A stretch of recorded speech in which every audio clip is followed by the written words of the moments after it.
Yo! Smash that like button, y'all. Smash that like button. What's up, y'all? What's up? Smash that like button.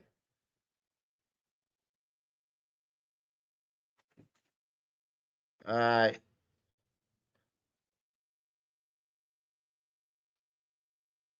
Shout out Tommy. Shout out Tommy Sherman.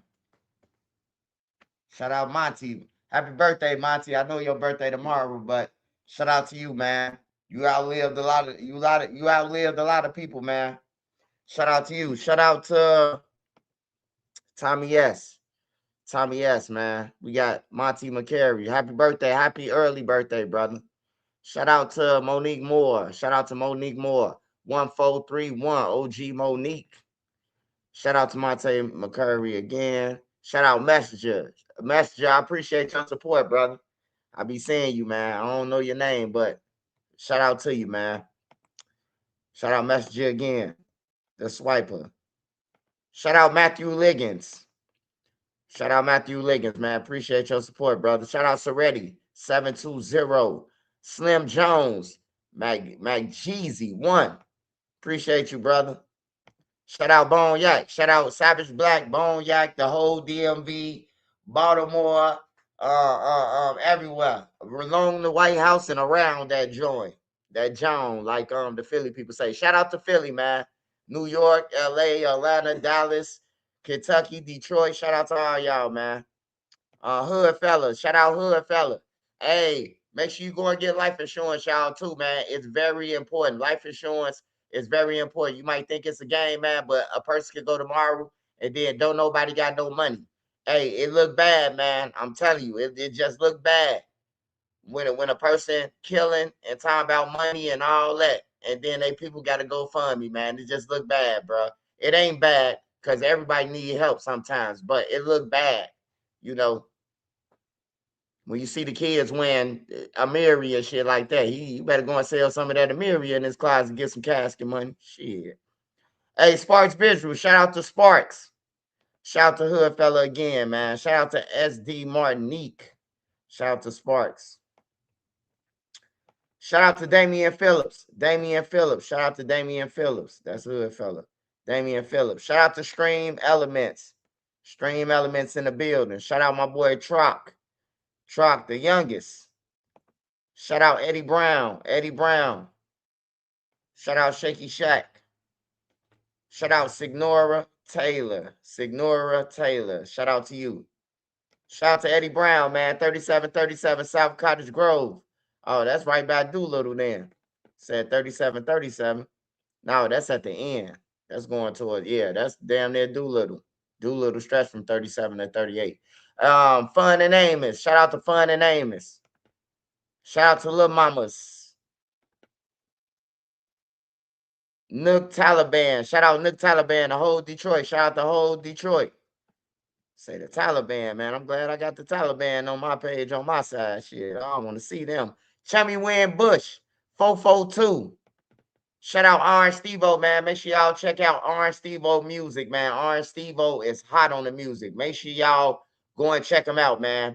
He got a song called Alexa. Go and check it out, y'all. Shout out Monty McCurry, Mohammed Thomas. Shout out to the great. Shout out B-Real 101. Shout out the real game, the real Gitmo, 7276. Shout out Dab 9450. Sparks Visual in the building. Make sure y'all go and subscribe to Sparks and Savage Black. They do game. And if you game, holla at Sparks and them. Kendrick Miller, man. Shout out to you. Shout out to Tad Frazier, 6684. Shout out to LWW931. Harry O'Neill. Shout out to Andrew Wilson. Shout out to Chummy. Shout out to Chummy. And shout out to Gerald Franklin. Gerald Franklin. KG Mix. Stephen Hendricks. KTP. Jackals. Yolanda. Shout out to all y'all. Chris. And Harvey Real 147. If I ain't get your name, shout out to you. I'ma say it on the go. Hey, shout out Big 6200 though. I gotta say his name. Hey, it's a lot going on out there, man. It's a lot going on out there. But I wanted to show y'all something first, man. what I was trying to explain to people, some people you got to show everything. You just can't. They just can't let it be that they tried it on you, and you trying to make people aware of. You know what I'm saying? Ain't no use to committing crimes, especially if you're going federal, man. The feds is getting it. You hear me? The feds is gonna get you, man. They ain't the police. See, CPD, you could tell them anything. I wasn't there. They ain't gonna go and investigate or none of that. The feds is going to look for every camera. They gonna pick off one of your friends who be around him, who on his Facebook. They'll wait till the person on your Facebook page get caught, and then make him flip on you. You hear me? But I just wanted to show y'all something real quick, man. This is my email. This is my email right here, and this is the email that I had got. And I called down there and I went off. The fuck is y'all investigating me for? You hear me? Like, you trying to get in my electronics. You hear me? Like, for real. This shit real. All right, y'all. So, as you can see, this is the whole thing. I always put half of something on my videos or something, just in case you got somebody who think they know me or know something and saying that it's gone. So this is from Google. This is from Google, y'all. And this was in my email. And this is what I'm trying to tell y'all. If you got OTF Jam, you got Bezu, you got Boona, you got Boonamo, you got everybody around Durk who be going to jail and shit, who get locked up. If they been locked up for longer than 7 days, most likely the feds already had everything in their phone without them knowing. This is called the easy way to get us to go on your stuff without a subpoena or a warrant. This is the easiest way. You hear me? So just listen to me. Just hear me out. So it say, dear Google user, on 9/27/23, Google received legal process issued by the Federal Bureau of Investigation directing Google to produce records related to Google accounts that are linked or associated with the specified identifier. You are receiving this email because your Google account is an account that is linked or associated with a specified identifier as a legal process. The agency reference number case number on the legal process is 21CR18. If you take that legal number, if you take that number that I just said and type it in Google, you're gonna know that it's real because it goes back to O Block. They was trying to see like how, I don't know what they was trying to see, but they was trying to see, according to the dude, that you know, it's me, it's did I backdoor, is I'm helping them backdoor duck or what's going on? That was their excuse. You know what I'm saying? Not backdoor duck, but like he know O Block, he know them. Let's see if what they saying, cause it's other people. You ain't got to get on the stand to tell nothing. It's people that was in between on one side and the other saying that, oh, Swipe know them because he BD. He know them because he was over there on that side and this side. You know what I'm talking about? But you would never hear that. So, anyways, like I'm saying, the agency reference number is 21CR618. Unless we promptly receive a copy of a file motion to quash that is file stamped by the court of competent jurisdiction, Google may provide responsive documents pursuant to applicable law, such as the Electronic Communication Privacy Act, C18 USC, and 270. In most cases, the file stamp motion to quash must be received by Google within 7 days of the date of this notification on everything. So pretty much what it is, right? So if you in jail for 3 months, 6 months, 9 months fighting the case, 9 out of 10 times your phone locked, you ain't getting your girl your phone, or it's in property. They in your shit. They see everything that you're saying, man. So don't ever think that you beating out them people, man. I just happened to catch it because I checked my email. Yeah, you gotta get a lawyer, man. You gotta get a lawyer. Don't try to do it yourself. They gonna clap you back. You know how motion with Lil Durk them, for every motion there's a motion. They gonna clap you back, bro. Google gonna give it to them. Google gonna give it to them with no problem, man. You got 7 days. When I seen that, I was like, Nene, what the fuck they talking about? 7 days. She like, oh, you gotta call your lawyer then, cause you know what I'm talking about. Like, what the fuck is y'all looking at my account for? Trying to get in my account? Shit, you know. But yeah, it happens, bro. Tell them game members search their name up. Oh no, it's called a legal process. This the easiest way to get you without going through your shit, without tipping somebody out. Say they got an investigation and they don't want to bring Zoo in it or let you know that we investigating 5 more other people who you might tip off. They might came and got you, but they ain't letting you know that they coming to get your whole block. So to avoid that, they'll just hit your email and then hoping that or hit 8, 9 emails. And then somebody ain't gonna check their email. And once they get into your shit, guess what? They got permission to get everything out your phone. You know what I'm talking about? Numbers, your Instagram, all the deleted messages that people be thinking that they deleted. You ain't delete none, bro. You ain't delete none. You ain't delete no iCloud. You can't delete none. Yeah, see, that letter right there, Damien, that you talking about, that's called a target letter. That's called a target letter. They actually don't give it to you unless you don't have a lawyer. But if you got a lawyer, you know, they're gonna give it to you. Yeah, they could do all that. They could do all that. They could track your location because they inside your electronics. That's what they doing. They subpoenaing your electronics device. That means everything across the board. So just imagine what evidence that they got on Durk now, on Pooh Shiesty now. If they could just send this to your Gmail with nobody looking, and then Google say you have access because you never responded. Hey, be real on here. How many game members check their emails, man? I know I got some game members on this motherfucker. How many of y'all check y'all email? Because I know the first check or your disability check don't come through an email. So you ain't checking it for that. Don't cap to me now. Man, before I got on YouTube, I ain't never checked my email. I made that motherfucker one time.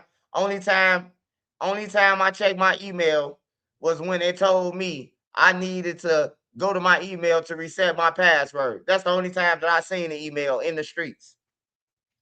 For real. So that let me know. This let me know too that they can solve all the crime if they want to. But they don't give it some. Hey, look, they gotta let the crime go in order to keep the buildings open. If it was Pleasantville, bro, I understand it now. My brother be trying to get me to understand that. Hey, bro, I understand your angle, bro, but it's always gonna be violence, and I understand that. But I say it need to slow down. But he always tell me, my brother, he always say to me like, bro, it's a $1 billion business, $1 trillion business, man. If they, that's why you think the police they turn their head to it because they won't have a job. They won't have a job, bro, if it was Pleasantville. Pleasantville, what I mean by all the balls going to hoop. You ever seen the movie Pleasantville? When they shot a ball, the whole team shot a bat, and every basketball went in. Everyone they threw up at the same time, and all of them. That's Pleasantville. Perfect. Ain't nothing perfect. So if you think you beating the feds, little fully chopped them, little Benji, like y'all just like it's one thing to kill somebody, man, but for a family member who never gang bang, for a family member who never participated in nothing, you gotta hear a little kid telling you, "I'm smoking on your dead brother, or I'm smoking on your cousin." You know, I'm smoking on him. I'm smoking on your brother. And then that's how people get tricked off the streets. Now the brother, he was in college. He had a good job. He didn't kill him. He in jail now. But he dead. And now the mama lost. The mama lost because now she lost a son in the grave, a son in jail, all because Shorty tricked him off the street. That's why I say if you got some paper, enough paper, I understand people be like, man, we from the trenches and all that shit. Move, run on everything, run. It's hard bake, it's a hard break, and nothing but pain in the trenches. That's all it is. It's all fun and games and people footworking, and then it ends with boom, boom, boom, boom, boom, boom, boom, boom, boom. The good time always ends with the boom, boom, boom, boom, boom, with violence. It always ends with that. Hey man, we ain't talking about Lil J and Buttercup fight, man. We done already said that. I got videos. I got 3,500 videos, bro. You can go back and look at the Lil J segments and shit. You can see he can fight. Go and look at him choking up to get you, man. You been asking this every day, brother. I'm kind of concerned about you, Yee. You asked about Lil J 3 times in a row. You know how they say it's 1, 2, 3 strikes you out at the old J game. I was just waiting for you to ask me when he coming home next. Shit, you scaring me now, Yee. You scaring me, Yee. Don't scare me like that, Yee. Lil J recruiting when he come home. Dum dum dum dum dum dum. You some freaky muck. Dum dum dum dum dum dum. Hey, like I was saying though. Hey, like I was saying though. With this form right here, let this be a life lesson, man, to everybody, man. Hey, just go ahead and get a job, man. It's over with. The streets is over with. That's why I showed y'all this. I showed it on DJU too. So this ain't new. None of that. Oh, he just had it. I been showed it on DJU. Why as I was on the trial for Duck, that interview, I showed DJU. He'll tell you on everything. I showed every motherfucker. Cause if you can get on the stand and help these motherfuckers, and then they try to track you or try to go in your email after you did some shit, I just feel like that's just dirty. I just feel like it's dirty, bro. Like why come through my Google? You know what I'm talking about? You got 5 people who sitting in jail now. Now you gonna try to investigate me? You hear me? It's like you giving me some drugs and then you turn around and investigate me. You give me a RICO for selling drugs after you dropped it off. So I just try to tell y'all what I've been through, man. It don't matter if you don't listen to me. You ain't gotta listen, man. Just take your to jail. That's all you gotta do. Go ahead, keep doing it. You keep on doing it. Oh, cause he went on what's the name? We ain't listening to him. You better listen. I'm telling you, you better listen, man. Motherfuckers only get one life, man. You better listen. All that trying to impress the public, showing guns on live, showing money, you robbing people, talking about I took your chain and all that. You going to jail, man. You might as well go in the police station. For real. That's why I say NBA Youngboy and them, they finna go to jail too. They finna go to jail. I don't know if nobody peep shit, but you can't rob nobody and be aggressive and not go to jail, bro. I don't care if you paralyzed. They got cells for wheelchairs. I remember they used to put the wheelchairs on the regular decks in the county. So if a person in a wheelchair, you done shot somebody before and you on the deck, I done seen people like, bro, he popped my cousin, bro. Ain't no in the world, stay in the world. And flipped him out his wheelchair. I done seen somebody on 2 crutches get whooped with both of them on everything. That's when they stopped putting the medical on the deck with the regular inmates. Because people don't care. Some people don't care. Some people gonna go to the furthest extent to get you. Yeah, it's cool to be a square. It's cool to be a square. I wish I would have stayed a square the whole time. Because I was already on my way to Square University on everything. I was on my way to Square University. And so I got struck in my head. I wasn't doing shit. I can't tell you nothing that I did besides probably bust windows when I was in the projects, throw rocks. Everybody did that. You know what I'm talking about? What did we do? Put the police cars on the flat. Everybody did some wild shit when they was young. But I ain't never killed nobody. I ain't never shot nobody. I ain't never had the attempt of none of that.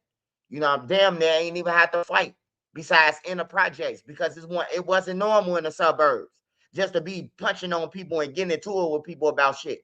You get into it with somebody out there where I went to school at, they're gonna be like, God, what the fuck is up with you? Your drawers up your ass or something. Walk off on you, hear me? Like they don't want no trouble. Everybody don't want violence. Everybody don't want no problems. You know, everybody don't want no problems, bro. That's all I can tell you. Everybody, they don't want problems. Some people, they rather just go ahead on and be on their own shit before they have to go there. Yeah, FedEx and UPS, good jobs. Hell yeah, they good jobs. I got cousins who work for FedEx right now. Got three cars. Got a nice house. You hear me? He been there for about 9 years, 10 years. Living good. I know a lot of people who got jobs. I know people who forklift, who balling. You know what I'm talking about? It's like you can do whatever, man, legal. But sitting around and waiting on some shit to fall from the sky, that's the problem that I got with the gang members, man. That's the problem that I got. Because I used to do it. So that's why I could talk about it and tell you not to do it. Because it pissed me off. I sat on roads. I sat on road so long, me, Brick, Doodle, all us. Well, Doodle now they was getting a little money. You know, Creed was getting a little money. They was turning over money. So long as the outcome is income, it don't matter if you getting $40 to $50 a day. You was bringing in money. We wasn't bringing in shit. We was just waiting around, spending money on weed, little licks and shit like that. And I'm watching people literally. I don't know if Brick now was looking through the lens I was looking through, but I seen people move in 5, 6 kids. They get on their stuff. You hear me? Now they kids fresh now. Now they getting their hair done. Now they got cars. And now they doing this and doing that. And now they moving out to a house. We still standing on the block. You hear me? People are graduating, bro. People are like moving on with life. It's like we stuck. We wake up. Hey, bro, what's the name? Sneak this and us about.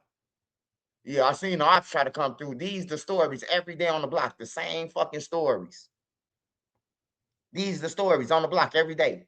Every day they come out. Half the people don't even brush their teeth and wash their face. Motherfucker be talking to you, wiping his eyes and everything. Hell yeah, last night was busting. Boy, your shit smell like White Castle, but Dussy and Ussy. You hear me? Like, damn, bro, go and put that, go and lace your tongue, brother. That little man with that little mention standing on your tongue, top dancing with shit on his shoes, brother. On everything. Niggas don't even brush their teeth. Niggas bounce right outside and tell you how the night was. Like you wasn't there. You know? It's just lame, man. It's just lame as hell, bro. And like it's better than life, bro. When I got a job, bro, like I always was willing to work. You know, I always was willing to work a job. You know, it ain't last that long, but I always willing to work a job, you know, and get some money. But these people are not willing to work at all. They ride past the not the unemployment office, the temp service. They every job that got an application up in that motherfucker, they ride past to go and rob somebody who you finna go to jail for. You done passed up the gang member with all the weed pounds in his crib. You done let him go. That's why I say, bro, like the streets ain't shit. They pick and choose who they gonna prey on everything, bro. At least when I was in the streets, I was robbing the buildings, the drug dealers, anybody who could come back and shoot at me. I ain't robbing from nobody who weak, who gonna be in court every month, every 2 weeks saying that I did it until I get sentenced. That's crazy. That's crazy, bro. You hear me? And they don't care. Yeah, they rather be in prison. They got boyfriends in there. I told y'all. They got boyfriends in prisons, bro. They got boyfriends straight up. I couldn't understand how Lil J, you know, the videos, I ain't gonna lie, the videos with Lil J, I thought they was fake at first. I thought they was fake at first, you know, because a person in jail, I told you I almost got into it with a dude from Taco City. He came to my door, you know, because we know the same people, a couple of people. So he felt comfortable with trying to play with me. Hey, Scud, wake up. What's up? Man, look, your boy getting it busting. He busting it wide open in the county. Man, go ahead away from my door with that shit, bro. I just got off. You know, he was like, nah, bro, that's your boy. Don't play like that ain't your boy. Your boy with the Geechees. You hear me? Getting all loud and shit, as if I'm participating with Lil J. He get, yeah, y'all 63rd be with the Geechees, you know. So I'm like, hey, bro, hey, when I pop my cell though, bro, you gonna have to answer to this shit on everything. And don't nobody know no Taco City anyway. You know what I'm talking about? Where the fuck you from? You hear me? So I was about to get into it with him over that. Over Lil J. And then the videos started coming out. See, when I got into it with dude about it, it wasn't no videos then. No, didn't nobody know how to FOIA no videos. Some people probably did, but it wasn't on YouTube yet. That like they is now. But Lil J really was in there choking Geechees. He really up in there pumping on Geechee. He really up in there on the phone talking to a girl probably, and then got his hand around against Nietzsche. Like that's crazy. That's crazy, bro. If we could get time and date on that, and I could ask his baby mama. I could ask her. I could ask the girl who he was just dating before he went to jail, the one who he had hit with a gun. I could try to ask her, was that her on the phone at that time? Because if it was, Lil J was on the phone with her. He was multitasking, and he had his hand around the Geechee in the Geechee shirt. Now you know them shirts is like them county uniforms. Y'all know it's like a V, like your chest damn near open. If you lean up, you know, he got his hand all up in there like he digging for the Oreos and Cheerios in the cookie jar, goddamn, on everything. Lil J still say that ain't him. He say, "Swat, stop playing with my name." No, nigga, you remember you was reacting during the duck trial? You was reacting to the duck trial and all that. So I'm trying to react to your videos. That shit ain't fun no more, huh? You know? And then what's crazy about it? Mama Duck know it's him. His mama know it's him. But everybody want to play crazy with Trench's news. Like they don't want to tell him, that's you, brother. That's you. You told me that was me on the stand. So tell that nigga that's him in the videos. I'll be happy, you know? But a lot of people just think Trench is weak, man. But I'm the smartest, man. On everything. I'm the smartest, bro. On everything. I just let you keep it going. Keep it going. Then when you get to the, do you think you finna cross that finish line? I pop up. Boom, I won. You hear me? I play chess. Checkmate. On everything. But yeah, that's Lil J. Butter when he found out. Butter was up there with him. What you mean when Butter found out? Butter was on the same deck with the Geechees. Well, that's how he found out. Butter was up there with him until Lil J got him jumped on. Lil J was doing that shit the whole time with him and Butter was on the deck, man. Long story short, when Lil J found out that Butter had got down on him, that's when you see the video. Lil J, I ain't gonna lie though, Lil J tried to snake Butter. He tried to snake Butter in the hallway. Man, hey, Butter threw his back to the wall. He's smarter than a motherfucker. That's one of my moves. That's an old school move. You know, you can't beat the wall. The only thing you're gonna do is punch that motherfucker. So put your back towards it. You hear me? And Butter put his back towards the wall. Butter dust off all two of them. He dust off both of them guys. I wish I could play the video, but you know, somebody watching my page waiting on me to slip up to record it and send it to somebody. You know what I'm talking about? Like weirdos. Weirdos, and you still won't be able to show 100. You hear me?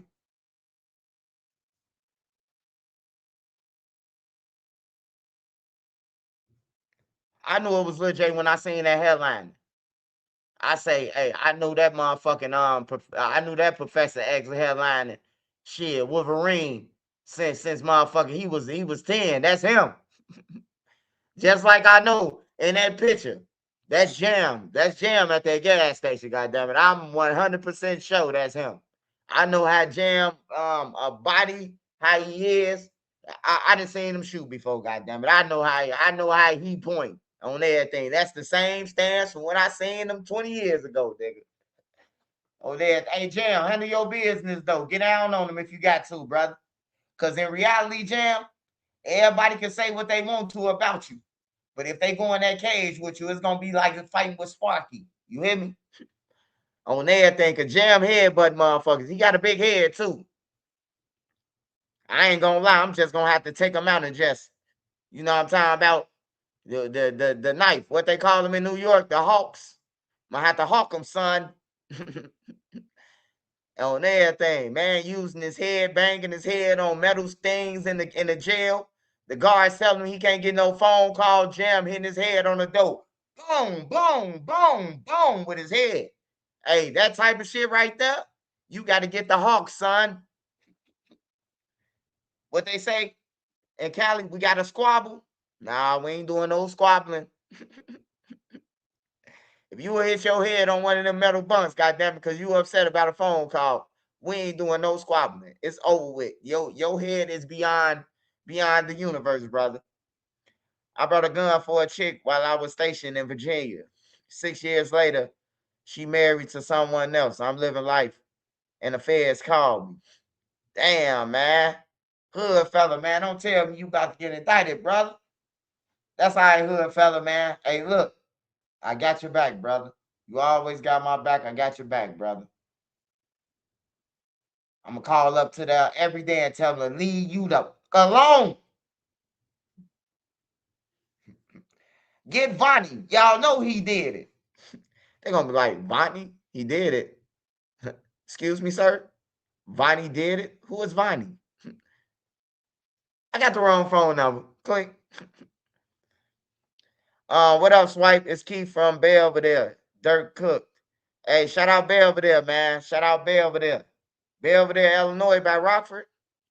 I used to be in Belvedere too. Freeport, all that shit, man. Like, ain't no town I ain't been in Illinois. Even the hick towns. Anna, Illinois. East St. Louis. Charlie Park. Alton, Illinois. Man, I done been everywhere, bro. Because every time I hit a lick, I had to get on. I wasn't finna stay around for nobody to come and kill me. Or one of my friends talking about some, hey, man, we got you. No, you don't got me. You don't got me at all on everything. I ain't never trust that. I got you shit. Hey, you know what made me not trust nobody on the gun side? Like, hey, look, I could shoot it out by myself with somebody. I don't need nobody. But look, I ain't finna rely on y'all, right? So Lil Les, he put out a rap. He said, gotta keep my bang on me. Fuck what my man's got. Like, basically, he might freeze up. This guy freeze up. Like, he said some shit like that. Like, if he freeze up, he said something, man. It was wrong. Lil Les from Pocket Town, though. Ever since then, I never trusted nobody else to try to do nothing. I'm gone. If I knew if I keep distance, you will either go to jail, get locked up, or somebody will take you out. You'll be looking for everybody. Because if I robbed you, 3-4 more people robbed you. You know, I ain't gonna be the one who had to kill you. And I got the money, and now the money gone, and now I got a homicide on my hand. I always thought about it like, hell no, that don't even add up.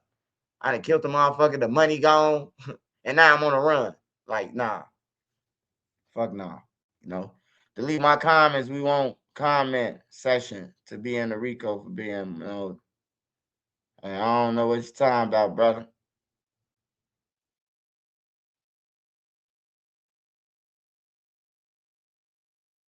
I guess she said my ex brought the gun, and they had to make sure I had nothing to do with it or her.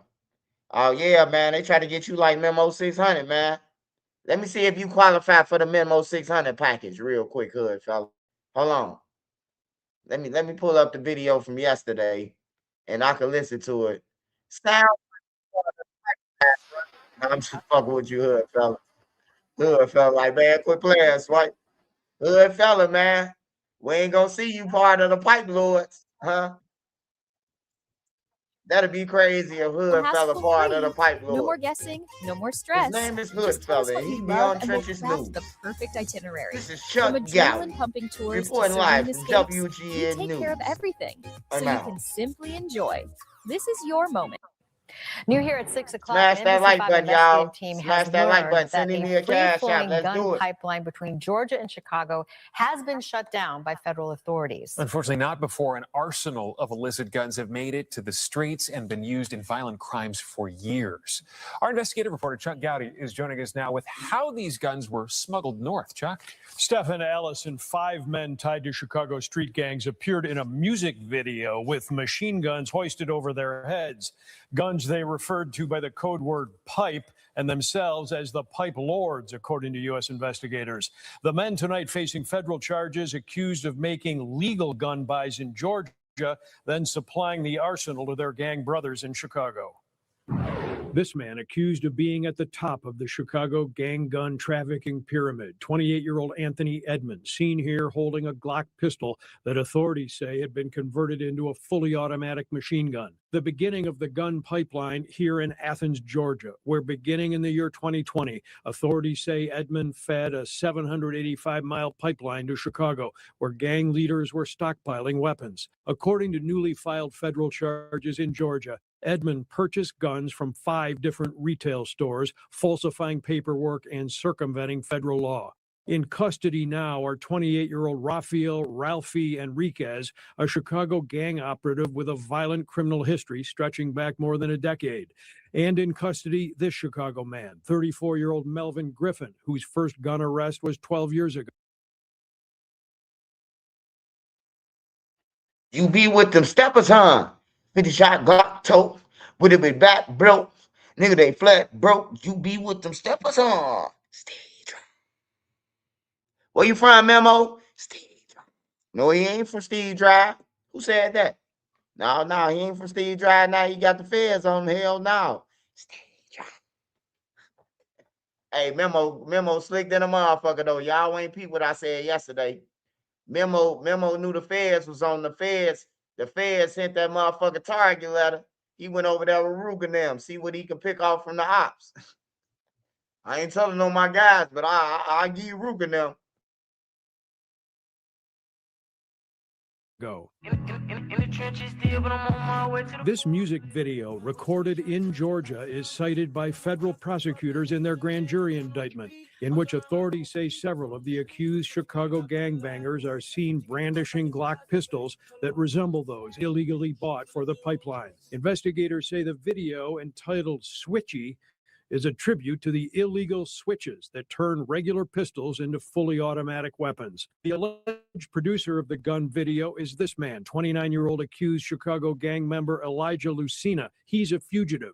And this fifth suspect, 28-year-old Keontae Reed, is also not in federal custody, but with good reason. The NBC Chicago investigative team has found Reed. He was arrested for shooting an unarmed 16-year-old boy in the head 4 months ago near this intersection in South Bend, Indiana. Investigators say the killing may have occurred during a drug buy gone bad. Reed is now in local custody here at the St. Joseph County Jail, facing murder charges and being held without bond. Investigators have not revealed whether the .45 caliber pistol Reed is accused of using to kill the teenager was one of these, obtained through the Georgia to Chicago pipeline.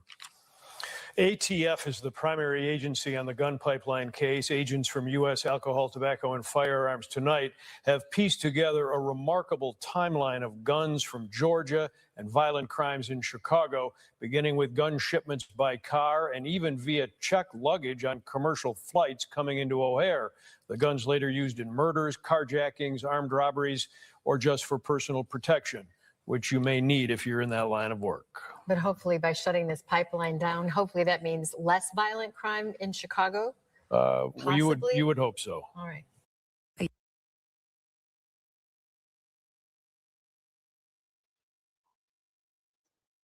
Hey, that's crazy. Pine to Pine say he been here since the Batman draws. It was a shirt, man. But yeah, I accept the draws. You can call it draws. It was a shirt though the whole time. I still got it too. I still got it. I gotta find it, but I still got it. I still got the Batman shirt. My grandbaby probably could fit that motherfucker.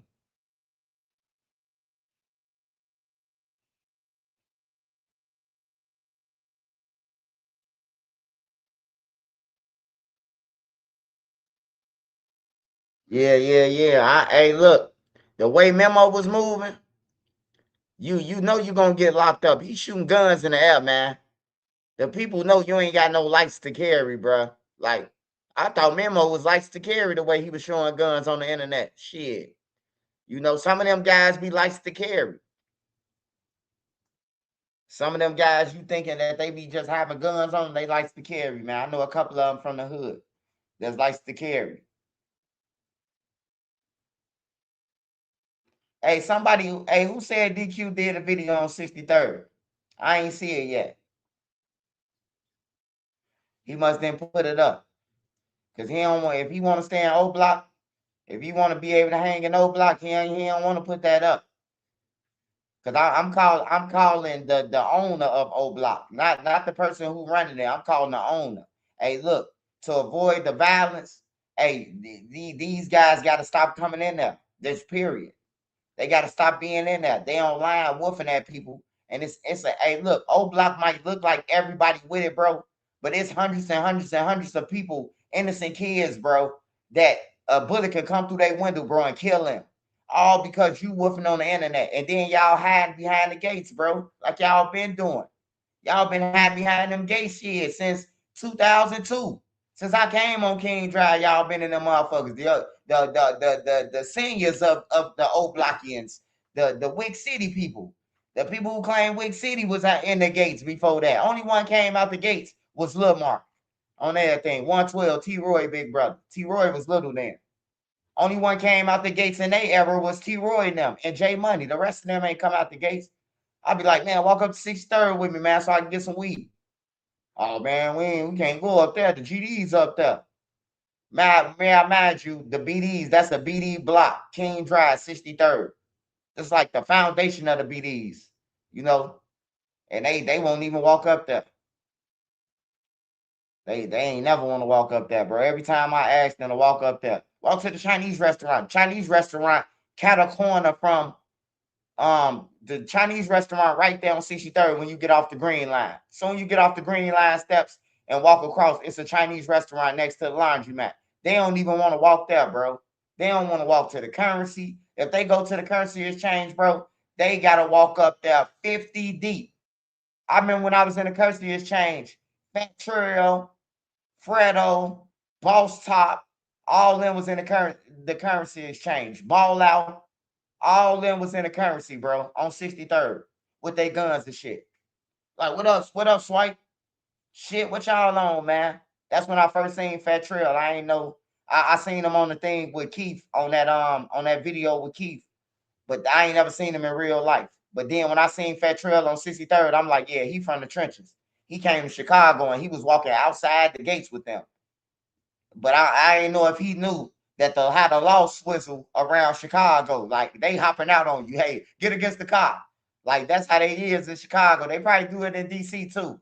But Chicago different though. Like, don't let nobody send you off and tell you, man, the law ain't no nothing. It is just so happen you just walk outside and they tell you they got a call with a man with all black on. It just happened that, you know what I'm talking about? Like, come on, man. Bullshit.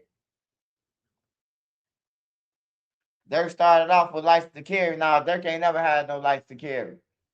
Durk got motherfucking 3 gun charges. Me and Durk had the same probation officer. On there, Durk ain't got no motherfucking license to carry. The law ran in Durk crib.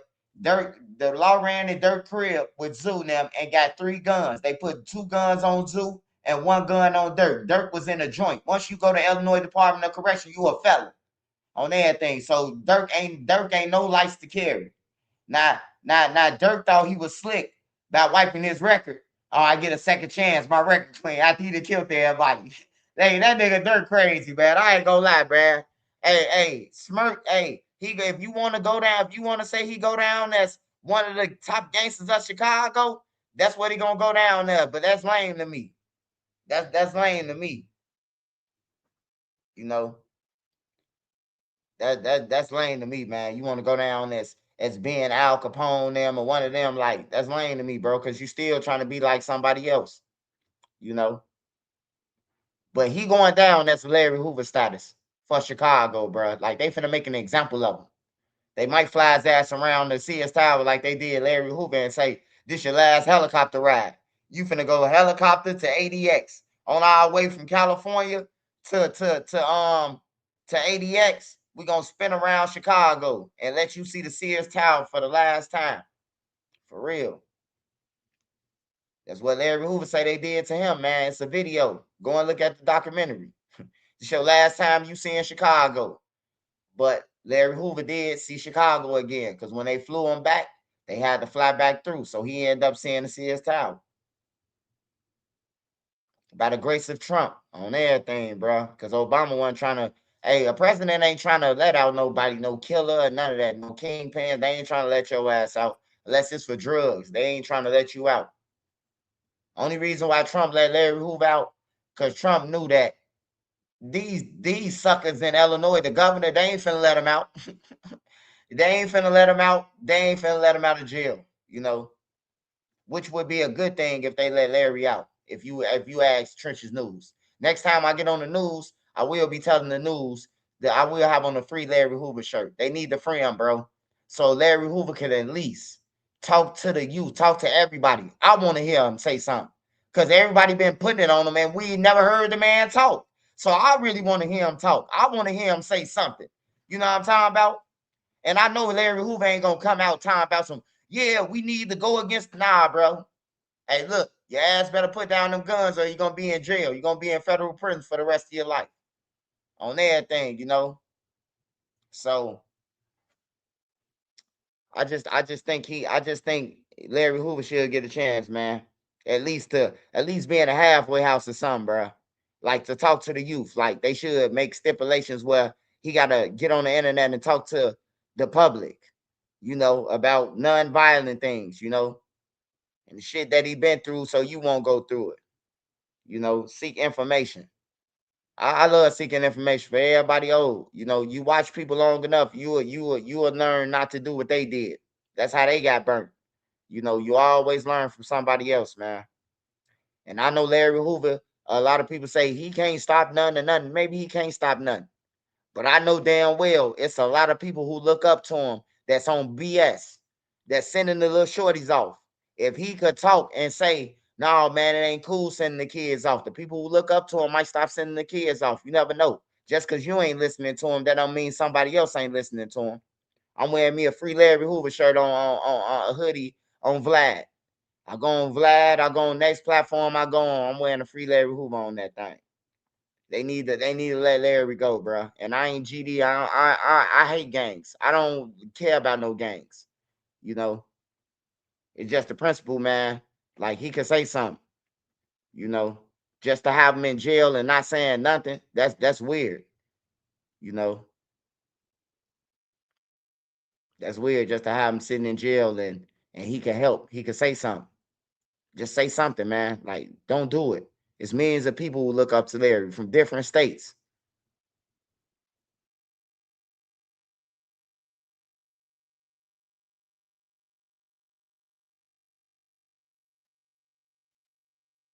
Yeah, they need to free him though, man. I ain't for freeing gang members and none of that, bro. But man, bro, he a mastermind. He a leader, bro. Like he created some shit. So for him to tell you like I ain't with it in person, not with the Fed saying, oh, Larry Hoover saying that he ain't part of it and he ain't with it. We want to hear him say it. Gang banging ain't cool. Like that's a good start, bro. It's a start. It's better than nothing, man. You know. It's better than nothing. And the people who be, oh, Larry Hoover, you scared of the kids out there. So I don't even know why you talking. Some of y'all scared of the little kids out there, the youth out there. They scare y'all. Y'all see the kids coming, y'all going in the street. Damn, they get hit by a car on accident because y'all scared of these kids. So I don't care about y'all opinion, because y'all scared of the people who I'm talking about that he need to talk to. You know. A lot of people, the kids just be terrorizing motherfuckers. Y'all scared of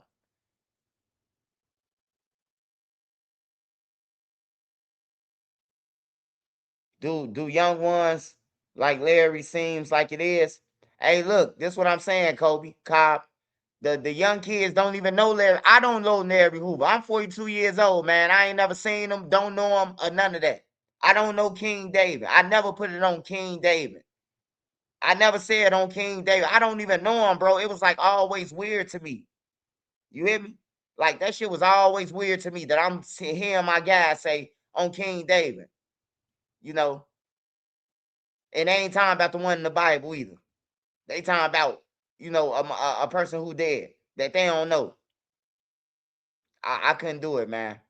I feel like that's disrespectful. And then they lying on them. You know what I'm talking about? Come to find out, as I got older, they be lying on them. On David, I ain't steal that pack. On David, I ain't take that gun. Nigga, I seen you when I was a kid, nigga, taking the gun and the pack, nigga. On everything. You hear me? So that's why I say tell your kids don't die for shit. Cause when they homies, they gonna be lying. They gonna be lying like a motherfucker on Larry. They gonna on your son, on his name, on his legacy. Like Tuka. Tuka done did backwards flips probably. How many people lied on his name? They lied on Tuka name so much, they started saying on Buka. On everything. I ain't saying on Tuka, I said on Buka. You hear me? Like, just weirdos. Yeah, the state. Hey, shout out Runway. Shout out Runway Sunny. Hey, Miss Sunny. K Wade. What's good, Swipe?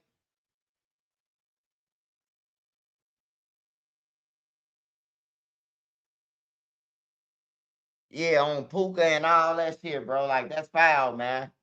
Like, just stop lying, bro. Like, just keep it real with your homies and shit, bro. Just keep it real with them, bro. You gotta lie about some shit. And then you put it on some dead people. I ain't finna put it on my mama, my grandma. I ain't finna put it on nobody. And I know I'm lying, nigga.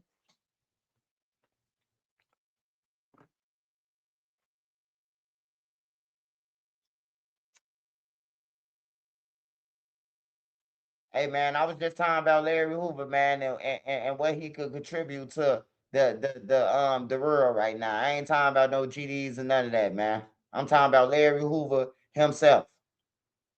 I ain't say King Yellow or Ruga or none of them, nigga. So we ain't going there.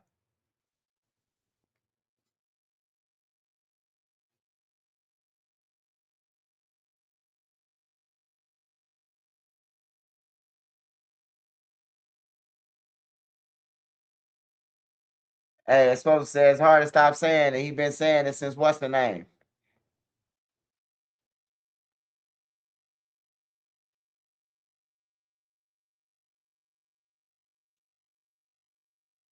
All right, so I finna check out.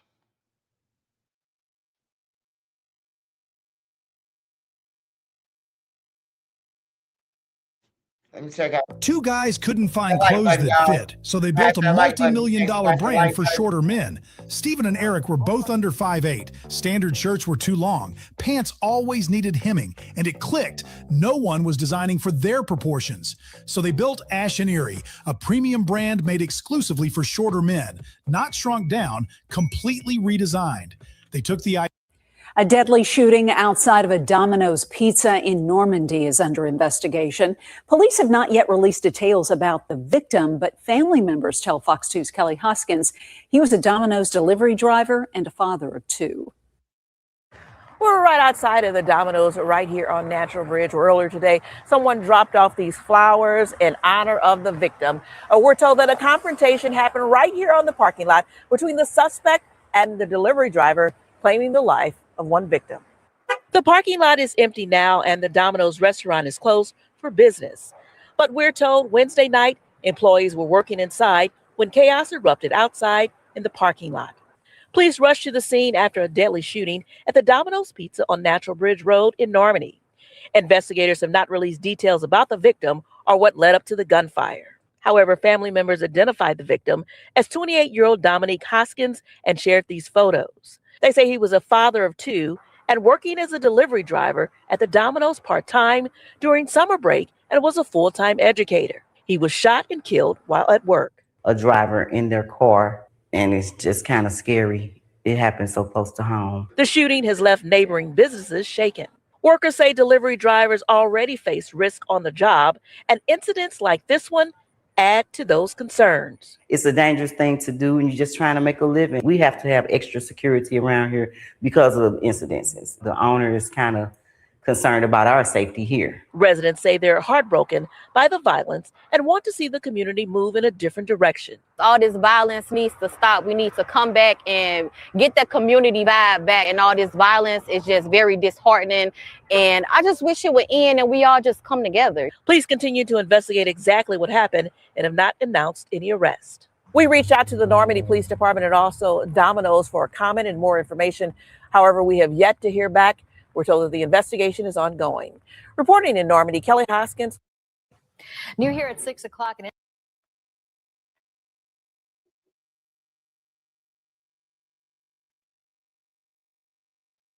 A Milwaukee neighborhood is mourning the loss of a 9-year-old girl tonight, a week after she was caught in a wave of gunfire. Abril Preciado was at the balloon release that just took place this evening, joining us here in studio with the emotional message from the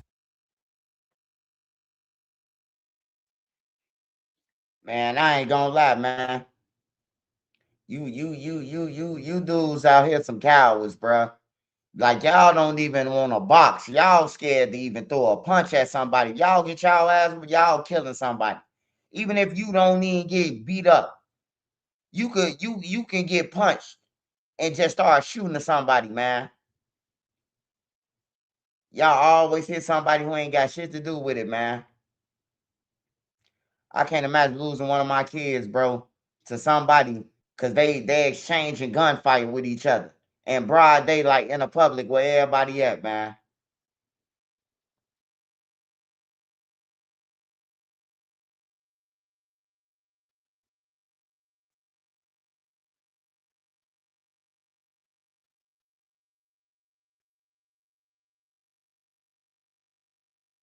Rest in peace, baby girl. Shit crazy, man. With Walmart's Back to College finds, your room can fully match your passion. She's a plant science girly for real. I mean, Folks, the investigation into the death of 19-year-old Nolan Wells is ongoing, and increasing speculation online is focused on one of the families linked to the July 4th boating trip. Ashley Cole, a judge on Mississippi's 16th Chancery Court, the stepmother of Warren Hudson, one of the white teens who accompanied Wells on the trip to Horn Island before he disappeared, issued a public statement after deactivating her Facebook account in response to the growing rumors about her family. Yeah. This is what she wrote. Our family, along with the community, grieves the loss of Nolan Wells. Our thoughts and prayers are with Nolan's family. Our son, Warren, loved Nolan dearly. Unfortunately, I feel that it is appropriate for our family to dispel some rumors with facts based upon the social media attention that is being diverted away from the Wells family and their loss. Yes, I deactivated my Facebook. Given the very heightened emotional state of social media right now, I fear for the safety of my child and my children. My husband and I have 6 children, and we covet their privacy. We do not believe it is appropriate for our minor children's photographs to be circulated throughout the internet, presenting potential threats to their safety. I graduated high school with Christine Wells Wansley. We are from the same community. I have the utmost respect for her and all of the Wells family. We mourn the loss of Nolan with them. Our prayers have been and will continue to be with them. My husband and I were not at Horn Island at any point on the 4th of July. No one in our family is trying in any way to impede with the investigation by law enforcement or to otherwise hamper the. And soon after the verdict was read, we heard from Maya Miette's family as well as the prosecution. It was certainly an emotional press conference. Folks, the investigation into the death of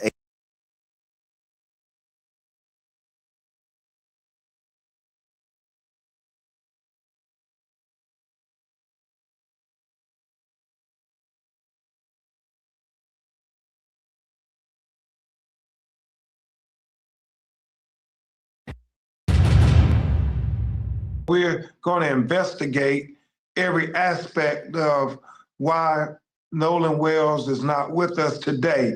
We know that he was with his friends. They went out on Horn Island, as Charles said. He was the only black teenager.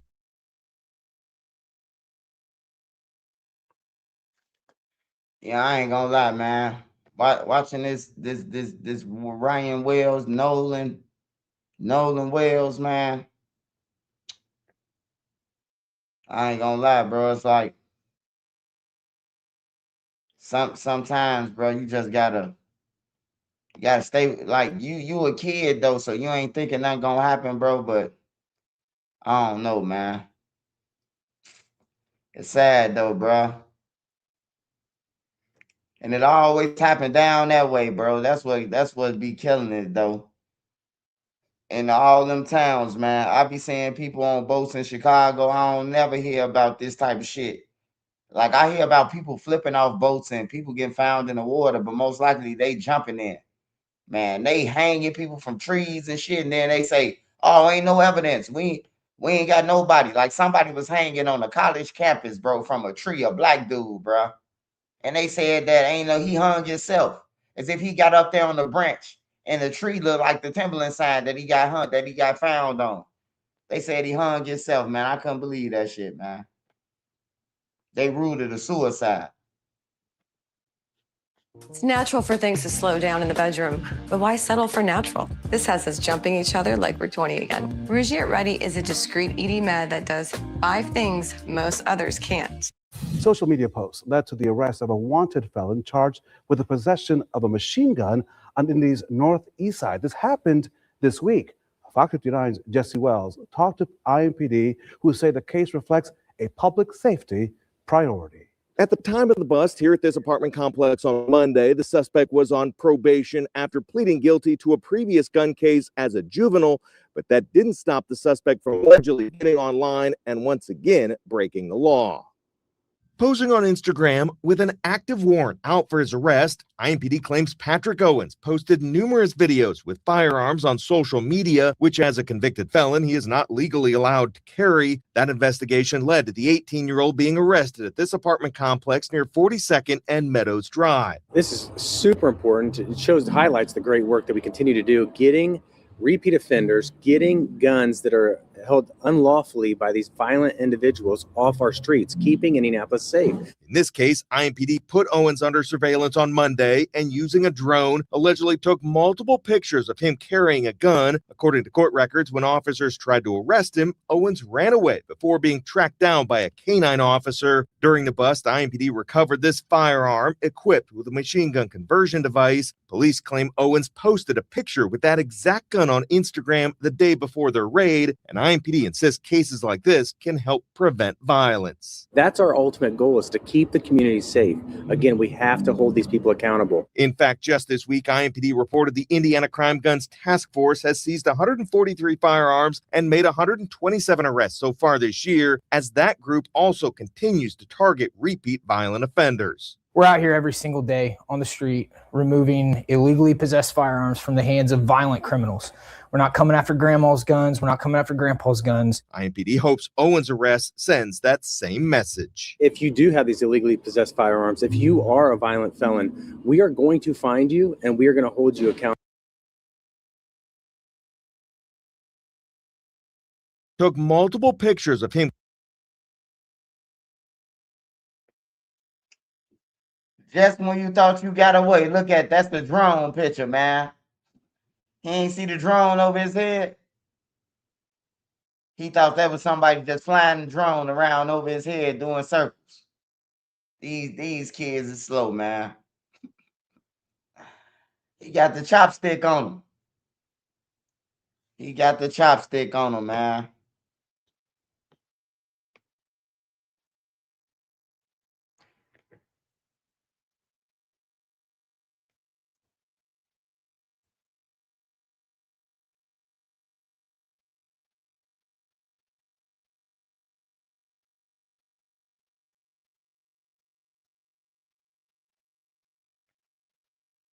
The future of human longevity starts here. Introducing the Hume Band. Nobody wins when the family feels. Why would it take it? Drop that phone. One of the, knocked out one of the biggest rapper that was at the time. Kareem McClay and 29-year-old Deja McClay. Imagine one of the biggest artists in the world pulling up to your neighborhood, looking at your brother and saying, "He gonna be a star, watch this." Then imagine the very first song y'all make together do exactly just that. So you guys, shoot the video. You expect it to do what it does? Like, we talking 16 million right now. Man, we got the Cali. We was in Cali for about an hour. We met Quando, he introduced us to everybody. She's like, come on, go in the studio, it's time to work. And then he ain't in the studio. I go play basketball, bitch. I've never been to Cali. I want to play basketball. I'm like, bitch, I'm playing basketball on the mountain. Come back in the studio like 40 minutes later. Man, we go there, I'm like, oh shit. Who the fuck this is in this song? Hey, Sean Kingston, he like this. I'm like, who this is in the song? He was like, it's your little brother. People walk into it and say, it's your little brother. Oh, you didn't even know. Bitch, about to change it, like, why this? Overnight, your life changes. Tens of millions of views, a viral hit, a record deal, and a solo career. Everything you ever dreamed of seems to be falling in place at the age of 15. But then it starts falling apart. You get dropped, fans begin calling you washed, and every attempt to recreate that same magic is met with disappointment, blow after blow. And the very moment that made you a household name also became the biggest shadow over your career. The expectations were impossible. After all, you was just a kid when the world first met you. Now you're 21 years old, and instead of making headlines for music, you're making headlines for a murder charge. A case investigators say go go back 3 years ago involving your sister's boyfriend. Your sister also has been arrested. As we go through this story, you'll hear the allegations, the reported motive, and the circumstances that investigators say led to that deadly night. Some people may believe if those allegations are true, they understand why it happened. Others will say there'll never be an excuse. Either way, one thing's remain the same, fam. A family lost someone they love, and another family is facing the possibility of life behind bars. And a young artist who had a future hangs in the balance. Today, we breaking down the rise of this Louisiana rapper, the career that put him on the map, the investigation that led to these arrests, and the facts currently known in the case. But most importantly, we're going to acknowledge and pay our respects to the victim and everyone who was affected by this tragedy. But before we go over this one, I want you guys to remember, I don't give you no angle. I just give you the story. So with that being, hey, smash the like button. Hey, this is what I was talking about. P. Youngin and the guy who was on my page yesterday. What's his name? He go to church. D. And all them, man. Like, they was wilding, man. When I ain't know D-Dog, none of them with Young Boy. It's another dude who missing who was with Young Boy. And they was wild. And I thought all of them was dead, bro. But dude, he a Christian now. He found God, and that's good, man. This guy in jail. I thought he was rich, man. I thought this was Young Boy brother, man. Crash outs. and said, make sure you like, comment, and subscribe. We'll jump right to it. They said I needed to make another PSA. Listen, if you ever wish payday came sooner, this might actually handles everything in one app. You go through the full sign. Your work, like, man, he nigga crazy. Like, you like that, like, you bullshit. More than a bitch ass rap. That links so you don't miss out. Ain't nothing I hate more than a bitch ass rap nigga. You hear me? Y'all bitch ass rap be having nigga and all that smoke, and we won't took y'all till ain't standing on no business. Bitch ass niggas, I don't respect that shit. That's why I don't do songs with you bitch ass niggas now. Swear to God, this shit be crazy, bro. I really was on one bitch ass rap nigga, like, he bullshit. I was on that nigga ass, bro, like, but I ain't lying. If the shoe fit, all y'all bitch ass niggas wear that bitch, son, because y'all know I'm like that. Y'all niggas ain't never jokes. Y'all niggas ain't never did no gangster shit. You hear me? Y'all get around nigga who gangster and just feel like you like that, like, everything a nigga did to your work. Like, man, these nigga crazy, man. Stop playing with me. Hey, I remember that, man. Young boy tried to give him a bag to go back to school, man. I remember that. Hey, don't he got a baby by Young Boy's sister? Or didn't he get Young Boy's sister pregnant or some shit? Or is this the same guy, man? I don't know, man. Y'all know I'm older, bro. I try to follow because my kids, my kids be listening to Young Boy and shit. So I try to keep up with the lyrics of everybody. Man, I don't need no nigga coming on this bitch solidifying and hand clapping what I say, boy. I ain't never been no nigga. I ain't no nigga yes man. I don't look for yes mans. I get on this bitch to tell y'all niggas how I feel. Expose all that bitch ass shit y'all be doing. Cause I really don't be giving a fuck, you hear me? You hear me? I don't give a fuck about that rap dead as shit. None of that. I don't be on that. I'm my own man. So I can move like how I want out here.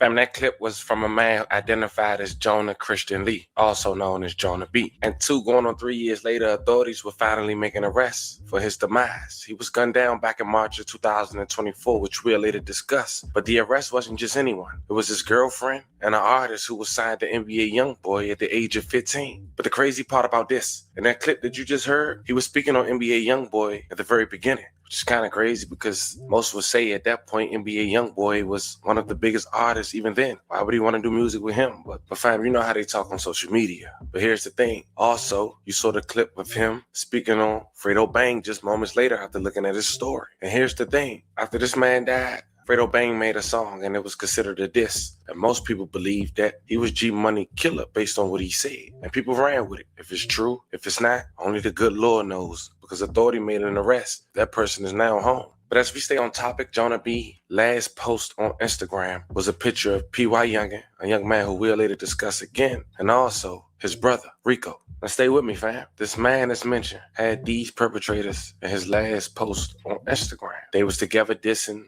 the alleged enemies, and now authorities is making an arrest, saying that P.Y. Youngin and his sister is allegedly responsible for his demise. You see, on March 30th, 2024, Jonah Lee was just 24 years old when a Baton Rouge native was gunned down on Evangeline Parish, Louisiana, near Ville Plate. Lee was found shot multiple times on Cheryl Street. May he rest in peace and loving condolences to his family. And as mentioned, for 2 going on 3 years, his murder would go cold. Police wouldn't make an arrest. But during that time, his close friend P.Y. Youngin, he didn't post rest in peace, but he did mention him in a song. Then I might deal with NBA. Now I'm in my best. I don't gel up on a nigga. I'm praying, come home.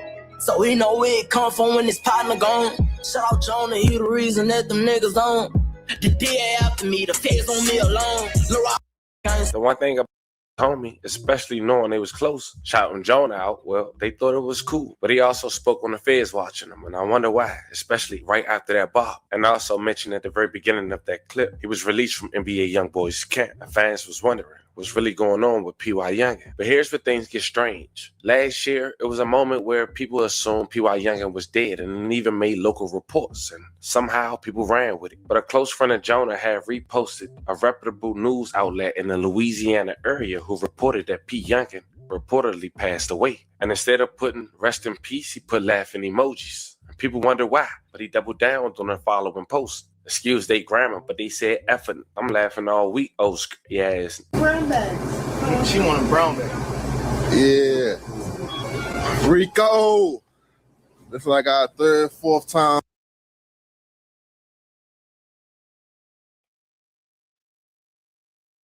Man, this man in a wheelchair drinking a 40 ounce.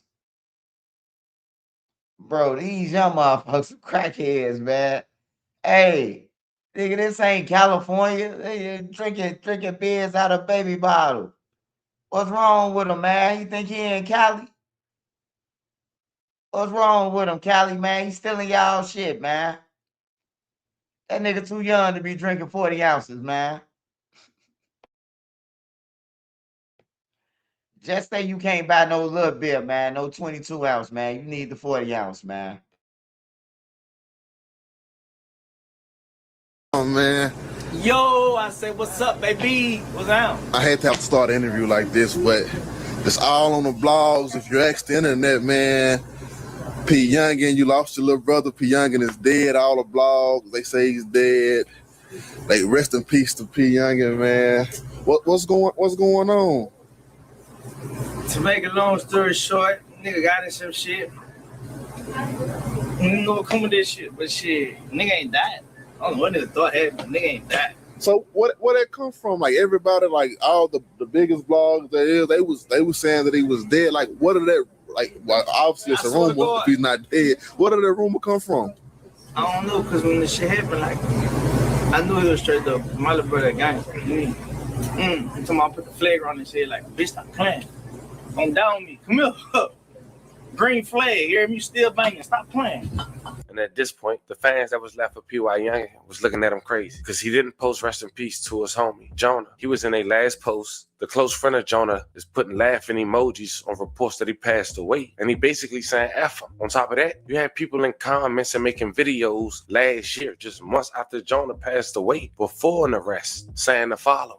P.Y. and Rico gassed him up and ain't posted him since he been gone. I know it ain't gonna get no get back. One person wrote his killer in the picture, hashtag if you know, you know. Then it was 3J, knows the truth, his official account. We referenced him a couple times. He speak on the Louisiana beef a lot. He wrote 94 weeks ago, and everybody knows P.Y. and Rico are the reason Joe is dead. Y'all playing stupid now. Smoke. Snorers sleep 8 hours, but rest 3 times less. This is what a snorer's heart looks like after 10 years. Most one of the, knocked out one of the biggest rapper that it would have, that it be like so. Prior.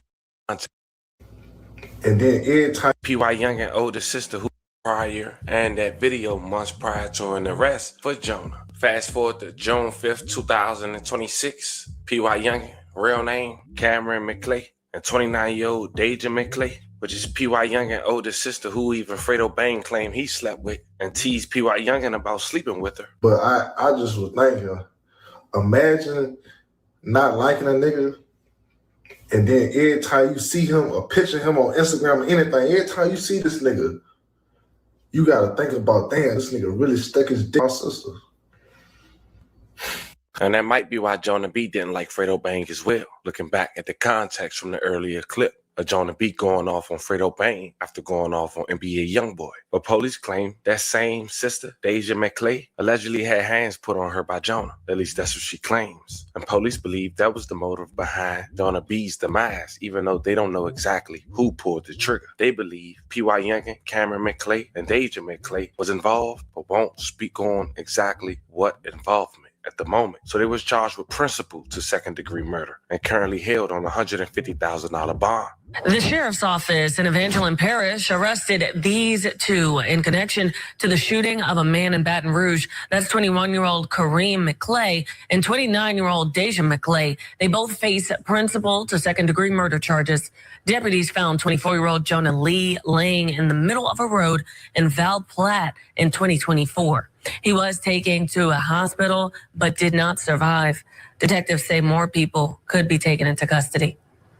But there you have it. If it's allegedly true that Jonah B put his hands on his sister and this was Get Back, it is what it is. Can't say I'm mad at him, man. But I gotta be real. It's not always good to get in the middle of relationships. As bad as it is, domestic violence is something that should never be done. But we've seen so many times how somebody can end up dead or in jail, getting in somebody else's relationship problems, and they end up right back with that person. I'm not saying that was or would have been the case for this, because it seemed like Jonah B dead and she arrested, and her little brother is arrested at 21 years old, looking at a very lengthy sentence. It's an unfortunate situation. We do want to say rest in peace to the victim once again. And if we take away anything from this, understand this. A lot of BS may be in the comments, but it is some truths, because this was talked about months before his arrest. And here it is. Let me know how you guys feel about this one in the comments. Don't forget to like and subscribe. And till then, I'll catch you guys on the next one.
Smash that like button, y'all. Smash that like button. Yeah, Shorty crashed out, man. Moo Engine, connecting. He crashed out.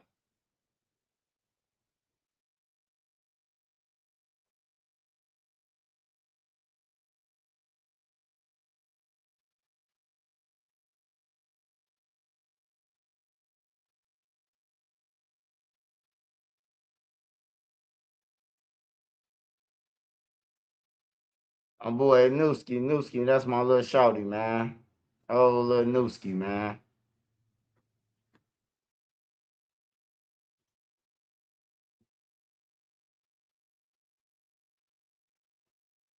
Durk was there when Newski got killed, man. Durk done seen a lot of death in his life. I must say that shit, man. Of his loved ones. I think Durk was there when Newski got killed. I think he was there when his other little cousin got killed.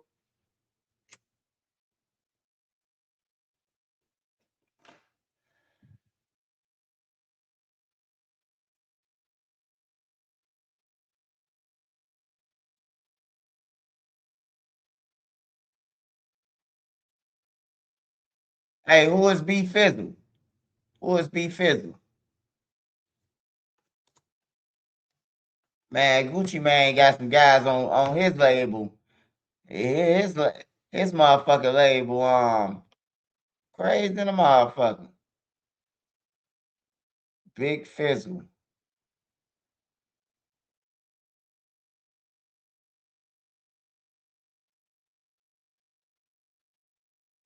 Who the hell is Big Fizzle? I thought he had a guy on his name named Fugiano. Forgiatos. And he got some Pooh Shiesty, Forgiato, Big Scar. Like, I wouldn't even sign no motherfuckers who name no Big Scar or none of that. Scar sound like the nigga off Lion King who snaked his brother, Mustafa, man. Any nigga named Scott, man, he got to get from around me. Let me see, man. Let me check out this shit, man. His name is Big Fizzle. I'm saying B Fizzle. Big Fizzle.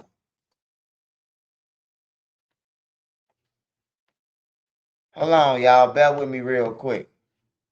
I've been hearing about this shit all day, man. People been sending this to me. Big Fizzle. Fuck it.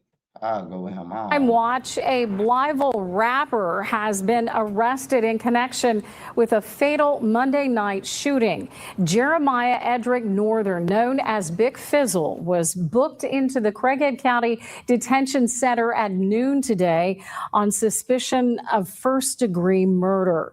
According to the initial incident report, police responded to the 3500 block of Fairview Drive shortly after 7:30 yesterday. Northern and another man are suspected of robbing the victim when shots were fired. The report did not identify the other suspect other than to say he was a 20-year-old. No word on the identity of the victim as of yet. So this was a robbery gone wrong type situation. So, well, damn. Gucci, I don't know where he picking up his artists from, but he must be hand picking them boys from the devil himself. Bro, there's no way, bro. Every single artist, almost every single artist. No, it's not almost. It's all of them. Everybody that Gucci put on, bro, end up getting some stupid time.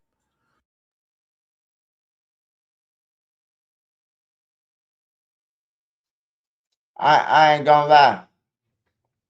Shit ain't Gucci Mane fault, man. It's they ass fault, man. Dude got on that big ass shirt.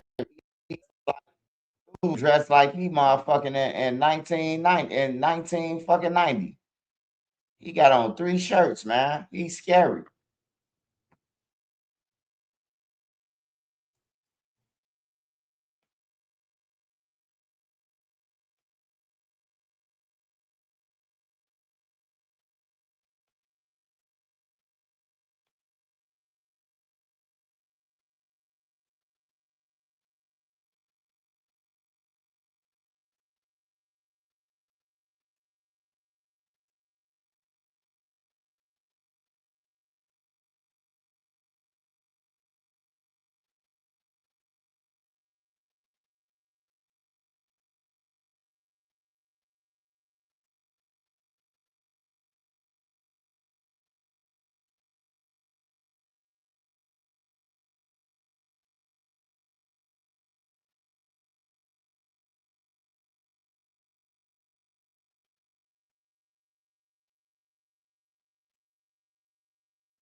Oh, he killed this old Fred. I was wondering, like, what the fuck happened?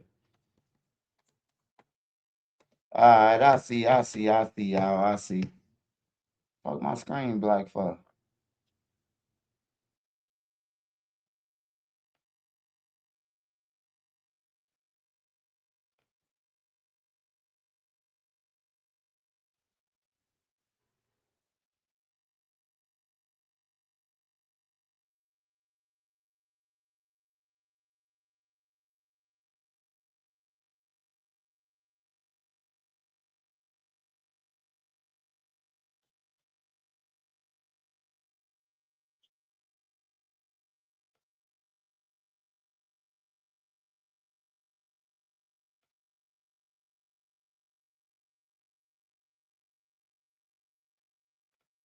Hello, y'all.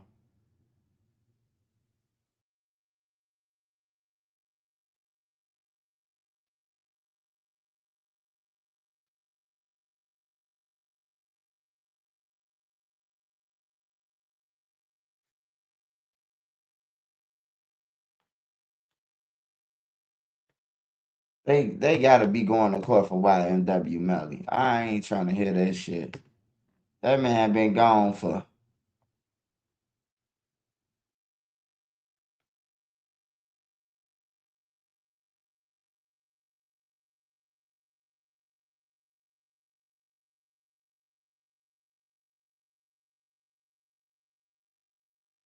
That boy Drew just taking everybody, buddy.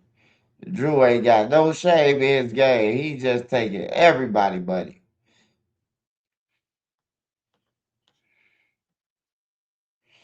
I think Melly got a better chance come home than Durk. Who is that? Smash that like button, y'all. Smash that like button. How many likes we got in the building? Shout out Lakeisha.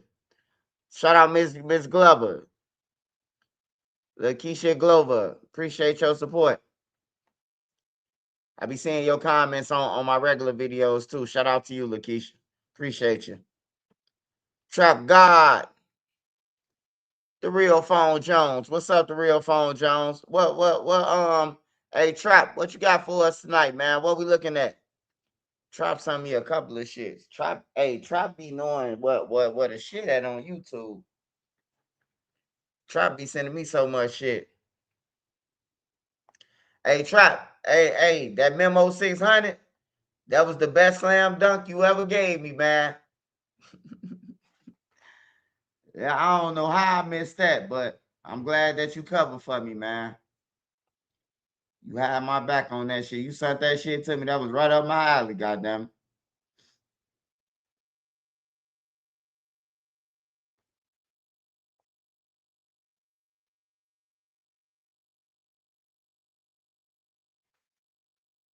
All right, y'all. So hold on. Shout out Big Head Didi. Hey, y'all, Big Head Didi. He got my interview over there. My interview on Big Head Didi page is out. Make sure y'all subscribe to his channel and go and check out the interview. Let me pull Big Head Didi up.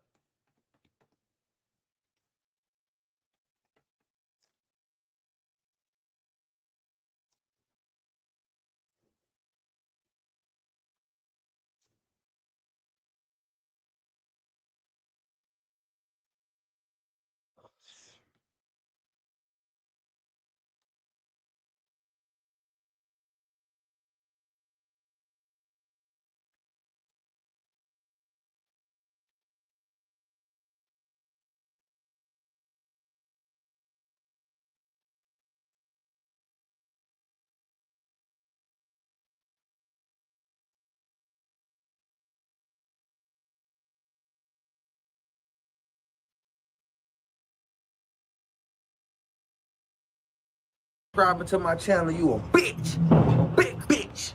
Right there, you see it. Big Head Didi. Go subscribe right now. What up? All right. What's up, YouTube? It's your boy, Big Head Didi, aka Didi with the big head. And we got a special guest with us today on the first.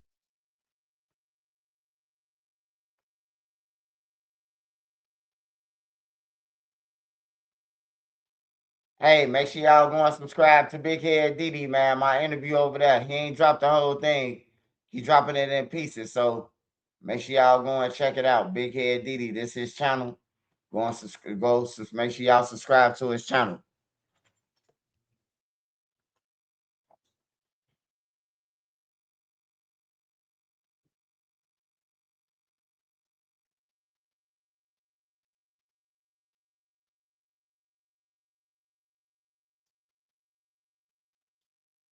All right, y'all.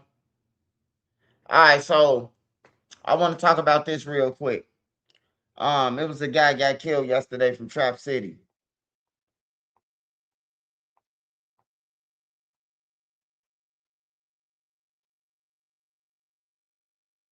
Let me see if I can pull it up.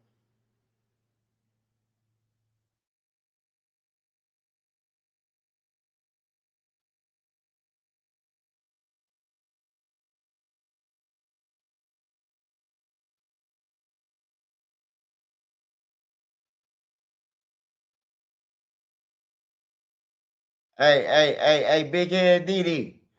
Hey, man, you can't be calling the public no. You can't be calling the public no bees, man. Hey, you ain't gonna never get monetized, brother. Man, you gotta take that intro out, man. Hey, that boy crazy than a motherfucker. He said, "You subscribe to my channel, you hear me?" Hey, we gotta make you another intro, bro. You might gotta get Nene you might gotta get Nene the keys to your channel, man. Let her go ahead and revamp your shit, man. Hey, brother, that ain't gonna work out, brother. If I was gonna subscribe to you, and then I heard that, I still fuck with you though, me. But you know, you got to get a person to watch the channel first, man. That's the first thing they see. They like, oh man, he's talking about me, and you just playing, man. You hear me? Yeah, make sure y'all subscribe to Big Head DD. I got an interview over there. He got the whole interview. He ain't drop it all. He just dropped pieces, man. So make sure y'all subscribe to his channel.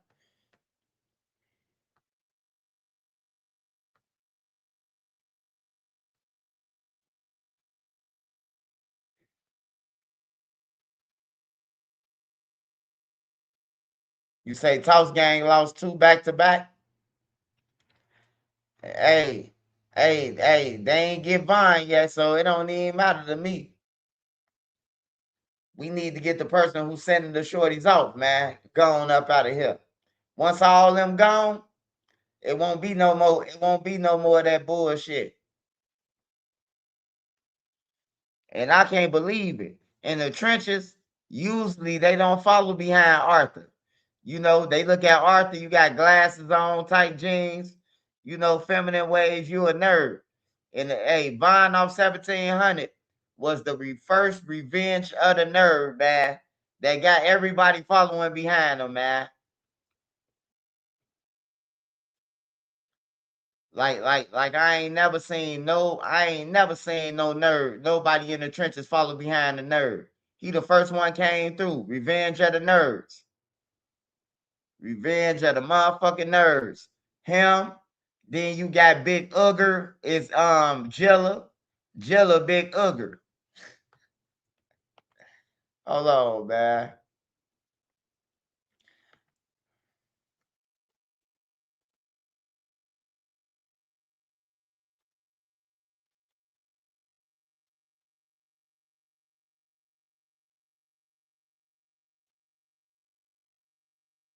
That's Vine. They go Vine off 1700 right there. And that's Big Jilla right there. You see, Revenge of the Nerds, man. I know what I be talking about. Vine and Big Jilla. Smash that like button, y'all. Smash that like button.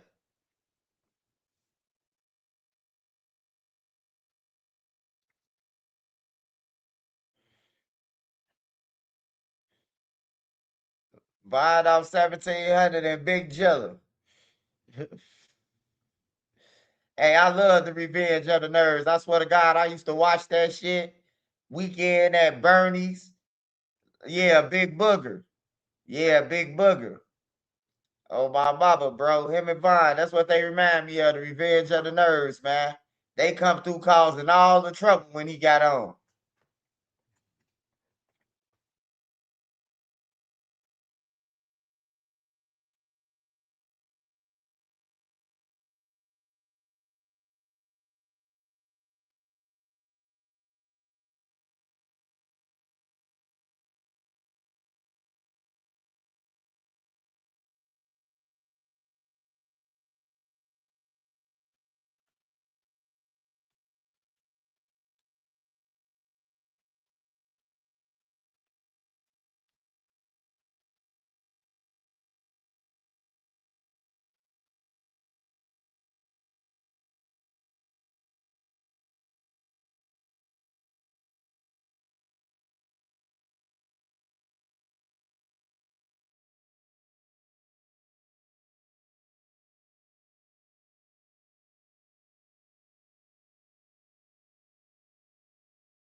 I'm back, y'all. I'm back. Hold on, y'all. Hold on.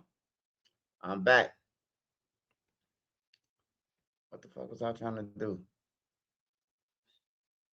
Oh, hey, what's that lawyer name? Big Head DD. I try to go this way. Hold on. I gotta go back to Big Head DD. What is this lawyer lady name? I was watching that and she was just the third song and she was looking like going to jail. Hold on. Shout out Big Head DD. Always support me, man. Make sure y'all go and run up his channel. Hold on. Where the lawyer lady at, man? Nene, what's your cousin name? Be like, everybody, you say everybody white, my cousin. Christopher Columbus, my uncle. Like, geez Louise, somebody stole my ham and cheese. I used to be around the real whites. I want to see one of them, man, and ask them, was you ever racist, man, or was you forced to like me? I just want to ask them that, man, because I'm seeing so much shit in Mississippi. Hold on, y'all, man. Yeah. What is this lady name? Lawyer reacts.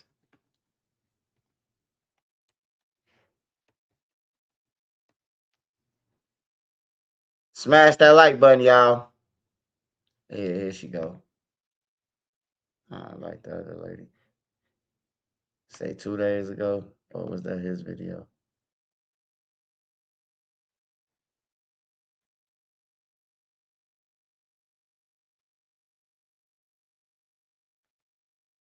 What? Hey, what was that? What the fuck did he have that at? Does she got 2 pages? Nah, that was 1 month ago. Hold on. Hold on, y'all. I'm trying to find this.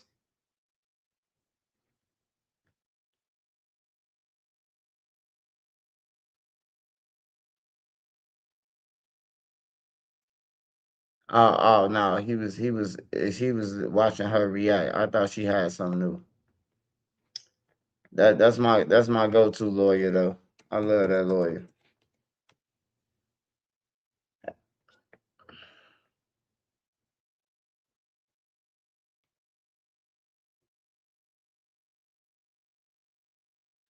DJ Academics. Hey, who putting out these new songs by Lil Durk? I know Lil Durk ain't said no shit like that. Somebody put out a song and said, if they find me guilty, he say, if they find me guilty, ooh, the Muslims gonna blow up the courthouse. I say, what the fuck? Hey, y'all, for real. Hey, look, who is making these videos of Lil Durk, man? How's they doing it, y'all? How's they doing the videos of Lil Durk, man? I heard some shit. I'm talking about. I'm like, I know Lil Durk ain't said this shit and he on trial, man. Like, he on trial fighting for his life. He ain't said no shit like that. If they found him guilty, he gonna do something. I'm like, nah, bro. Hey, but I heard somebody said, hey, Lil Durk, this you Trenches News. And then he said he can't report about the news. Cause once he end up on Trenches News, I say, hold on, man. I inbox Lil Durk. I know you ain't motherfucking say nothing about me. Now you know I got secrets on all y'all. I know you ain't say nothing about Trenches News. Like, I ain't Butter. Like, you could go on Butter and say something about Butter and all that shit, but I know them. Butter and them don't know them. They just, know them from YouTube and Instagram. Like, I really know him. You know what I'm talking about? He got family that stayed out in Danville too, in Fair Oaks Projects. His auntie, Big Durk's sister, used to stay out there on everything. Facts. Yeah, he dissed me in the song, man. I was finna come back. Soon when I heard, I say, Nene, we gotta go to the studio. Durk just dissed me. You know I gotta come through with the song when it come on. La, la, la, la, la, la, la.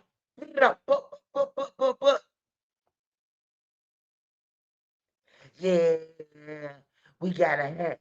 I got a Cubs hat, White Sox hat, Black Hawks. Tell him I got 10 hats and then name all the baseball hats I really got.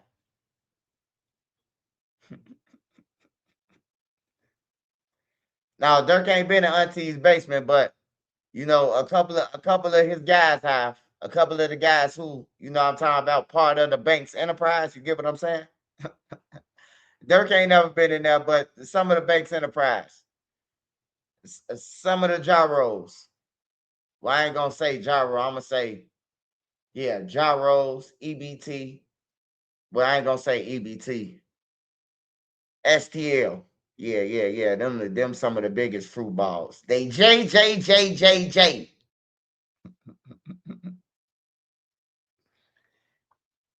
Yeah, Lil Durk, I ain't gonna lie on nobody's name. I ain't gonna lie on nobody. I don't hate Durk that much to just be lying on him and shit. Like, nah, bro. I don't hate him. I hate that he jagged off his career though. I tell you that. I hate that for him. I hate that he done built it up to a superstar where his kids like, Durk my daddy.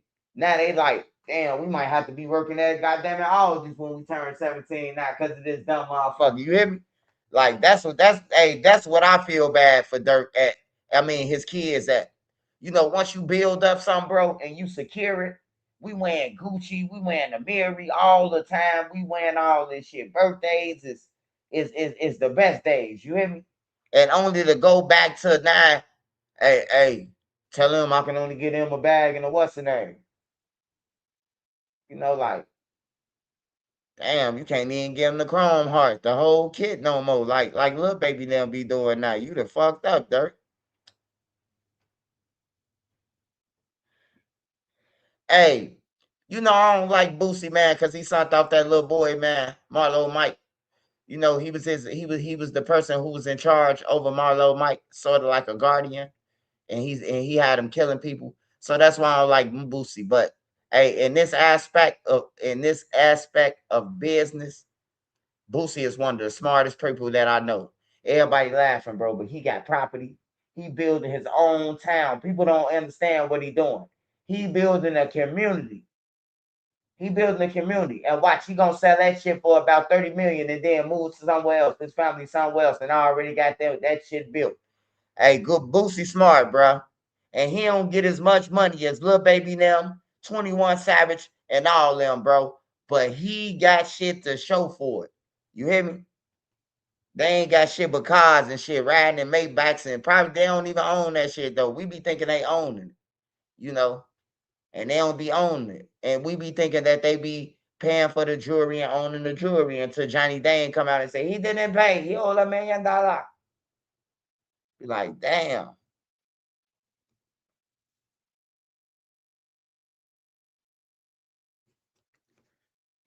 Yeah, Dirk crashed out, man. Hey, I told y'all, I can see him and Pooh Shiesty being sellies in the next 5 years. In the next 5 years, I can see him and Pooh Shiesty. They on the jail call together. And when Lil Durk get to the place that he gonna be in prison at, he gonna get caught with a cell phone. Cause he gonna get it from a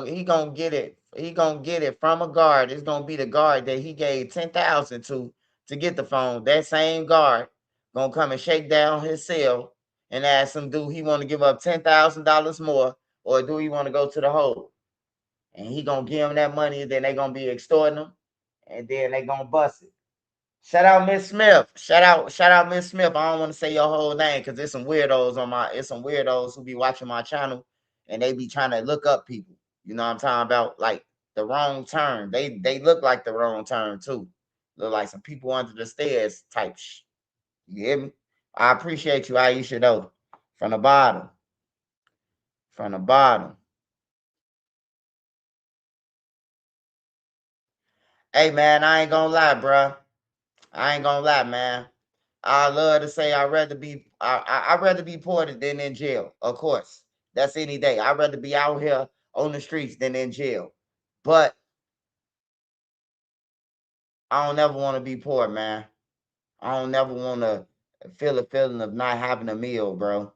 I don't never want to have a feeling of like, you know what I'm talking about, everybody going in the house and you pulling car doors, trying to see which car or hallway you could go in. And every time somebody come out their crib, you jumping up and shit. You know what I'm talking about? Like, I don't ever want to feel that shit no more. But I understand what you say. Like, I'd rather be poor or something like that. I don't want to feel that shit no more. I ain't gonna lie. That struggle I don't want to go through no more, bro. Like, it's been days where sunflower seeds, crunch curls, and a goddamn 50-cent juice. That was my meal for the day. Or 2 honey buns, a 50-cent juice, and a bag of crunch curls. You know, and a pack of sunflower seeds. That was my dinner. You hear me? Like, for real. Some days in the trenches, that was my meal. And then you got 5 people coming talking about some. Let me get some of them. Hell no, nigga, you go in the house and eat. I can't give you none of these. All 105 sunflower seeds in this Dave and pack is accounted for on everything. I done told people that. Y'all might think I'm lying. They be like, damn, bro, you counted all the sunflower seeds. You damn right. It's 105 in the bag, and you can't have one of them on everything. You know? Motherfucker really asked me, like, you count all the sunflower seeds? Hell yeah. Hell yeah, I count all the sunflower seeds. All the M&Ms, shit. I done broke down a bag of M&Ms and counted them before. Hell yeah. That way, if you over my house and I ate 6 of them, I know that I'm supposed to have 6 more left in the pack. If I don't, that means you steal it. Nigga like Swipe Tripper, he count M&M packs and shit. Hell yeah. You got to do that. You invite somebody over your crib, they ain't asked for the M&Ms. They just went in your shit and seen it because they was high and just ate them. I don't want to be like the guy on TV who killed his uncle over a honey bun because his uncle refused to let the honey bun marinate in the freezer. You know, he was trying to let the icing marinate, and his uncle came along and warmed that motherfucker up and ate it, and then asked him, like, when he asked him, did he eat it? He said, yeah, motherfucker, I ate it. It's in my refrigerator. And his nephew say, bow. His nephew in jail right now. His nephew in jail right now, y'all, for that. I kid you not.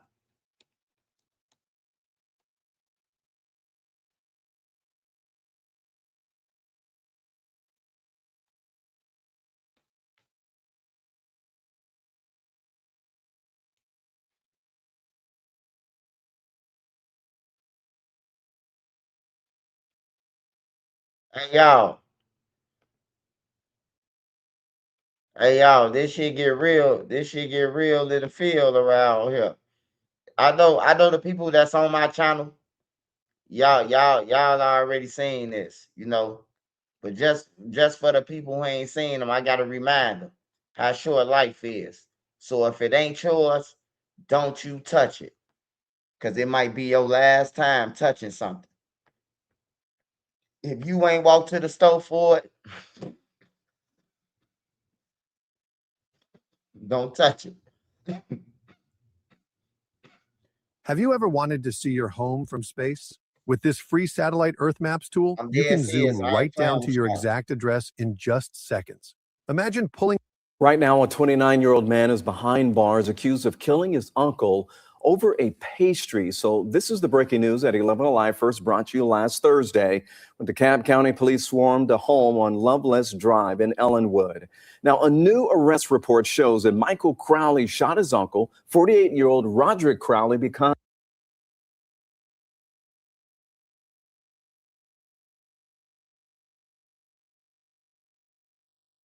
Hey, look.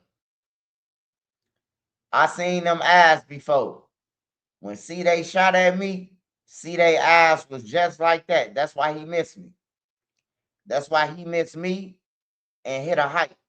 Because his eyes was like that. Hey, but this is a life lesson to everybody. If somebody in your household put something in the refrigerator, just refrain for it, man, because it might not be nothing to you, but it might be everything to them, man. And that honey bun was everything to him. Look how he looking. He don't even regret it that he killed this uncle over the honey bun. He looking like, yeah, I did it. Give me my time, ninja.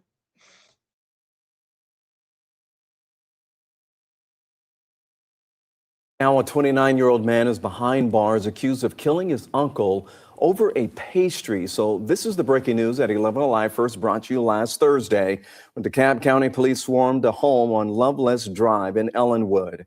Now, a new arrest report shows that Michael Crowley shot his uncle, 48-year-old Roderick Crowley, because he ate his honey bun. The warrant says that Michael called 911 and told police what he did. When officers got there, they say they found him in the woods nearby and took him into custody, charging him with malice murder.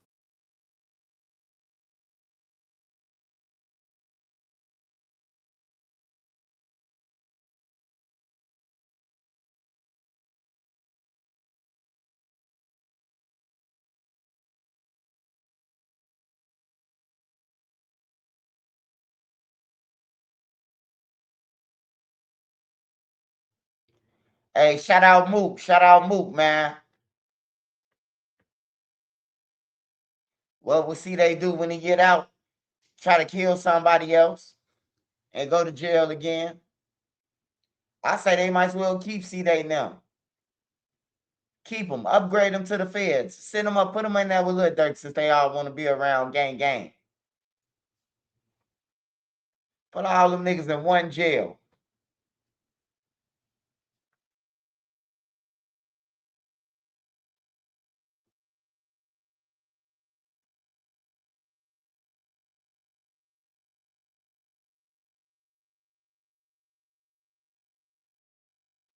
Wait, if you were locked up at any Illinois juvenile detention center, such as Cook County, the Audie home, or anywhere else in the system, a global settlement.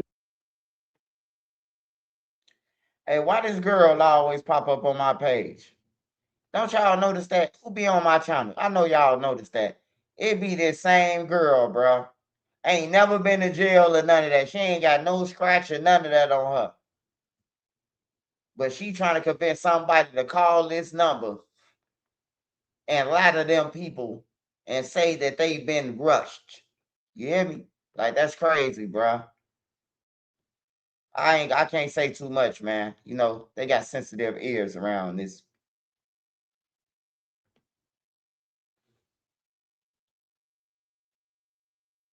Now at 4, an alleged sex trafficking ring at a Marietta apartment complex busted by police. At least 4 people are facing charges, including 2 teenagers. Atlanta News First reporter Chelsea Bimefort is live at the Marietta Police Department.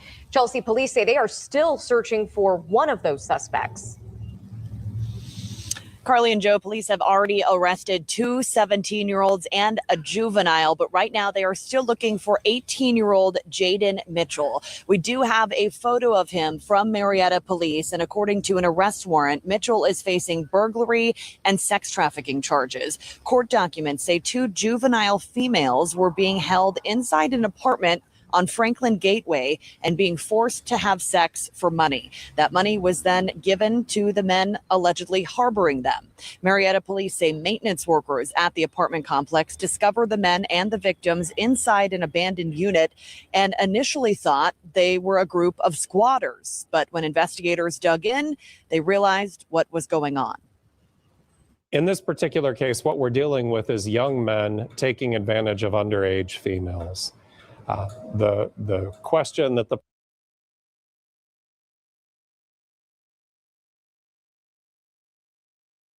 sociable with everyone, didn't meet a stranger. Tonight, as Nolan Wells' death draws national attention, the people who knew him best are refusing to let his story be reduced to a headline. The questions surrounding his death remain unanswered. Officials are urging patience for facts while his family continues to demand answers. Good evening. I'm Troy Johnson. And I'm Megan West. Tomorrow, civil rights attorney Ben Crump and the Reverend Al Sharpton will stand beside Nolan's family. They plan to call for a fully transparent investigation. The 18-year-old Southwest Community College student was found dead near Horn Island after spending the 4th of July with his friends. Only on 16 WAPT, our Kamari Hamer spoke with Wells' football coach and is in the studio now with how he's remembering him.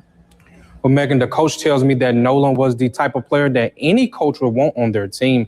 And as the family continues to search for answers, the team is also showing some support.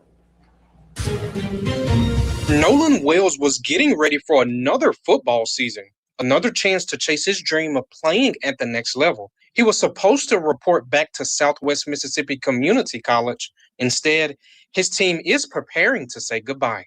It's heartbreaking, man, whenever it's obviously you don't want to see anyone lose their life at any age, and but someone young like this with a future in front of them, it's tough. 18-year-old Wells was supposed to move into his dorm on Monday to begin getting ready for this football season.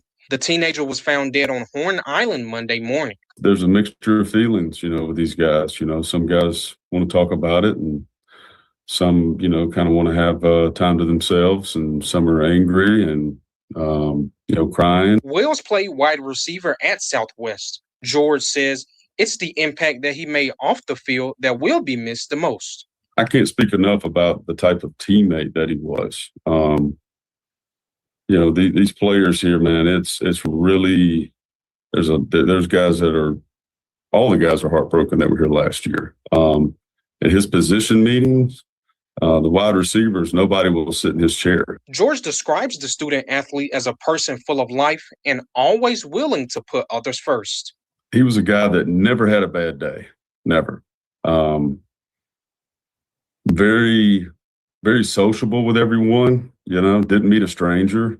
He would pop up at my office and come sit on the couch just to hang out and talk. George says Wells was a part of his first recruiting class at Southwest, and he believes the example Nolan set will continue to shape the program for years to come. When you step into a situation in a program that you just got hired into that hasn't had a lot of success, and you're having to, set the culture, Nolan is that guy that's going to help you set the culture of the program with the standard, consistently doing things right. And Coach George tells us Nolan did have plans of continuing his football career after his sophomore season at Southwest Mississippi Community College. Live in the studio, Kamari Hamer, 16 WAPT News. All right, Kamari, thank you. 16 WAPT is following this developing story, and we'll continue monitoring tomorrow's news conference. Make sure you download the 16 WAPT mobile app, turn on the alerts. We'll send you updates as soon as we get them. My Blue Chew Gold just kicked in. Sir, that is always an immediate yes.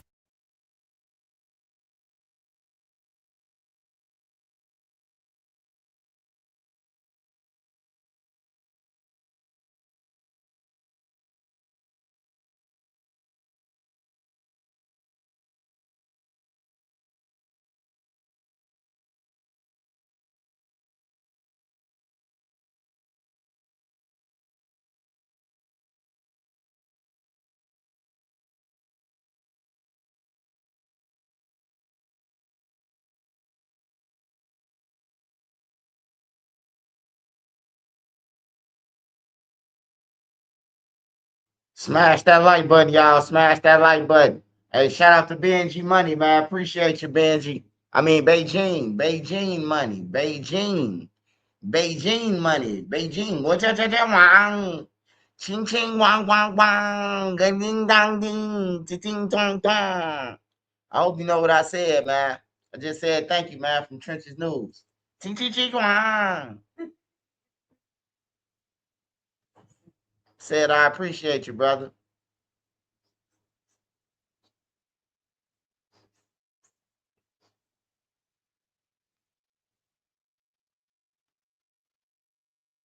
More breaking news right now, this time out of Hollywood. LAPD chasing a possible murder suspect through the streets. Let's head straight to Eyewitness News reporter Rob Hayes, who spoke to neighbors, Rob, about what happened.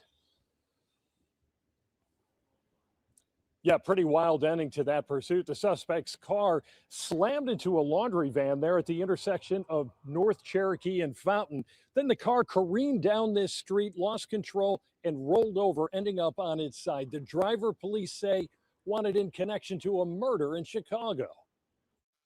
On the ground and in cuffs, but not until a short but dangerous pursuit through Hollywood. The person arrested, a suspect in a Chicago homicide case, pulled by car they were driving. Everything happened fast, and That was crazy.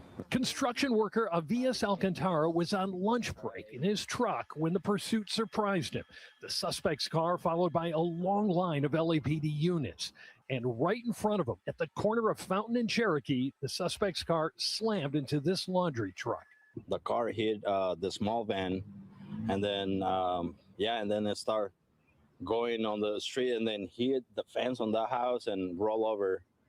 Alcantara says the suspect was barely able to walk after the wreck. Police had to get him out of the overturned car before he was taken by ambulance to a hospital. Where the car careened down Cherokee, that is where Alcantara says he and his fellow construction workers usually take their lunch break. I probably wouldn't be telling this story right now.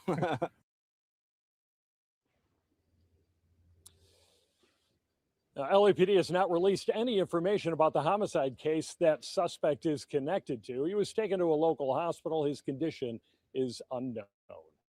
Reporting live in Hollywood, Rob Hayes, ABC 7 Eyewitness News. And sold to Carvana. Ugh. What's wrong, John? I set aside a week to sell my car, Clarence. They pick it up tomorrow and they pay me on the spot. What am I supposed to do with all this time? Visit a museum? All week? Learn a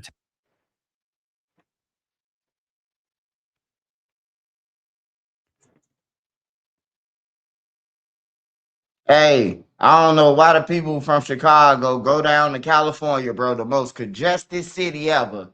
And the police so used to people driving in them Lamborghinis and flying on them. Man, look, you not beating that helicopter. You ain't beating nothing they got. You getting caught. If they ain't coming, if they ain't grab you, hey, look, the feds gonna come and grab you. They just gotta let you go. They done ran your plate. They done. Yeah, the Cash App, click that link. Click that link to make ain't no Nene Marie. Nene 3837.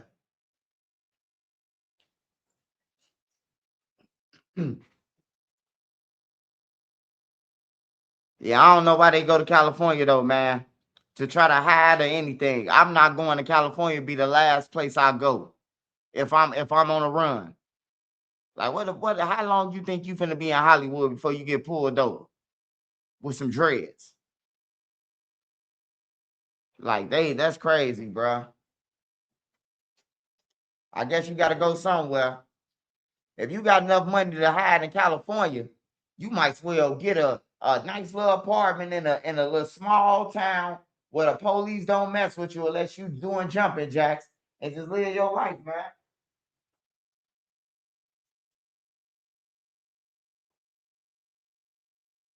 Oh, I appreciate it, Beijing. I appreciate it, Beijing. What's that? I say, if you ever come to Chicago, I'm gonna take you to Nikki's restaurant. Nikki's, the best. They got Chinese and black people in there. You hear me? They got black kids, Chinese and black kids in Nikki's. That's why when they say, hey, Trenches News, we got to boycott the China. How?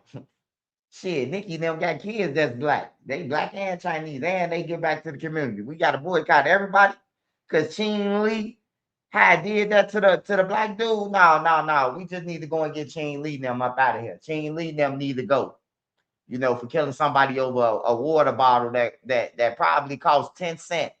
Because I seen a video of the Indians over there filling up recycled water bottles and Coke bottles, and they water pressure in the Coke bottles and putting it back inside the bottle, filling it back up with Coke. I said, I ain't never going to India, man. I love India. If y'all support me, I love y'all, man. But I can't eat over there, bro. Hey, shout out 78th in Kingston, man. That area over there, man. It got me prepared to be Floyd tough, man. I appreciate No Limit. I appreciate Carmichael, the Big Wets. I appreciate all of them, man. I soaked up everything Slim. I soaked up everything I seen them do, and I knew not what to do. And I knew if I was gonna do something, I had to jump in the head first, man. I love that. I love them over there, No Limit. That's why I try not to talk about No Limit, man, because man, they taught me, bro. And then I lost friends early. But I learned how to cope with the losing of friends because they already told me, man, welcome to the Sharks. You know what I'm talking about? Welcome to the home of the Sharks, where anything can happen. You know, you can get backdoored by your homie if you show him that you got. If he asks you for 5, but you just showed you got 10, you might die. You know. So I just started walking around with bunny ears. You say Trenches News. It's Swag De Niro still locked up? I don't know if Swag locked up, man. I don't know about him, man. But shout out to Swag, man. Swag need to use his platform, you know, and study word about who's snitching and who gangsta and who was in them cars and shit. Cause I done been in more cars than any one of these guys, man, and I ain't get shit for it but a case on everything. Nobody ever saw me no money or none of that. I done hopped out of car. I done been in a lot of cars, not stolen either. But I ain't getting nothing out of it. So I don't see why motherfuckers like we bragging about this shit like it's cool. You know, it ain't cool at all, man.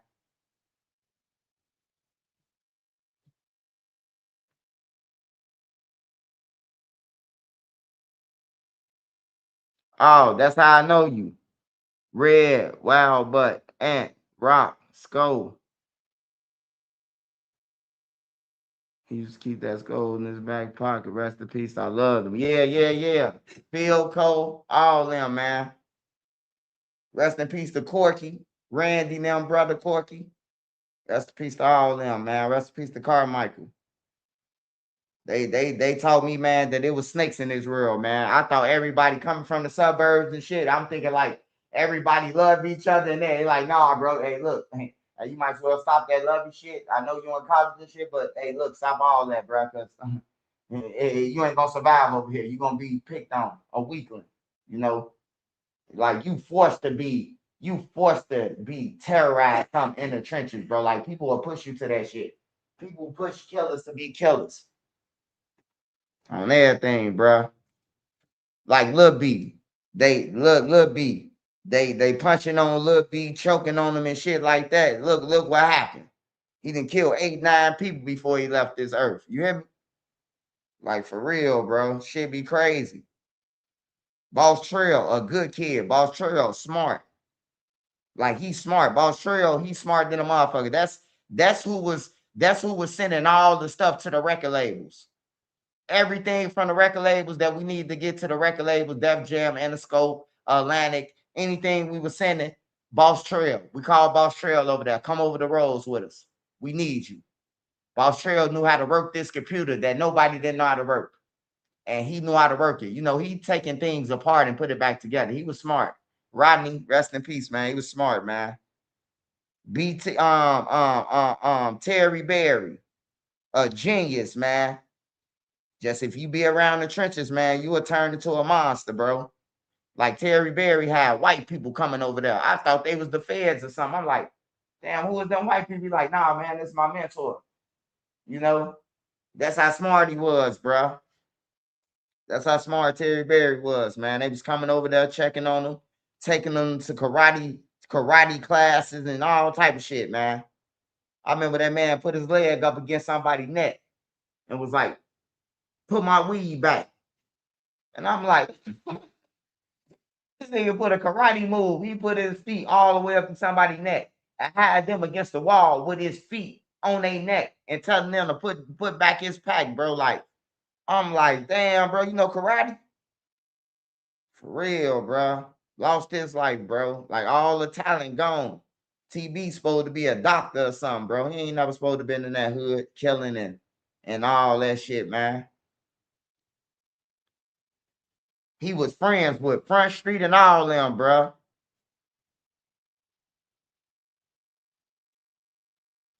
Man, TW, bro. I watched all them when Taekwon real first started. I told you I was there when Taekwon got killed. He died right in front of me. And when they first started Taekwon, I seen 50 of them. When I came home and Melly got killed, I see 2 of them. You hear me? Like shit, hey, the math got deducted. You hear me? Like for real, got deducted, man. Got deducted, brother. It was 50 of them when I went to jail. I came home, it was 2 of them. Shit, it was 30 FBGs. I came home, shit, it's 2 of them now. You hear me? Like for real, shit changed fast. 600 then turn into 500, 300 then turn into 250. Shit. Old block, they done went from 1,000 swole to goddamn it 22.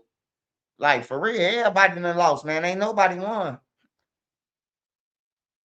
Ain't nobody won.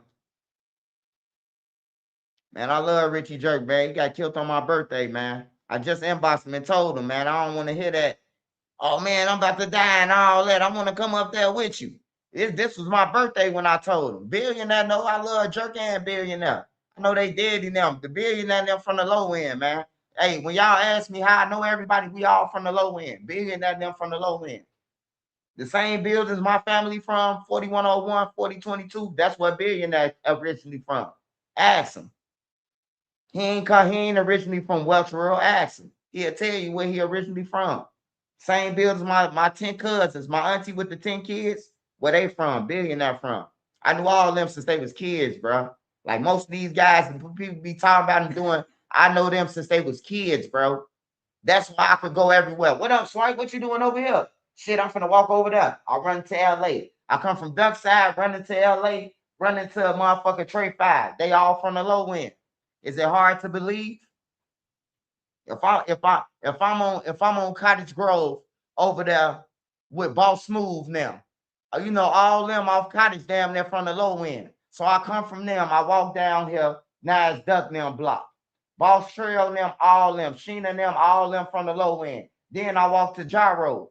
Hottie them, all them. Hottie, when they say Hottie and all, they from the low end. Bird them, all them from the low end. Head them, all them from the low end. So I just walked from Cottage to King Drive and told y'all everybody who I just ran into from the low end. So is it hard to believe that I know all these people? We all from the projects. We all from 39th, the low end.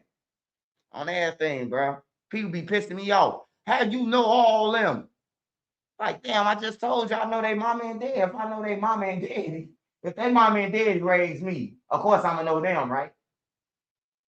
Or if they went to school with my big brothers now, of course I'm gonna know them. They know me because these my big brothers now, peers. If 600 is stink, hey, I ain't gonna use the word stink because that sound bad, man. They ain't 600 no more. If that's what you're trying to get at. Nobody's the number that they was.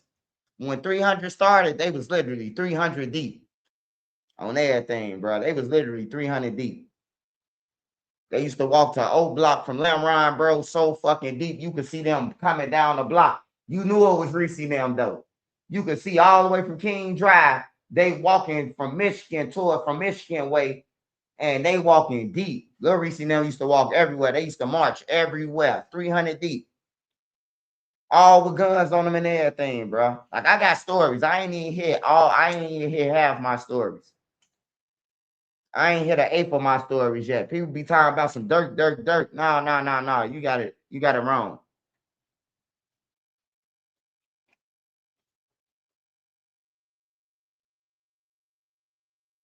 You know Puffy then on me and my sister Rowdy. Hold on. Hold on, just give me a minute. My brain glitching. I'm gonna tell you who your people is. Hold on, Beijing. Just give me 1 minute. You got an Instagram? I'm gonna hit you on Instagram. Cause I got a stalker on YouTube. She might look up your name and all type of shit, man. Like weirdos, bruh. I'm ready to put a goddamn order of protection out on that motherfucker. FBG Brick was another young Chicago legend. I love Brick, man. Brick, man, he was like different, bro. Like Brick loved everybody, bro. Like if the ops would have got a chance to kick it with Brick, bro, like they know Brick, he real, bro. Like he real. Ain't too many like him, bro. Ain't too many like him, bro. I swear to God, I'd have been around a lot of young motherfuckers who younger than me, bro. Ain't too many Bricks, bro. Ain't too many of them, bro. Like if Brick say he love you, that man will put his life on the line for you, bro. Hey, look, nah, you ain't finna fight him. Fight me. I done seen Brick pick up fights for people from STL all the time. Motherfucker from Gyro trying to fight them. Brick like, nah, fight me. And now they don't want to fight. Now the fight over with. Because it took Brick to say fight me. And they like, nah, Brick, we cool, man. You know, man, fuck that shit, man. This all good, you know. That's what a real leader do. A real leader have a nigga bite down, park yourself. Stop. You hear me? I love Brick, man. I wish Duck was here. I wish Brick was here. I wish OD them was here. I wish all of them was here, bro. E-Day them on everything. E-Day pulling up to the King Drive. A Fat Boy, A Cooper on everything. They started calling him Cooper after I started calling him Cooper. One no nigga called him Cooper, man. I had names for everybody. Ass E-Dog. I came up all late. Itchy and all them, man. Their name was Daquan and Eric and all that when I met them, bro. Hey, Lil Itchy. On everything, Lil E. His name went from Lil E to Lil Itchy. You know?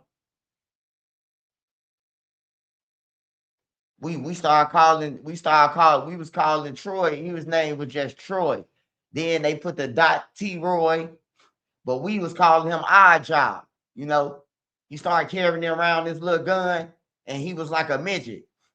And somebody came and was like, "Man, I just got robbed by a midget," and we knew it was T Roy, bro. All the guys knew it was T Roy, bro. Like, damn, bro, you robbing people for pellicoats and shit in the middle of the night. He like, man, I gotta get my money, man. We started calling him Odd Job, bro. He ain't never want to go in his auntie in them house and sell money in them crib. They had the cleanest crib in Parkway. Him, them, and Moo-Wop Mama.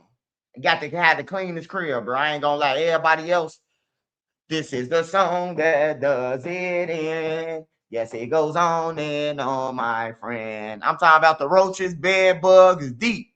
Roaches used to meet, hey, bed bugs on the bed we will be taking over tonight. All right, damn. Can I get a corner there? No, you haven't paid your rent. You know what I'm talking about? Bed bugs. Approach me. Roaches pull me in the kitchen. Hey, can we come out? Can we come out? We know it's Thanksgiving, but hey, we trying to party too. Hey, look, you better stay in the cabin and you better not come out. You better not. You gonna meet my friend Ray.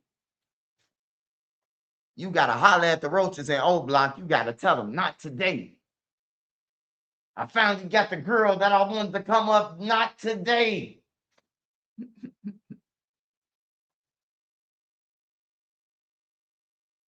Yeah, Moo-Wop Mama and Jail Money Mama, bro. They had the cleanest cribs up in that motherfucker.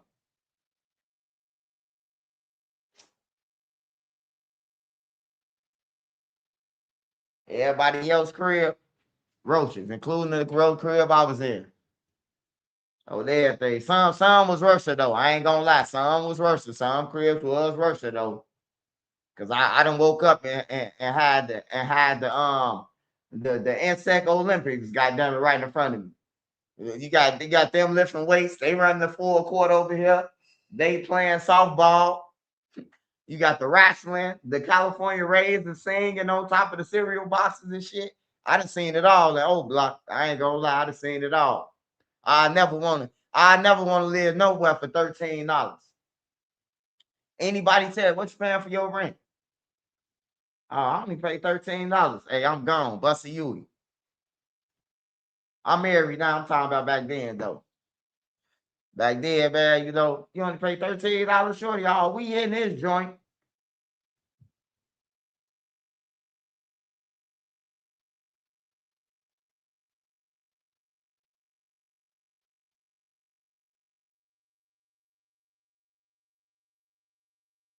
I don't know what you're talking about, but none of them ninjas is Duck friends. I can tell you that. I'm a witness to that. I done been around when they done said, don't tell Duck to go to the studio. This my little homie, though. This Brick brother. See, they ain't know, like, the way I came in and the way, you know, Young had introduced me to his daddy and shit. Then me and his daddy started getting up and riding the city and shit, started riding to E-Town, J-Town, all that shit. We started going there where the low end, you know. But none of them was Duck friends, man. Them niggas was riding with Duck and try to see how far they could ride his wave before they jump off. Like Tony Hawk and start grinding on the rail they self. I told y'all, man, ain't no friends in this shit, man. I told y'all ain't no friends in this shit, man. If you got somebody doing the same thing as you, it's competition. I learned that in the streets. If me and you selling weed together, you trying to outdo me. You making your bags bigger than mine. You know, you. Hey, look, I got these. He got nickel bags, but I got nickel bags look like dime bags. We in competition. As you my homie. A real homie will be like, hey, I knocked off all my bags. You got some? Come on. You know, come on. I'm finna help you knock off your shit. You know, they ain't no homies. That's competition, bro. Motherfucker trying to see who can outshoot each other, who got the most hats. What that sound like? Competition, right? Just think about it. He got 5 bodies. I got to get 6. That's competition. When you get into it with your homie, you ain't never killed nobody. You shot one person on accident with your eyes closed. I killed 5 people with my eyes open. That's competition. So don't tell me the streets no love you or no gang shit. Everybody in competition. You trying to get a better chain than me. You trying to go and get a better pair of jeans than me, and on everything. That's how everybody is. 2 niggas G'd up out the whole crowd. Everybody else, the Air Force One's bent. If you knew we was coming to this interview, everybody should have got Air Force Ones. You could have saved them a Mary jeans, and you could have brought Scud them some Air Force Ones. Just think about what I'm saying. Is we really gang or is we being used? Is everybody using each other for what they can? On everything, cause hey, I ain't gonna lie. The people who I was around in the streets, when they go to the mall, when they go to downtown to what Doug got killed at on Oak Street, and they go in the Gucci store, they say, hey, Swipe, pick out something. On everything. When I was with Dart and them, and they going to the Dose store and all that, hey, Swipe, get what you want. You hear me? Them real friends. That's what you call real friend. Hey, Fredo, get what you want. On everything. We going to the crew on 87, get what you want. Alpha Dodger, Creative Rex, get what you want. You know, them real, that's called real people you in the streets with. You know? Not know you going to the mall. Hey, come to the mall, come to the store with me. You come out with 10 bags. I ain't got a bag. Man, I know Brick Youngster mama, man. Brick Youngster family, bro. I don't know what you talking about, brother. Brick Youngster, he family, though. He family, man. He grew up in the house with Doug and them, too. So, he family. That's they brother, cuz, whatever he tell you, he is to them. On everything. They stayed in the house at one point in time, bro. If I lived in the crib, that's just like 112. What's the name? 112 was on house arrest at O Block. Me and him in the same crib. Sleeping, smoking together, all that shit. We in the same crib. He on house arrest. You hear me? I love 112, man. That's the only reason why I made that video. It ain't about me being on Duck Trial. I ain't gonna let you motherfuckers play with his name as he dead. And y'all know that Boss Top did it. And then the police did it at that. That crooked shit. The police say, yeah, Slutty told us that. Slutty ain't told you shit. Slutty was dead. Boss Top told you that. You know? I love Slutty, man. No matter what, Duck Trial or not. I love him. He loved me. If he was here, he'd tell the world that, hey, I love Swipe. He taught me a lot. I taught him a lot, you know. I taught him a lot, though. I taught some of these guys, man, they'll get on, if they wasn't in their feelings, they'll get on here and tell the truth, bro. Like, hey, he taught us shit that we didn't know. He put us up on shit. I taught a lot of people. Everybody I've been around, I taught them something. They gonna be able to tell you that, man, I learned a lot from him on everything, bro. Because I came from a different position than the trenches. Like, I was born in the trenches and I was in the projects, but I got took away from the trenches at the age of 10. I was gone. I was going to a group home. So it was a different ball game for me then. So hurting people and all that shit, that wasn't part of my life. You hear me? That's part of somebody else's life. Like my brother and them was going through it, watching their friends die and all that shit. I didn't have to go through that on everything. That wasn't cool. It wasn't cool, bro. Like, I never heard a gunshot in Des Plaines, Arlington Heights, Mount Prospect, Palatine. I never heard a gunshot in Skokie. I never heard a gunshot out there. I was out there for years and never heard a gunshot out there. But I come to Chicago and you hear it all boom, boom, boom, boom, boom, boom, boom, boom. You know. Hey, rest in peace to Boss Trail, man. Hey, he was misled and misguided. That's all I can tell you, bro. He killed people, but where he at? You hear me? So we could brag about that he was like that all day, but somebody else like that. You hear me? So, that's why I don't brag, but that's why we shouldn't brag about, people like that, because somebody end up taking you out. J Money and them was like that. I'm talking about broad daylight, but look where they at. You got to just think about it, bro. Like, nobody wins in this shit. You thinking you winning, but you ain't winning.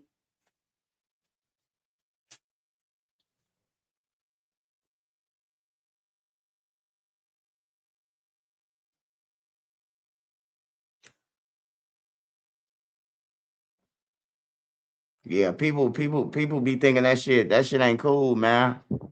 Like, bro, once you get older, bro, like, it used to be cool, bro. Like, you seeing a motherfucker on the ground or something. Like, I seen people like laughing back then, but I ain't never laughed, bro, when I seen somebody on the ground dying or fighting for their life, bro. Like, you hear me? Like, I ain't never like laughed about it, bro. Like, laughter, like it ain't fun. Even if you shoot somebody, like you should be paranoid on edge or something like that. I didn't know about the celebration shit that we should celebrate because you did it, and then you knowing that something can happen to you, motherfucker gonna come and get back. So ain't no need to celebrate. It's time to play defense now. You don't win on offense. It's time for defense because they coming back. And if they hit somebody and they score, then now you crying. So it ain't no need to laugh to me. It was never no need to laugh in the streets. For real. I ain't never did no footworking or none of that shit. I always stood and paid attention to everybody. I don't drink or none of that. I just always paid attention. Smoke my weed, but that's it. That's it. And when I was off the X, the triples, the doubles, the naked ladies, the fucking flats and shit like that, I was on point. If the bush move, I can hear that motherfucker talking. I can hear ants pissing. You hear me? Like, it enhanced my thoughts of awareness. Yeah, they always coming back explosive. It could be 20 years. Hey, I seen this guy, right? I don't know if y'all remember this, but I was in a joint with dude. I was in prison with dude. He was in Shawnee. And he had came home from killing somebody. And he went back over there to his old hood and he was bragging. He was outside the stove. And he was bragging, I could be in my hood and all that. And then a shorty came from nowhere like a ninja and stood over him. Boom, boom, boom, boom, boom, boom, boom, boom, boom. He survived that. He survived, but they got him again. He got killed. He survived that one. But the same shorty caught him again. You hear me? So what we trying to say is ain't no like they gonna keep coming, bro. If a person wants you dead, they gonna keep coming for you until you dead, bro. They stood over him in front on camera, like it's on camera. He was on live when he got stood over. So he recorded Shorty standing over him. I don't know if y'all remember that. That was on that was on Walcott, over there across Damon. Where the Vice Lords at, the Snakes at. It's a mixture over there. The stones, there's some stones across 55th. But right there, that area where he got killed, I think them like Vice Lords. Jakara Bonds is a young legend, man. Hey, look, let me tell you something, man. Let me tell you something about KI, man. I ain't gonna take nothing away from KI if that's what you want to do and say some shit like, she was like that. Nothing. Hey, look, it's two KIs. I just want to make y'all aware. It's a boy KI from MOB, and it's a girl KI. Now, when you was hearing about the killings and shit, they was talking about the boy KI. But the girl KI heard KI, the name KI, and then she picked it up as if she started doing the shit. But nah, bruh, it's a dude named KI. Just like with the blood money. When KI was running around saying she killed blood money, I'm like, hey, KI, you shouldn't do that. I love you, little sis. You shouldn't do that. She was saying she killed OD. I'm like, you shouldn't do that, KI, and you ain't do it. I used to tell them that shit. If she was here right now, she'll be like, Swipe ain't lying. Them some real people, bro. They'll tell you, like, he ain't lying, bro. He told us this. Just like when I told y'all. I could have said to Lil P and Modell them, I could have told them nothing and just let them walk into it. But then Lil P probably be like, oh, Swipe set us up. But I'm not like that. Soon when Vine them, I left from with Vine them, I told Lil P them to turn around. King Vine is in a cut. And Lil P them, they turned around and looked at me and said, man, F Vine. He a goofy. He ain't know nothing. On everything, bro. Modell got killed right after that. Modell got killed, motherfucker, 3 minutes after that. 4 minutes after that shit, Modell was dead. And I try to tell them to come with me, turn around. Turn around, Lil P. Turn around, Modell. Vine them just had me in the cut asking where the fuck y'all at. You hear me? Vine say, I know you know where they at. I said, man, I don't know where nobody at, bro. I'm finna go with my homie. We finna go and get over some females. He say, I was just playing, you know. I ain't trust Vine after that. As long as I knew Vine, I ain't trust him after that. Cause I felt like, you know what I'm talking about, if J Money and T Roy wasn't there, he would have killed me. That's what I felt like. Like I would have probably died. I mean, if they wasn't there, I would have died. I would have probably I mean, if they would have listened to me, bro, they'll still be alive, bro. He'll still be alive. That's facts.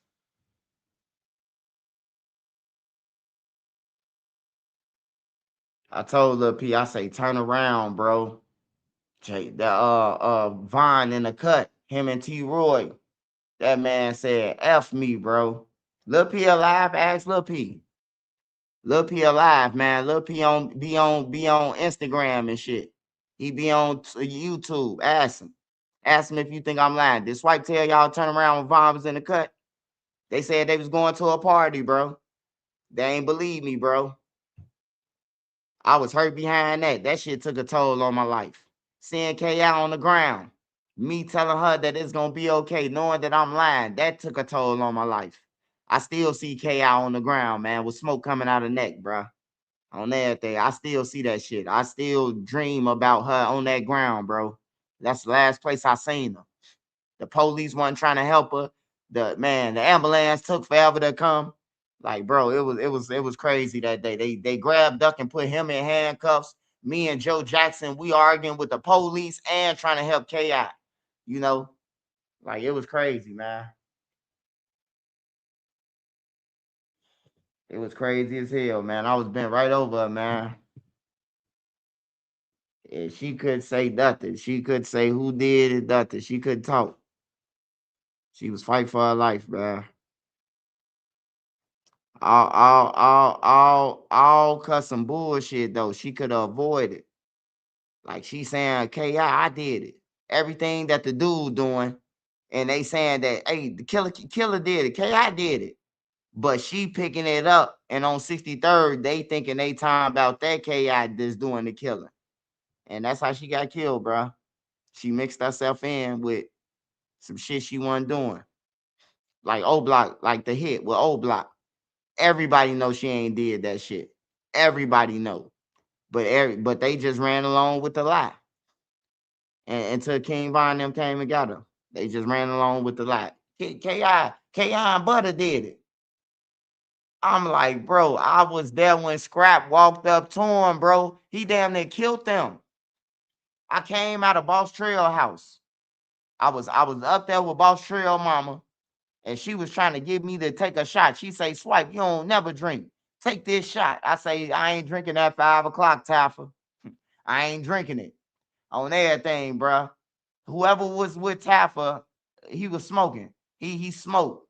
So I gave him the blunt. He passed it back to me. I gave it to him again. And then I was like, Taffa, I'm finna walk on the tray. I walked down the stairs, Buddy and K.I. sitting on the porch. They on the porch, 6347. What's the name walk up? Scrap walking. You can see Scrap from the porch. He walking through the cut almost to what Brick and them got killed at. So he coming now. He crossing the street where Kobe got killed at. He walking through that grass right where Kobe got killed at. He walking through that grass across the street. Now he come across the street and he like, let me holler at y'all. Step out the gate. I'm like, what's up, Scrap? The way he said it, you know, my antennas was high. I know he killing people. I'm like, what's wrong, Scrap? He like, man, I'm tired of they ass claiming my work. I say, what the fuck? I say, Scrap, what you talking about, bro? He say, man, I made old block. They on the internet talking about they did. I'm like, bro, that was the first time I ever heard somebody come at somebody and say, quit claiming my work. Like usually, if you kill somebody and somebody else saying I did it, you glad they saying they did it. Keep saying it, motherfucker. So the police could go your direction. You hear me? But Scrap say, nah, man. Scrap say, nah, man, that's my work. He saying they can't say it. So when I seen that, I really knew that like they was killing, like they mind was like messed up, bro. Like they done killed and they willing to keep doing it, bro. Like it was crazy, bro. But I was right there when he came at Butter them.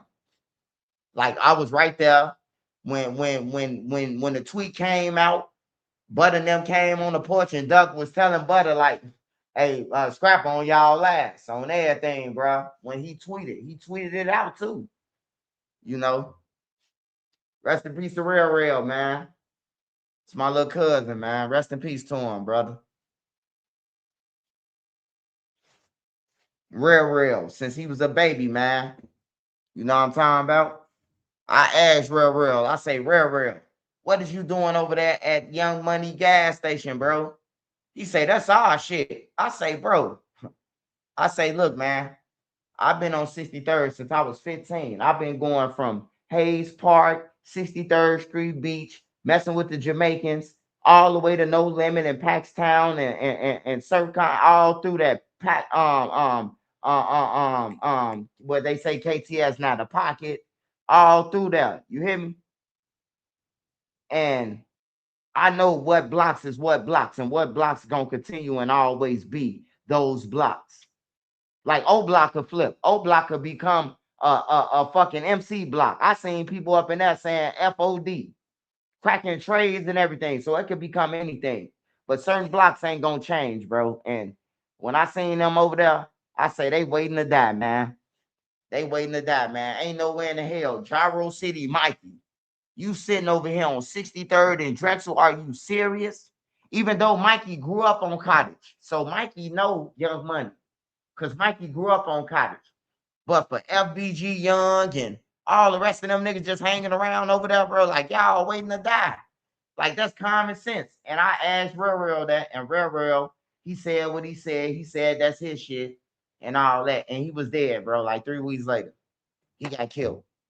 3 weeks later, he got killed right in front of that motherfucker. You hear me? Like, I just be trying to tell people before Zoo died, I don't know if y'all know. I made a video and said, Zoo, you done made it out, bro. Me and you was in cars together, Zoo. We was into it up. Me and Zoo in cars. Me, Zoo, and Bang in cars. Looking for hobos, man. You been in the street with us, bro. What the fuck are you still doing in the street in 2026 trying to prove something? I told Zoo that I made a video, bro, and said, Zoo, Lil Law and them is just jumped in the streets. So they don't understand when it's over with. You gonna eventually get picked off, bro. Like run, go somewhere. You hear me? And then Zoo was there, bro. I made the video, bro. And then Zoo was there right after that, man. He was there right after that, bro. I made the video. It's him and Durk on the thumbnail, bro. I said I got a message for Zoo, bro. Because I started seeing Zoo in all Lil Law videos. Lil Law talking about he killed the person or they did some shit to a person. And I know the person family. They got a bag. You hear me? They got a bag longer than Ashland, Halsted, Western. What else? Stony Island. They got a long bag. King Drive, because you know King Drive go all the way downtown. All the way to the hundreds. Through the hundreds. King Drive, dude. You know. So they got a bag longer than that. And I knew when Lil Law was talking about how they ambushed him and stepped on him in his raps. I say, oh man, Zoo better go ahead and get away from them, bro. He gonna die. Certain families, bro, in Chicago, they not to be touched, bro. Certain families, they not to be touched, man. On everything. Certain families not to be touched, bro. Like for real, they ambushed the motherfucker, bro. 2 weeks before Zoo died. I seen it. When I seen the video of the ambush, I say, oh yeah, Zoo, it's time for me to make a video. I said, it's time for me to make a video and tell Zoo to run, man. I seen him in the video with Lil Law. Like Zoo, old than a motherfucker. Zoo, 37 years old, man. Fuck you still doing around some niggas who drinking lean and shit. Like, niggas still stepping out of baby bottles and shit, man. Like, I don't know, man. I told my homie Bang to like, man, what you doing, bro? Start rapping. I'll push your music. Start make some t-shirts. I'll help you sell them motherfuckers. Come up with something, bro. But hanging around on the low end every day in the parks and shit, bro, like, come on, man. Like, we better than that, bro. And then you act like you ain't shoot no major people, you know, that's still out here that's gonna get back at you whenever they get the opportunity. You hear me? Like, I ain't gonna give nobody no opportunity. I'm gone on everything. Whatever I did in Chicago, when I did it, I was gone. I was gone for 3-4 months, and then when I came back, they was like, "What up, Swipe? Where you been at?" Oh man, just laying low, playing slow.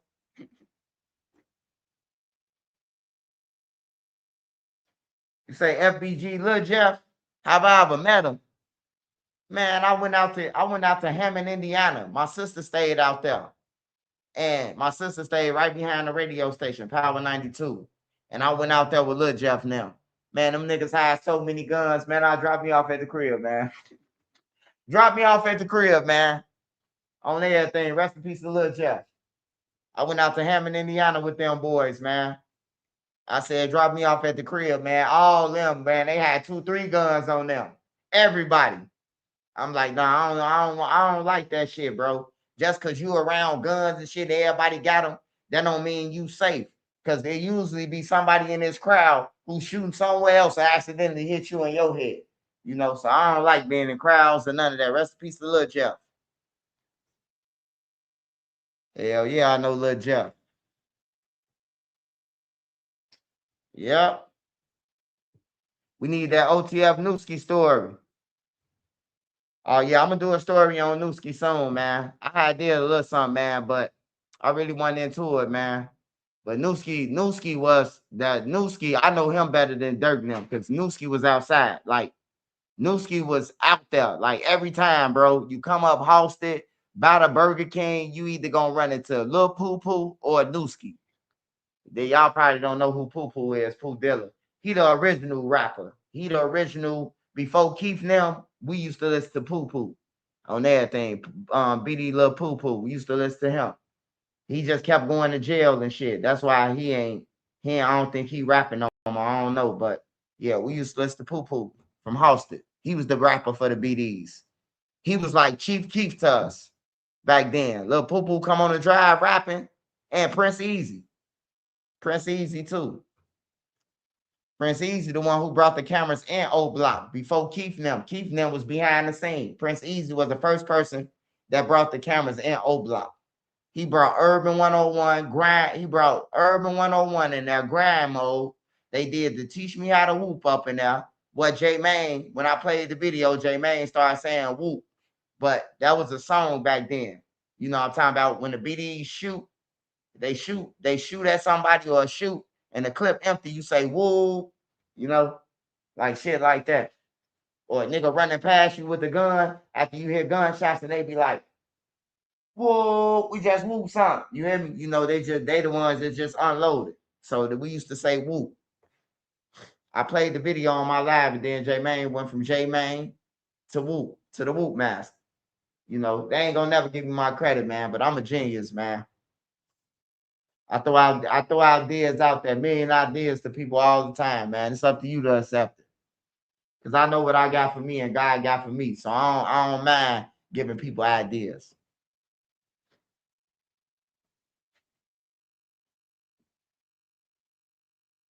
Hey, I told FBG Pressure, man. I inboxed him and Mikey. Mikey blocked me after that shit. Mikey said, man, you wishing death on me? I said, man, I had a dream that you and Lil P got killed by Gyro City. Ask Lil P. I swear to God, somebody asked Lil P this shit. I inboxed Lil P and Mikey. I called them. Am I lying, Nene? Then I called them. I called them one day. I don't know. It's just my senses, bro. Ever since I got shot in my head, I could tell people before what's going to happen before it happened. But I told Lil P and Mikey on the same day. I still got the text and everything, bro. I called Mikey. At first he ain't answer.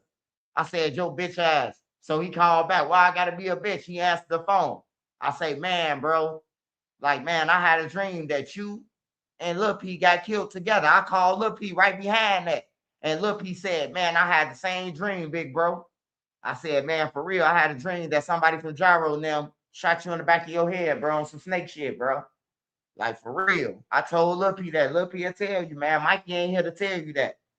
But Mikey blocked me. Mikey said, man, you wishing death on me, man, and hung up. And then when he did unblock me before he died, he said, man, you don't share my music. And I said, man, that shit garbage. He blocked me again.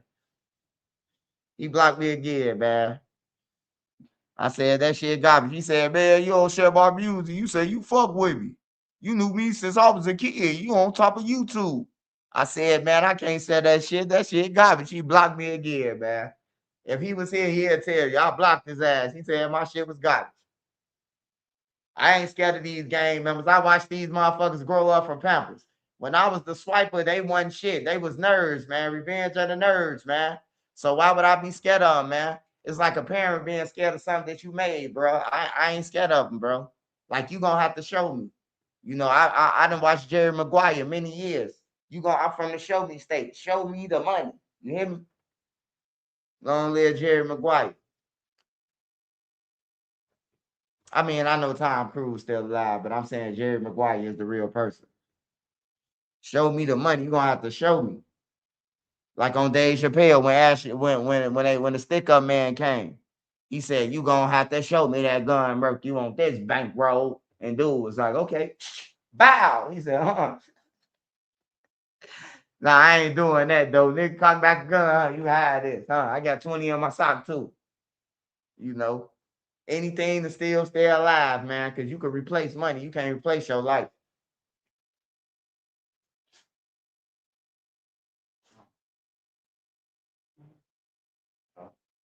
Oh, yeah, I forgot my son.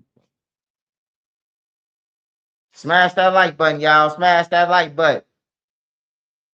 Slim Jesus from Chicago. I don't know Slim Jesus, man. I don't know Slim Jesus, man. Hey, but hey, King Yellow, I've been praying for you, man. I hope God, man. I hope God heal you, brother. No matter what you say about me, man. Hey, I'm blessed, man. But I hope God, man. I ain't making no video about you. I ain't making no video about you or none of that. You know what I'm talking about? You ain't failed your son. Your son failed himself. That motherfucker 18, he know right from wrong. These little motherfuckers carrying guns, robbing people 17, 16. Hey, I ain't finna fault myself for what my son do. My son grown. If my son go out there and kill somebody, I ain't gonna say, oh, it's my fault. Nah, it ain't my fault. It ain't my fault. He know right from wrong. You taught him that when he was young. I ain't taking no blame for shit. And I ain't gonna let the internet geek it up like I'm a bad parent or something. Hell no. No. The best lesson to learn is the real consequence lesson. That's the best lesson to learn. On my mama. I ain't gonna let nobody make me feel bad. My son go out there and kill you. Feel the man? Hell no. How? How? He 18, 17. You know right from wrong then, bro. Like all that kid shit over with, bro. You still doing some shit that you was doing when you was 13, bro. We on your ass. You hear me? Like my son, he 13, he can get away with shit right now. He got an iPad right now. I be relating to some shit he do, and I'll be like, I did that. Okay, that's cool, you know. But as he get older, 16, 17, and he's doing the jerk ball shit, I'm on his ass. On everything, bro. I'm on your ass. You 13. I can't force a good kid who doing something good and because he messed up, turn him out to be bad. Cause then that's when shit'll get fucked up and go left. You'll force your kid to go left. Did I talk to Memo? I have no reason to talk to Memo, sir. I'm sitting here eating eating waffle duck pancakes and eating the great pecan, sir. Why would I need to talk to Memo, sir? I'm not trying to order a crate of guns, sir. Fuck, I'm gonna talk to Memo for? Shit, the feds on him, shit. And I'm already going to court for OTF Bonnie. Put out an order of protection on me for stalking. Ain't that about a bitch? I'm suing everybody though, y'all. I'm suing everybody. I'm suing everybody after this. I'm telling you, bro, they let the man put an order of protection out on me, man. For real. So you think you think I'm trying to talk to Memo?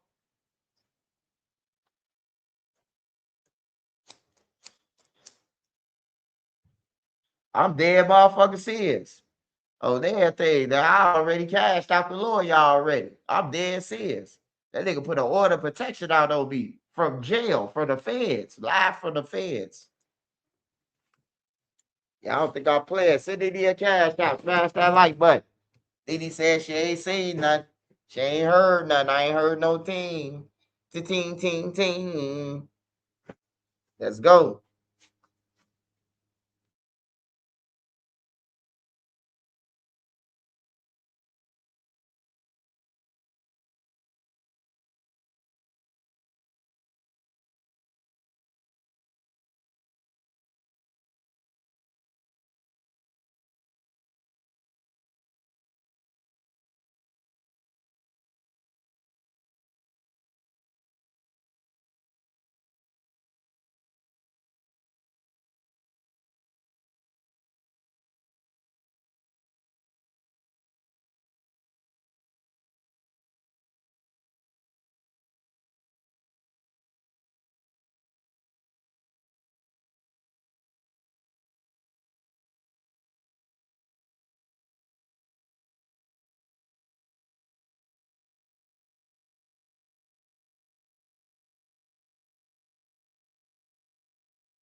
What you say, Big A was a demon?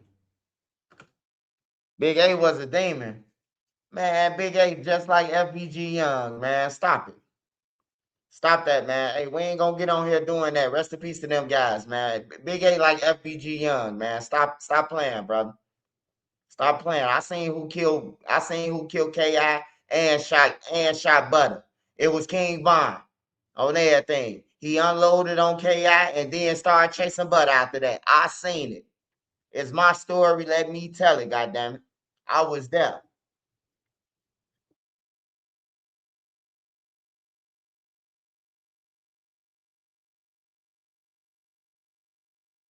Man, he just like FBG Young, dude.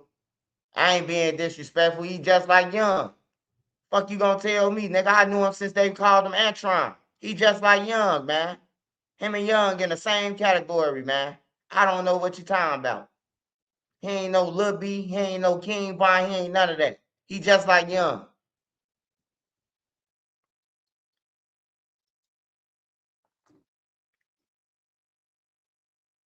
I know his whole family, man. I know his cousin Dayon, Jarvis, Lil Day. I know they whole family. Oh, Lil Marco. I know Antron whole family, bro. Like when I talk, bro, I don't just be talking, bro. Like a lot of bloggers, they could talk about what they heard or something like that. I know these people family, bro. On everything. I've been on 63rd since I was 15 years old, bro. Going to the rink, going to the skate rink. I got friends from Parkway Gardens that was in the group home with me. I got friends that's from Gyro City and everything that was in the group home. And in the 1990s, I don't know if y'all crack hit in the 80s, but in the 1990s, I don't know if y'all heard of a group called DCFS. DCFS was in force back then. They was taking kids left and right. If you was born back then you know what I'm talking about. But DCFS was taking people, bro. Motherfuckers was off crack. selling the link, selling the food stamps and shit, and they was coming to get all the kids, bro. They was coming to school. Motherfucker like, where my classmates going? Oh, they got taken away from their parents. You hear me? Like they was taking them away. I don't know what DCFS at now with the kids, with these kids running around wild and shit. Like DCFS ain't nowhere to be found now. But when I was a kid, they was taking kids from their parents, bro. Like they was coming to the projects, bro, with the police and pulling you out your crib, take you from your mama now. On some real shit. Department of Children and Family Services. I don't know what it's called in y'all town.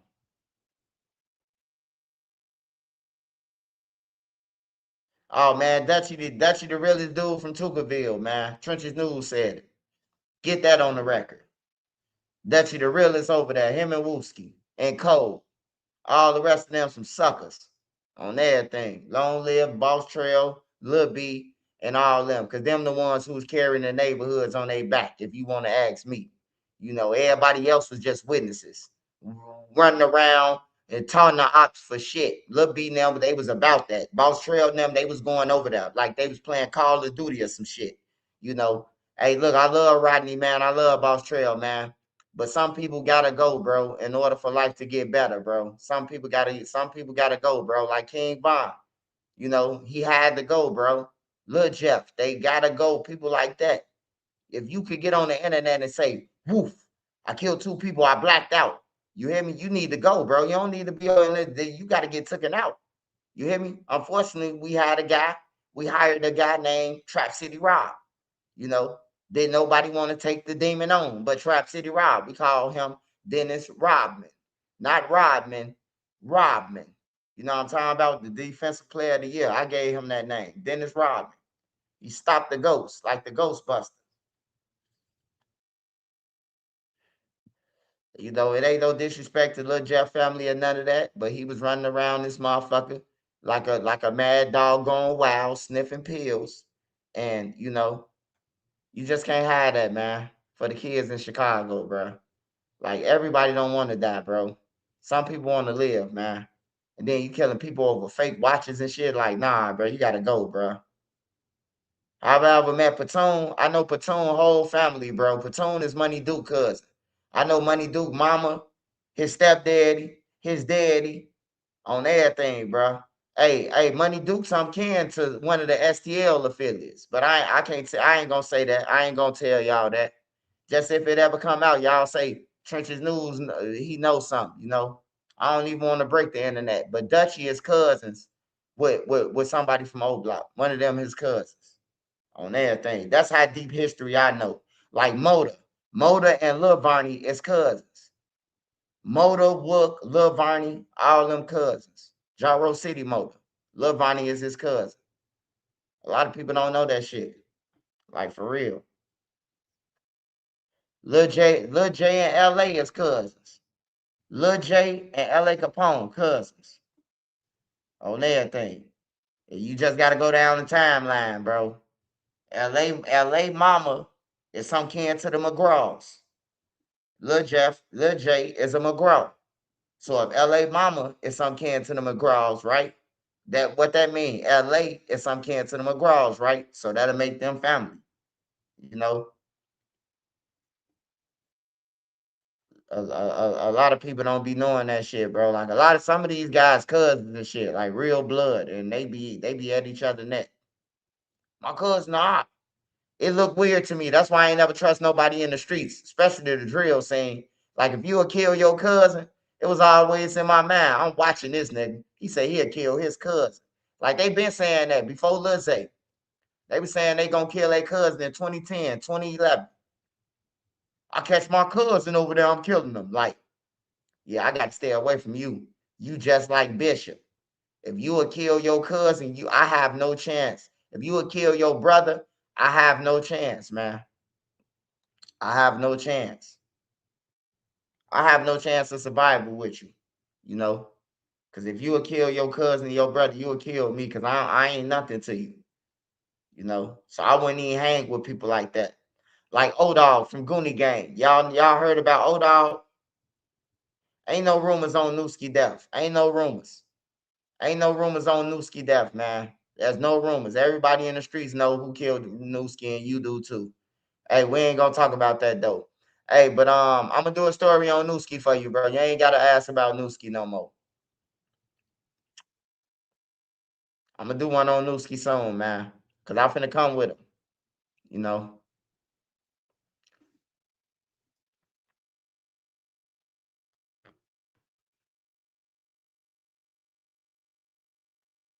I'm just working on something right now, brother.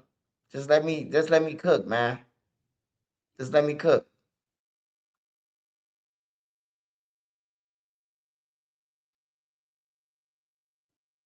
I saw a rare video where you come out on a music video with Jakira Barnes, Young, and Dutchy. No. I ain't a part of their group. I was just you know what I'm talking about, like I knew the DJs. I know the people at the radio stations. You know what I'm talking about? I like when I was in a group home, I had a relationship like with the people who from Q101, Man Cow, B96, a couple of more radio stations that I knew people, you know, from being in a group home, or they nephew or niece or cousin or one of their relatives was in a group home. So I knew them too, you know, and I used to play basketball and shit. And then I used to go out west to Rockwell. It's his name was Juice. My homie, you know, Juice came to see me play at AAU, and then he got to telling me like, you come to Rockwell and hoop, you know. Come to Rockwell every weekend. Me and my homies them, we going to the Rockwell gym and hoop. Right behind Rockwell, it's a little gym. Long live Juice, man. Look, a black ugly motherfucker.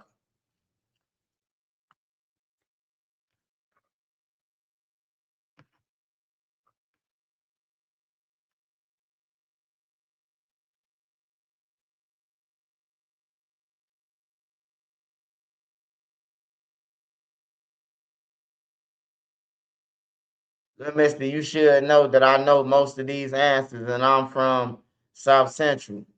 Oh, yeah, man. Little mister was a cool ass dude, bruh. Like, he was cool, bruh. Like, I ain't gonna lie, that shit hurt me, man, when I found out Little Mister died, bro. That shit hurt me, bro.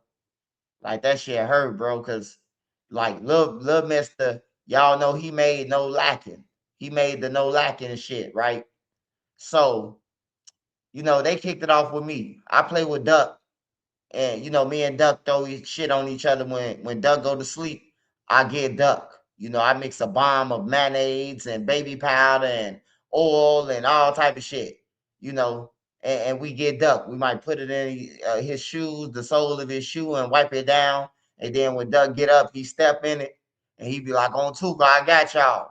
So we used to throw water on each other and all type of shit. You know, first person fall asleep, you getting drenched. So Little Mister, he took part in getting me. So when I woke up, that was the only person that I seen. I ain't see Duck and them running out the room. I seen Little Mister. You know what I'm talking about? And I seen the water in the air before it drenched me.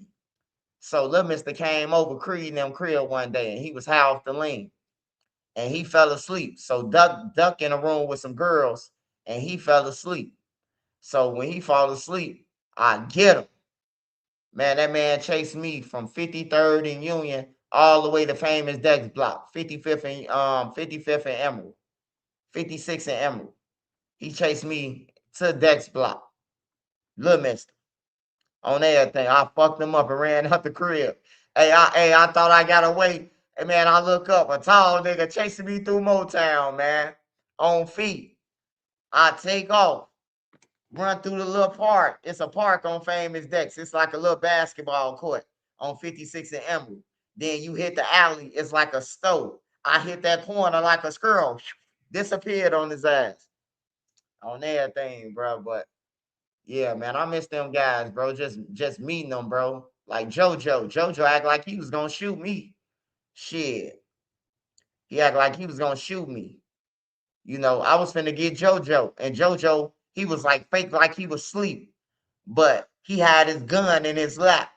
And when I had went to him to try to get JoJo, man, he looked up and it's like he upped his gun on me. He ain't upped the gun on me, but it's like I don't even play like that. You know what I'm saying? I called Duck. I'm like, hey, Duck, bro, Shorty just upped the gun on me. Duck like, man, stop playing, Swipe. I say, Duck, bro, how about I ever play with you, bro? The man upped the gun on me, bro. On everything, bro. He upped the gun on me, bro. I ain't never see JoJo after that. I seen him after that for Have It All video, though. The Have It All video shoot. That was my last time seeing, what's the name? On some real shit. Him, Billionaire, all of them was together. The whole low end was with them. The Wells, Bean Team, Brick them, on everything. All of them was all through that bitch. Richie Jerk, the 40th, the Welch World. It was a mixture of people, bro, at the Have It All when they were shooting on the bridge on the low end. That was the last time I seen JoJo before he died.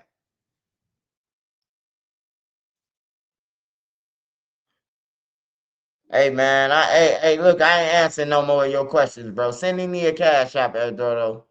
I ain't asking no more of that shit. Shout out to Killer Kills. Go and download his music, brother. Support him. We ain't gonna talk about Killer Kills if you ain't going to download his music. Go and support him so he won't go back to jail. Go and ask Killer Kills if he a real member. Killer Kills ain't no kid, man. He ain't no JoJo or K.I. and them. He grown as hell, bro. Killer Kills a real motherfucker, bro. Killer Kills come from Lamron, man. That's the last question I'm answering for you, brother. You didn't question me to death now. You done asked me about Tutu. Yes, I know Tutu. I know Tutu's sister. I know Tutu mama and daddy. They good people. Tutu grew up in a good family. Tutu was a straight A student, a and B student. On everything, got killed. Trying to be in the streets. They killed somebody, they came back and killed him. That's the last question I'm talking about Tutu too with you. But yeah, I know Tutu. I know Tutu and his mama. His mama, his sister Christy, shout out to them. You know, long live them, man. You can't ask me, do I know nobody that I don't know, bro? Don't ask me nobody that's in drill, bro. I know all of them. I know their parents, bro. We all from the low end, bro. We all come from some project. That's some real shit.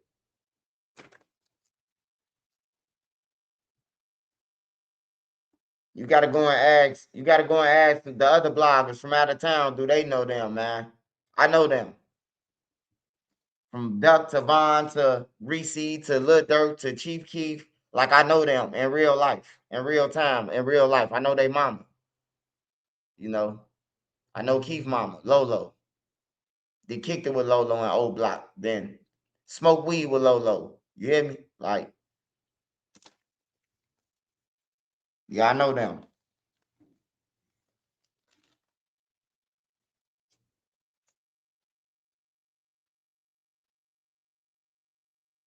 Twister would have never let this BS happen. Old Block don't respect their elders.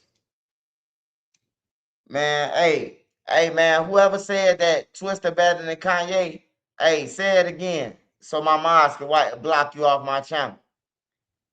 Hey, if anybody say that Twister is colder than Kanye West, you getting blocked.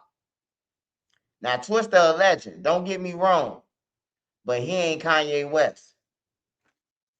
That's all I'm gonna say, brother. And that's the end of that. That's the end of that conversation, bro. You know, when you talk about Kanye West, you gotta ask yourself, do they got a college dropout or do they got a late registration? If they ain't got that, then you know, don't compare Twister to Kanye West. Twister cool. Twister cool. Don't get me wrong. I love Twister. But he ain't no fucking Kanye West, man. He ain't got no late registration. He ain't got no college dropout. He ain't got none of that. On everything. He ain't got it, bro. Them classics. He ain't making a beat, on a beat, rapping, produced it. They ain't doing that shit. Kanye a genius, man. Like, I don't know why people be disrespecting Kanye West, bro. Like, I don't know why they disrespect him like that, bro. Like, he's a genius, bro. I don't care because he go on no rents. I like him for his music. I don't care about the rents. I know his mama. I know Donda on everything. His mama. He here. If his mama was here, he wouldn't be tweaking like that, bro. Like his ass be tweaking. But I love him though. You know, we might call him crazy, but shit, he be knowing. He know what he talking about. I love Kanye West though. Like for real, bro. He goated. He goated to me. But if you like Twister though, that's your opinion though. You can say something about Twister. I like Adrenaline Rush. You know, Adrenaline Rush is a classic. What's your thoughts on the D Thing video, Dirk Brother? Nah. That wasn't the video, man. That wasn't the video. We got. That wasn't the video at all. Hey, Chirac Humor. Shout out to Chirac Humor. Chirac Humor posted that video like 3 years ago, and somebody reposted it. That ain't what D Thing got killed at.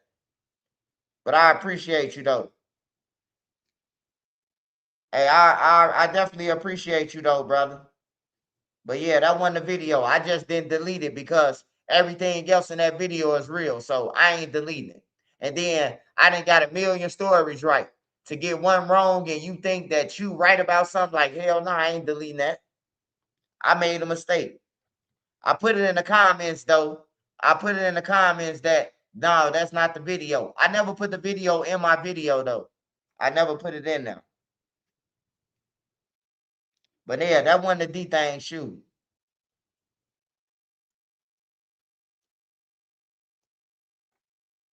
I love D Thing too.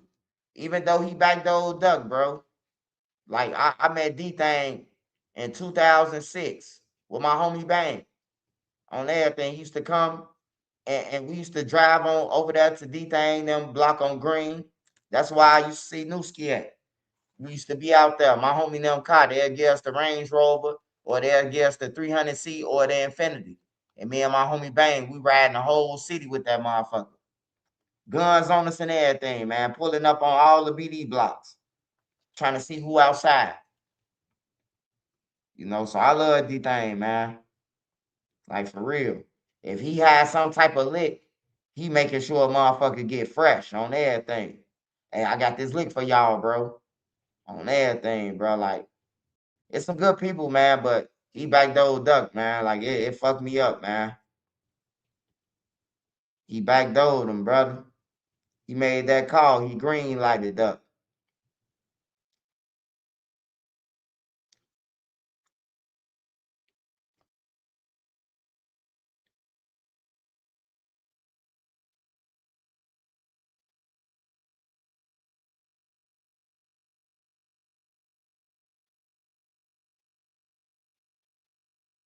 Hey, nah, for real. I love Twister, bro. Don't think I don't love Twister, bro. Like for real, I love Twister, bro. But when you say who better, bro, like man lie, women lie, numbers don't lie though, bro. And Kanye West, Twister just ain't got no late registration. He ain't got no college dropout, bro. Like he don't. He got a adrenaline rush. But Kanye West got like 20 albums, 5 albums that sold out.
All right, I'm back home, y'all. Now we can get it on.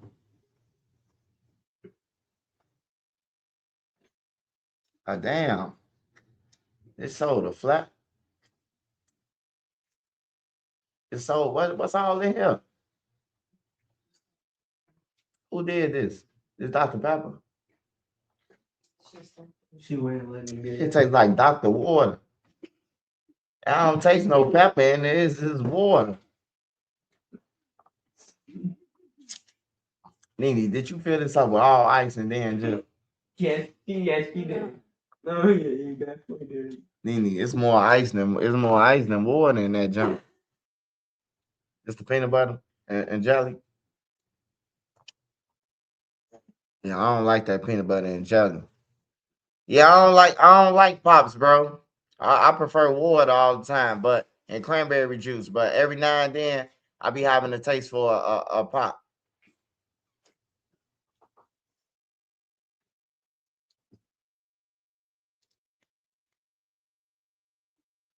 Damn, did I leave my headphones in?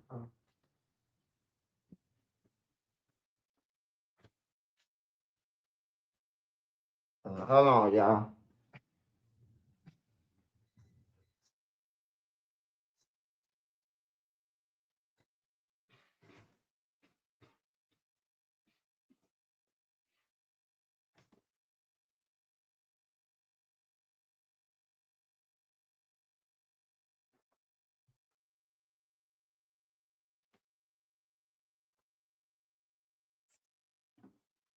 It's right there.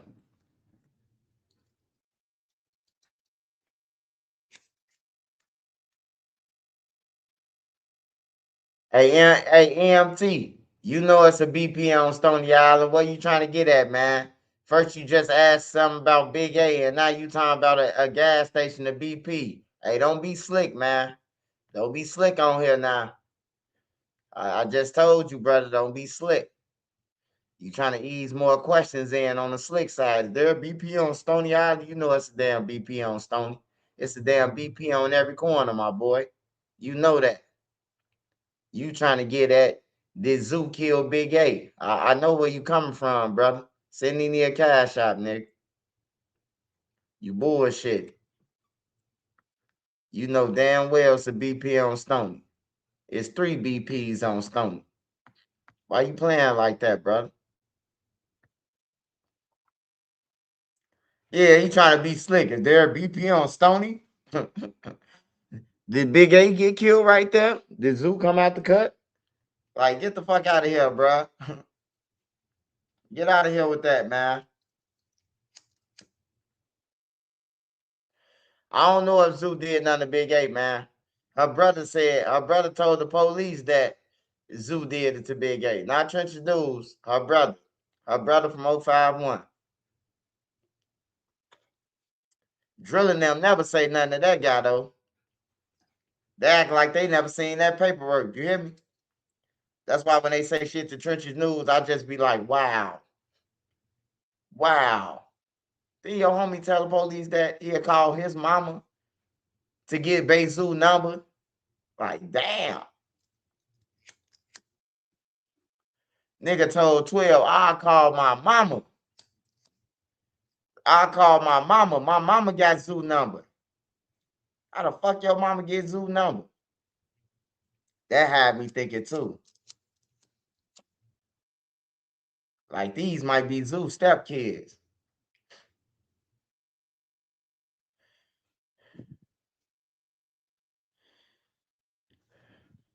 Hey, Eduardo. Hey, Eduardo, man. Hey, what Eduardo mob at? What Dro at? Hey, Eduardo, man. Hey, this your last question, brother. I'm going to answer one question for you. I'm going to answer one question for you. You said, is JoJo World extinct or no, Trenches News? I'm going to answer this for you one time. There is no JoJo World on everything. I seen 1,000 people having a JoJo World. When JoJo died, I don't see nobody saying it JoJo World, but 3 people. Killer Kells, the other guy, Killer Kells, the other guy from JoJo Real, he just came from the feds. Yeah, and that's it. That's it. I don't see nobody else saying. And P. Rico, 3 people.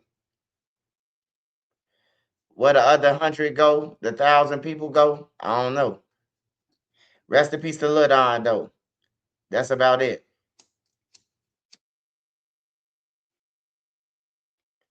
I don't know about nobody else, man. Rest in peace to Lil Don.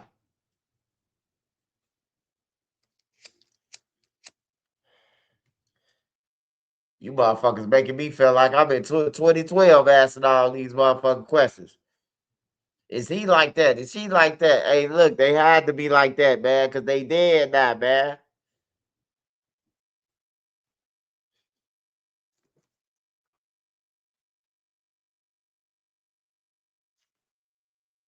How you think these guys end up dead, man? Because they was like that, bro.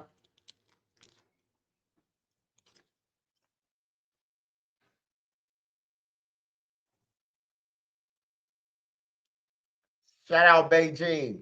I need to get this wheel. So I can finish.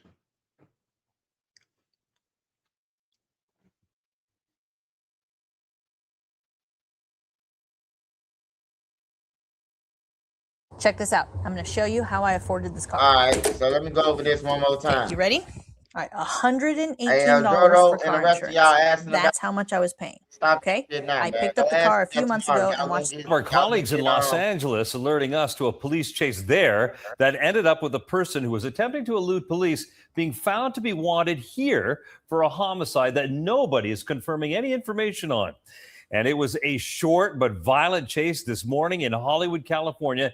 It ended in a rollover crash right there. The suspect eventually on the ground in handcuffs after officers pulled him from that overturned car. Officers wearing marshal vests are LAPD on a task force with the feds there. And a construction worker said that he was eating lunch in his truck when the action came to him. The suspect's vehicle followed by several law enforcement units slamming into a laundry truck before continuing down the street. And he says the crash happened in a spot where he and other construction workers typically spend their lunch breaks. I probably wouldn't be telling this story right now.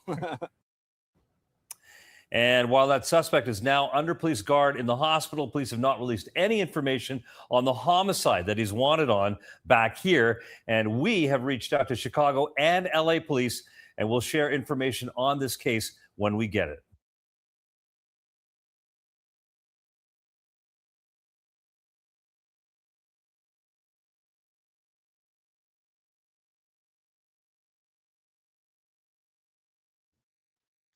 I told you, Eduardo, no women, no kids. Stop asking me about that shit, bro.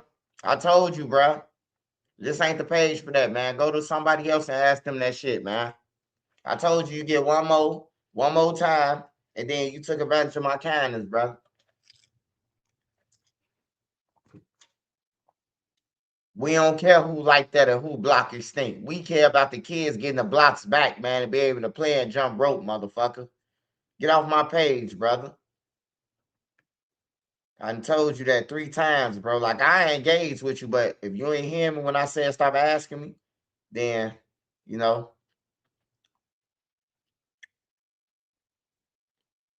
you take advantage of my kindness. I told you, when you think the finish line, you pop up, I'm going to say, poof, I won.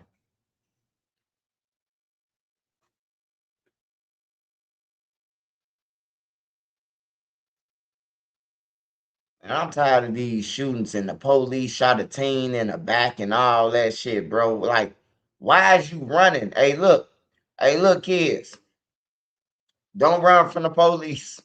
If the police pull you over, if the police run down on you, don't run, man. Just put your hands up and all that. Because if you run, they're going to kill you, man. That's just all to it, bro. Save your own life. You got motherfuckers around here marching over some stupid shit. Oh, yeah, no justice, no peace. Like, get the fuck on, man. I just built a budgeting app in Base 44. Crazy, bro. Guys, Nina just built an app. A lot of the CTA's plan comes down to increased law enforcement, both Cook County sheriffs and CPD on the transit system. And we've reported on an uptick on arrests. We've even seen it for ourselves. But when you talk to riders that are on the system, a lot of them say that it's just too far gone. Their opinion of the system has not changed. Friday, police arrested 50-year-old Lester Burks. He's now charged with possession of drug paraphernalia and criminal trespass to property. I recorded this on my cell phone. Riders we talked to have noticed this new enforcement. The CPD is more on the platforms, but the county police are actually going through the carts. Though it hasn't changed some of their overall opinions. Honestly, I think it'll be better if like people like him. I would say, yeah, it's hard to keep people like that off the train, but I mean, how could you go around it? They cite their lived experiences. Do you feel like the reputation is almost beyond repair? It is. The CTA released new data claiming redline crime specifically is down 47%. That across the whole system, there's been a 45% drop in serious crime and a 58% reduction in violent crime. Union leaders for both bus and train operators denied such a dip. CTA leadership would not sit down with us for an interview today, though they did send us this clip praising the changes. I know I can see and feel the effects of this work as Anita, Bridgeport residents were alarmed when they saw multiple police cars surrounding a house at 30th and Emerald Street. Witnesses say they saw police carrying out multiple weapons, what they thought were long rifles and automatic weapons. And many of them talked about it, but they did not want to be identified because right now a lot is not known. Neighbors say the family that lives in this house are nice people, a couple with children. But Sunday, they noticed police activity and saw one of the kids outside shaking. It was pretty scary to see the cops surround our block around the corner. There was like 6 squad cars, over 10 police officers. The people are very nice, so we didn't know what was going on. Chicago police confirmed they responded to an altercation between a 47-year-old man and a 55-year-old man. They say the argument became physical when the older man battered the younger man. Police were seen carrying out dozens of firearms, including what one neighbor described as an AR-15. One appeared to be built on an AK-47 frame. It is illegal to own those types of guns in Chicago. It was very shocking to see that happen, especially to such a great family that we've known for a long time. You've known them to be a nice, quiet, peaceful family. They don't bother nobody. That's kind of scary that all those firearms were in that home, especially with kids being in there. And neighbors say that they saw police return to that house multiple times this week. Police say they placed the 55-year-old man in custody. Area 1 detectives are still investigating. Anita? Joni, so much of what you just said you would deem as disturbing, but that ending point there, children being in the home, I mean, my goodness. Begin with breaking news here at 11. Chicago police exposing what it calls a virtual marketplace for guns and drugs on Facebook. Officers made several arrests and seized a number of guns along with a large amount of drugs. CBS 2's Mike Puccinelli joins us now live from CPD headquarters with more. Hi, Mike. Hi, the Chicago Police Department says it has successfully infiltrated this Facebook marketplace for black market guns and drugs. Now, undercover officers penetrated the group and then executed a series of raids, including one just last night. In the raids, officers confiscated dozens of guns, including this one that came complete with a case. It has bullets, a standard clip, and at the bottom, an extended magazine capable of firing off dozens of rounds in a row. The next weapon was displayed with a marketing pitch calling for potential customers to throw cash offers or trade for cash or another gun. Another came with a clip and a fancy silver top and a black bottom. Another was solid black and had all the identifying information blacked out by the police department in this CPD-issued photograph. Now, multiple arrests were also made and a large quantity of drugs was seized. The undercover operation was conducted by organized crime officers who set up the buys and carried out the raids. Police department officials Facebook market. That's why Zoo had the motherfucking fire alarms. It probably was guns in the motherfuckers.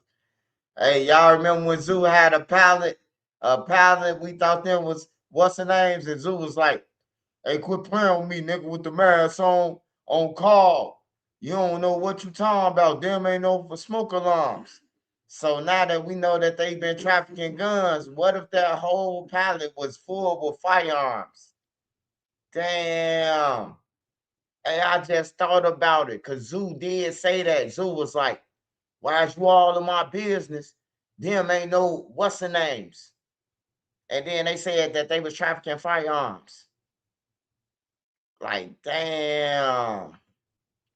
Hey, I might have been wrong about the first smoke alarms. Zoo might have some firearms in the motherfuckers. Because he did say that. Now that I think about the little argument we had. Well, we ain't had no argument. We just had a little razzle-dazzle. You hear me? That was my biggest troll. He wanted me to say his name. And you know what I'm talking about? He went to sleep thinking about me every night. I woke up at 4 in the morning. Yeah, the nigga with the mask on call. Like, damn, bro, how long you gonna keep on putting on my cousin, bro? Like, shit. He was on gutter.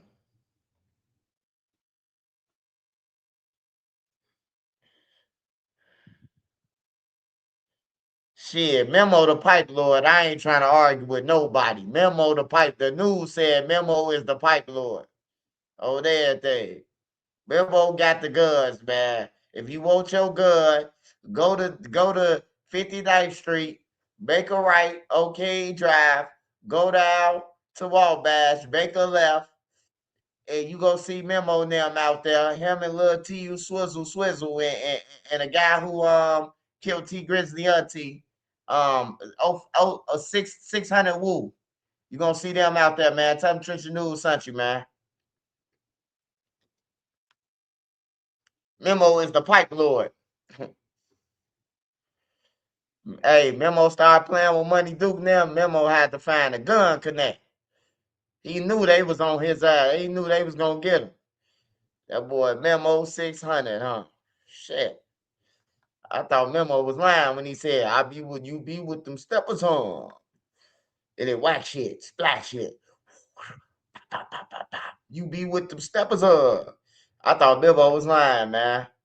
Like, you ain't been with no steppers, Vaughn gone, man. You ain't been with no steppers in 6, 7 years, man.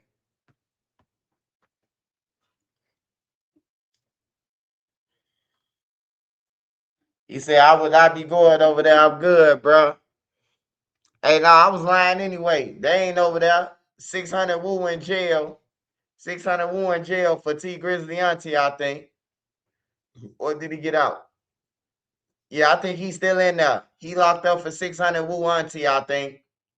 For the gun that killed T Grizzly manager. You know, just happened to be in the hands of 600. Like, the police so illiterate, man. Like, it just pissed me off, man. Like, I love T Grizzly first day out and all that shit. You know what I'm talking about? But, you know, if you backdoor somebody, man, like, how can we trust you? If you backdoor the lady who you said that you love, you went in the crib and the killers killed your auntie. But they watched you go in the crib because they had to be sitting there stalking. And they watched you go in the crib but killed your auntie. I get the fuck out of here, man. And then a gun get found in Chicago by a person who hang around T Grizzly. Like, that's crazy, bro. That's crazy in a motherfucker. I don't understand that. And I could talk about it because a woman is dead. Like, a woman got killed over some stupid shit. You know? Hey, that's why I say them manager jobs, hey, they could be deadly, bro. A person won't out their contract, or you know, you got an agreement with them, and now they think because they get a little bigger, and somebody in their ear saying that they can sign for more and they could get them more money, they'll end up whacking you. I still think Chino got back though. I don't think no ops killed Chino. I think Chino got back though, man. Wiped down.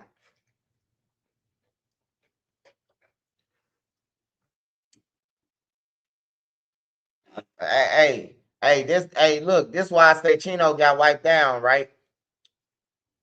Hey, after Chino got killed, right? What Durk go? To the moon, didn't he? Hey, he been with Chino all that time. He even got Shorty My Beyonce with Chino. Shorty My Beyonce. Durk and Dage, I mean. Durk and Dage. He even got that song under Chino management. Chino just dead all of a sudden. I got off the phone with him 5 minutes later, he was dead. Like, did he tell you where he was, motherfucker?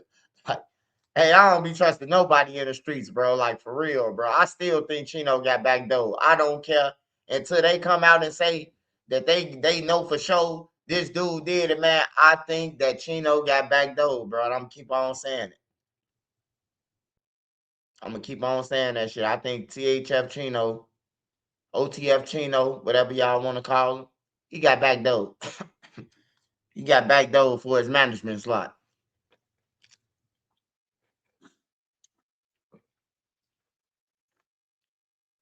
Niggas to do that, man. Hey, bro, we can be with Drake now. We can be with what's the name, man. We ain't be with him though, man.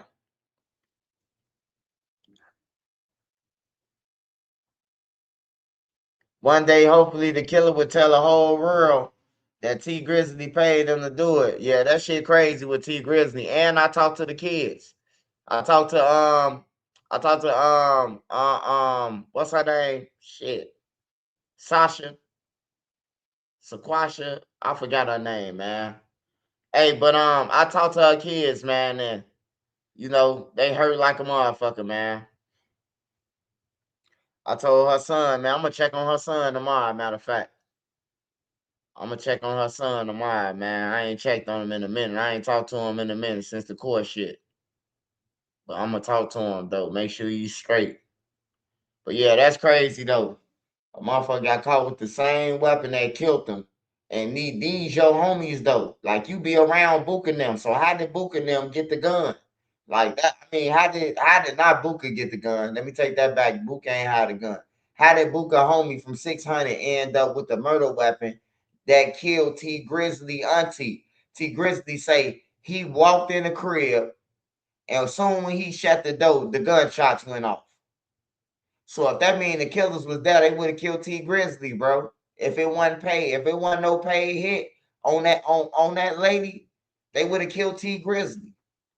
If we sitting on T Grizzly and following him and we after him, why kill his manager? Why kill a lady when we could blitz T Grizzly?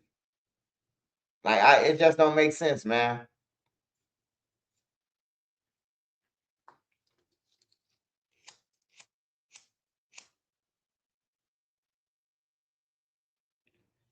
Then they shot directly at her, like where they knew she was.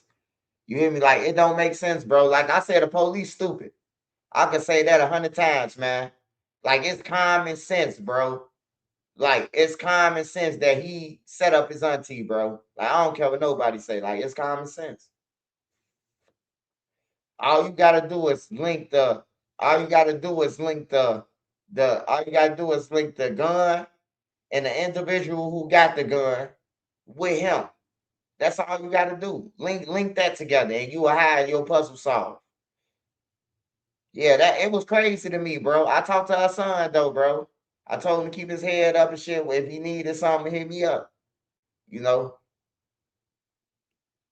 whatever you need, shorty. You start rapping, cause he cold at rapping too. Her son cold, bro. Shorty cold than a motherfucker. He cold. He cold, bro. That lady son cold, man. I forgot her name, bro. That's crazy. I reported about her like 10 times and I can't think of her name. Satish, is that her name? Hold on, man. Let me look this shit up since we talking about T Grizzly. Y'all trying to have me up to 3 in the morning and shit. Y'all some slick people, YouTube. I ain't go to bed at 4 in the morning. I ate me a bowl of motherfucking kaboons. Ate me a bowl of kaboons. I found me some kaboons too, y'all. I found the kaboons, y'all. I found the kaboons. I know I got a Kaboom Connect. They want $13 a box though, man. But I want Kaboom, so yeah, I found them though. I know where to get Kabooms at for $13.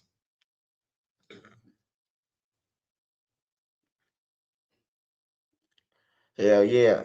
Satish. That's her name. Satish. All right, so let me go ahead and see this shit real quick. Cause that body cam that we seen last week, we watched him, Woo.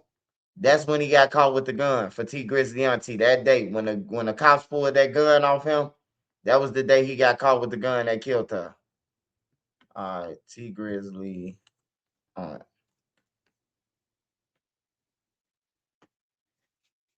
And then he did an interview, right? T Grizzly did an interview. This what made me look at him different though, bro. He did an interview and he was talking about and the interview was like weird, bro. Dude was asking him some questions and he was acting like he ain't give a hell about his auntie. Shout out Feedback. Appreciate you, brother. Appreciate y'all, man. Hey, y'all don't mind if I look at this. I know y'all want me to talk about Durk them all day and all that shit, man. But really, I just talk about Durk them so much, to put it in the young people's ears. He had a lot of people who look up to him. I wish I could take Lil Durk page. I wish they'd sell that motherfucker and put it out on auction. I'd buy his page, the 10 million people. To tell the kids that, I'm talking about, don't be like him. I come through that bitch with a mask. Ha, ha, ha, ha, ha. Don't be like Durk, or you're going to be in a Banks Enterprise. Ha, ha, ha, ha, ha. And then disappear. You know how how Zordon used to come up on the screen? When Alpha be like, ay, ay, ay, ay, ay, walking back and forth, he'd be like, Zordon. And then he disappear on the screen. That's how I'm going to be. I'm just trying to tell the kids, man. I'm talking about this shit. Even if you got to look at Trench's News, bro, be better than me. I'm talking about be better than Durk and them. Don't be like us. Be way better. Don't catch no crimes. Don't be hitting no women's. Don't be catching no gun cases and shit. Don't do none of that. Don't get into it with your girl, man. On everything. Just leave. Whether you got to sleep outside or not, man, just go. But when you broke, it's a different situation and you got ops, you just can't leave out the house like you want to. I understand y'all situation, man, but yeah.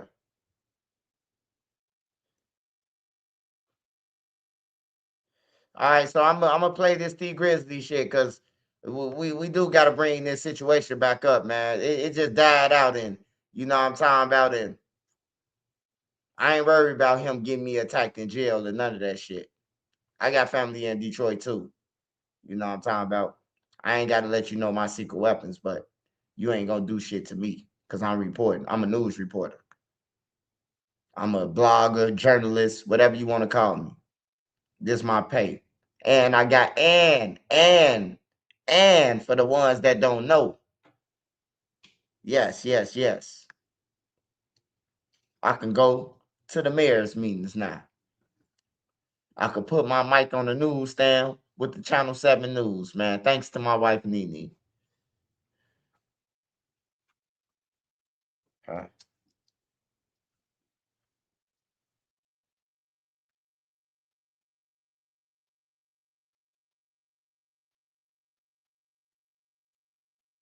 Man, what a damn T Grizzly shit at, man.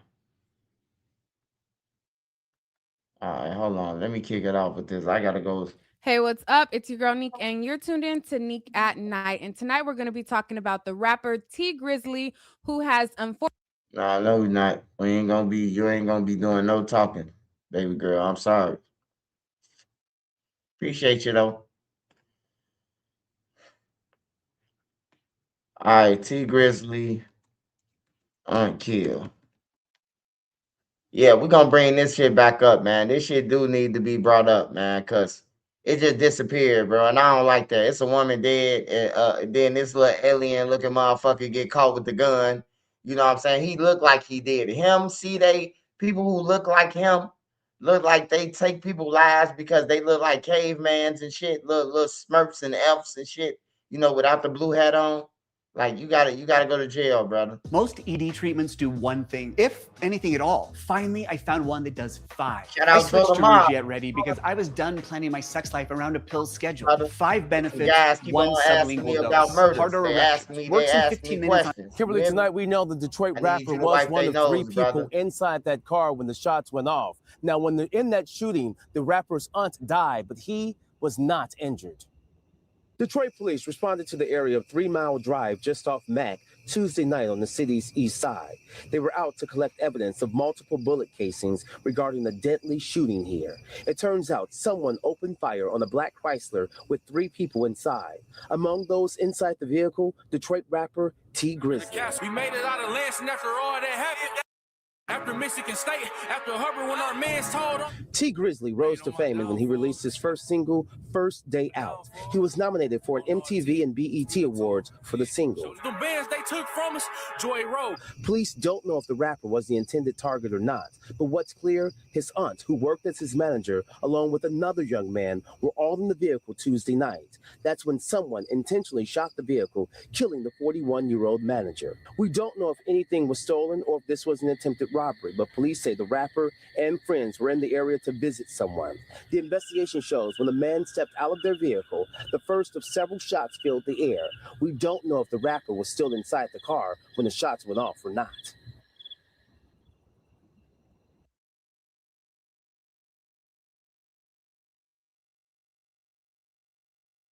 It sound like dude was messing with his aunt. Nah, it don't sound like dude messing with his aunt at all. It sound like T Grizzly was trying to get out that contract that his auntie, she paid for first day out. We know that for a fact. Then I tell you, I talked to her kids, man. She paid for first day out. She paid for all that shit. T Grizzly was broke. On that, all that breaking in dorms and I had $1 million shit was fake. That lady paid for everything. That lady had him signed. Like he was signed, bro. And the only way to get out his contract, cause she put it where she was smart, bro. She wasn't no dummy, bro. She put it where that he was signed to her on everything, bro. So if you try to go somewhere, you sign to me. They gonna have to give me some money for you. He go in the crib. What? Why you leave your auntie out in the car? What you was stopping over them people's house for? At nighttime. Like, come on, man. You come out the house. You soon when you close the door, you hear the gunshots. And then you had balls to make a video. They seen her in the car, knew it wasn't me. No, nigga. They ain't see her in the car. They knew they seen her in the car because you told them what she was gonna be shot. Hey, look, if a real killer run up to a car, he gonna shoot that driver and everything. How come the driver didn't get hit? How come they stuck the gun and where she was sitting at? The driver ain't get hit. The driver drove off with the car. Like, come on, man. Stop it. We weren't born yesterday, man. Like, for real. Some of you motherfuckers, y'all was born last night. Literally. Like, y'all be like, it be right in y'all face. You know, the feds could come out and say, Mr. Banks, he called all these guys. We got it on camera. Y'all be like, they ain't got none. They ain't got no dirt. They just making up something. Like, come on, man. These people, you think they gonna make up something? Like, y'all just gotta wake up and stop being fanned out, man. That nigga T Grizzly had something to do, man. That woo somebody, bro. I think the feds need to step in and pick it up. Oh. Hell yeah, he be down there with them. Hey, look. Who don't know where to go? Hey, look, I'm finna tell you what happened. Bro, it was a setup. They took them where they knew it wasn't no cameras. In order for you to know where ain't no cameras at, Woo is from 60th and King Drive. In order for you to know where to go, somebody had to GPS you or somebody was in the car showing you where to go. And then they went somewhere with no cameras at. They knew where ain't no cameras for miles. Only reason why they caught his ass because he had got caught with the gun. That's like Booker 600 get caught with the gun, and he hang with T Grizzly in videos and everything. But you saying some killers killed your auntie. How the fuck would he get the gun? Like, some of y'all need to wake up, bro. Some of y'all need to wake up, man. I be like Batman solving all these motherfucking crimes. They'll be calling me like, they'll be Swiper Lee Ness. Like Elliot Ness, Swiper the Ness. On everything, man. Some of these crimes, bro, it's like blatant, bro. Like, you ain't finna tell me that he got caught with the gun. That's just like I say, Wu getting caught with the gun. It's like Booker getting caught with the motherfucker. So how did they get the gun?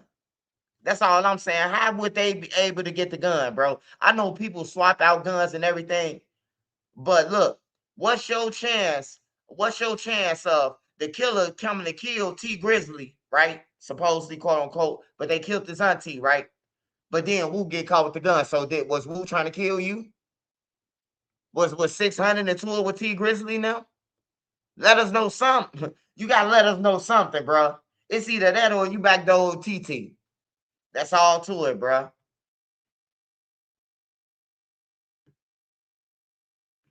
Now, T Grizzly's music video has more than 130 million views. Again, the rapper was not injured, but unfortunately, his aunt passed away. Over the phone, T Grizzly's family members tell us that the aunt leaves behind some children. They did not want to comment further. This is an open investigation tonight. Reporting live outside DPD headquarters. Hey, I'm glad you said something. I'm glad you said something. Who said that? Who just said that? Was that explosive or somebody? The story don't sound right. OTF. Oh, that was Trap God. OTF got caught with the gun. Now you get what I'm trying to. You get where I'm coming at, man. Like, OTF got caught with the gun. We just gonna say fuck 600. OTF got caught with the gun. Like, come on, man. Like, that's just crazy, bro. Hey, look. Homicide knock on your door. UT Grizzly. Hey, look. UT Grizzly them auntie. Cause if that's T Grizzly auntie, that means her sons them, right? They grown, right? So that'll be T Grizzly cousins or fake cousins or whatever, right? So homicide knock on their door. We got an update. We caught somebody with the murder weapon of your mother. Do you know him? Yeah, he be with my uncle, my cousin Grizzly. You know what I'm talking about? Like, how did he get the gun? It's common sense, man. It's common sense, man.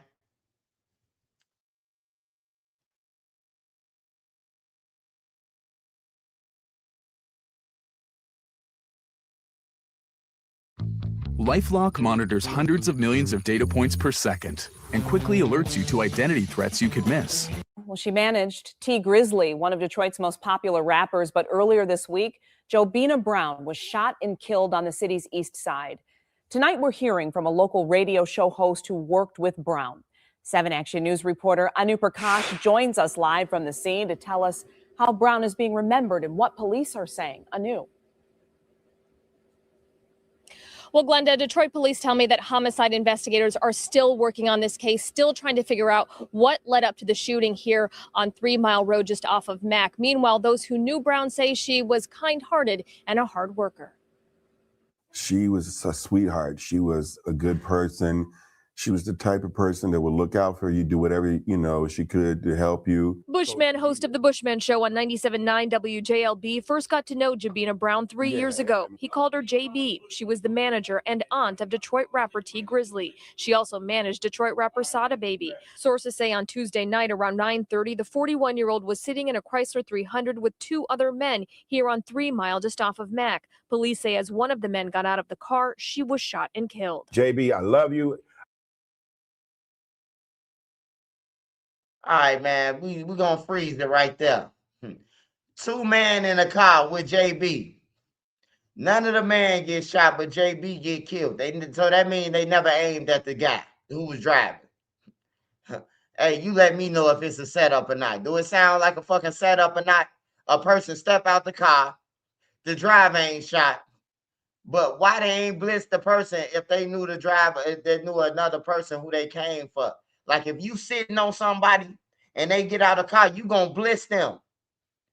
They out the car, you gonna blitz them. Why would you shoot somebody in the car and you see somebody just going in the crib? And who you want? Your target. And then it comes back to how did OTF get the gun? If they on the same side, how did they get the gun? Because they told his stupid ass to get rid of it like Jam told Lil Ted. And then he got caught with it. And then he was on the ground. Hold on. Let me go back to this video real quick with the I arrest miss you, video. but I will wanna see never where he forget was about you. getting locked up. You were a queen and you were awesome. Bushman says he's been getting calls and comments on social media from people across the country, those who've gotten to know Brown and some who are fans of T. Grizzly. Bushman says Brown was a young woman who was committed and kind. It was like her first time managing, but she grasped the knowledge of how to manage an artist and was running with it. And he's been very successful. After hearing about her death, he shared this video of Brown in the studio with T. Grizzly in May of 2018. She was fixing his hair, taking care of him like Bushman says she always would. I wanted to share something for people to remember her by. When you're behind the scenes, you don't always get the credit for the things that you do. And I want people to understand who she was and what she meant to T. Grizzly, Sada. And as he continues to pay tribute to her, he just hopes the questions surrounding who took her life won't remain unanswered much longer. Just want to know why. What made you do that? You know, what caused you? What was going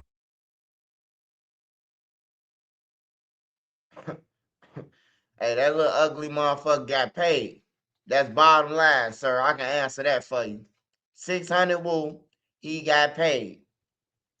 He got paid. That's it, man. You killed a woman, bro. Like, that's crazy, bro. An innocent woman, too.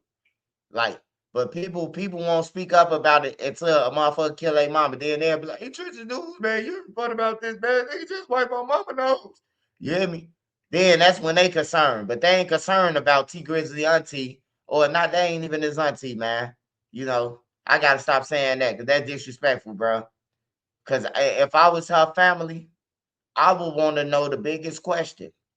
How did OTF get the gun that killed my auntie? If we all together, how did they get the gun, man?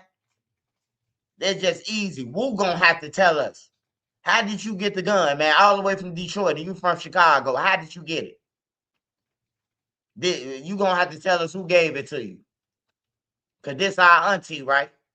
This our family, right? Like, get out of here, man. That's why I say, man, motherfuckers talking about they love you, man. Y'all better analyze that shit. Put that, I'm gonna make a love machine. So you can put whoever told you love, you put the machine, and then it beep like, she's lying. She don't love you. She love a guy named Rick James. He stays 4585 North Sheffield. I repeat, she doesn't love you. She has another dip. I'm out. I'm gonna get a love machine, man. So when motherfuckers say, I love you, bro, you can put it through there. And it's gonna tell you, he don't love you. He trying to steal your gun. That's on the left side of your bed. You like, damn, how the machine know that? He trying to steal your 30 on the left side of your bed. Oh, he seen a bankroll under your pillow too. And your 3.5. He try to nibble out of it. I'm out. I'm gonna make me a love machine on everything, man. Just so when the person say they love you, man, you could come to one of my machines stationed everywhere and put it through there, and I'm gonna tell you the truth. Don't trust that nigga. He trying to take over your crib. He trying to be with your girl. Don't trust him.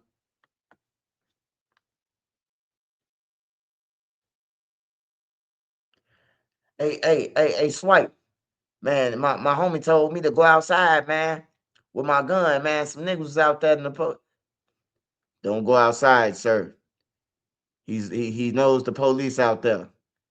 He said when you go to jail for this last armed habitual, 22 years at 85%, he's gonna get your girl pregnant. Oh, by the way, that pack that was stolen 3 weeks ago, you can find the garbage. You can find the garbage in his room. Just look on the floor in between his bed and the desk. you will see the rapper that you had your bags in. I'm out. That'll be some dope shit right there, though. That'll be dope. That'll be dope right there if I could do that, man. And I want machine station everywhere, man. So it can keep it real. It look like this little ugly But let's motherfucker. continue the brief recap. Wu Thing, aka Wu600, was Look at arrested this, for the man. murder of Look T at Grizzly's aunt. Now, Wu Thing, aka Wu600. But let's continue the brief recap. You ain't gonna tell me. He the only person that T Grizzly could have found when he said, "Man, I need you to do something." What is it, man? Man, I need you to knock off my auntie. Everybody else say, "Hell no." He's so ugly, Cabbage Patch Kid looking motherfucker. He took the order. What you gonna give me? Oh, I got. What you want? I know y'all in Chicago. Y'all killed $4,000. I give you 1,500. Make it two.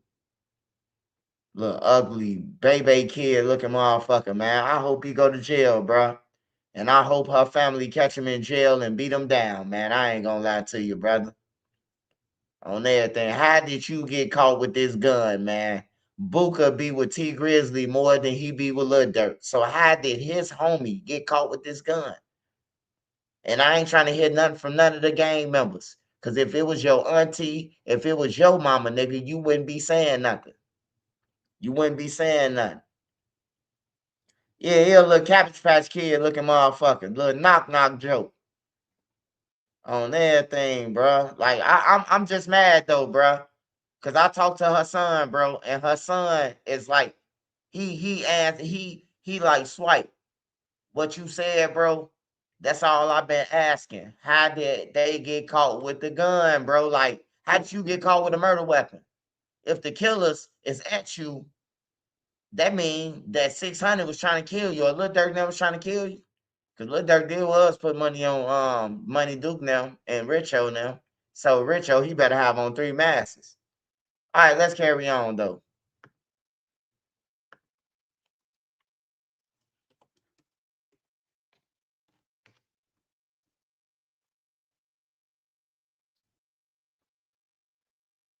All right, babe. I'm gonna roll up one more time. All right.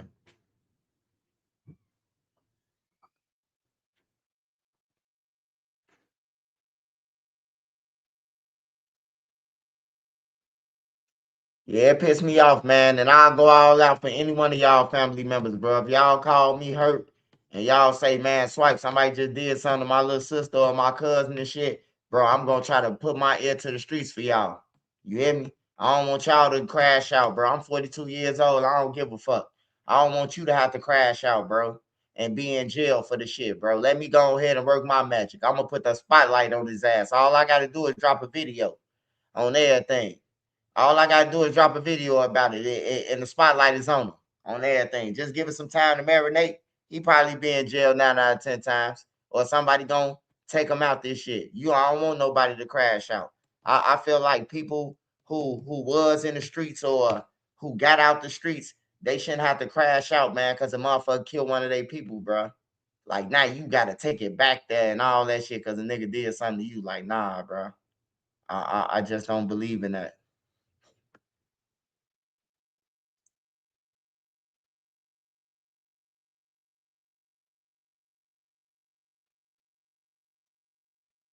Man, what's Wu Tang? Wu 600 body count.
Hey, Trap God, didn't 600 Woo have a video, bro?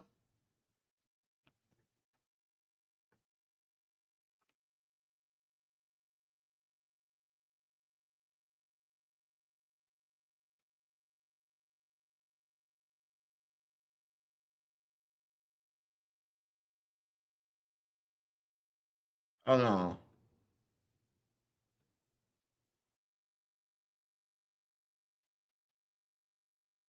All right, fuck it. Cuddle and save on insurance with Lippity Bippity. The line is Hey, bundle and Hustle, save shout on out to all insurance y'all. with Liberty Smash that Mutual. like Well, it button, doesn't make any man. sense. I have puppies. I'm up for about another hour, man. I can't. Chill with y'all, man. Only I pay for appreciate what all you need. y'all who support me, everybody, man. Every last one of y'all who support me, man. Me, my family, Nene, them, the kids, everybody. We appreciate y'all, man. Everybody who roll with me, the mods, all my renters, and everybody who support me every day. Subscribe to my channel, hit that like button, and all that. I appreciate all y'all, man.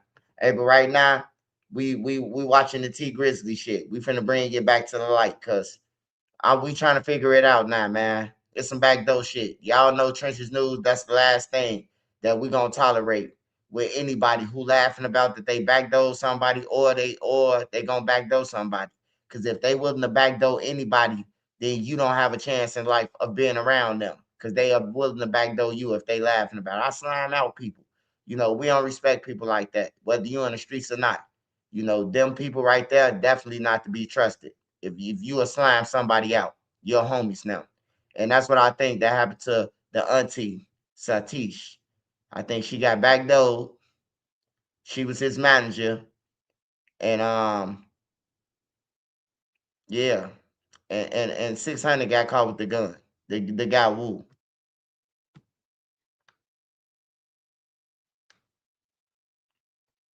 Nobody wins when the family feels, but my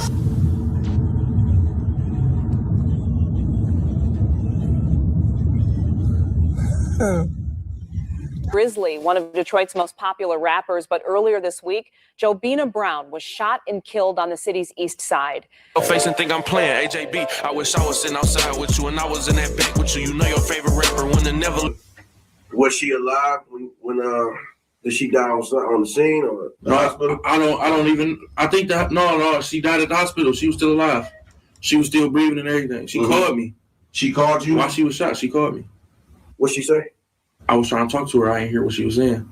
Oh, she couldn't really form no word. If I'm Detroit's very own T Grizzly, I'm keeping a low profile. After this video, you might hear a lot of what ifs. Maybe a few people even saying, nowadays when these rappers get married, they in some shit. Because truth be told, as our older generation would say, what's done in the dark will come to the light. Now, a lot of folks might not remember this, but about 7 years ago, T Grizzly lost someone publicly referred to as his aunt. Whether she was blood or not, that's still up for debate. But some say it was through marriage. But what we do know is that she was tragically gunned down while riding in the Uber. And by some twist of fate, T Grizzly had gotten out the same car just minutes before the shots had rang out. Now, at the time, everything seemed off, but nobody had real answers. Then about 2 months later, a man allegedly tied to one of T Grizzly's groomsmen, a man connected to Lil Durk, someone tied to him from his same neighborhood in Chicago, Illinois, which we'll later discuss, was arrested in connection with her murder. Since then, the case been cold in many people's eyes. And yet, Detroit police still have an open $2,500 reward for more information. And that alone tells you everything ain't fully closed on this. But what if I told you that was just the surface?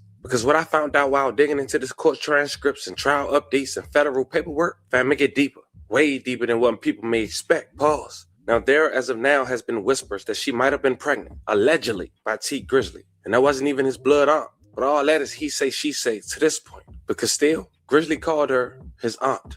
And that's what the world ran with. Not to mention he was signed to her, which some say is a clear motive. But today, I'm bringing y'all the full breakdown. Court documents, timelines, trial updates, and theories media skipped over. Because y'all will find out later in this video that someone is currently standing trial for her murder. And based on documents I've seen, I wouldn't be shocked if the feds step in once this trial is wrapped. In this video, we're going through everything from what happened that night in the Uber to who this man really is that's facing trial, to why certain people in Grizzly's circle started going ghost once the pressure came down. We're clearing up every rumor, laying out the facts. And like we always do, fam, at the conclusion, I'm here to hear from you. Once I lay everything on the table, But before we go over this one, I want you guys to remember, I don't give you no angle. I just give you the story. So with that being said, make sure you like, comment, and subscribe. We're going to jump right to it. T Grizzly, born Terry Sanchez Wallace Jr., is a rapper straight out of Detroit, Michigan. He came up from tough circumstances, raised on the west side. His mom was sentenced to 20 years when he was just a teen, and his dad was killed in the streets. But instead of folding,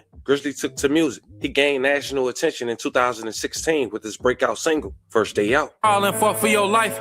Being broke did something to my spirit. Ass niggas to plug me. They act like they couldn't hear. Now, that was a track he dropped just months after being released from prison for a robbery case tied to Kentucky, as he rapped about. The track blew up fast, doing millions of views in days, and earning cosigns from legends like Jay-Z and LeBron.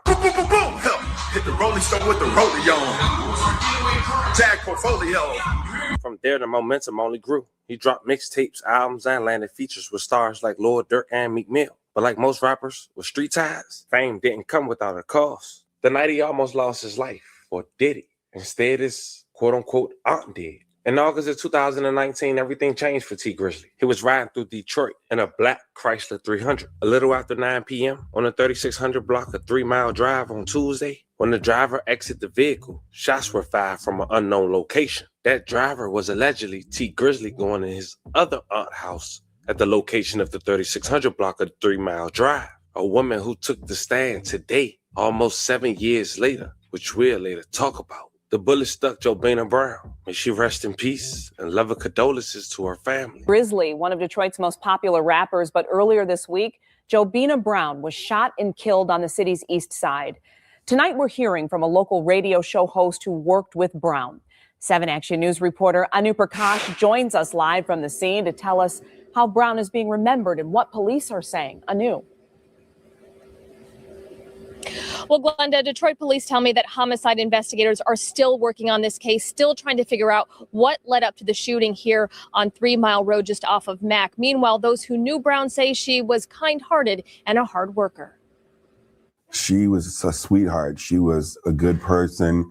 She was the type of person that would look out for you, do whatever, she could to help you. Bushman, host of the Bushman Show on 97.9 WJLB, first got to know Jobina Brown 3 years ago. He called her JB. She was the manager and aunt of Detroit rapper T Grizzly. She also managed Detroit rapper Sada Baby. Sources say on Tuesday night around 9:30, the 41-year-old was sitting in a Chrysler 300 with 2 other men here on 3 Mile just off of Mack. Police say as one of the men got out of the car, she was shot and killed. JB, I love you. I miss you, but I will never forget about you. You were a queen and you were awesome. Bushman says he's been getting calls and comments on social media from people across the country, those who've gotten to know Brown and some who are fans of T Grizzly. Bushman says Brown was a young woman who was committed and kind. It was like her first time managing, but she grasped the knowledge of how to manage an artist and was running with it, and he's been very successful. After hearing about her death, he shared this video of Brown in the studio with T Grizzly in May of 2018. She was fixing his hair, taking care of him like Bushman says she always would. I wanted to share something for people to remember her by. When you're behind the scenes, you don't always get the credit for the things that you do, and I want people to understand who she was and what she meant to T Grizzly, Sada. And as he continues to pay tribute to her, he just hopes the questions surrounding who took her life won't remain unanswered much longer. Just want to know why. What made you do that? What caused you? What was going on in your mind and in your life that you felt like you had to pull a gun out and pop? Were you recently injured in a car accident? Look at this check for $160,000. Now, I did reach out to T Grizzly's management company, but haven't heard back yet. Meanwhile, if you have any information that can help police solve this case, please call Detroit Police Homicide. Live on the city's east side. At the time, no arrest was made. Police made a flyer for $2,500 for information leading up to an arrest and JB's demise. But T Grizzly decided to make a track in dedication to JB. Check it out. So you know your favorite rapper when they never let them guys get you. I would have shot them, left them dying, leaking in the street. When the rain would smoke them. But just 2 months after JB lost her life, the feds and the state had made an arrest. A place 4.5 hours away from each other, a little under 300 miles in Chicago, Illinois. A man that was also connected to one of T Grizzly groomsmen, also on his rap label, whose name is Booker, real close to Lil Durk and OTF. Apparently, the perpetrator and Buka are from the same neighborhood. They also go by 600 in Chicago. His name was Jermaine Weeden, aka Wu-Tang. Now, when Wu-Tang was first picked up, it was an open murder, a felony firearm charge.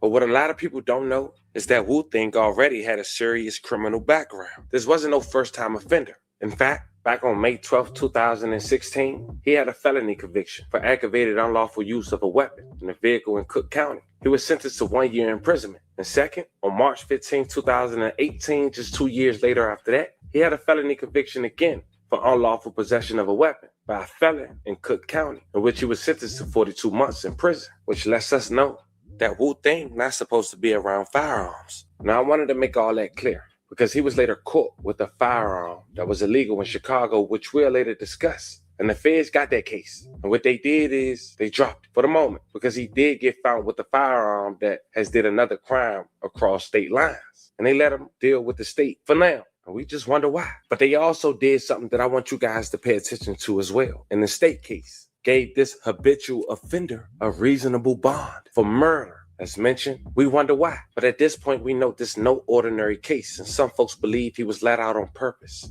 maybe even being used as bait, or even working with somebody. Either way, something is off. Now, when JB lost her life, Wu-Tang was on probation, and he had a tether. And we'll later explain how that played on helping solving this case for the state and the feds. October 19, 2019, just 2 months after JB lost her life, Wu-Tang was arrested in Chicago, Illinois. It was around 2:06 p.m. when officers from Chicago Police Department were on a routine patrol when they responded to another officer report of a male and one female sitting inside of a stolen vehicle parked in the alley behind 5920 South Calumet Avenue in Chicago, Illinois. The reporting officer had confirmed that the vehicle was stolen by checking the vehicle license plate in the law enforcement computer database. When responding to CPD, officers pulled into the alley. They observed the male subsequently identified as Wu-Tang, aka Jermaine Weeden, and a female standing near the stolen vehicle, a blue Nissan Versa with New York license plate. Now keep that vehicle in mind. As the responding officers exited the patrol car and approached Wu-Tang, he fled from officers on foot. After a brief foot chase, the officers apprehended Wu-Tang and placed him in handcuffs. As Wu-Tang physically resisted the officers when placed against the police car, a Glock 23 40 cal semi-automatic handgun bearing serial number PAZ363 fell out of Wu-Tang's left pants leg. The handgun was loaded with 12 rounds of ammunition with the head stamp marking SIG 40 S&W.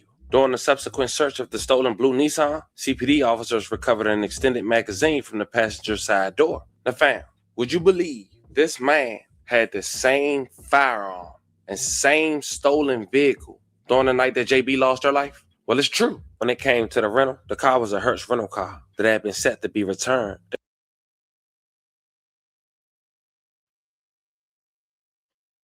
Hey, man. Hey, look. Like I just told you, man. Like I told you.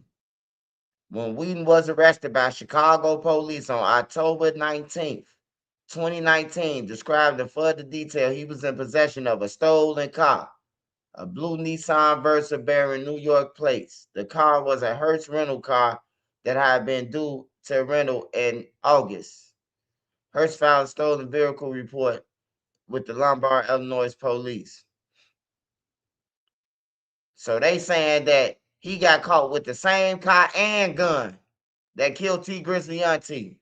The same gun and then the same car that killed her. The same car that the driver described to the police when they fake set up. Like, come on, man.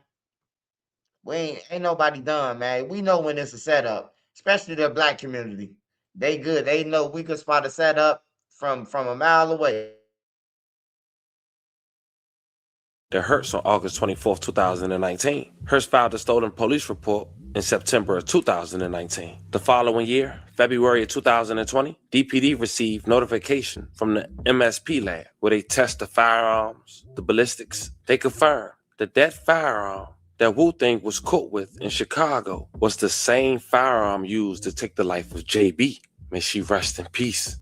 We have got to the point where literally anybody can build a fully working app without knowing how to code. This is base 40. Now, at this point, fam, I know a lot going through your head, but at least for the moment, Wu-Tang gets arrested. And the following year, As mentioned, police, at least the feds, stepped in, but they was already in. But they gave him one count of a firearm taken in from state lines, and they end up dismissing that case in 2021, letting him take on the challenge for the state for now. And after being arrested for over 5 years, the state gave him a $75,000 10% cash bond on the tether, in which he paid. But that was crazy, because as mentioned, he was arrested for all that time, and his trial was coming up. But the world didn't know. Now, we'll think we'll only be out for just 3 months before starting trials just this past Monday, July 14, 2025. And while the feds keep a close eye, and for some reason, when this case has started back up for trial, they released a $2,500 reward again, as if the guy they caught with all this evidence isn't enough, or not the sole person responsible, which probably indicates a recent bond and the feds letting go of the first charge for now.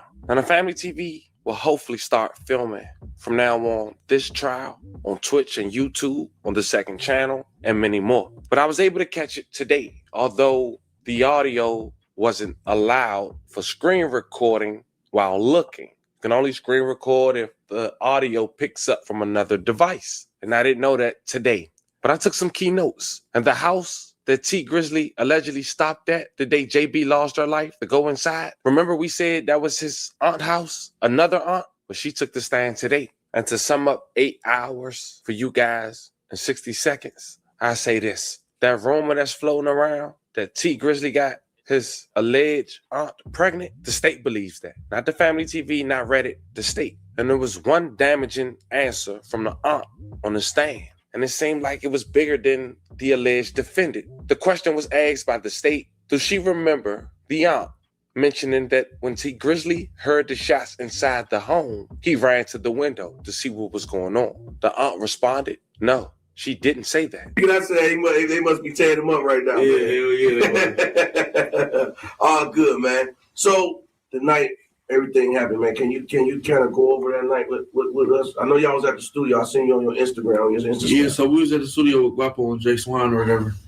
And I'm going over my cousin's house, my older cousin. Mm-hmm. He was real close with my pops. It's like my pop's brother. Mm-hmm. And I always try to, you know what I'm saying, show him some love, because that's another wound we really ain't healed from. Okay. You know what I'm saying? So I went over there and I was telling her, like, come in the house.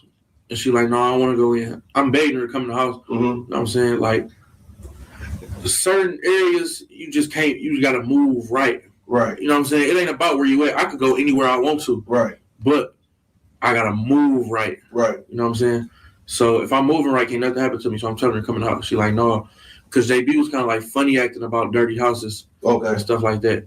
The house wasn't even dirty, but to her, she just a clean, real clean person. Okay. It's like, no, I don't want to go in them people's house. I don't want to sit on their furniture and all that stuff. I'm like, all right, I'll be right back.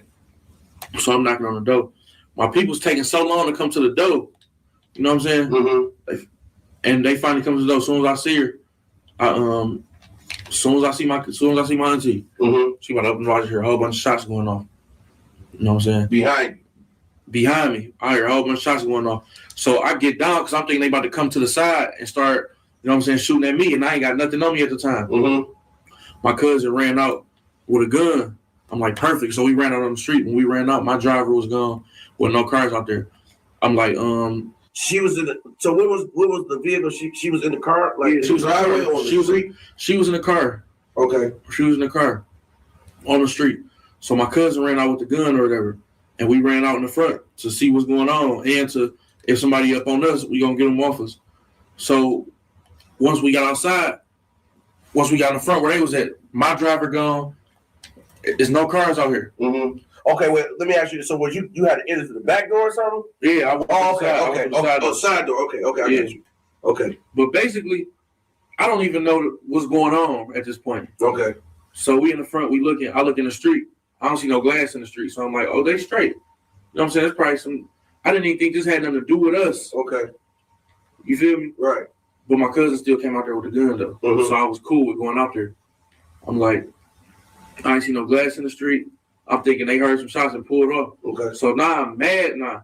Like, y'all heard them shots. Why would y'all leave me over here? Right. You feel me? You could at least call me and told me, like, it's too much going on over here. Come on, we gone. You know what I'm saying? My driver ended up calling me, like, They told me what happened. So basically what happened, they walked up to my door and opened my door. You know what I'm saying? Some niggas opened my door trying to get at me.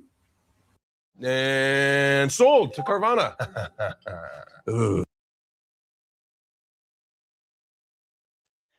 I ain't gonna lie, bro. His whole story sound like some bullshit, man. Sound like he trying to make up a story as he go. On some real shit, bro. That man got ops, bro, in Detroit and everywhere, bro. Why would you leave your auntie in a dark car with a driver while you run into your auntie house talking about you trying to reconcile the relationship? Man, you don't even help your mama, man. Fuck you going to help some junkies for? Your mama said you ain't helped out. She ain't seen you since first day out. But you going over a junkie crib? JB don't like going over nasty cribs. She don't like going in there. That shit don't even sound right, man. You just got to know how to move right. How is they moving right and they moving with you? You took them over there. Like this shit it add up to a setup. Cause OTF got caught with the gun. That break the case right there. You know. And so you telling me the killers gotta be connected with T Grizzly then, because it just don't make no sense. How did 600 get caught with that gun? And the cop. And the same cop. The same cop. He got caught with the gun and the cop. Hold on, y'all. I'm rolling the weed up. My That was too last convenient. call. It's a great offer. What's wrong, John? I Smash set aside that a like week button, y'all. to sell my Smash that car like button. clearance. I Support haven't the had free channel. time since 2006. Cash out, money Isn't free sign, time a Andy, good Andy, thing? They pick it up tomorrow and they Yeah. pay me on the spot. What am I supposed to do with all this time? You could visit a museum. All week? You could learn Italian. Ho venduto la mia. He ended up hitting her up. Where'd they hit her on the body? They hit her on her side and in her arm. She didn't get hit in her head or her face, and then just all on her side. You feel me? How many on times? the side where her heart at? Oh yeah. Yeah, on the side like where her heart at too. So that shit was fucked up. She got shot like that before a long time ago. My uncle. Okay. His car got shot up, and she got hit in the exact same place, but she lived. You know what I'm saying? Because she went straight to the hospital. Okay. My uncle drove straight to the hospital as soon as it happened. But was she alive when did she die on the scene or the hospital? I don't even. I think that no. She died at the hospital. She was still alive. She was still breathing and everything. She called me. She called you while she was shot. She called me. What'd she say? I was trying to talk to her. I didn't hear what she was saying. Oh, she couldn't really form no words. You know what I'm saying? But like niggas was coming for me because they opened my door. Okay. And was shooting in the car. They hit her 8 times though. I know what she was trying to say. I know you set me up, motherfucker. That was her last words. I know you set me up.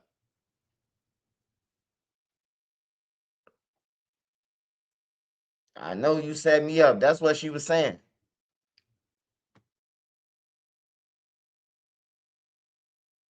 And you have no idea where this came from? No, I ain't got no idea where it came from, but it ain't even matter where it came from. Who I felt like everybody was a suspect. I felt like everybody was a suspect. So even if a person wasn't a suspect, if I didn't like that person, it was escalated. My dislike for them was escalated times 10. Now we laid it all out. The come up, the tragedy, the arrest, the strange bond, the trial. You see just how deep the situation runs. And even though the facts are still on the table, the silence around the case speaks just as loud. You got federal interests that suddenly disappeared, and the suspect with a serious rap sheet walking free on bond. In a courtroom now, being told the victim may have been pregnant by one of Detroit's biggest rap stars. On top of that, you got a key witness, the aunt, saying T Grizzly didn't even react when the shots went off. To the streets, that don't sound right. To the court, it raises questions. To the fans, it's a full-blown mystery. Now, It's time for you guys to let me know how you feel in the comments. I keep you guys updated as more developed. Don't forget to like and subscribe. Until then, I'll catch you guys on the next one. Hey, also, I just downloaded the Experian app because I wanted to check my FICO score, but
Clock in, clock in.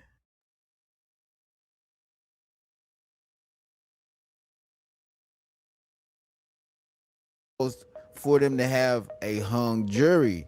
You know, it's countless amount of things that can happen for you to have a hung jury. I don't know what happened to where it caused for them to have a hung jury. You know, it's countless amount of things that can happen for you to have a hung jury. Not enough evidence, the jury's not being able to come up with the same verdict. What else? The jury members not getting along at all. Evidence just not strong enough. It's just so many reasons why a jury could be hung. So basically, he will be going back to trial. Now, I don't know the specific reason, but Flacco ended up saying something about what happened. Let's see what he.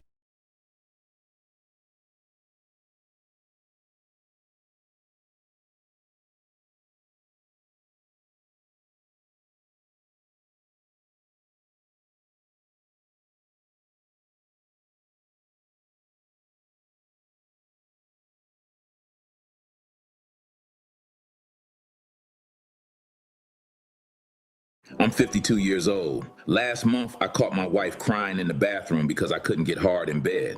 She wouldn't even look at me anymore. We're basically roommates. Hey, man, what type of shit is this, man? Crazy, bro. That's crazy. Hey, bro, I hope you getting paid to say that shit, man. You ain't gonna never hide no girl, bro. I hope you getting paid, Unc, to say that. I hope they getting you a bag, man. Unc say he roommates with his wife. Say he can't even, man. Hey, Unc, sound like you got a personal problem, brother. Not on my page.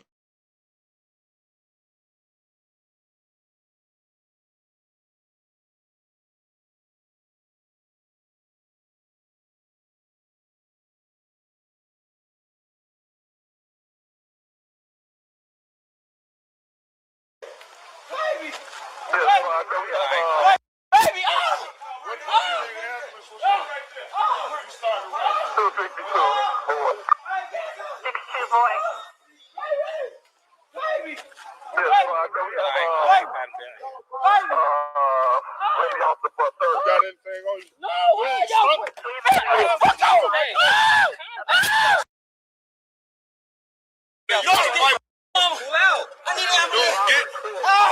He didn't choke the fuck. Wait. Somebody choked you. Wait.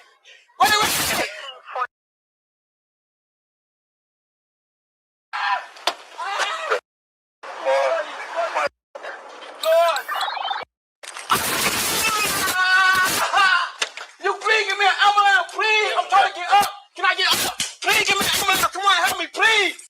Again, right now, you better stop doing the hell you're doing. I'm not doing no. You are. That's my right. Let's take him back to the back. That's my right. We're taking to the back. No, wait. Can I talk to you, please? Can I talk to you? I'm gonna talk. I'm trying to talk. I'm not gonna talk. Can I please talk to you, please? Nope. Please. Look, boss man, but look, please, the one chance, bro. Can I please, bro? Boss man, please. Please, I'm asking you one, please, boss man. I'll talk to you when we get back please. here. No, boss man, can you talk to me now, please, boss man? I'll talk to you in a minute. I want to please. I'm saying you from back. Oh my, this uncomfortable. Look at my wrist, bro. Hey, get the back. Boss man, excuse me. Yeah. Please, boss man, could you listen, boss, please. Just please, boss man, could you please look, give me one chance, boss man. Let me talk to you, boss man. One chance, boss man. Wait, my wrist, cause y'all set me up, please, my wrist. You gonna stand up? Yeah, I'm trying to talk to you. Stand up. I'm trying to talk to you, boss man. Can I talk to you, boss man? Can I please talk to you? My wrist, wait, my wrist. My wrist, boss man, my wrist. My wrist. Oh my God, bro, please, my wrist. Could y'all please, my right here. Would y'all please. Oh, fuck. All the way in the back? No. Which one? No. Back this one. Send me up, please, my rope. Please. You grabbing me. Right here, man. Why are you doing me like this? All right, stand up. Look at my wrist. Turn around. Turn around. I'm trying to. Stand up. Come on. Oh my God, bro. Could you please? Chill out. Relax. I'm trying to talk to you, Mr. Okay, Magnus. talk to me. Look, why you have to? Can I please just talk to my grandfather? Because please? you I'm not still gonna give you being no hard too time. I swear for God, my grandfather out there right now. I'm not gonna give you a hard time. Please, Mr. Okay, Magnus. what did you talk about? I just want to talk to my grandpa so I can tell her what to do. Can she please come What on do you need to tell her to do? She's not gonna. that hurt. I'm trying to take this out. Can Fuck. this come out? Yeah, come out. Can I count my money? Because y'all grab all my stuff, and I want to know. I know what I have, but I just want to count it in front of y'all. Oh my God, bro. Could you Is it a twist off or a pull? twist, bro? Bro.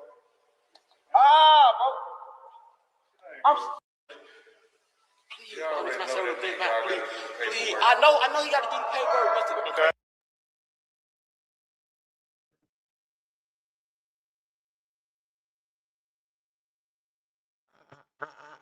I got a cheeseburger. I got a cheeseburger. What? I got a cheeseburger.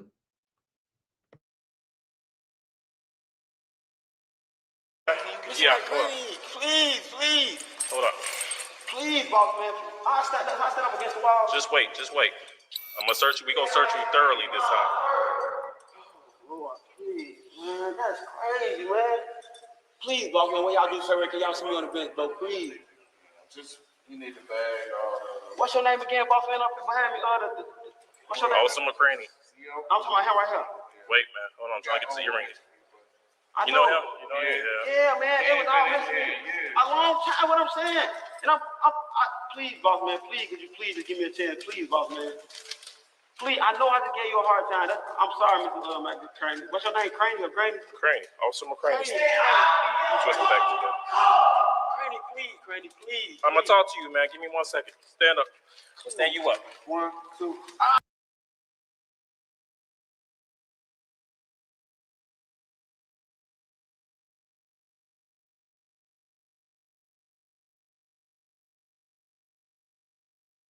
I'm not gonna give you a hard time, bro. I can't push right now, man. You've been acting the way you've been acting right now. I understand. But I can't put you with your girl right now. Look. Please, bro, please. I know, look, my behavior, my action caused me to be in a predicament I'm in right now. But look, Crane, I promise you, people do make mistakes. I know. I got you, man. We'll see what I can do. Let me talk. Let me talk with one of the supervisors. You're not explaining to me what you want. You tell me you want to sit with your girl. You can't sit with your girl right now, okay? But what are you trying to tell me? What are you trying to tell me? I'm telling you, I'm saying she pregnant with my baby. Did y'all have one baby, bro? She pregnant. I'm just saying, please, McCray, can I please? You know you're going to do the paperwork right there. Take it. You said both of them right there with handcuffed to the paper. This is not my first time going to jail right here. I understand that. Yeah, I understand that. I'm going to be cool, but please, McCray, I promise you go handcuff behind my back. Okay. Let me talk about it. We'll talk. Yeah. Yeah, okay. All right. All right.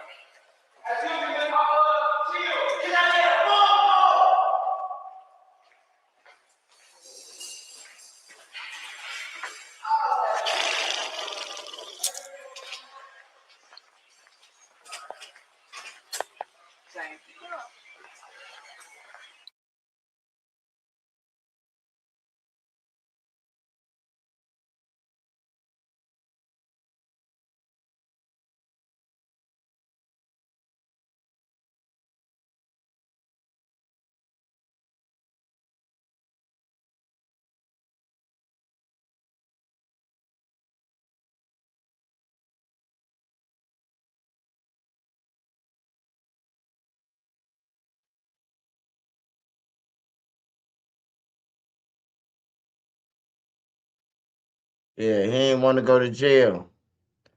But that's the one. That's the one who got caught with the guns. That's the one who got caught with the car and the gun. That was the car right there. The car that they said killed T Grizzly auntie. That was the car, and he got caught with the gun. Now my whole question is, how did he get that gun if he ain't had nothing to do with it?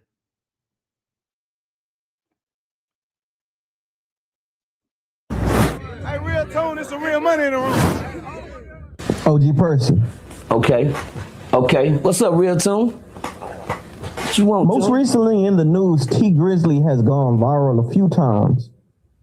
And it's not a good reason. So people are alleging that he's backdoored his aunt. Essentially, his aunt was killed, and he's come out and said that the people were after him. I just ain't the nigga about to go around trying to clear no shit up because it is what it is. It seems like instead of getting less close to these people, he's getting more close to these people. My question to you, OG, based off of those simple facts, right? Does it sound like a backdoor? Does it sound like a backdoor? Have y'all seen Honeycomb B and the grandparents? R.I.P. R.I.P. Sure right. Hey, y'all seen what's that singer name? She walked in the house and the whole family was gone. They don't want you to know about it. Hey, did you know you might get a big cash payout if you were in a car accident up to 1 year ago, even if you weren't driving?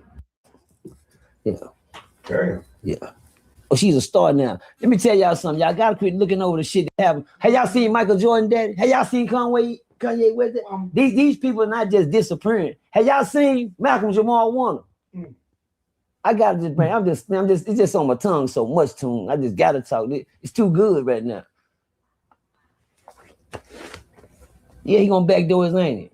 Hey, y'all told y'all, man, it's love and happiness in the family. A family that prays together. Stays together. Y'all didn't catch that. God damn, these niggas. I gotta say that again. Oh, this is gonna hit you. You ready? I'm gonna say it a little slow. A family that prays together, what? Stays together. Louis trying to be smart. He don't want to say nothing. I'm gonna try this again with Louis. A family that prays together. Lays together. God damn it, this nigga true. Let's go. Let's go. Nickel, penny. Kin folks pussy better than any, nigga. Fuck talking about. You think families ain't fucking who are fucking cousins and everything, nigga? You give me some coochie, I'm taking it. I'm not lying to you. Y'all got kissing cousins. Why everybody act like shit under the sun? Why everybody act like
with us. I know y'all was at the studio. I seen you on your Instagram. Yeah, so we was at the studio.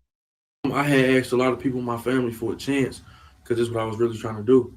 You know what I'm saying? Like, can y'all help buy me a beat? I really want to rap. You know what I'm saying? A lot of them just wouldn't take me serious. Like, you better go get a job. What you trying to rap for and all this other stuff. Right. And she believed in you. She believed in me. She was the only one. That first day out video, she paid for the video, bought the outfit I had on in the video, everything. Mm-hmm. You know what I'm saying? So, what we playing right here? We've been rocking ever since. What we playing right here? Call of Duty.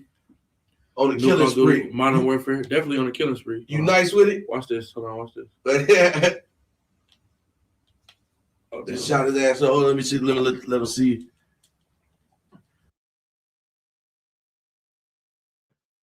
Hey, I just got one question, man.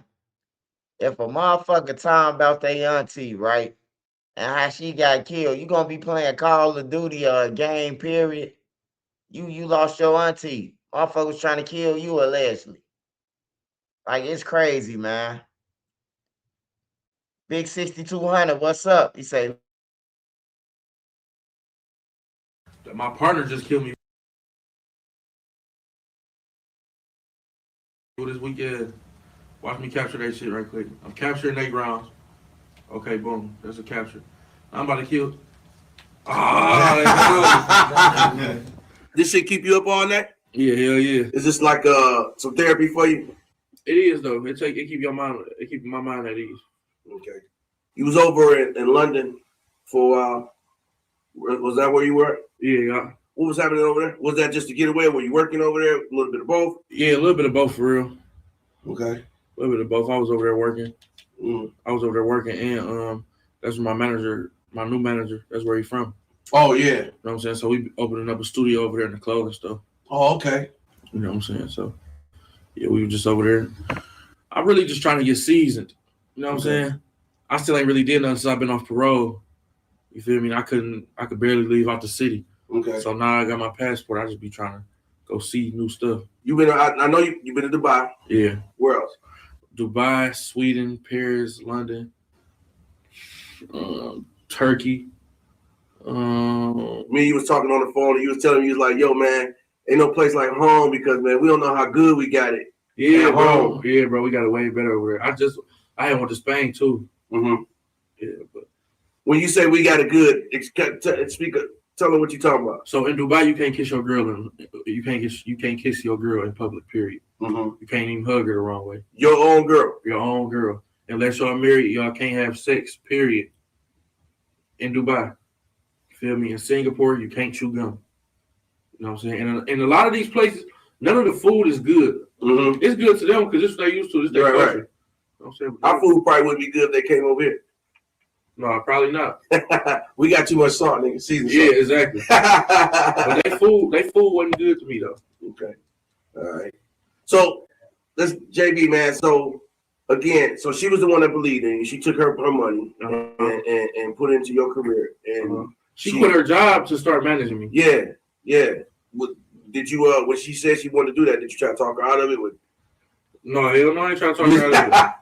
Because she already had money, so she was already straight for real. Okay. And I really needed that. And I saw that she was the only one that really believed. She was the only one I could trust for real. You know what I'm saying? So I was all for it. Okay. Like I said, whenever she needed something, man, she would definitely reach out to me. Yeah, and you know me, you and her linked up on a couple occasions. Yeah. You done caught me at the casino getting struck one time. Yeah, I seen you over there, man. They bite your ass over there today? They did. I'm ashamed when I lost that day. You was barely speaking. I said, they must be tearing him up right now. Yeah, hell yeah. All good, man. So tonight, everything happened, man. Can you kind of go over that night with us? I know y'all was at the studio. I seen you on your Instagram. Yeah, so we was at the studio with Guapo and Jay Swan or whatever.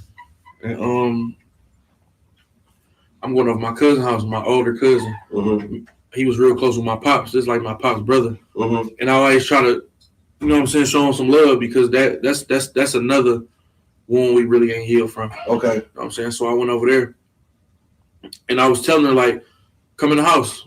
And she like, no, I don't want to go in. I'm begging her to come in the house. Mm-hmm. You know what I'm saying? Like, certain areas, you just got to move right. Right. You know what I'm saying? It ain't about where you at. I could go anywhere I want to. Right. but I gotta move right. Right. You know what I'm saying? So if I'm moving right, can't nothing happen to me. So I'm telling her to come in the house. She like, no, because JB was kind of like funny acting about dirty houses, and stuff like that. The house wasn't even dirty, but to her, she just a clean, real clean person. It's like, no, I don't want to go in them people's house. I don't want to sit on their furniture and all that stuff. I'm like, all right, I'll be right back. So I'm knocking on the door. My people's taking so long to come to the door. You know what I'm saying? Mm-hmm. And they finally come to the door. As soon as I see her, as soon as I see my auntie, she about to open the door. I just hear a whole bunch of shots going on. You know what I'm saying?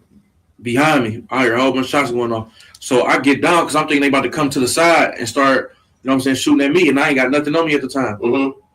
My cousin ran out with a gun.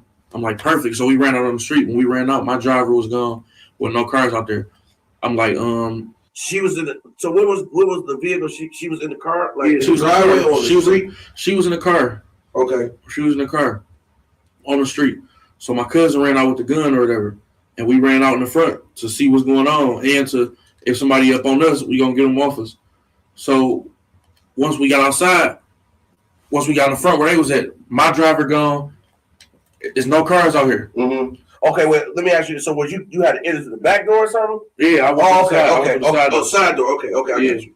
Okay. But basically, I don't even know what's going on at this point. Okay. So we in the front, we looking. I look in the street. I don't see no glass in the street. So I'm like, oh, they straight. You know what I'm saying? That's probably some. I didn't even think this had nothing to do with us. Okay.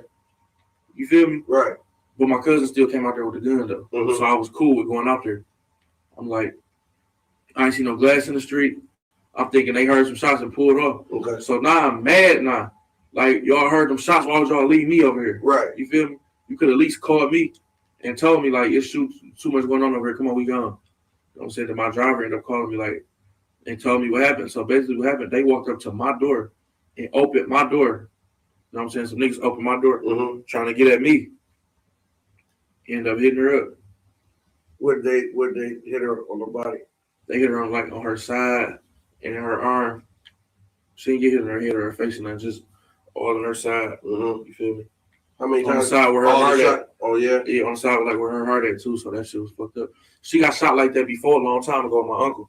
Okay. His car got shot up, and she got hit in the exact same place, but she lived. You know what I'm saying? Because she went straight to the hospital. Okay. My uncle drove straight to the hospital as soon as it happened. But was she alive when did she die on the scene or the hospital? I don't even. I think that no. She died at the hospital. She was still alive. She was still breathing and everything. She called me. She called you while she was shot. She called me. What'd she say? I was trying to talk to her. I didn't hear what she was saying. Oh. She couldn't really form no words. You know what I'm saying? But like niggas was coming for me because they opened my door. Okay. And was shooting in the car. They hit her 8 times though. And you have no idea where this came from? No, I ain't got no idea where it came from, but it ain't even matter where it came from.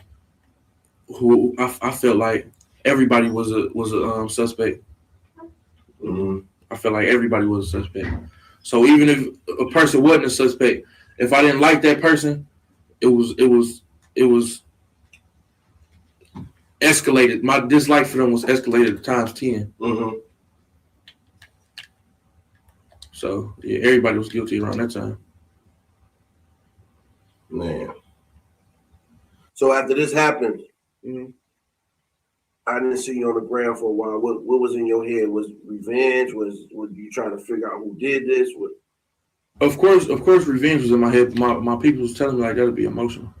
Right. You know what I'm saying? You can't just act on it. You know what I'm saying? Let the police handle it. So I just let the police handle it. Family wise, was anybody blaming you? Yeah, they blaming me because they feel like it should have been me.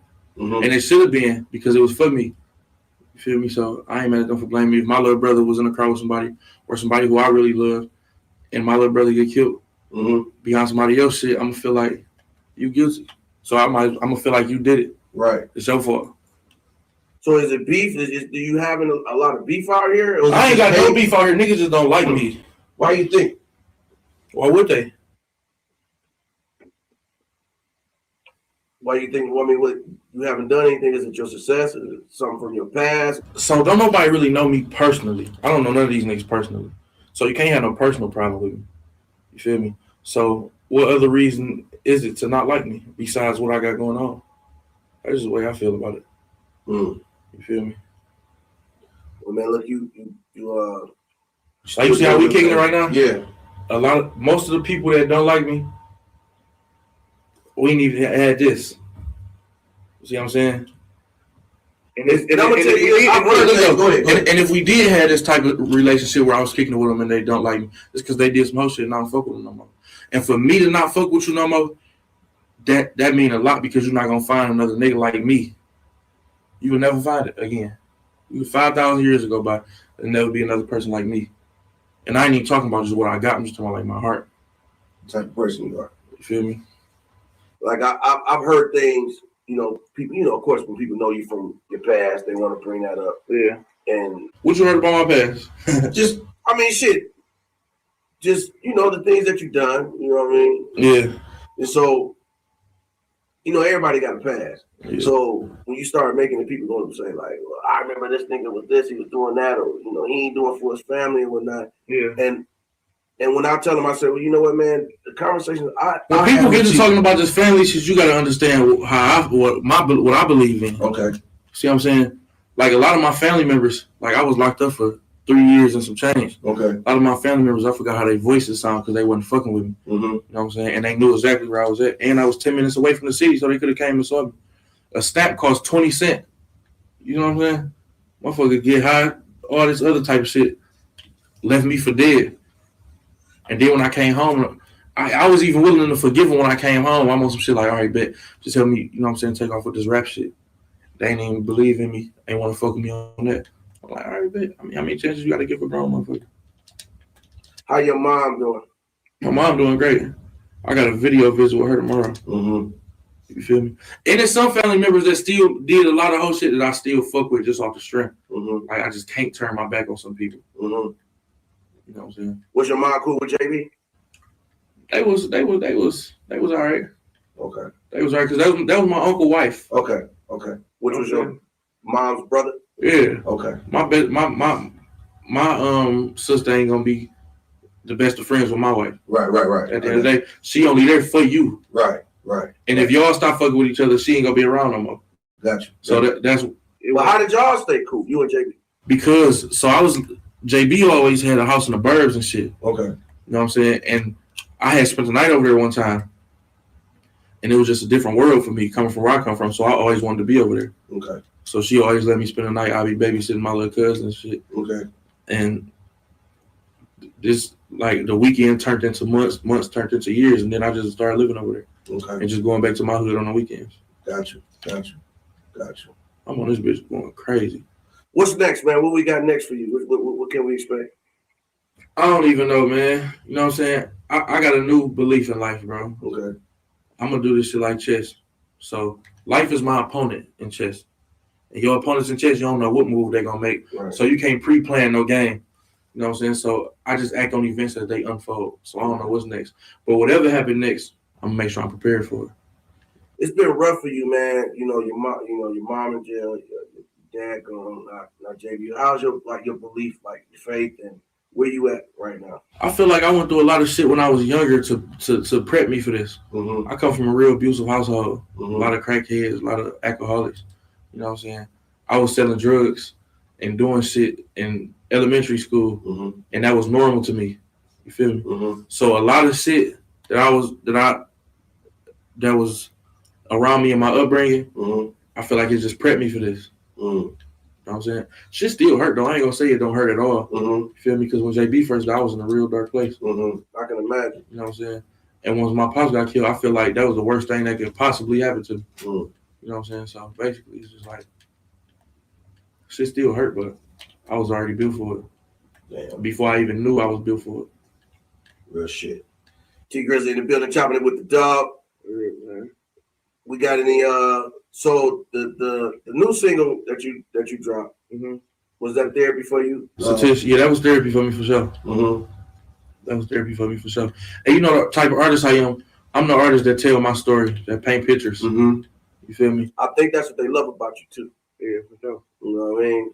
Because they can feel your pain. Like the first day out, they felt that, and they feeling this song too right here. Yeah, for sure. Yeah. You dream about JB a lot, man?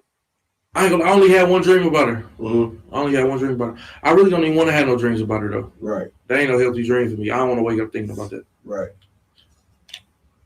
I don't even want to have no dream about that shit. Real shit. You know what I'm saying? That's like I don't want to have a dream. Okay, I don't want to have a dream about having $1 billion because when I wake up, it's gonna be gone. Right. That's equivalent. Everybody tell you got $1 billion right now. That's equivalent to that though. I don't want to wake up and I got something. Then I want to go to sleep and I got something. Then when I wake up, it's gone. Right. I totally understand that. Again, man, I appreciate this interview, man. I had to come out here and chop it with you. For sure, always, bro. And you know, you put on for the city, man. The city loves you for the Thanksgiving, the Thanks Grizzly. Oh yeah, man. Shout out to everybody that came out for the city, man. Yeah. You know what I'm saying? Happy Thanks Grizzly. Yeah, us over at 97.9 WJLB. We definitely appreciate you letting us be a part of that, man. For sure. So we can't wait to see what's next for T Grizzly, man. You gonna get in some movies or something, man? Yeah, it's a lot of stuff. It's a lot of stuff coming up. Can you act, man? You think you can act? I can. What kind of role would you play? I'll play myself. Ah, shit, that's easy. Yeah, you know how 50 Cent got Get Rich or Die Trying? Yeah, I do some shit like that, but my shit would be mixed with like The Wire. Okay. You know what I'm saying? What was your favorite movies coming up, man? As a kid. You wouldn't even believe it. What? I wasn't fucking when I was a kid. Yeah. So teenager or kid? Teenager. Let's go teenager. Okay, teenager. You got Killer Season, Paid in Full, Belly. I can believe that. That's teenager. But kid, you got Stuart Little, Monsters Inc. That was your shit? Hell yeah. Spider-Man, Like Mike. You feel me? I fucked with Stuart Little heavy. What was that, the mouse? Yeah. Okay. Nah, I ain't fuck with that. Yeah, I think like that side of the shit. Uh-huh.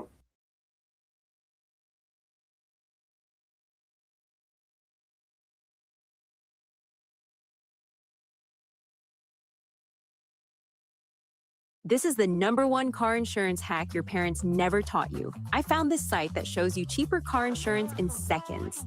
No calls, no stress.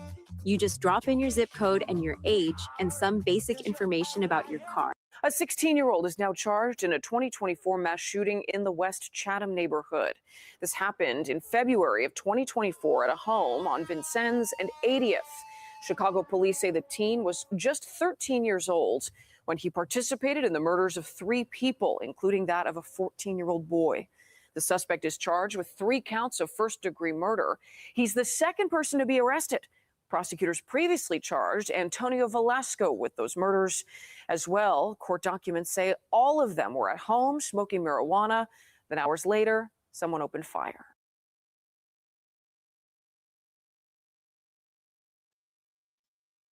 What Squirrel from? I know a couple of people named Squirrel in the city.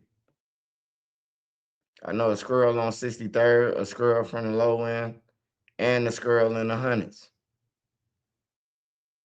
And a Squirrel in Motown. JB. 54th and 53rd and low.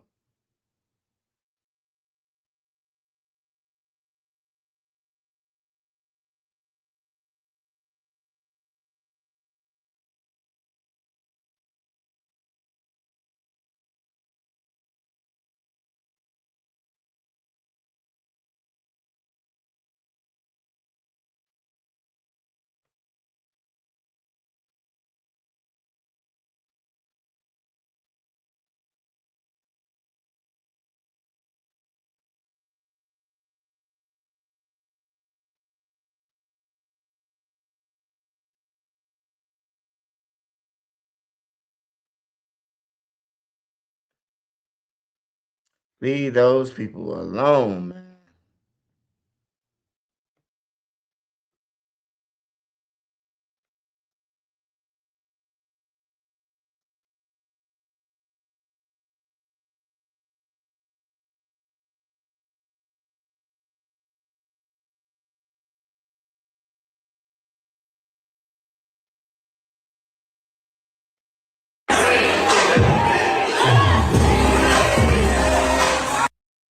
Mississippi, you know, this is the state where Emmett Till was lynched. Loved me. Another. You let your friend just get on a random ass fucking boat. Attorney Ben Crump, how are you doing, sir? I'm doing well. Mississippi to Washington, D.C. Tell whether it is adding up where his body was found as to where the Imagine being able to build an app with your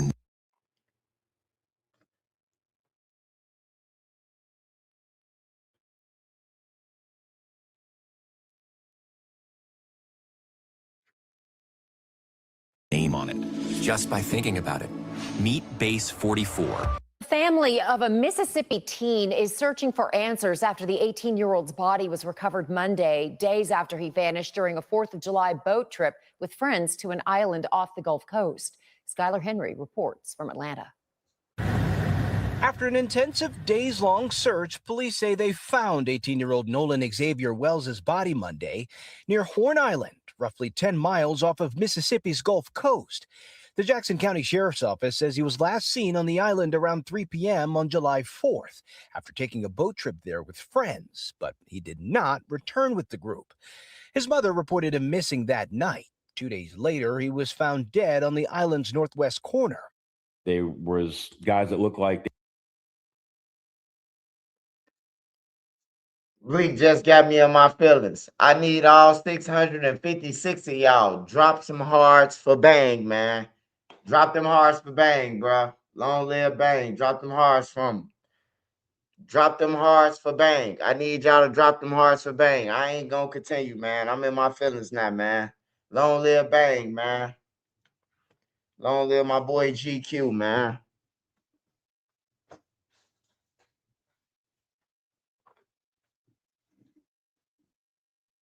Drop them hearts for Bang, man. Drop them hearts. I want to see them hearts. Drop them for Bang, man. I'm hurt now. Drop them.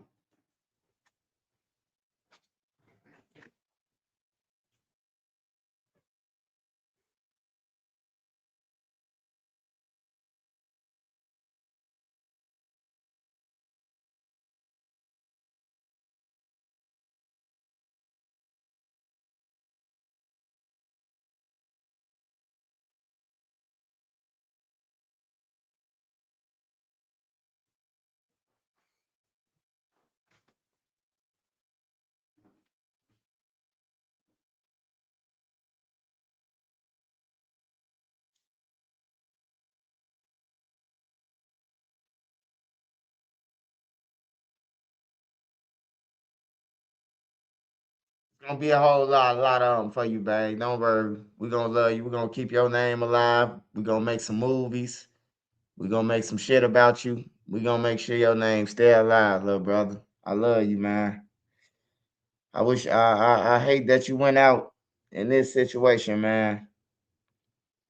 But that's why I say fuck the streets, man, on everything, bro. Nigga can say they love you forever, man, and then y'all get into one situation and now you gunned down, bro. You hear me, bro? Like, man, bro.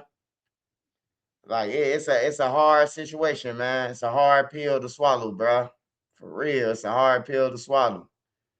But it's like, bro, you say you love me, bro. You and your homies supposed to be able to, y'all shouldn't even be fighting with each other. But if y'all got to duke it out, then it shouldn't go no further than that, man.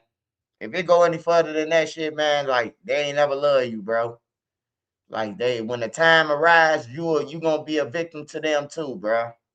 I'm glad I ain't in the streets though, man. I'm glad everything happened how it happened and all that shit, bro. Because if you stay around long enough, man, you gonna become a victim on everything. I learned that shit, man. You hang around the same place long enough and everybody else that got killed, you gonna get killed, man, eventually, bro. Eventually, somebody gonna come through and snake you, or, you gonna get into one of your homies and they gonna kill you, man. But I just hope everybody will wake up one day, bro. Like, for real. Yeah, wake up one day, man. Love y'all for them hearts for Bang. All right, let's keep going, man. This guy Nolan, man, this a sad situation with him, bro. I'd have been around a lot of white people, man, and I done went on some boats too. But these white people from Chicago, like the Chicagoland area, so that I don't think they was on no type of shit like this, man. But every situation that I see in Mississippi, Arkansas, they hanging people, bro. Like, for real, I suggest that the black people down there link up together and just These are a gas station and split the line, goddammit. That's how I see it. That's how I see it if you ask me, man. Split the line, bro. Look, we gonna stay over here and y'all ass stay over there, man. You, your grandkids, and everybody else, because we don't want no smoke. Hey, black people is the nicest people, bro. I swear to God, bro. Minus the violence and we killing each other and all that you see. Black people got a lot of respect, bro. Like we go other places. You could come from the trenches. You can go somewhere else, bro. And you holding the door. You like, yes, ma'am. You know what I'm talking about? You got manners all of a sudden. You hear me? Like they been had it, but it's just like they nice people, bro. They good people, bro. Like they don't be on shit. And for that boy to come up missing off a boat, and then they telling us that, oh man, he said he was gonna get a ride back. Like, come on, man, we weren't born yesterday. Who the fuck gonna get him a ride back on a boat, man? Like, it just ain't it just ain't adding up. But if Trench's News was to commit a crime or was a suspect, I would have been arrested. You hear me? I would have been in jail, bro. But it's like they ain't doing no investigations. They saying that we ain't got no evidence, man. Hey, look, whoever was on that island is a suspect. You know what I'm talking about? Whoever was on that boat, they supposed to be in the first 48 room. Anything else, man, you know, like it's a cover up. I just tell my people, man, y'all might as well move out of Mississippi, man, because it ain't no good place for black people. From what I see, bro, from what I hear, like I don't even want to take my kids now. Like, they need to let's go to Mississippi and ride. Like, hell no. We get pulled over. They tell me I got a warrant, and then I get found on the tree. Hell no. Shit, keep it moving. We don't even ride past Mississippi. We ride around that shit. I don't be want to go through Alabama or none of that shit. You hear me? I don't be want to stop at none of that. But we stopped in Alabama and it was cool, bro. We stopped in Alabama. It was cool than a motherfucker, bro. Like, them people was nice as hell, the black people.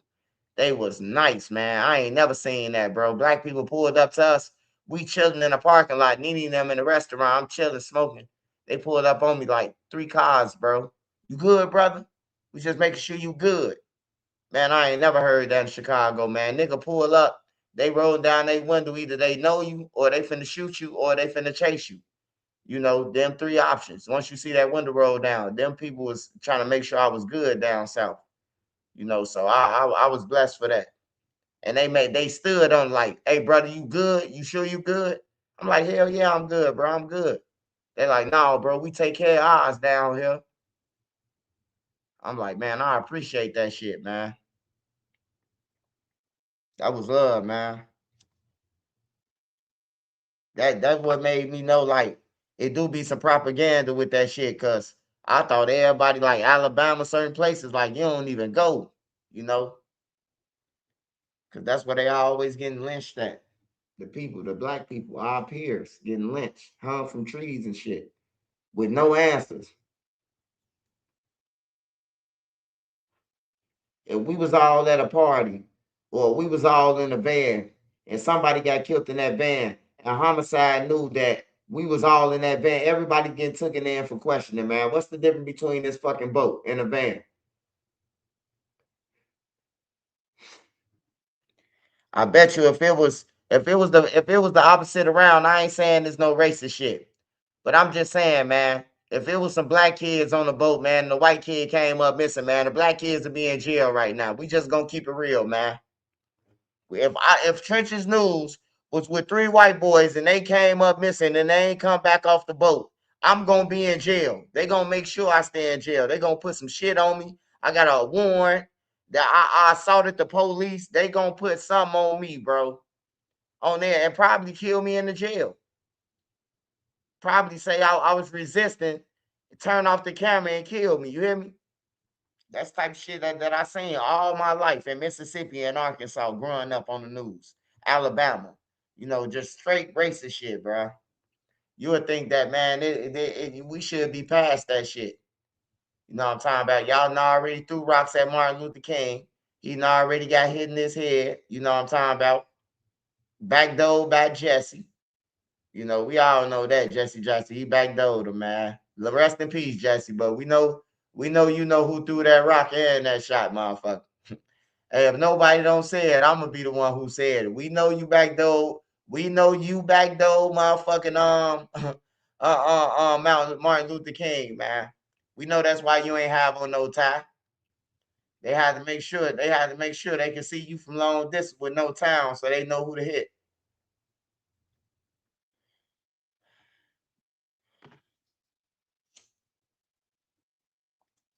So they say the back door been out. They say the back door been open, wide open. You hear me? Off the hinges. Motherfuckers been doing that shit to each other. Damian Phillips, what's up? Ray Shine, 32776, what's up? Shout out Lawrence. Yeah, I be hate watching this nose and shit, man. It's like weird as hell, bro.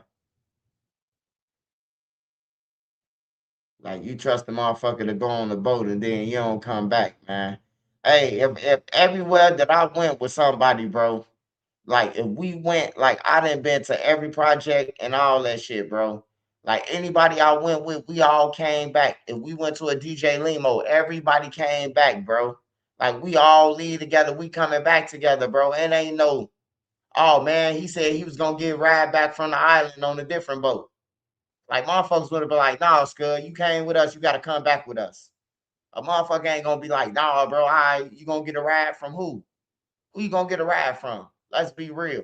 That's why I say they steady talking about dude them is they friends. Like dude them is his friends. His friends on the boat, them ain't his motherfucking friends. A friend ain't gonna even leave you, bro. A friend ain't gonna just leave you and you on the island, bro. Like, oh, I'm gonna get a ride back. All right, bro. He said he was gonna get a ride back. And then he left his motherfucking phone with them. He ain't take his phone or none of that. Like, get the hell out of here, man. Hey, look, a person is not gonna leave their phone, bro. I'm telling you. I set my phone down besides when I'm asleep.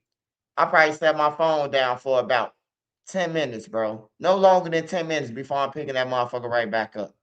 Ain't nobody leaving no phone. So to get hit us with he left his phone with us and like, get out of here, man. Ain't nobody trying to hear that bullshit. But I feel bad for Shorty Nolan, bro. I feel bad for him, bro. Like I said, everybody in Mississippi and them towns, man, y'all might as well band together, bro. Y'all might as well band together. I ain't talking about no racist shit, bro.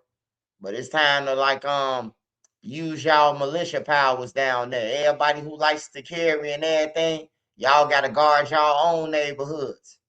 On some real shit. I know y'all laws different, the gun laws.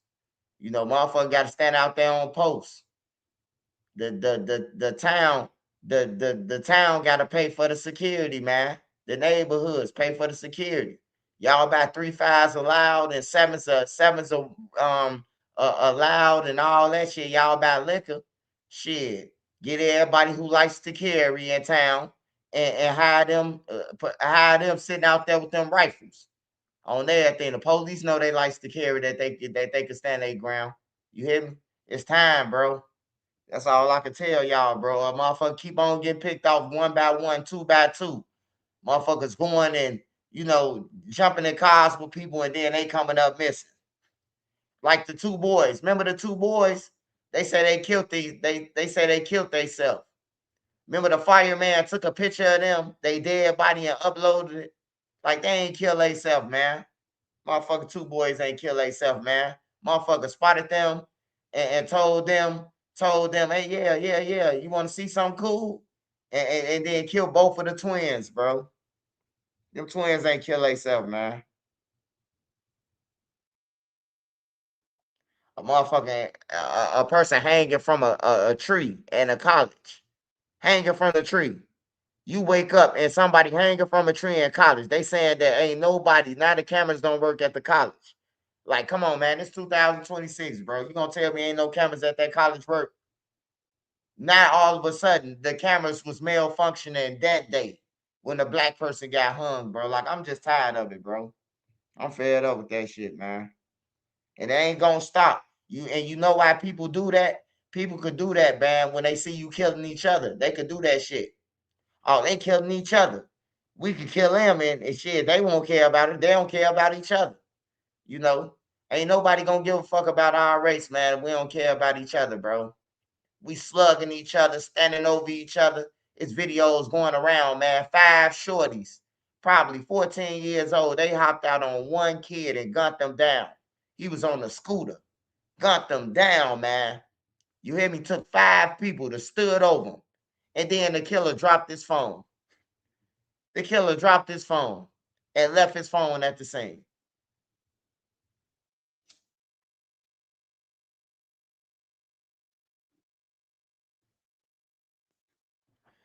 They was probably jealous, bro, had a scholarship and was better. Nah, man, these kids tender, man. These kids tender. They probably was dating with one of their exes, one of them white girls. You know, motherfuckers be tender, bro. Who you think you talking to? You know what I'm talking about? Try to start some shit with you. And then got their buddies them on deck to, you know what I'm talking about, to jump you with them. They be tender though, man. They killing over females, bro. That's why I tell niggas, get your own girl, bro. Get your own girl and get you a girl that ain't from the trenches, bro. Get you a girl that's from outside. So when a motherfucker try to talk to her, she don't even want to talk to you. She looking like, who is that? You know what I'm talking about? She looking at your ass like, I don't, you know what I'm talking about? This shit foreign to her. You know, she ready to go back home.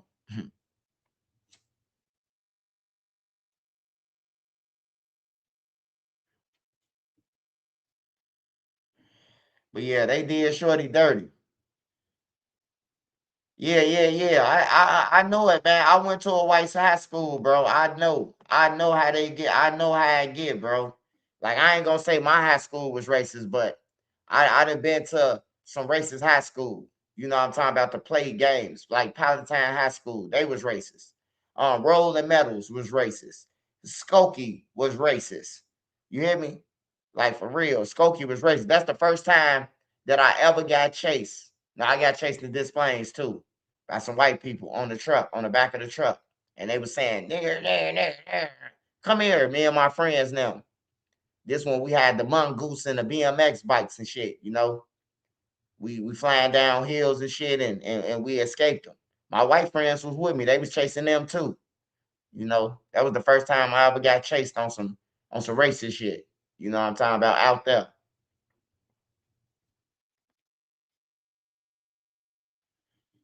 Yeah, him and the other dude, him and the little other black kid. They were in Got a law white enforcement girl. attire, standing on the beach, and then I could see what looked to be a body laying on the beach. Brian Trasher is with the United Cajun Navy, a volunteer organization that helps search for Wells. He said people told him there was a strong rip current coming off the island on the 4th. If you're not suspecting of it or you don't know about it, even if you're a strong swimmer, you know, you could be swept off your feet and carried out a couple hundred yards before you even have a chance to react. In a Facebook post, with Walmart's Back to College finds, your room can fully match your passion. She's a plant science girly for real. I mean, I'm trying to put you on just some peak dorm room cultivation. All this from Walmart? Who knew? Remember the coverage of the black male athlete. He goes on a trip with his white friends. He's the only African American. He dies. The sheriff is now quick to conclude that there's no evidence of criminal action and foul play. And there's another twist. Put it up for mass.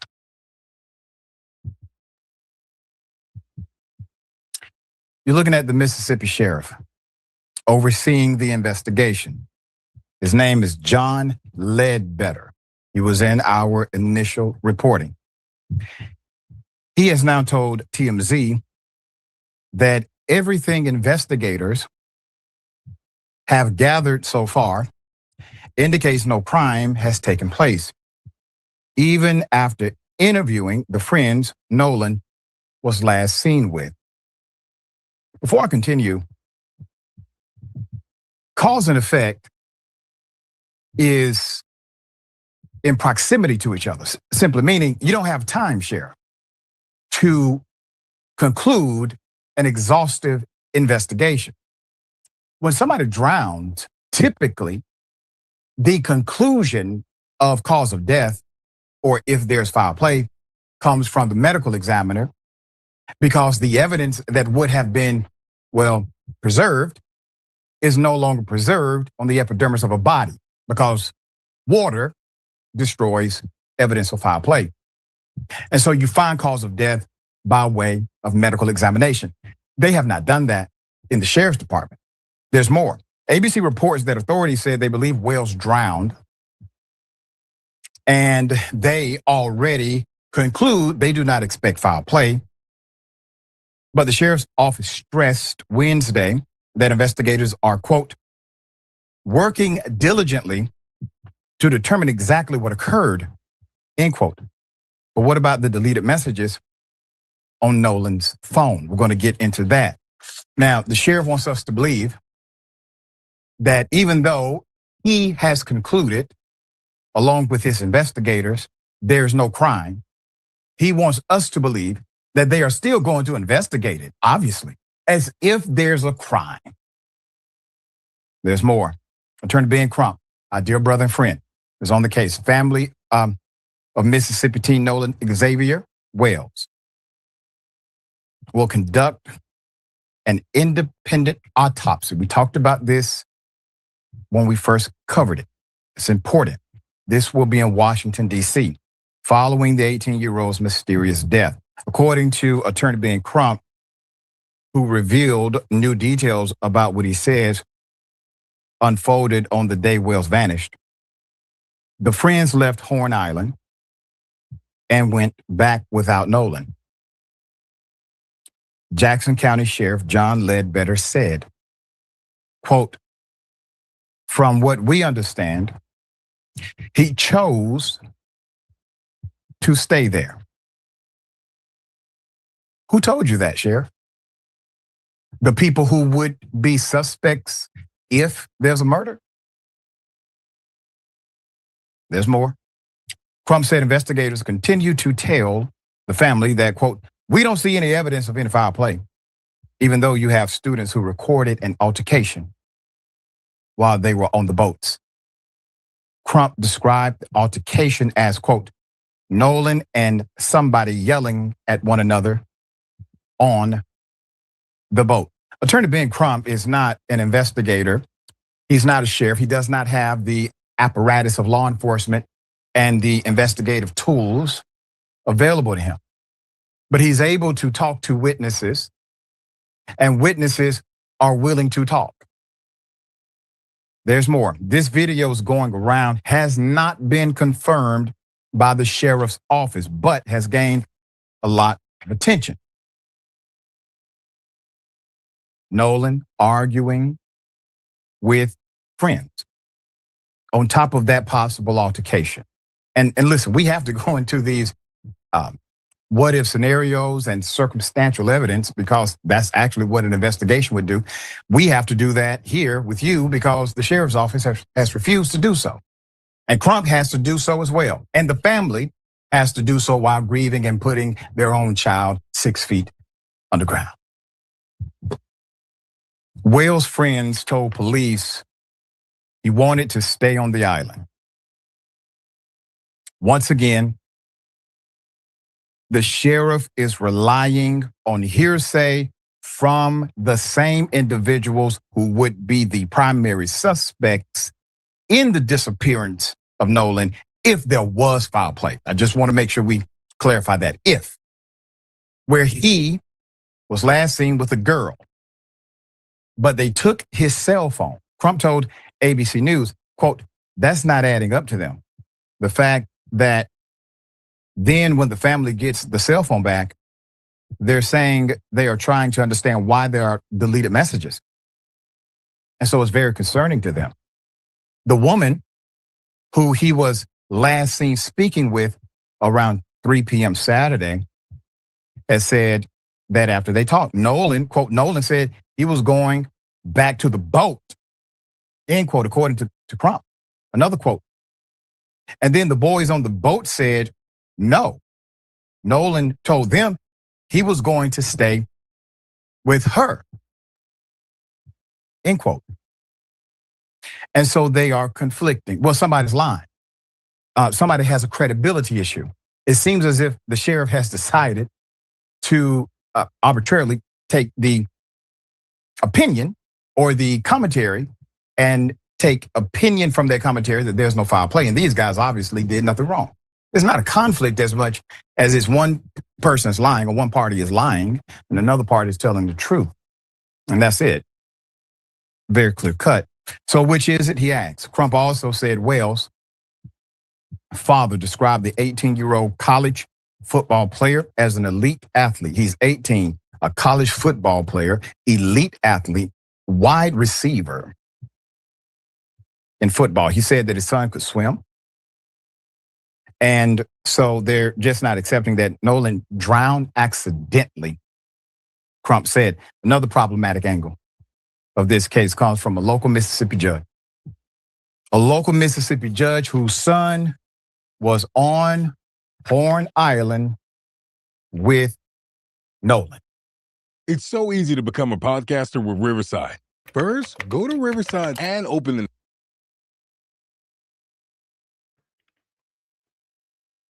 I ain't gonna lie, bro. They gotta put the DOJ, gotta get the DOJ to get on that shit, man. Mississippi covering shit up. I ain't gonna lie, bro. Since I was a kid, they been doing this shit.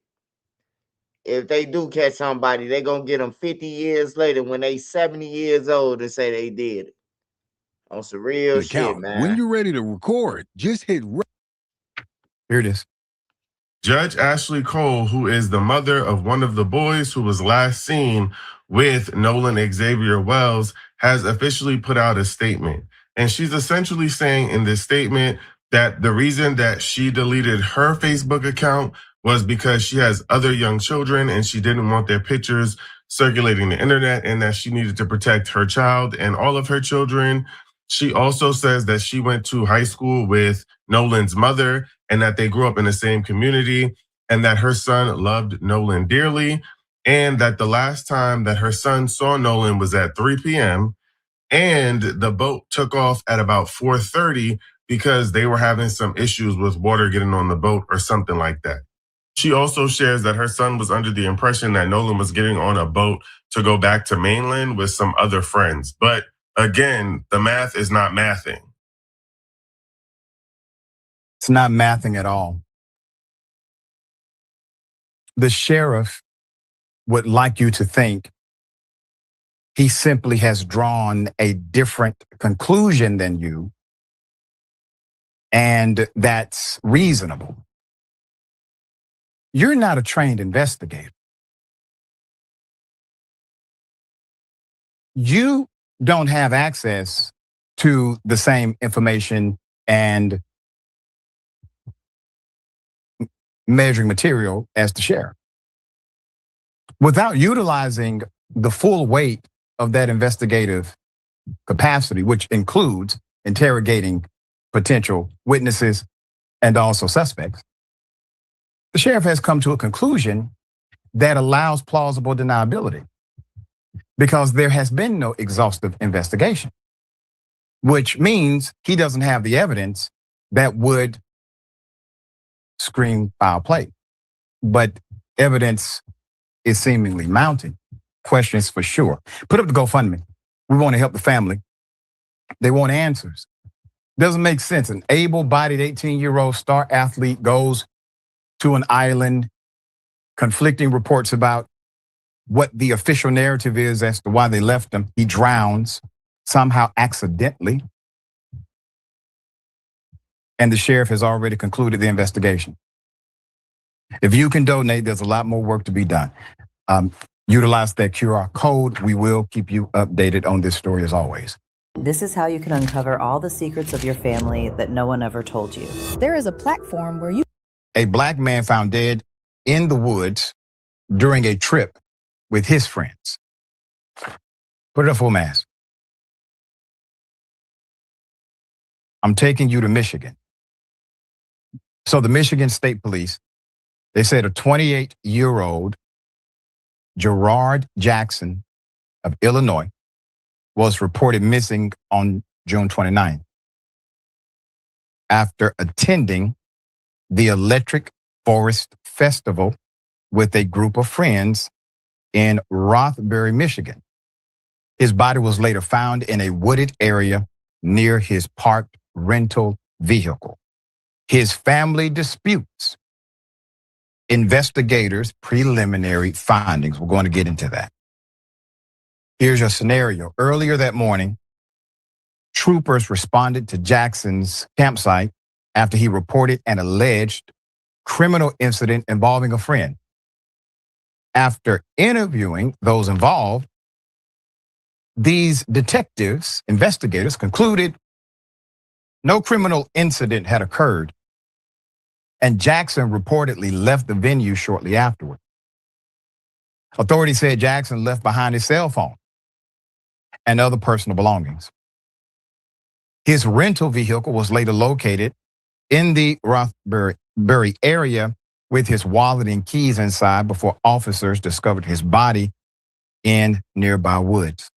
According to investigators, prelim findings indicate Jackson died by unaliving himself. And police said, also in this case, there is no evidence of foul play.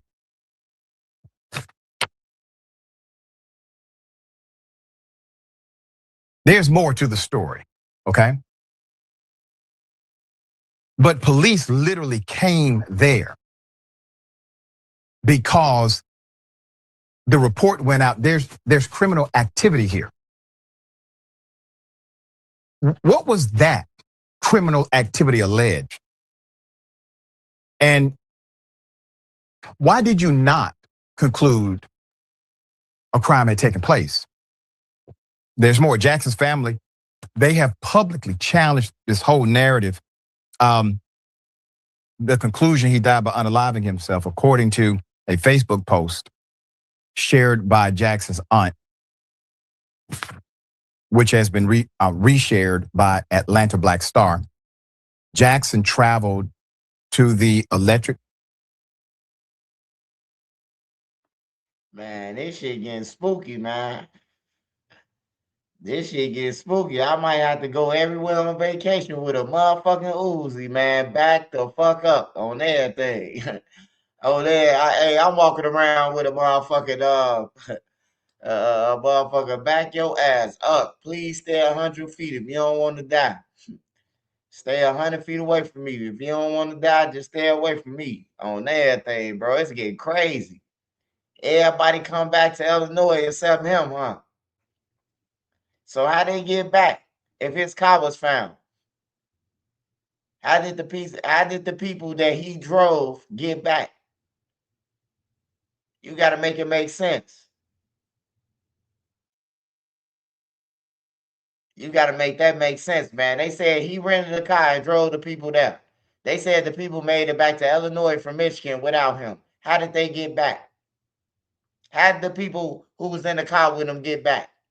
Like, it's some bullshit, man. This shit ain't no friends, man.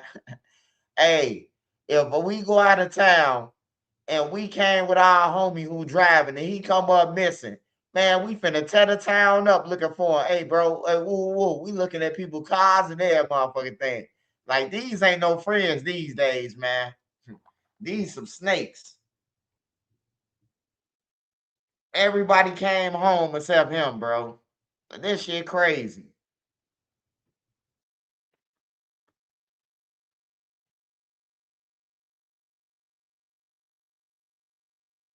According to a Facebook post shared by Jackson's aunt,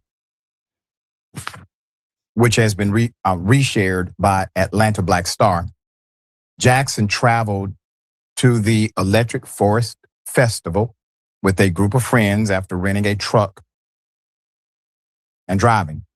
They allege the group returned home without him after he disappeared. Quote, he had no history of mental illness, end quote, a family member said, rejecting what they described as an inaccurate narrative about Jackson's mental state.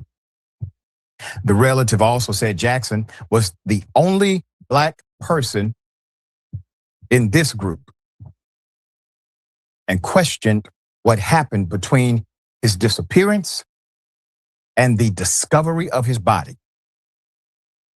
Officials said Hey man, I love my whites, man, but hey, I gotta stay with y'all, man. Hey, back to up. You hear me? I'm staying away, man. On some real shit.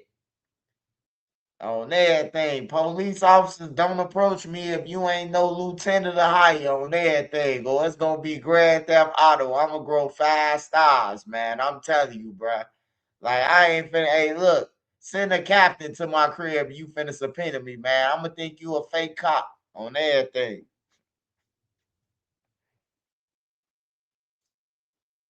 That's crazy, bro. Hey, man. This ain't no motherfucking coincidence, man, right here, bro. Like, for real, man. Like, this ain't no, hey, look, everybody, how the white people get back? How did they get home? How did the white kids get home, man, if the black dude rented the cop, man? Like, come on, man. It's crazy, bro. Hey, I got a white wife, man. I got mixed kids, too. You know what I'm talking about? Hey, but back the fuck up. I ain't playing no that thing. We only got one life. I ain't playing them type of games, man. I don't even want to go out no boat with y'all. Don't ask me to go out. I don't want to do no activities on everything. You got to stay on the camera when you fuck with them people now. I ain't going. I don't want to go to no boat. I don't want to do no motherfucking scuba diving. I don't want to do shit that I ain't been doing on everything. I don't want to do none of that shit. Hey, you want to go fishing? No, I ain't been fishing. I don't want to go fishing, motherfucker. I heard you say something about catfish. I was talking about in the stove, goddammit, One Stop. Some catfish steak or something, bro. I was talking about One Stop. I wasn't talking about me going and gutting those motherfucking fish. You talking about killing me now? Can't even trust the motherfucker now. This crazy right here. investigators are following up on leads to determine exactly what happened. End quote. There's another death at that same festival, by the way. The discovery comes as authorities continue investigating another case connected to that same festival. On the final day, which was June 28th, a sanitation worker found the body of a newborn inside a portable toilet in the Good Life camping area. Michigan State Police said an autopsy has been completed, but investigators are awaiting the medical examiner's final report to determine cause of death. Officials have not released information about the baby's race, gender, or health before the discovery. Police said no arrests have been made in connection with the infant's death. The authorities have not identified any suspects or persons of interest. Well, at least they're not saying the infant unalived himself. I'm not making light of any of this.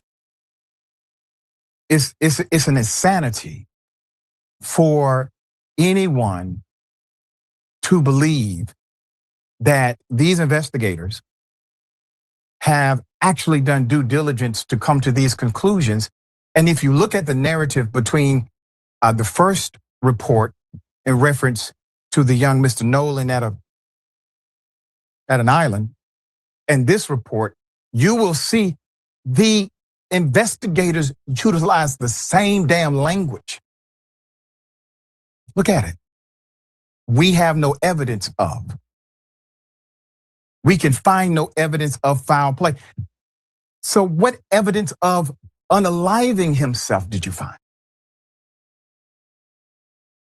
Oh, there's no evidence of that either. Hey, he's just dead. Fella, I ain't going on no But jet you ski have with him or nothing. I'm concluded telling Nene this in the morning. he unalived himself, Soon my wife wake but up there's in the no morning. evidence I'm of be that. like, hey, I love you, man.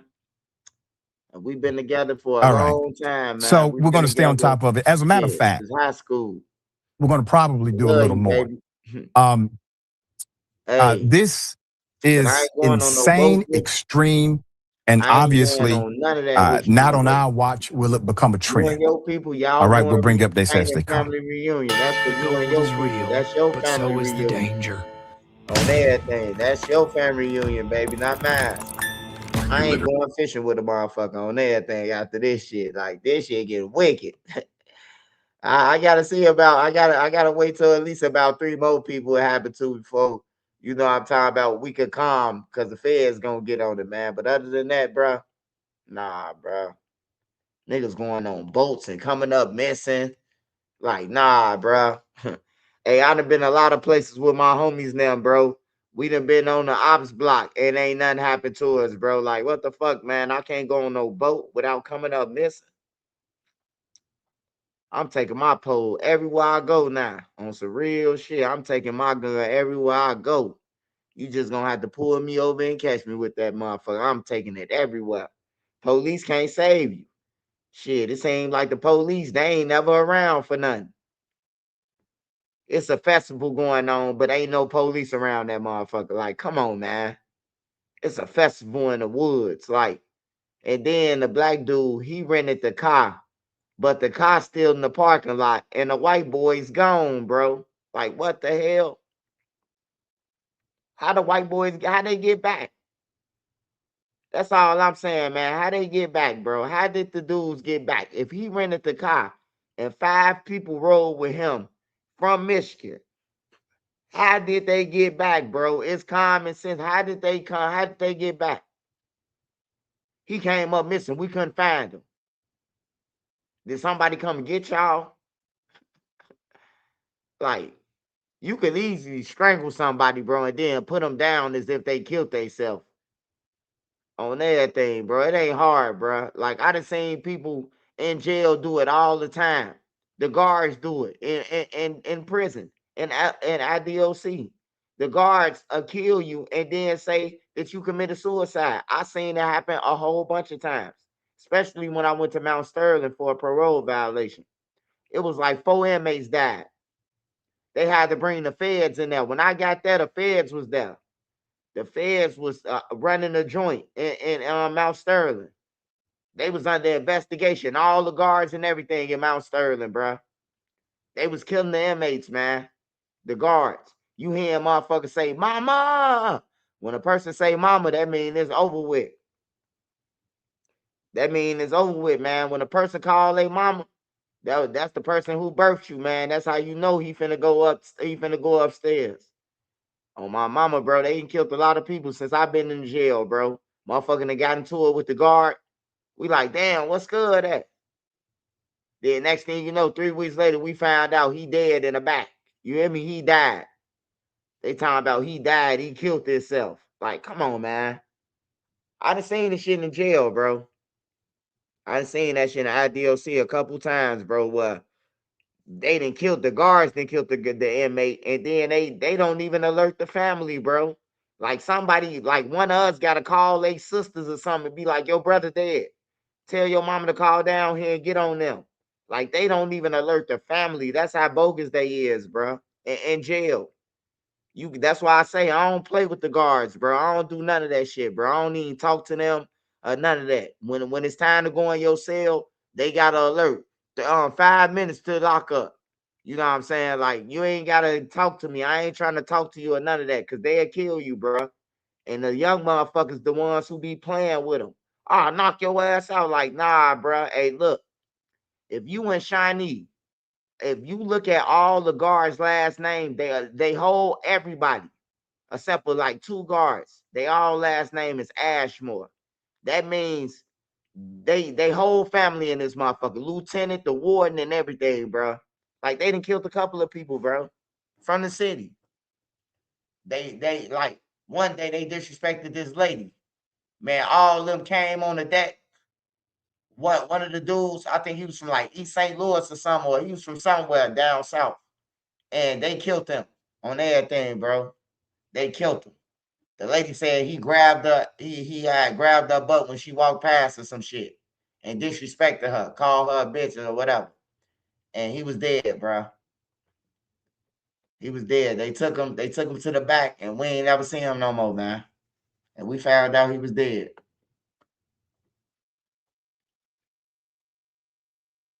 Yeah, this some weird shit, man. Nolan dead. This other guy dead. Whoa. What's that? I just built a budgeting app in Base 44. Guys, Nina just built an app. Impossible. Family of a woman found hanging from a tree speaks out. This story has a lot of moving parts. And obviously, this is one of the most unfortunate and unbelievable tragedies a family will face. Put up the picture for mask. 27-year-old Tania Miller was found dead near a Miami park on June 18th. She had been living in Miami since the month of February, while her family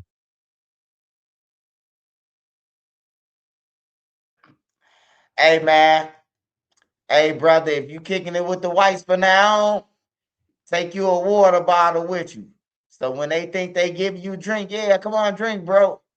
Hey, be like, I'm fucked up. Play like you drunk. Just in case they try you, homie, don't play that. You hear me? Bow, bow, bow, bow, bow.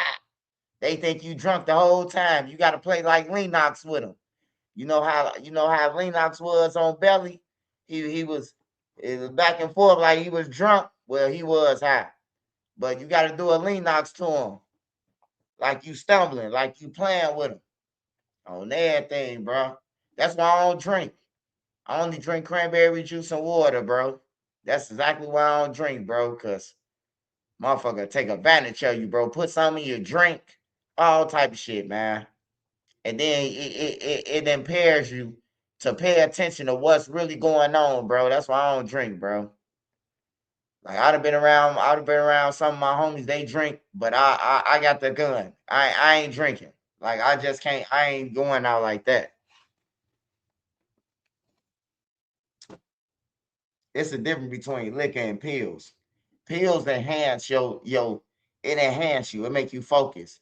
That drink, y'all all just wasted. Y'all lacking. The killer's right behind y'all. You know? So I don't drink.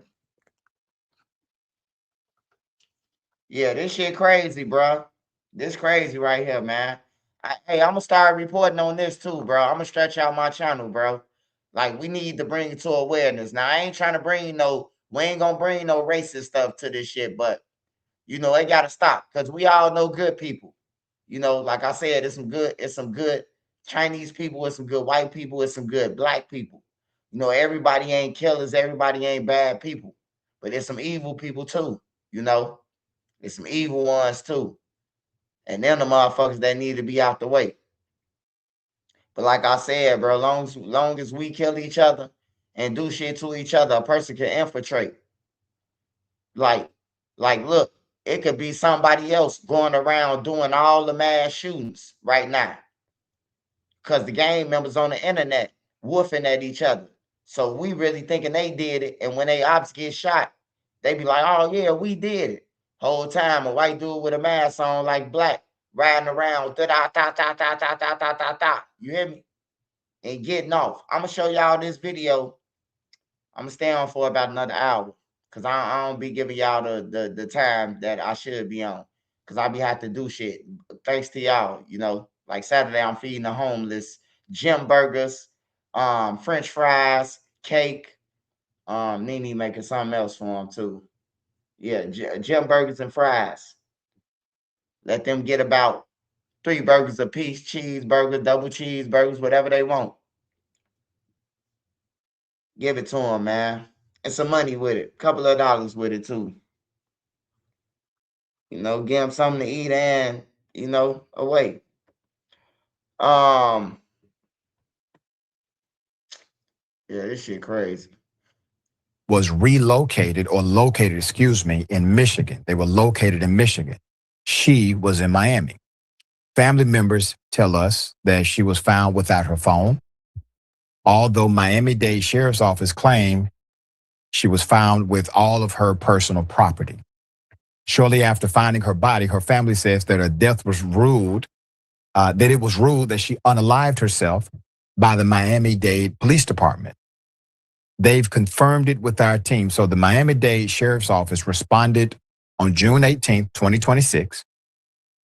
The MDSO Homicide Bureau investigated. Man, you ain't finna tell me, man. Everybody just drowning. Hey, man. Hey, I'm finna tell my wife when she wake up, man. I'm telling you, as soon as she wake up, I'm a real motherfucker, bro. Hey, look, don't ask me to go hiking, camping. Don't ask me to go to nowhere. When we go back to Illinois, don't ask me, do I want to go to Star Rock or none of that. I'm going to think you try to backdoor me on some real shit. I love my wife. But don't ask me to go nowhere on everything. I be telling my wife stay away from some of the family, her family members and shit. They be weirdos and shit. Like stay away from them. Motherfucker look like he ain't got nothing to lose. He'll kill everybody.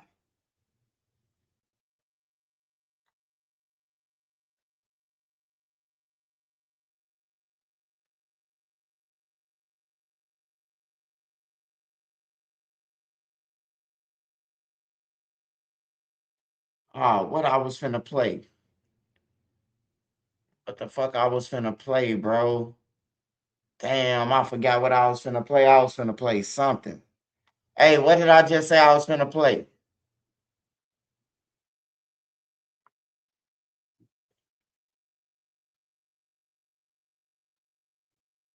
What chat I'm reading? I'm in the big chat. I ain't on the little page. I'm in the big chat though. I'm on the big page.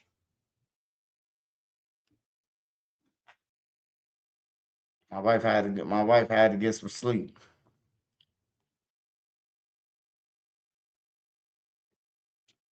Damn, I just said what I was finna. It was some shit that I seen, bro, like involving this. It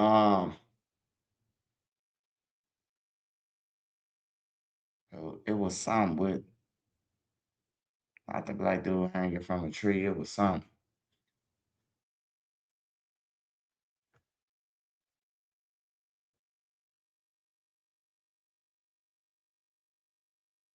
Hell yeah, I could swim like a fish. If they tell you that I drown, they lie, bro. I ain't. They tell you if that motherfucker say Church News, no. I could swim like a fish, and I could hold my breath underwater and all type of shit. Nigga, I wanted to go to the Navy SEALs. I know how to swim good. I'm telling all y'all right now. Hell no, that's fucked up. You gotta tell your people, hey, not even no drink shit, bro, but like, hey, bro, like I could swim, bro. Just make sure they don't let me go out like they did Nolan, man. That's crazy.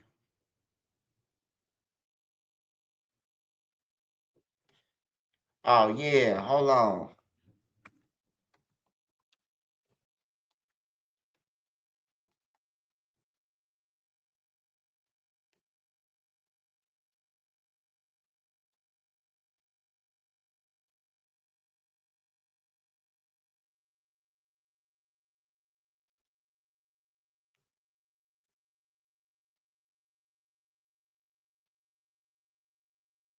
Wait, if you were locked up at any Illinois juvenile detention center, such as Cook County, the Audi home, or anywhere else in the system, a global settlement may be coming in 2026. Illinois staff allegedly.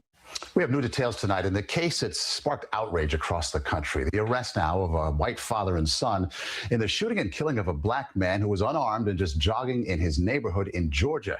CBS 2's Nancy Chen has the story. The Georgia Bureau of Investigation arrested Gregory and Travis McMichael Thursday evening. They are charged in the death of 25-year-old Ahmaud Arbery. We applied the law to the facts in this case and came up pretty quickly with a solid belief that there's sufficient probable cause to charge the McMichaels with felony murder and aggravated assault. Cell phone video shows the father and son confronting Arbery in late February. His family says he was jogging in his own neighborhood.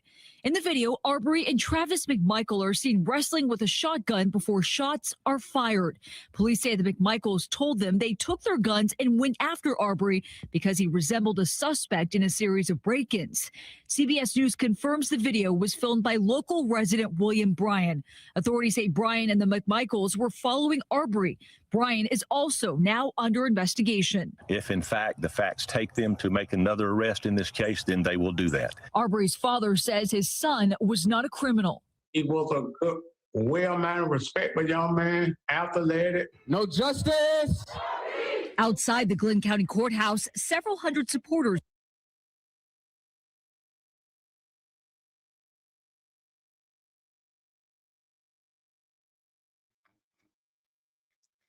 He say, me and Holly been friends since 3rd grade. Shit. Man, my wife been friends since high school, goddammit. I'm telling her tomorrow, goddammit, on everything. We've been knowing each other since high school. I'm telling her tomorrow when she wake up, don't ask me to hiking, no jet skiing, no boat, no, nothing with no ropes on everything, nothing with no hooks on it. I don't like alligators. I'm allergic to fish. Anything with water besides the shower. Hey, she finna cry laughing, bro, when I tell her this shit. She finna be like, your ass is retarded. I'm dead serious. I can't wait till she wake up. I can't wait till she wake up. She finna be like, your ass is crazy, dude. This is a hell of a story out of Georgia. A man has been arrested in connection to the deaths of black twin brothers. This story has a lot of twists and turns. It's going to make your blood boil. Put up the picture full mask. In Georgia, Quadir and Nazir Lewis, 19 years of age, were found dead just hours after they were expected to fly to Boston to visit friends on Saturday, March 8th. Their plane tickets were reportedly still in their respective wallets, found at the scene of the crime. Hikers discovered their bodies at the top of Bell Mountain. This is near North Georgia. It is the Georgia-North Carolina border, dozens of miles from where families say the brothers were living. Although police suspect.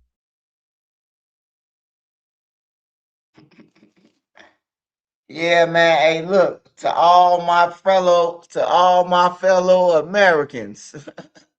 This is the national news alert. When you see Tritch's News or the guy with a mask on or any of that, just back your ass up. I'm telling you, we ain't friendly. We don't want no gas. We don't want you to check out our engine or none of that. I'm shooting on everything, bro.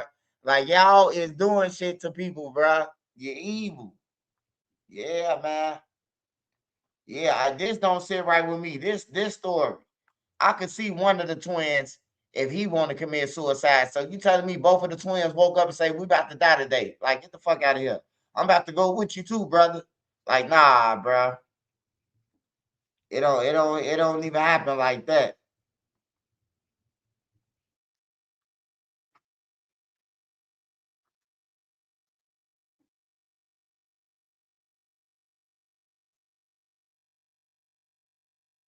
Like, this crazy, bro. Like, I wasn't paying attention to this shit now, but now I'm paying attention to it now. I ain't gonna lie to y'all, bro. I'm really paying attention to this shit now, bro. Like, I remember this story, bro, but it's happening like all down south in them down south states, bro. Like, we ain't hearing about nobody. You know, that's the first Illinois thing, the Michigan thing with the black dude, but he went with some white people too. And then they came back. All the white people making it back except him. You know, that's crazy. That's crazy right there. They all and all the scenarios, they went out with somebody and they didn't come back. And they phones, you know, like it's crazy. He say Mexican gangs.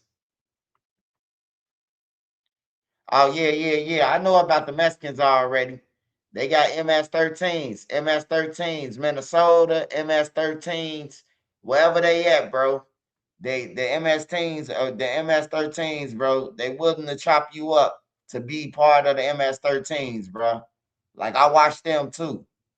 I watch them too. Like when I go to Minnesota or areas where MS-13 at, I watch out for them, bro.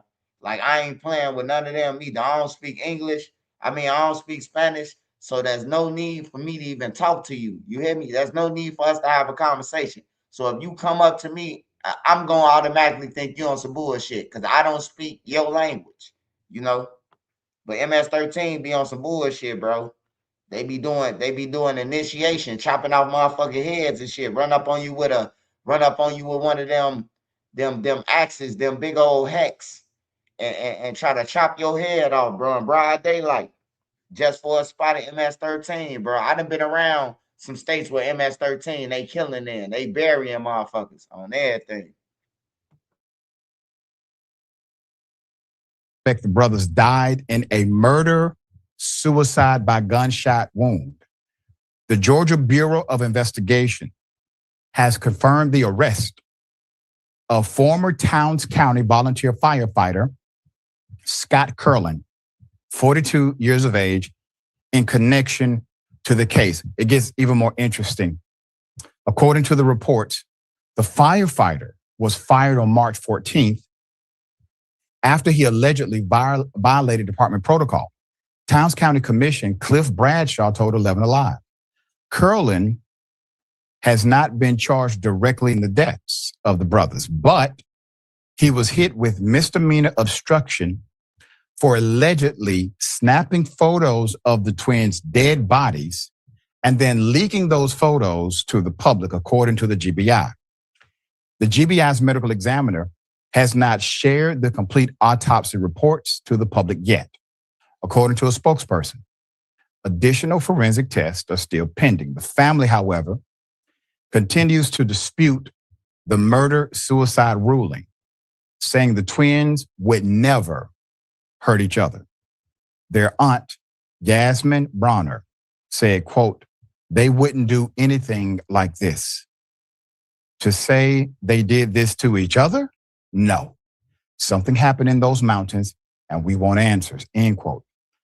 In the meantime, their family has set up a GoFundMe in support of organizing a memorial for both of them. Obviously, this is not something you plan for as a parent. Cordeer and Nazir, you can go to that GoFundMe and assist.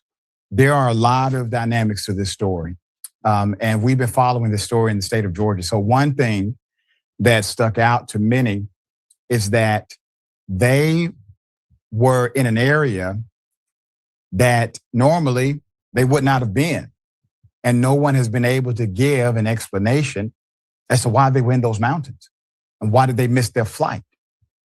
Absolutely no information. And then the ruling of this murder-suicide thing happened so quickly. Once again, there's no exhaustive investigation before the proclamation of murder-suicide. And thirdly, how many times have we reported on indisputable a mother's intuition or family's intuition, where they knew something was off? And because of their willingness to continue to push the reality of how they knew the person, that actual justice was served and the person or people accountable were held to account. We've seen this many times on this show. There's no motive. There's no motive. There's no bad blood. These are twins. These twins, according to everybody in the family, these individuals wouldn't hurt other people, let alone each other, in this manner. Nothing is adding up. Nothing makes sense. And then to add on top of the chaos and the confusion, you have a local authority, obviously tied into not only the fire department, but also obviously the police department, the medical examiner's department. These individuals don't work in silos, they work together. He then takes a picture and releases it to the public. Well, you can't do that in a silo. You can't do that by yourself. That means you got some public folk that you can talk to, that you can release this picture to. So who are you talking to in the public to release the picture? And why are you doing it in the first place? Who told you to do this? Have you ever done this before? If you've never done it before, that means that you're probably under a directive for the first time to do something like this, because I'm sure it's not the first time that a dead body has been found in that area. But why this time did you decide to do these actions? There are more questions than answers. I'm with the family on this one. There needs to be an exhaustive investigation into every element of this case, and hopefully there will be a just outcome, but we're going to stay on top of it until there is. Jackson, thoughts here? Yeah, I think the suicide notion is that seems incredibly unlikely. for, two young men at the stage that they were in their lives, and their family didn't say that they were ever suicidal or depressed or anything like that, for them to just take themselves out there and do that. More likely they were kidnapped for some reason, but definitely something that no parent should have to deal with. They had their whole lives ahead of them, and they definitely deserve justice. So hopefully we get more concrete information in the coming months. And that's what the family deserves: concrete information, a very extensive and exhaustive investigation before any conclusion is made.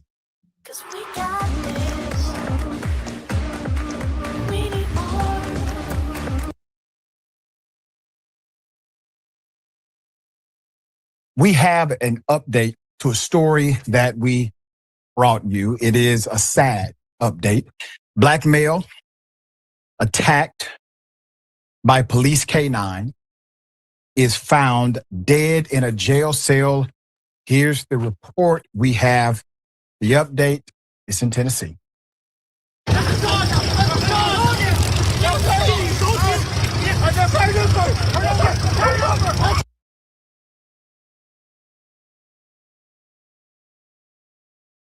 Warrant for violation of parole. That's according to the report, according to WSMV News. When deputies tried to stop him, Darius ran into oncoming traffic on Fort Campbell Boulevard. Deputies used a taser multiple times, but he fought back, according to the report. The CPD officer arrived to assist. When Darius grabbed a deputy's vest near the throat and pulled the deputy, the CPD officer deployed a K9.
A longtime member of Jesse White's tumbling team has been identified as the motorcyclist killed in a crash in Mundelein. 34-year-old Jeff Williams died after his motorcycle collided with an SUV Monday night near Route 45 and Route 83. Investigators say Williams was thrown from his bike and died at the scene. Jesse White releasing a statement today saying Jeff Williams was a kind, hardworking young man who touched many lives and deeply loved his family. A longtime member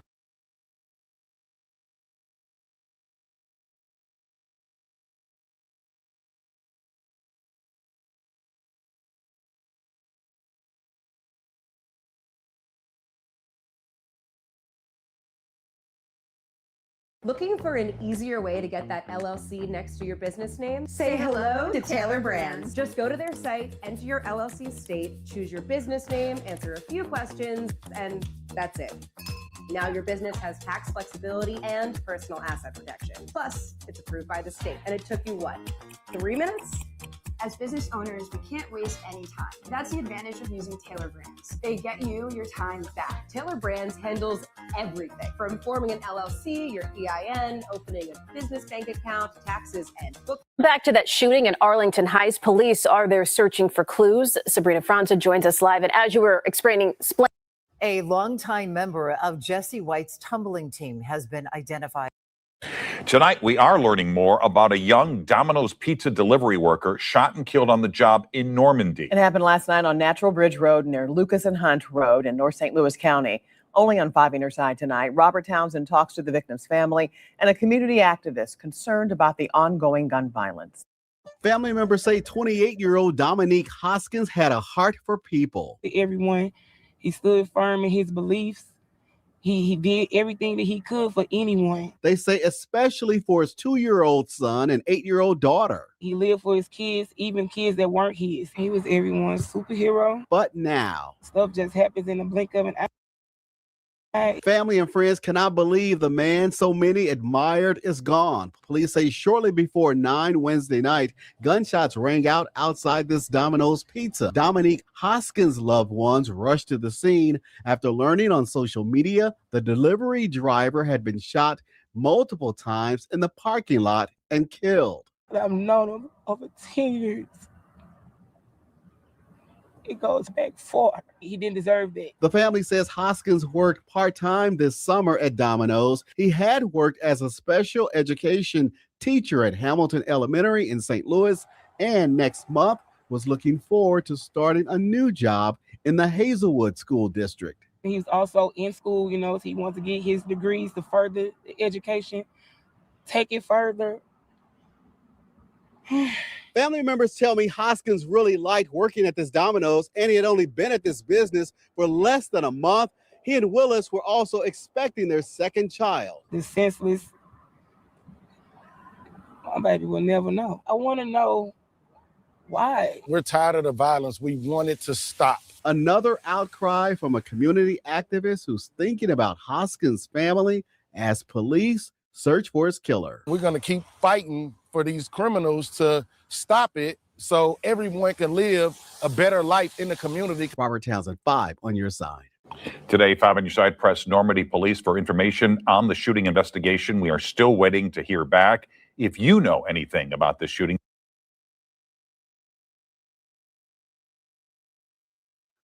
Man, they taking out everybody. Delivery, man. That was some thirsty ass kids, man.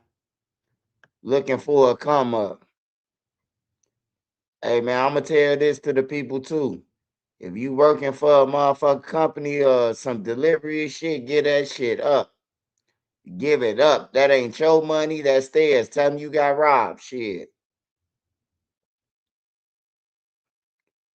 Tell them you got robbed. Tell Shorty now why they rob you. Hey, can you put it on the internet? Can you put it on the internet so my boss never know that I got robbed? You ain't got to show your face, but just let them know I got robbed. Shit.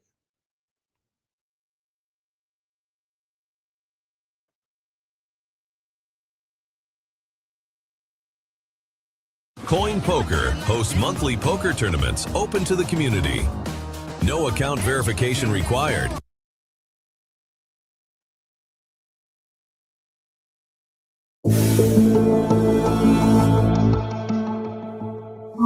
I've been hit. Where y'all been hit? I got officer hit at this time. Be right, just not here. Fulton County unit shot. Fulton County unit shot. Atlanta police swarm a downtown block looking for a gunman and the deputy he shot. No, he gone to Grady. Hey, officer going to Grady already. GSW to the roller flag. He's fine. The undercover Honda right here. It all happened next to this unmarked Honda with the police lights. The deputy chasing a suspect who ran from him. The deputy was assisting with a call for a suspicious person in the area. Of course, with him being an unmarked, he was able to locate the dude. Okay. And I don't know if he tried to approach him or what, but shots were fired, he ended up getting hit. A Fulton County deputy was shot in what police say was a drive-by shooting. The deputy was shot from a moving car before the suspect drove off and is expected to make a full recovery. Right now, the perp is still at large. The sheriff, Pat Labat, promised swift justice. We're going to get this young man, and we're going to hold him accountable. Either we're going to find him or he's going to be found. The next day, troopers stopped the suspect car. Believed to be the Hey, y'all heard what that police said? He said, we're going to find him or he going to be found. Whole time, it was an undercover that you can't play like you know undercover. You got to announce yourself, especially in a stand your ground state, bro. You just can't pop up and play like you know cop. Like, you got to announce yourself as a police officer. Dude got freed. But did you just hear what the police said? The police said, look, they the biggest gang, bro. The little shit that we skip over mean a lot. Listen to this. Going to get this young man, and we're going to hold him accountable. Either we're going to find him or he's going to be found. The next day, troopers stopped the suspect car. Believed to be the car involved in. We gonna find him or he gonna be found. You hear me? God damn. If I would have said that about the police, I'd be in jail right now. That's crazy, bro. He gonna be found or he gonna get found. The other he gonna get found. That's what bothered me. Not that you gonna catch him. You saying you gonna get him or he gonna get found dead. Dead or alive, basically. This drive-by shooting, a male and female were detained for questioning. This is the shooter. Ivan Watson admitted it during a 4.5-hour interrogation by Atlanta police. I leaned out the car, I said, leave him alone. And then he turned the gun toward me and shot. And I returned the fire. Watson says he saw an armed man chasing his brother and fired at who he thought was an attacker, not a cop. When I came down the street, I seen when he had guns. How you know it's an officer? The news. The news that I'm dead. He jumped the curb. He jumped the curb. How about when he jumped the curb? I got the car with the gun like my brother just, like how he finna shoot him. And I said, how about the car with the gun? Like, leave him alone. Like, leave him alone. He turned the gun toward me and shot. And I shot back. You said he shot at you first? Yeah, he shot first. I said, leave, before I even shot, I said, leave him alone. And he shot. He shot first. I had every kind of recording, the cameras or whatever. Y'all see he shot first. But if he would have said, I'm an officer, everything, I would have shit up police. How many times he shot at you? Well, he only got one time to get out. I just, I was scared him. So what really happened here? On one hand, investigators had the word of an admitted shooter who said he'd been in and out of jail since he was 15 years old. And on the other hand, they had this written statement from a career deputy who claimed he never fired his weapon that day. But from day one, investigators had something else. Surveillance video of the shooting itself. Video Atlanta police still refuse to give us more than a year later. Video you can see now because we obtained it from a source inside the sheriff's office. That's Watson's brother running down the street.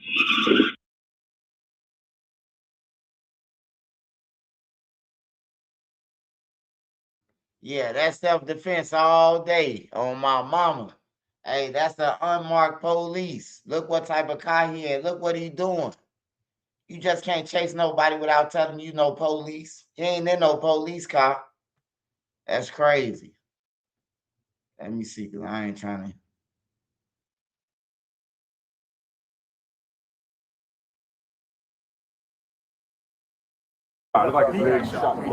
The deputy's written statement says, I did not discharge my weapon during the incident. Did he discharge firearms? Did your officer? I don't know. Y'all might come out for that. Yeah, because there's a separate shell casing there. A single 9mm shell casing was found next to LaFawn's unmarked police car, separate from a dozen .40 caliber shell casings where the shooter had been. Stay right here until we get somebody to mark this. Yeah, it's the only one that's here.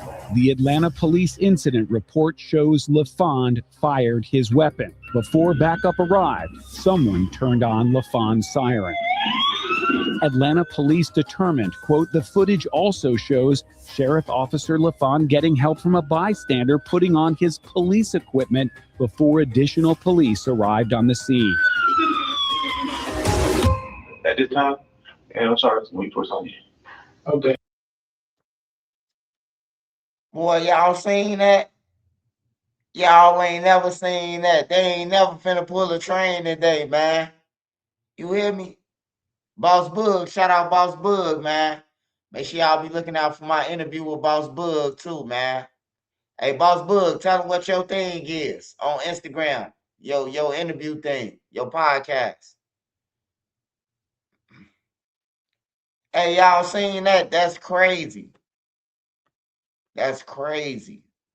I gotta rewind that, bro. That's crazy, bro. Marcus, yeah, that's the only one that's here. The Atlanta police incident report shows LaFond fired his weapon. Before backup arrived, someone turned on LaFond's siren. Atlanta police determined, quote, the footage also shows Sheriff Officer LaFond getting help from a bystander putting on his police equipment before additional police arrived on the scene. At this time, and I'm sorry, we put on you. Okay. We're going to have neither one of y'all. We're going home? Yes. Ivan Watson and his girlfriend were released without charges, and the case was closed. They gonna let you get the car. So they let you go home. They let both of us go. Sheriff Labatt, who had promised accountability after the shooting, gave the recovering deputy a commendation for bravery and later promoted LaFond to sergeant.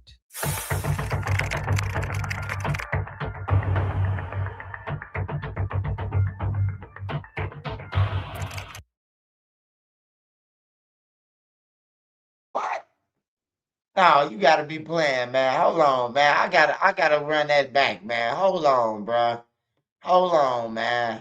Hold up, bro. He lied to the law and said that he ain't shoot his gun. He lied to the GBI. Hold on. The bro. Atlanta police incident report shows LaFond fired his weapon. Before backup arrived, someone turned on LaFond's siren. Atlanta police.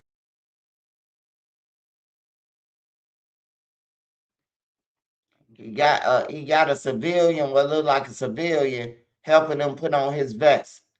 So that means that he didn't have on his vest. He was like a citizen that's chasing somebody. So another citizen, which was his brother, shot at him. He had the right to do it. But somebody's supposed to be in jail. It sounds like the police supposed to be in jail, bro.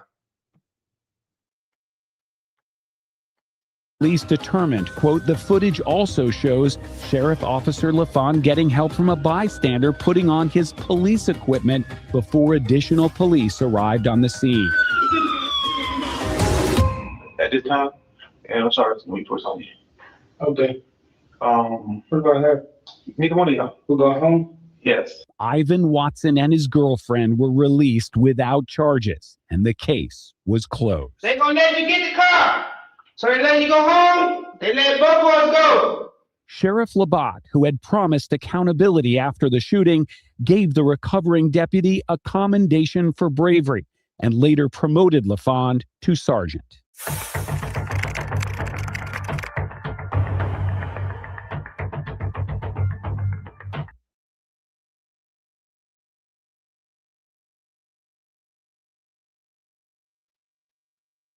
Who the hell said he was a bystander, man? We know he a dirty cop, man. Hey, brush your teeth and wash your face first, brother. We saying that he a dirty, he's supposed to be in jail, man. We know what we talking about, man. You come on here after we've been on here for 7 hours talking about some shit that we talking about the same thing.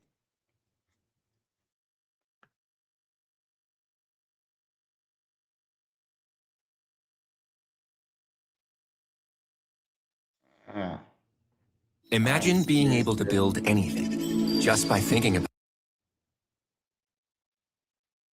about it. Meet Base 44, a complete AI. Last 20 minutes, Chicago police are now confirming that a man and a woman are dead as a result of this shooting, and another man and woman are in critical condition at the University of Chicago Medical Center at this time. While the motive of this shooting or behind this shooting remains unclear at this time, it happened just 2 blocks away from District 6, which we're standing outside of right now. Take a listen to what we heard over police radio as Chicago police started to process that crime scene. I got blood in the gas station. I don't know if they have the victim came in here, but we shut the gas station down and look at the camera footage. One of them looked like it might be a DOA already. This scene unfolded just after midnight. Chicago police say 4 people were standing outside this BP gas station at 76th and Halstead when a group of 4 people walked up and opened fire. The 4 men, who were wearing all black, then ran through an alley going south after firing those shots. All 4 of those victims were taken to University of Chicago Medical Center. A 53-year-old woman who was shot in the head and a 46-year-old man who was shot multiple times died at the hospital. A 35-year-old woman and a 33-year-old man are currently both in critical condition.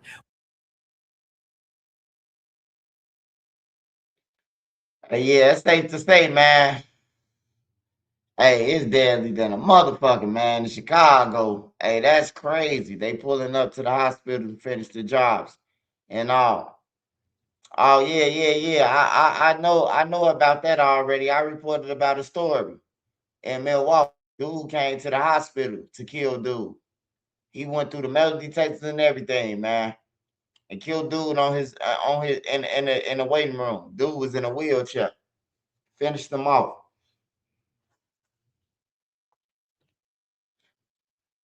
Sound like they hit the wrong people, man. Sound like them guys killed the wrong people. Well, Chicago police have had very little to say about their ongoing investigation. Meanwhile, witnesses say that 2 people killed. One of them was a woman who was merely walking by at the time, and the other one is a man who is being remembered by neighborhood residents as always someone with a smile on his face. This all unfolded after midnight at a gas station at 76 and Halstead in the city's Auburn Gresham neighborhood. Video from security cameras shows someone walking up to 2 men and opening fire. We stopped the video before the gunshots, and we blurred the faces of the men who were fired upon to protect their identity. In the end, a man and a woman were killed, and 2 others were critically wounded. Someone who lives in the neighborhood who did not want to be on camera says his friend was one of the victims. Nah, he was a cool man. If you ain't like Los, you was a hater. He was a comedy. He liked to crack jokes. The man says his friend, along with a woman who was walking by, were the 2 people who were killed during the violent attack, where several shooters were involved. Another man and another woman who survived the shooting are in the hospital in critical condition. A neighborhood violence interrupter says it's unclear what sparked the attack. We know that there's not a lot of conflict going on amongst the groups in this area, so it's pretty peaceful to say the least, you know. So I was kind of surprised that it was something like that of that magnitude happened in that area. The gunman ran away down a nearby alley after the shooting. This as a community of friends and neighbors struggled to make sense of the violence and the loss of their friend. He was a good person. I always see a smile on his face. A real hustler. Always chasing his money. Funny, man. She got a new car. Sorry, he got wrong place, wrong time. That's all. Now, no one else was hurt in the attack. It's still unclear what the motive was for the attack. Meanwhile, the Area 2 police detectives are continuing to investigate. If your basement walls are peeling, that is not appealing. So this is water damage, yes, Manny? Sir. That's water damage. How many people right now have compromised their basement brought on by water? Oh, the majority. I mean, water is the enemy of a home.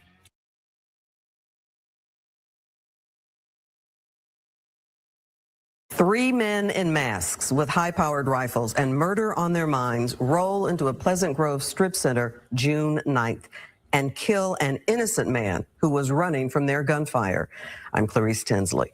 Police know Myron Henry was not their target, but don't know why they took aim at him. Fox 4 Sean Rabb has the surveillance video and the detective who needs your help.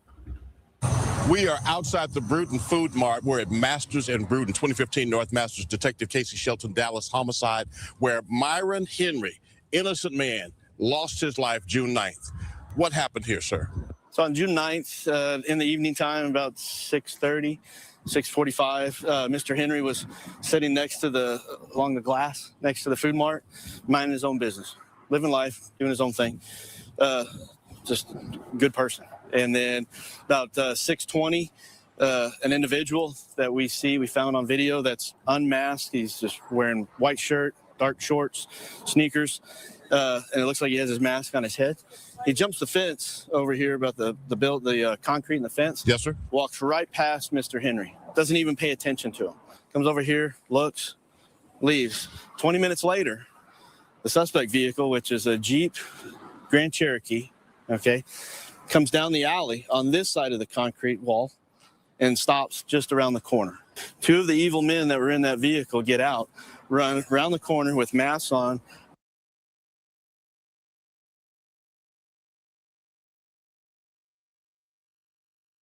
Yeah, man, they finna kill somebody innocent, man. That's crazy, bro. That's crazy, man. Shit's sad, man. With semi-automatic rifles, run right past Mr. Henry, who's still sitting here. They come around the corner, they start shooting their semi-automatic rifles towards people. Okay, they strike somebody and he lives. Well, when Mr. Henry hears the gunfire from the video we see, all right, he jumps up and he starts running back towards the back of the store. The individual that we saw first without his mask, now he's rounding the corner, all right, with his mask on, and he's got a rifle. As he's coming around the corner, he sees Mr. Henry and directly shoots at him, all right, with his semi-automatic.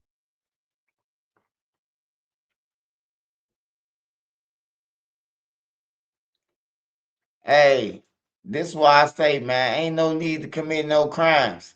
You walked around the corner under the cameras with your mask off. Then you jump the gate. 20 minutes later, you come back with the killers and y'all on camera again with the same outfit.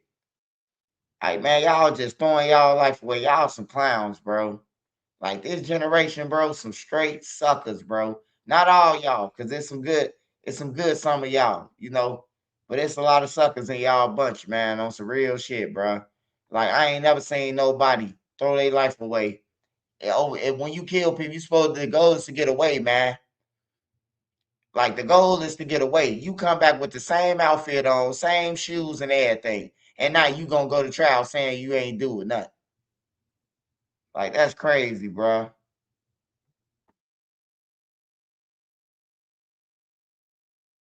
Rifle just murders him for no reason.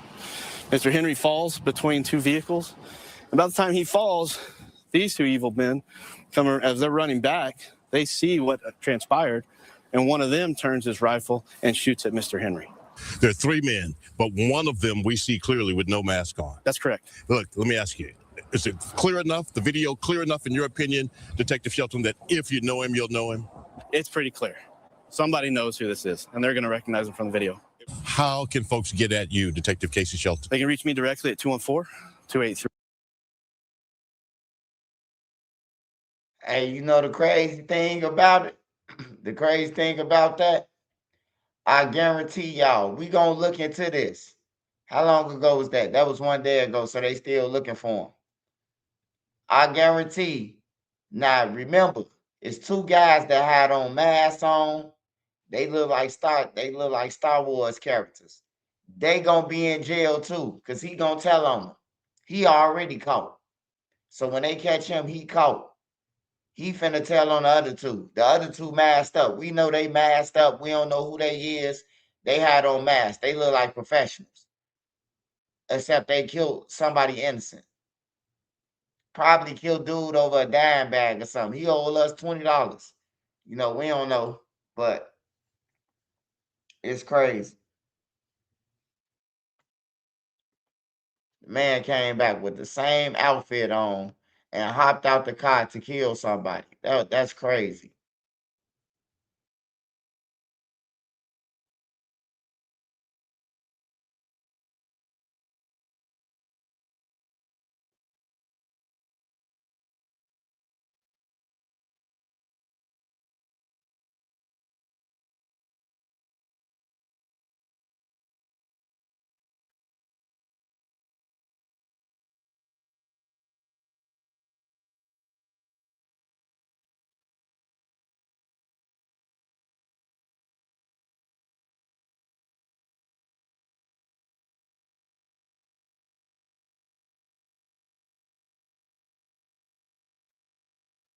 Man, that's wild as hell.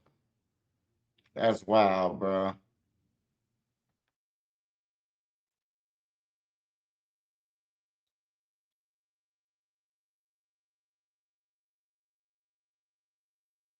Yeah, they want to go to jail. I'm convinced, man. I'm convinced these guys got boyfriends in jail, man. It can't be nothing else.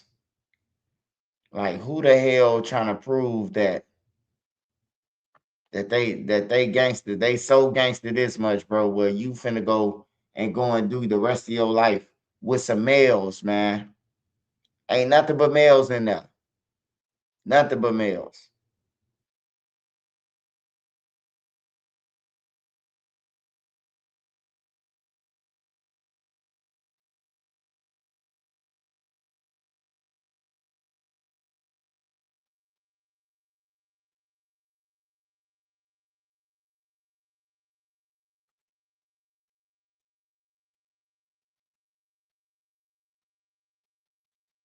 You thought shit get crazy, man. I seen some shit tonight. Do you know how amazing this razor is?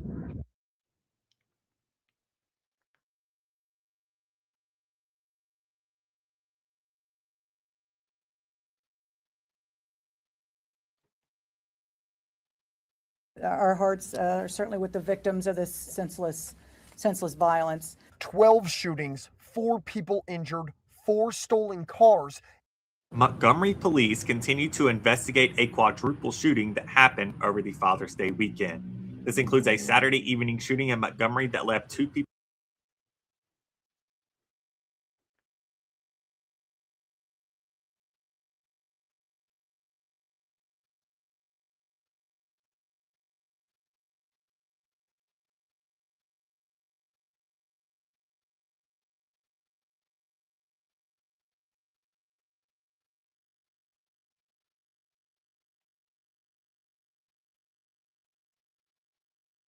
Ain't no police out here, man. Them folks got sticks. Them folks said, "Wicked, we finna show you." No police be around this. That is startling claims in a new viral social media video that's now putting a small Mississippi town in the spotlight. Tonight, the mayor confirms that Goodman currently has no police officers. Good evening, and thanks for joining us at 10. I'm Troy Johnson. And I'm Megan West. That video has sparked outrage across social media, and it has many people worried. The small Holmes County town off Highway 51 held a community meeting tonight to try to address those concerns. 16 WAPT's Nicholas Brooks was there and joins us here in the studio with what the mayor's saying tonight. Nicholas? Yeah, Megan and Troy, that video has sparked several questions in Goodman, including whether any officers were available when it was recorded. Now, the mayor now says steps are being taken to protect the community. Hey, man, them folks said, ain't no police out here, man. Them folks got sticks. A video spreading rapidly across social media is drawing attention far beyond Holmes County. Ain't no them folks, they run their own city. They run the city. The video appears to capture a group of people outside the Goodman Police Department after learning the town no longer has a police force. Look at it, man, fool. The video shows someone knocking on the department's door with no response. Moments later, one person is seen standing on top of a marked police vehicle while holding what appears to be a firearm, as others nearby also appear to be armed. Mayor Michael Howard says he stepped in before the situation escalated. I got between them and the guy that was doing the video told me, this ain't finna happen in my town. Howard says the video exposed a larger issue the town has been dealing with for months. We asked where officers were at the time the video was recorded. Howard says Goodman doesn't currently have a police department. At the police station that we have now, 0. We don't have an officer. We don't have one. The mayor says when he took office, the town's officers resigned, leaving Goodman without a police force. He says hiring replacements has been difficult because of the town's limited tax base. According to Howard, Goodman has about 90 homes, but only 14 pay taxes. Now the Holmes County Sheriff's Office and Mississippi Highway Patrol are helping provide a law enforcement presence while the town works to rebuild. Town leaders also held a public meeting Wednesday to discuss law enforcement coverage and what steps can be taken moving forward. We hurting here in Goodman, but we're struggling trying to put this thing back together. Now, during that town hall meeting, the mayor told me that if the town's budget allows, Goodman hopes to hire at least 1 police officer.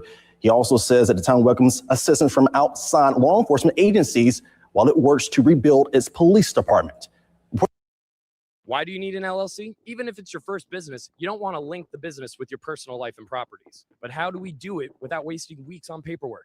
With Taylor Brands, I form my LLC while sitting on the beach in the sun. I just go to their site, enter my LLC state, add the business name, answer a few questions. Brooklyn, thank you. Jackson police made a third arrest in Saturday's triple homicide that claimed the lives of two sisters and a 2-year-old. 25-year-old Michaela Young is now charged with capital murder. She joins Cornelius Carter and Jordan Carter, who were also facing capital murder charges, all being held without bond. All three suspects are accused in the June 27th shooting on Queen Alexandria Lane that killed 30-year-old Erica Weathersby, her sister 25-year-old Kiana Weathersby, Kiana's 2-year-old son Kamari Givens. JPD Chief Rochelle Brackney says the shooting was not random. She said the sisters and Kamari, who was asleep in bed when he was shot, were targeted. In the hours after that triple murder, Jackson's mayor said the city is hurting. That's right. But since Saturday, John Horn has avoided cameras and any questions about this deadly surge in violence. Just over an hour ago, the mayor's office emailed 16 WAPT a video statement. 16 WAPT's news team has been seeking answers from city leaders for days. Aaron Pickens in the studio tonight with more on what the mayor said in that video. Aaron. Well, Troy, there were no reporters present, and the mayor did not answer questions or offer specifics. But because of the nature of the story and your safety, we're going to play that statement in its entirety for you. Jackson, I want to speak directly to you right now. There's too much gunplay in our city. It's tearing us apart, and it has to stop. We have to start handling conflicts in different ways, especially our young people. Don't let a gun be the first thing you pick up. Talk it out, negotiate, walk away. People want to help, but you got to be willing to reach out. Police cannot be everywhere. So to our families, neighbors, coaches, mentors, OGs, community and church leaders, we need you to step up for our city. If you see something, don't wait until it's too late. My administration is working closely with local. Well, that violent crime has left so many families reeling, and while some arrests have been made, giving families some closure, others are left in the dark. Well, that is the case for the family of Brian, Bradley, and Brandon Veal. An unbelievable story we told you about in Eyewitness News 1 year ago. 3 brothers murdered within 7 days of each other.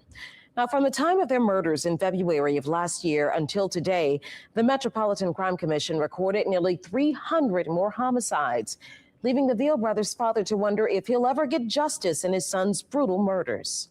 Here's my special report, In the Dark, a family's search for answers.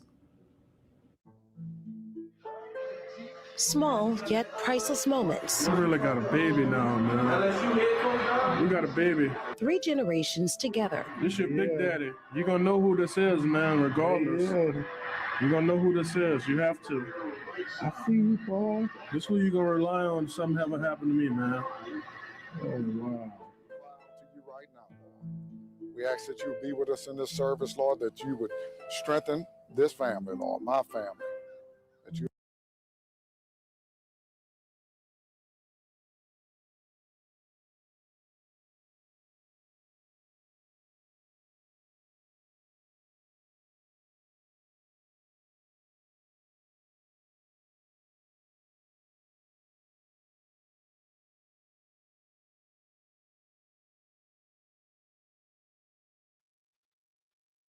Hey, this crazy right here. I ain't gonna lie, bro. Like, this some sad shit, bro. This lady had to bury all her kids, bro. Damn near together. Yeah, together. Because it takes like at least about 3 weeks. Once they die, you know, autopsy, then, you know, funeral arrangements, shit like that. Shit, they all died 7 days apart, man. That's crazy. New Orleans is wicked, man. It's like a dark cloud over that motherfucker. Yeah. You'll hold us up. It was just such a senseless ambush. They loved their family, and their family loved them dearly. I've saw reports of people losing multiple children in their lives, but 3 in 1 week, you know, man, it's insane. They were each other's best friends. We would not give up. We would not stop. All these murders, it's every night. A barrage of bullets. There's been a lot of violence in the city of New Orleans. Kids are supposed to. I ain't gonna lie, man. To take out 3 brothers, bro, like, they had some ops. I don't know if they had no ops. I'm just talking, y'all. You know, just in case you from New Orleans and you know them. I'm just talking, bro. But you know, you would think they had some ops, man. They coming from not one brother, two brothers, but they knocked off the family tree line. You hear me? Like that's crazy. Hey, when that's why I be talking about. Like we from Chicago, and we think everybody goofies, man. There's killers everywhere. Bury the parents. You're not supposed to bury your It kids. could be any family standing here together in our position. My whole life has changed. If it is invalid, we promise a tenfold refund. This denture can be successfully worn in just 1 second and is suitable for everyone. Whether you have complete teeth, partial missing teeth. Okay, I got one. What do you call a deer with no eyes? I don't know what you call a deer with no eyes. I have no idea. Silly kids. They were very silly. Yeah. They were very, a bunch of comedians. Yeah, they were just silly kids. More than 1 year after losing Brandon, Brian, and Bradley Veal in 1 week, their family is still in the dark, both literally and figuratively. We're sitting here and we have you all in silhouettes because are you still living in some sort of fear? Are you still kind of feeling like that you're in danger because this case hasn't been solved? Definitely. To know that whoever the perpetrators are still walking around doing whatever, and we have no idea who they could be or who they are. And while you haven't seen their faces, they've made sure their thoughts and voices are heard and seen. One of those voices is that of the boy's father, whose name we won't share. Every day is just a painful moment. So anybody experiencing, death like that and then it being unsolved is a super unfairness. I was with my brother and we were out of town hanging out. We parted ways and my brother was driving home and I got a call. And he was very upset and he began to tell me what had just transpired with Brian. Brian Veal was shot and killed February 13th at Loyola and Washington in Central City. I actually got a call from my son because his brothers was on scene. Brian Veal, the middle child, was murdered on the corner of Washington and Loyola on February 13th of 2021. As their family says they always are, the brothers were together. Brandon wasn't hurt, but Bradley, the youngest brother, was hit twice. He called me from jail. They detained him? Yeah. Yeah, both of them. Yeah, they said that was the only way that they could contain them and get control of the scene. It should be a normal thing to have hysterical brothers seeing their brother get murdered on the street. We asked New Orleans police why the brothers, one who was suffering from 2 gunshot wounds, were allegedly detained. We did receive a response in time for this report, but we did request the incident report. And on it, no mention of the brothers being detained or why. So you're learning that your son, nephew, was murdered. Right. And your other 2 sons are in jail. So those are 2 things that hit you at one time. Right. They were walking down the street and they told me that the guys just picked on them. They noticed a car following them and they finally pulled up on them and then they started shooting out of the car. That's what he told me.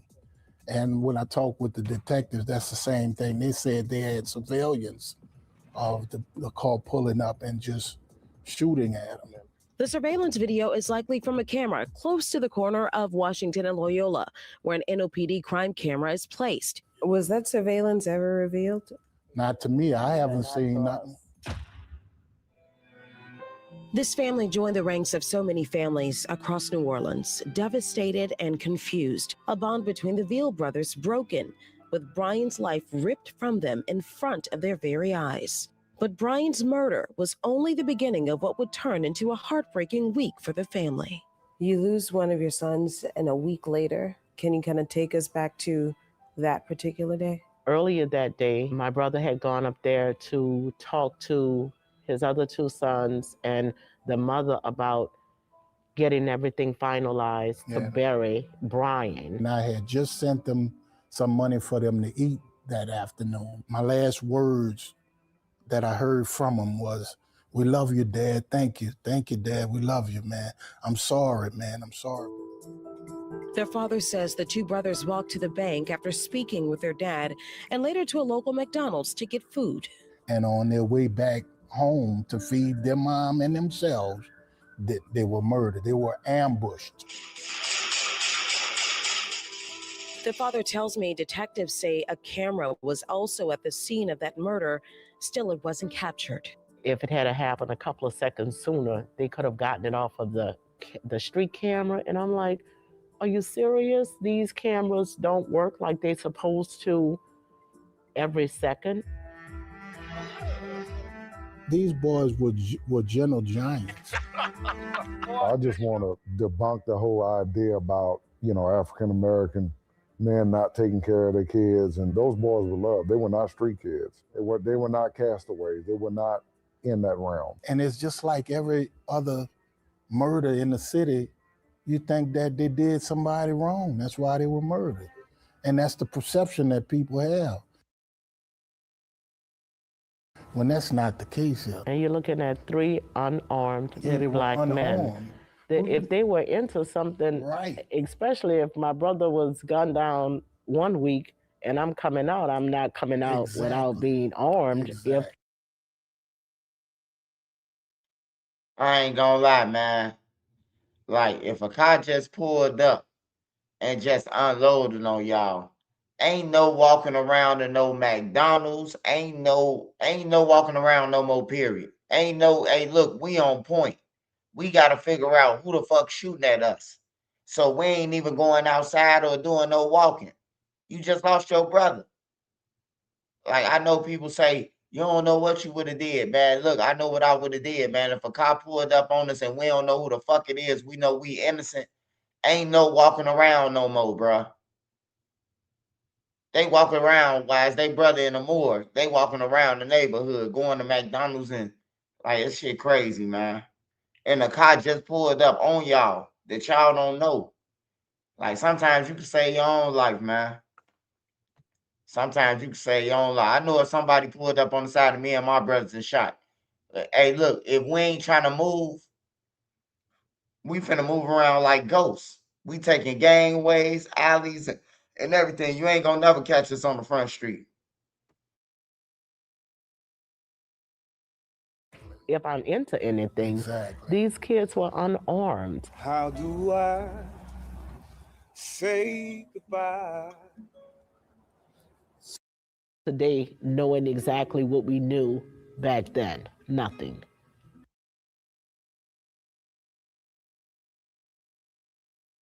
And rest in peace to those 3 brothers, man. Condolences to them, man. May your mother be filled with, man, peace in her heart, man. That shit crazy, bro. She lost 3 babies, 3 kids.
The baby kid.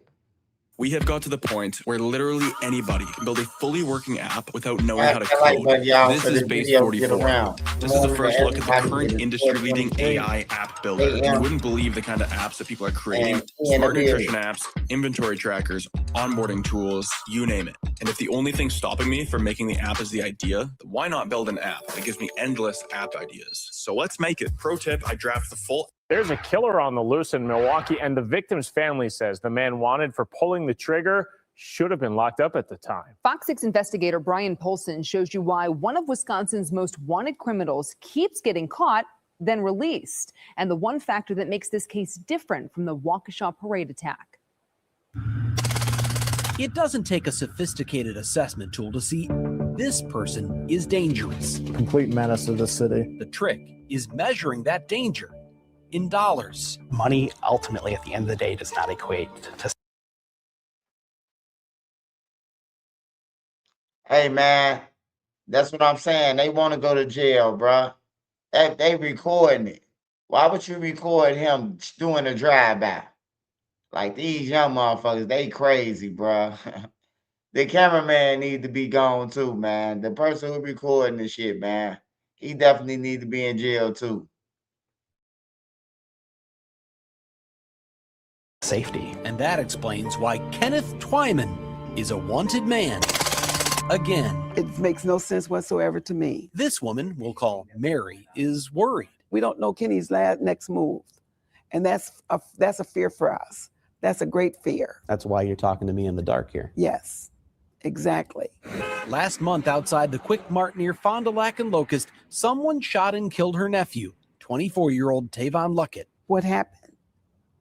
What happened? Her confusion turned to anger when prosecutors charged Twyman with homicide. 4 outstanding warrants, 4 felony open cases. In 2018, police say Twyman led them on a high-speed chase, crashed into an SUV with a mother and 3 young children inside, then ran off into the darkness. Inside his car, police found a half-pound of marijuana, cocaine, heroin, scales, a gun, ammo, and 7 mobile phones, including one that contained videos so concerning. Never seen such reckless behavior in my days. Twyman quickly became one of Wisconsin's most wanted. U.S. Marshals are asking for your help locating this 19-year-old Milwaukee man. After Fox 6 News featured Twyman's story in December of 2018, Tonight, that suspect is in police custody. U.S. Marshals picked him up in Arkansas. A Milwaukee judge set bail at $3,000 cash, and a few months later, Twyman was out. He was free to wander the streets in Rome to do whatever he wanted to do. Since then, he's been in and out of jail, skipping court at least 6 times along the way. And in January, U.S. Marshals went to get him again. This time, they found him at his mom's Milwaukee apartment, along with a 9mm handgun, 17-round magazine, 2 pounds of marijuana, and wads of cash. State of Wisconsin versus Kenneth Twyman. In a digital recording of Twyman's initial appearance, his lawyer tells the court $1,000 bail is more than enough. The only other job he has is working with his father at his father's store. Still, prosecutors wanted much more, and they got it. I am going to follow the state's recommendation to set the $7,500 cash. That's a pretty substantial amount of bail, right? $7,500? Yeah. 4 days later, I don't want to be on that camera. This man, who identified himself as a family member of Twyman's, paid $7,500. And he's out again. To commit murder. On April 14th, police say Tavon Luckett went into the Quick Mart to get pizza rolls. When he came out, he recognized Kenny Twyman and called his name. A witness said the 2 men appeared to shake hands before Twyman shot Luckett in the neck and chest, then hopped in a car and rode away. Did that cash bond keep your family safe? No. No, it did not. We are still not safe. We're equating a higher cash bail with public safety, and that's just not the case. Nick Sainer is co-founder of Justice Point, Milwaukee County's pretrial services agency, and an outspoken advocate of bail reform. If money isn't going to work and money doesn't work, then we have to take a look at other options. But bail reform means different things to different people. The Waukesha parade attack last fall focused attention on low bail for violent offenders, prompting State Senator Julian Bradley to call for minimum bail amounts for certain crimes. How do you pick a fixed dollar amount like $5,000 or $10,000 and say that's the magic number? That's not the magic number. It's the minimum. It's the starting point. Twyman posted a total of $12,500, but still wound up charged with homicide. When someone needs to be detained, they need to be detained, period. Sainer wants to eliminate cash bail altogether by releasing most defendants until their cases are resolved, but holding the most dangerous ones in jail no matter how much cash they have. You're held until your hearing date. How do you feel about that? I think that's a very good idea. As it is, Mary says the criminal justice system let her family down, but it's what happened after her nephew's death that rubbed salt in the wound. You know that he was going to be there via Zoom. What's up, my boy? I mean, why didn't you go and get this guy? On April 21st, a Milwaukee court commissioner issued a homicide warrant for Twyman. The next day, he was in court on a different case, appearing by Zoom from his lawyer's office in Racine. The prosecutor knew there was a warrant, but according to Deputy DA Kent Lovern, she said nothing. It would be in the interest of law enforcement and in our interest to not have that information divulged to a subject who is wanted. All he had to do was just pick up the phone and make a phone call. Mary says her family members are grieving, but they are also scared. Who knows what he's going to do next? If the system won't hold Kenneth Twyman accountable, she says, this could turn into a real gun battle within the city of Milwaukee. If you got hit, even as a passenger or in an Uber, you need to try this. I'm an attorney. I've been doing this for years. And I'm standing here because most people walk away from accidents leaving tens of thousands of dollars on the table, and nobody tells them. Look at this. This is a real settlement. One of our clients, car accident. Wisconsin's most wanted is set to go free again thanks to the generosity of a convicted drug trafficker. Fox 6 investigator Brian Polson shows you the 51-year-old business owner who put up more than $100,000 cash to spring a 25-year-old homicide defendant from jail. Kenneth Twyman has been picked up by U.S. Marshals 3 times. He's posted bail 3 times. His homicide trial is still 4 months away, but in 6 days, he's scheduled to get out of jail again. That Kenny Twyman is a dangerous, dangerous individual. For even the most violent accused criminals in Wisconsin, the key to freedom is cash. It is nothing for a drug dealer. So when one of Wisconsin's most wanted needed a quick $100,000, Richard Stulo, how you doing? His family went looking for this man. How are you? All right. I'm just trying to find out a little bit more about why you posted $100,000 bail for Kenny Twyman. To you guys, man. How do you know Kenny Twyman? Get out of here. It doesn't matter. Go. Richard Stulo owns Colt Construction. Stop trying to take pictures, boy. He is also a drug dealer, convicted of using this house near 29th and Cleveland as home base for dealing marijuana. I'm not here to talk to you. I'm here to talk to him. Talking to the wrong person, boy. When police raided the house in 2018, they found 9 guns, more than 3 pounds of weed, and $101,000 in cash. 4 years later, Stulo had another $100,000 available to help 25-year-old Kenneth Twyman. I just asked why. What's your connection to Kenny Twyman? Do I have to hire an attorney to go after you? Can you please leave? It's drugs. Absolutely drugs. It has to be drugs. U.S. Marshals are asking for your help locating this 19-year-old Milwaukee man. Twyman is a 3-time fugitive picked up by U.S. Marshals in Milwaukee, Oak Creek, and Little Rock, Arkansas. He doesn't just flee and not come back to court. He flees the jurisdiction. He flees the state of Wisconsin. In 2018, Milwaukee County prosecutors charged him with leading police on a high-speed chase, causing a crash that hurt 3 people, and leaving behind a rolling drug house with 7 cell phones, including one that contained this video. A complete menace of the city. In early 2019, U.S. Marshals tracked him down. Tonight, that suspect is in police custody. But Twyman soon posted $3,000 cash bail and disappeared again. It wasn't until January of this year that U.S. Marshals picked him up for a second time. He posted $9,500 bail and got out again. And in April, police say Twyman shook hands with Tavon Luckett outside a gas station convenience store, then shot him twice, killing him. After shaking my grandson's hand, how coward.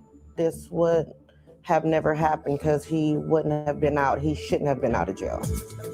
Prosecutors charged Twyman with homicide, and in July, U.S. Marshals arrested him for the 3rd time. This time, a Milwaukee County judge set bail at $100,000 and doubled the bail in his other pending cases. With $12,500 already paid, he would need another $112,500 to get out. And within a few weeks, Richard Stulo paid all of it. Who and why is the question. A relative of Tavon Luckett, who asked not to be identified out of fear for her safety, said it's all happening as the criminal justice. Yeah, I ain't gonna lie. Shorty must be putting in some hella work, man. He got to be a paid hitman or something, bruh, to be getting bond. They came for her 100. I wouldn't have came for 100 after I seen them news cameras outside my crib asking me why I bond them out. I would have been gone. Hey, look, Shorty, I can't even help you. The feds finna be on us. He already done got popped off with 9 firearms, 100K in cash, and a whole bunch of drugs. Bales of weed. Like, it's crazy. Hey, I thought Chicago was weak on crime. Shit, Milwaukee, it look like they having their way. That man that bonded out from the U.S. Marshals 4 times and ran. Didn't appear in court or none of that. Man, I ain't appeared in court one time. I had a parole violation, man. Like, that's crazy.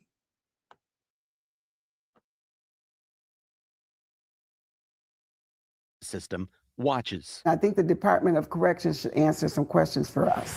Stulo is still on probation, and it wasn't until after Fox 6 News first reported the bail payment in August that his agent asked him for an explanation. His probation should be revoked. He should be in prison as well. According to probation records obtained by the Fox 6 investigators, Stulo told his agent he doesn't even know Kenneth Twyman. He just knows his parents from church. And he's charging Twyman's mother an additional $10,000 to bail her son out. Wisconsin state law prohibits anyone from profiting from a bail payment. It's why we don't have bail bond companies. But the DOC says it does not have any reason to believe Stulo has violated his probation. Do you want to explain what a convicted drug dealer is doing, bailing out a guy who's wanted for murder? Stulo's loan got Twyman out of the Milwaukee County Jail, but before he could go free, the sheriff's office transferred him to Waukesha to face drug charges there. This is somewhat odd. I have somebody who qualifies for public defender representation, but is literally sitting on $125,000 worth of cash. An assistant DA warned the court Twyman plans to run again. He was on jail calls, figuring out places to go, including California and Las Vegas. So the commissioner set bail at $200,000, but bail only applies while a case is pending. In October, Twyman pleaded guilty to the Waukesha charges, and the judge sentenced him to 180 days in jail. But I feel like if he gets out, he's gonna run again and possibly commit more crimes. And that's why this message, I just cannot believe it, left Luckett's relatives stunned. Just disheartening and hurtful to this family. Thanks to 94 days served before his sentence and 45 days credit for good behavior, Twyman's 180-day sentence was reduced to about 6 weeks. Unless something changes, he'll be a free man before Thanksgiving. It's like a slap in the face. Even though his homicide trial in Milwaukee isn't scheduled until March. Any chance he comes back to court if he gets out? No. He's going to run again. He's going to escape. If cash bail protects the public. Hey, man, I ain't gonna lie, bro. Family. Tavon it's like God with him or something, man. I get to say God with him. Very scary. But when drug dealers pay, I know the devil ain't with him. He would have been got caught. You have a chance to tell me anything you want. There's 100,000 reasons to wonder. Some advocates for bail reform in Wisconsin say cash bail should be eliminated and replaced with a risk-based pretrial assessment system. Others say judges just need to set higher bails. Bail reform is sure to be a topic that'll come up once again in the next legislative session. Brian Polson, Fox 6 Investigators. Thank you, Brian. Fox 6 did reach out to High One's attorney, Mark Richards, for comment. He declined. And late tonight, we just learned a federal grand jury has indicted him on drug and gun charges. Still not clear exactly how or if this will impact his scheduled release next week. We'll be sure to keep an eye on it.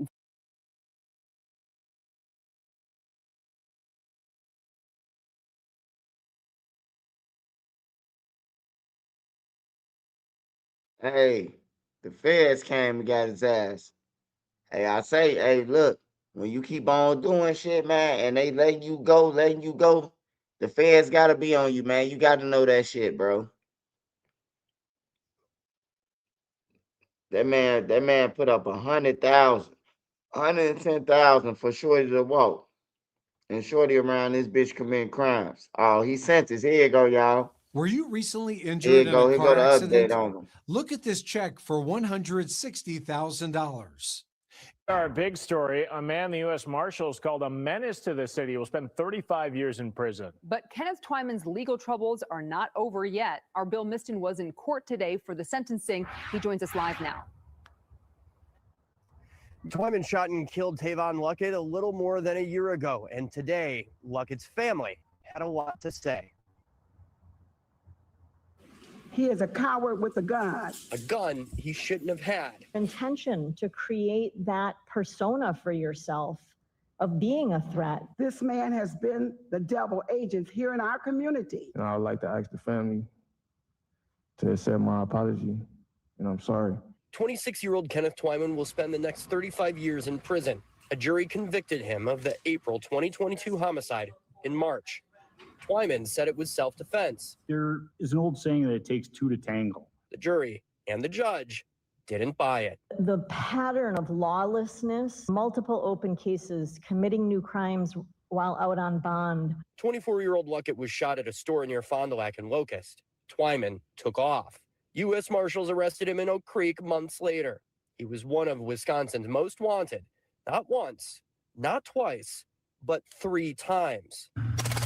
A Fox 6 investigation found Twyman had been in and out of jail at least 3 times since 2018 and skipped court hearings at least 6 times. Can you be lenient in my sentencing? For I'm not who they pay me out to be. Luckett was a father of 8. 3 kids were there the night he was killed. Kenneth Twyman played God with a gun that he had no license to own. What has Kenneth Twyman done with his life here on earth, other than being a menace to society?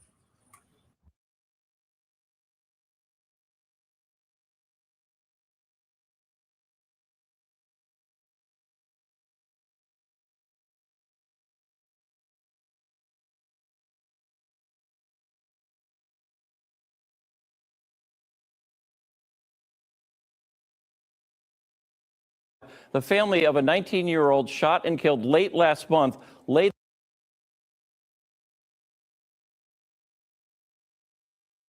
Hey, yeah, Milwaukee, man. Hey, Milwaukee needs some help, man. I swear to God, they need some help down there. Milwaukee needs some help, bruh. I was sleep. I ain't sleep on Milwaukee because, you know, Chicago is tied in with Milwaukee. That's like the cousins or something. You know how you call it, whatever you want to call it. So shout out to Milwaukee, but man, this shit scary, bruh. Like it's like they ain't got no police down there. I got to start paying attention to Milwaukee now. Shit.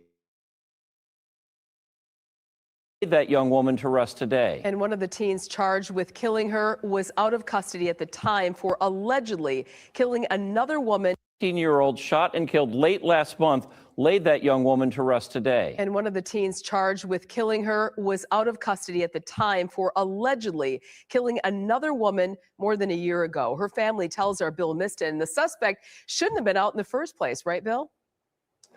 Mary and Ted, 17-year-old Rashawn Seabury was released from custody on a signature bond last month. Confined to his home on GPS before the month was over, though, he's accused of shooting and killing Camiana Funchess outside his own home. And Funch's death hits too close to home for family of another woman who Seabury is accused of shooting and killing last year. Let's go get my bike. This is Trinity. She's 4 years old, going on 5, as she's sure to tell you. Without this little girl right here, she keep me going. For Virginia and Leandre Speed, so much of Trinity reminds them of their daughter, Jasmine Brown. She just got a sweet spirit, just like my daughter. The 26-year-old was shot and killed near 5th and Melvina back in April 2021. My daughter's supposed to be here raising her daughter. 17-year-old Rashawn Seabury, then 16, was charged with shooting and killing Brown. Prosecutors said he stood through a car's moonroof and shot a rifle to, quote, clear a path, and hit Brown as she dropped off a friend after a night out. His brother, 25-year-old Angelo McCaleb, was also charged in connection to the case. He's a material witness for the state, but can't be found, so the trial was put on hold. Mr. Seabury was out on bail for another homicide charge that had a pending speeding trial that we could not meet, so his bail on that case was reduced to a $30,000 signature bond. He was released on home confinement last month and on GPS monitoring at his home on Long Island Drive. It was there on May 31st. Prosecutors said 3 women were making rounds to graduation parties when they wanted to surprise 3 friends at a house there on North Long Island Drive. Filings say as they pulled up to the home, gunfire erupted. An 18-year-old woman was injured. A 19-year-old woman, Camiana Funches, was killed. 18-year-old Omarion McNeely, Funch's boyfriend, 17-year-old Dalen Bridges, and 17-year-old Rashawn Seabury charged in the case. Prosecutors said the 3 thought the car was suspicious, so they started shooting. In total, at least 24 bullets at the car. Police say at least 16 fired by Seabury. To hurt somebody else? This hurt me to the core. The speeds in. I ain't gonna lie. Somebody slow in Milwaukee. Somebody having incest or something, man. Somebody is slow in Milwaukee, man. I must call it out right now. Ain't nowhere in the hell they didn't kill somebody. Shot up a car 24 times and they on home confinement or a signature bond. That's crazy. I will never live in Milwaukee. Damn, man. Like, that's common sense. They just killed somebody, shot up somebody's car. Y'all letting them out on bond? Like, that's supposed to be a no bond off the rip. It's crazy, man. I see why crime going on and going on, bro.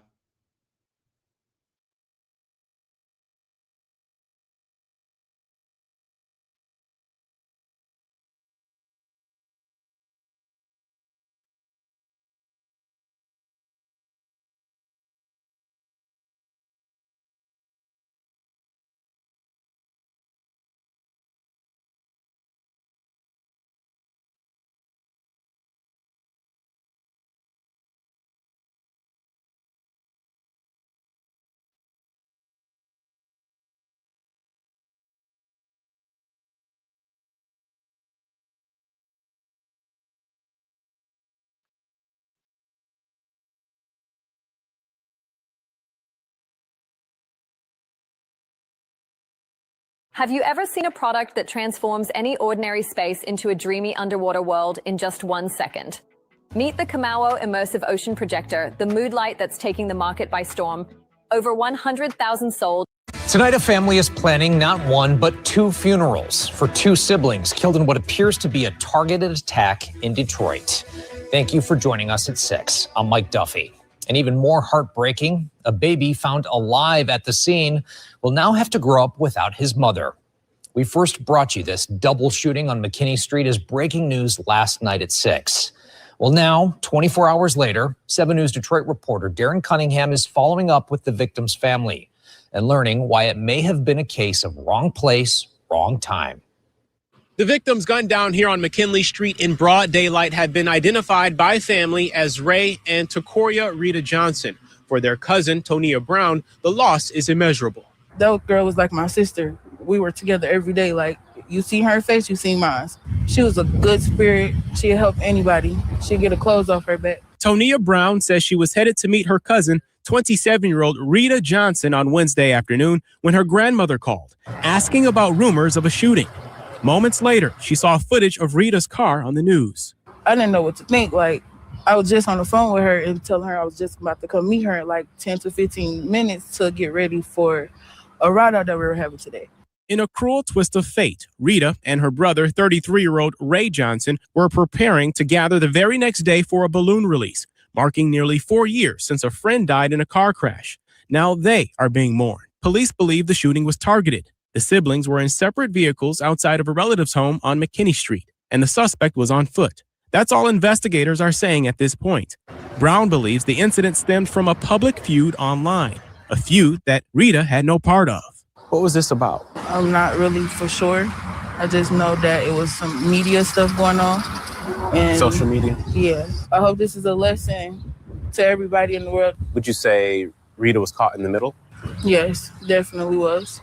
She should never even been here, just, wrong place at the wrong time. But amid the horror, a miracle. Police say Rita's 1-month-old baby boy was in the back seat of the vehicle during the rain of bullets. He was physically unharmed. And her baby was in the car. Like, you have no empathy, no sympathy at all. How is the baby doing? He's fine. By the grace of God, God protected him, and he's here, he's living.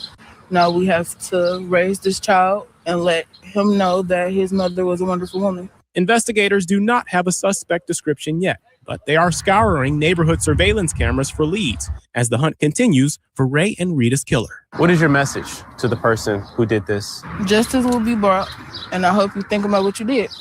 Anyone with information about this case is urged to call Crime Stoppers at 1-800-SPEAK-UP. On the city's east side, Darren Cunningham, 7 News Detroit. And we're certainly thinking about that family tonight. Thank you so much, Darren.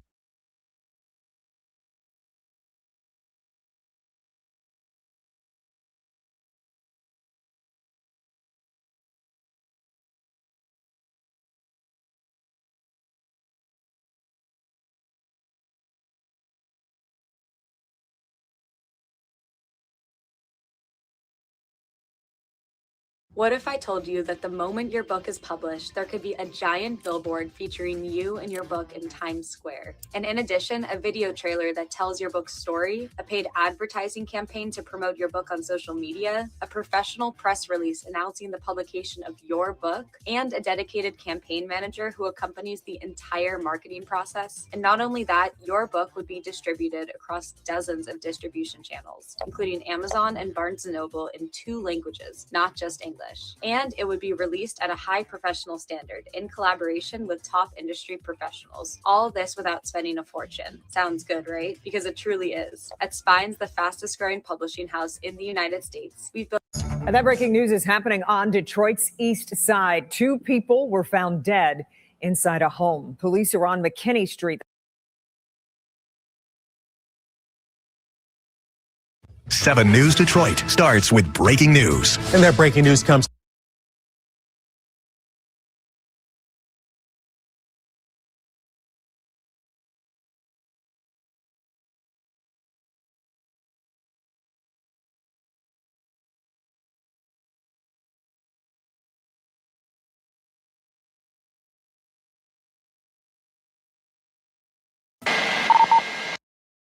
I'm here at Ride-On Optics on the east side, where nearly $40,000 in tactical gear was stolen. Now, this includes scopes, compressors, and even some firearms. And the manager tells me it's just the latest string of robberies in the community.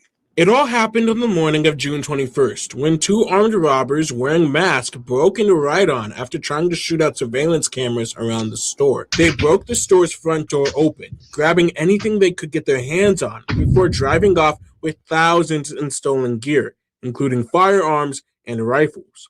Right now, estimated from at least this week is about $40,000. So all of those items were taken, along with some firearms that we use for product testing and development, and assorted product as well.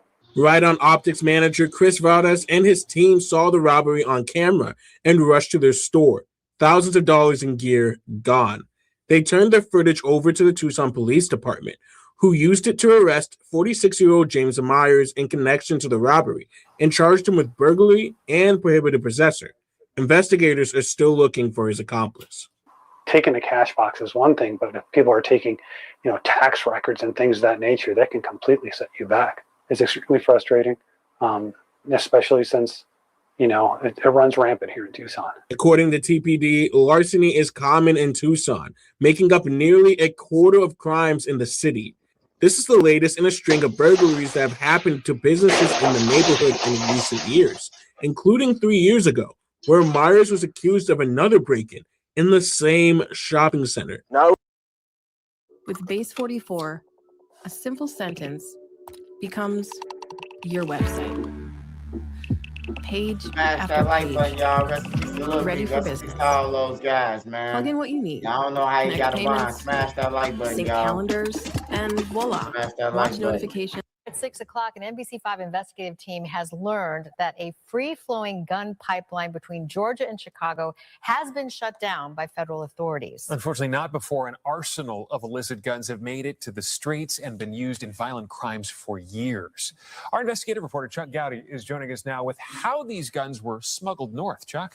Stephen Ellis and 5 men tied to Chicago street gangs appeared in a music video with machine guns hoisted over their heads. Guns they referred to by the code word pipe and themselves as the pipe lords, according to U.S. investigators. The men tonight facing federal charges accused of making legal gun buys in Georgia, then supplying the arsenal to their gang brothers in Chicago. This man accused of being at the top of the Chicago gang gun trafficking pyramid, 28-year-old Anthony Edmonds, seen here holding a Glock pistol that authorities say had been converted into a fully automatic machine gun. The beginning of the gun pipeline here in Athens, Georgia, where beginning in the year 2020, authorities say Edmonds fed a 785-mile pipeline to Chicago, where gang leaders were stockpiling weapons. According to newly filed federal charges in Georgia, Edmond purchased guns from 5 different retail stores, falsifying paperwork and circumventing federal law.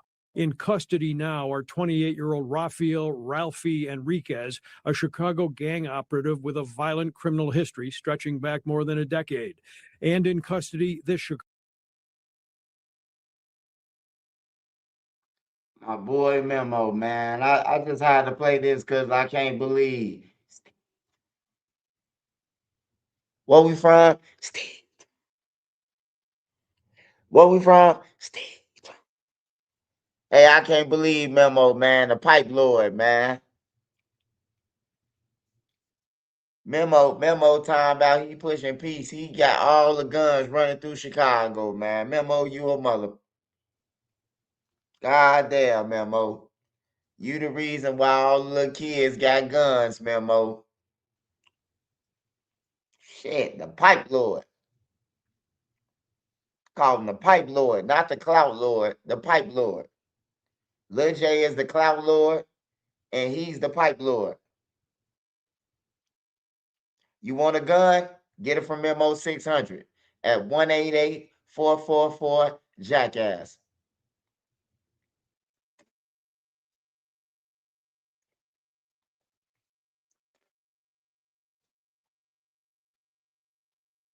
Steve Drive, man.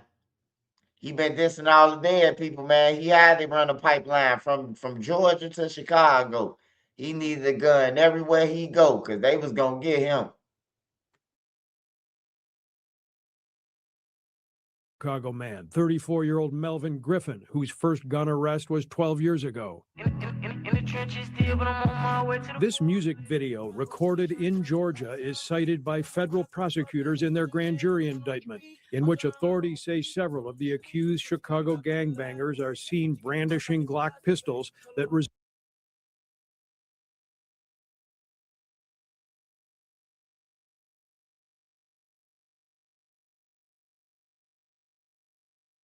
Glock pistols. Steve Drive. Steve Drive. Steve Drive. There go to Steve Drive right there, man. Now we know they talking about Memo600 for real. They got the Steve Drive chain in there. Told y'all stop naming them videos out the guns and shit. Stop naming your video. I killed Lil Ted. Or I killed Lil Ray yesterday at 5 p.m. You going to jail, man. Stop getting videos showing your guns, man, that they coming back to get. Especially if you brought them illegal from a gun store. That's just common sense.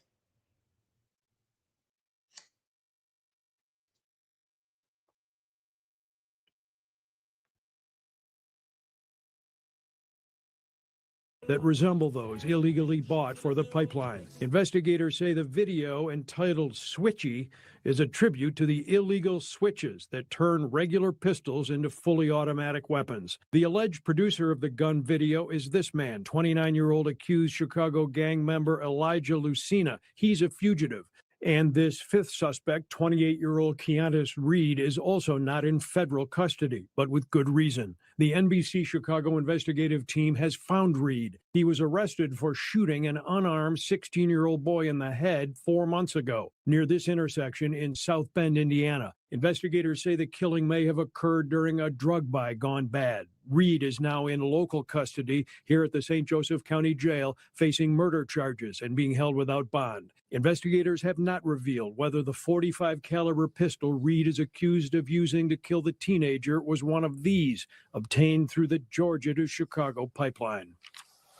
ATF is the primary agency on the gun pipeline case. Agents from U.S. Alcohol, Tobacco, and Firearms tonight have pieced together a remarkable timeline of guns from Georgia and violent, whose first gun arrest was. Hold on, y'all. We got to turn up this morning. We got to turn up this morning. Oh, you be with them steppers, huh? And it's splash. And it wax. And it got, you be with them steppers, huh? Memo be with them steppers. He say, get down, lay down. Better get your shit out. Better duck your shit out. You be with them steppers, huh? Stay dry. Remix. Stay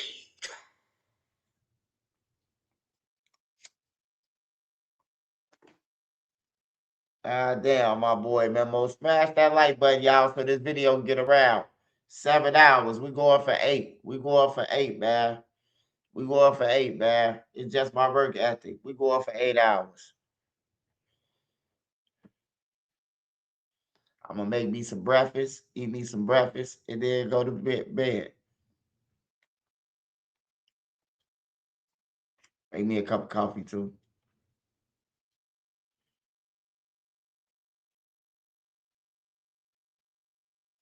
It 12 years ago. In the trenches still, but I'm on my way to the... This music.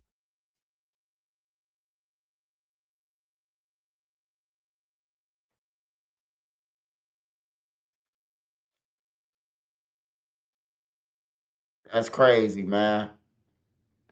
I ain't gonna lie, bro. That's crazy, man. I ain't ever think I was gonna see Memo being called a pipe lord. So now we know Memo ain't no goofy at all. Well, you can still be a goofy and have access to guns, because there's a lot of that, but I don't know why Lil Durk say he useless. How Memo useless and he got all the guns? I don't understand that. Durk said Memo useless. That means Lil Durk didn't know that Memo had all the guns. He couldn't know he had all the guns. Zoo knew he had all the guns, though. Durk might have cut him off, but Zoo was cut in. They cut Zoo in. Hey, look, Zoo, we got this going on. You know, no, Memo got to put somebody else in the game so he can be cool.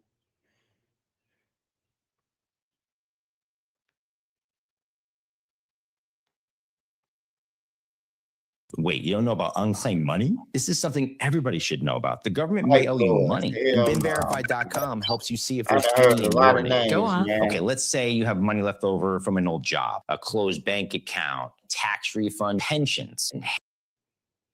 The man who shot 3 women at a hair salon took a plea deal and admitted the crime was, in fact, racially motivated. Jeremy Theron Smith was sentenced to 15 years in prison. Police say he fired a rifle more than a dozen times into a salon in the area of Dallas known as Koreatown. Documents indicate he may have committed other similar shootings. Fox 4's Peyton Yeager in studio tonight with more on this plea deal. Peyton? Yes, Steve. New information tonight. Jeremy Smith, now 41.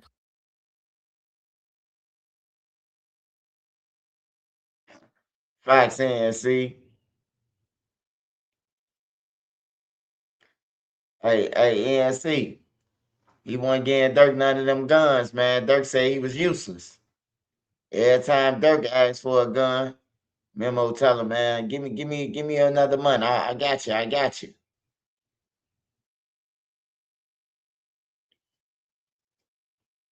So Durk just said, fuck it. You useless.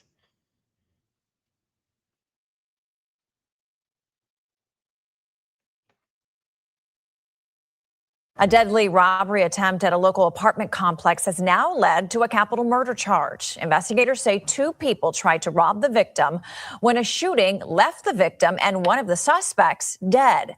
Now the surviving suspect has been arrested. KENS 5's Vanessa Croy has the details. Police say the 2 suspects carefully orchestrated a plan to ambush and rob the victim in a meetup to sell THC vape pens. But instead, it ended in a shootout, leaving a 14-year-old boy shot dead and a 16-year-old suspect killed in the crossfire. A frantic search for answers unfolding at a Southwest Side apartment complex back on June 23rd. That's where police say they found a 14-year-old boy shot and killed, and another teen clinging to life.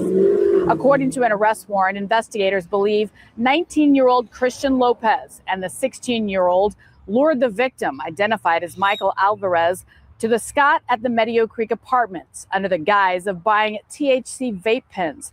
But detectives say it was all a setup. Police say as the victim and Lopez were standing at the car, the other 16-year-old suspect jumped out wearing a mask and gloves and tried to rob the victim at gunpoint.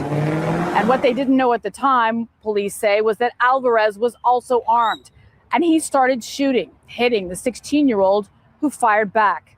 In the exchange of gunfire, Alvarez was hit and instantly killed. The 16-year-old suspect would later die from his injuries, according to police.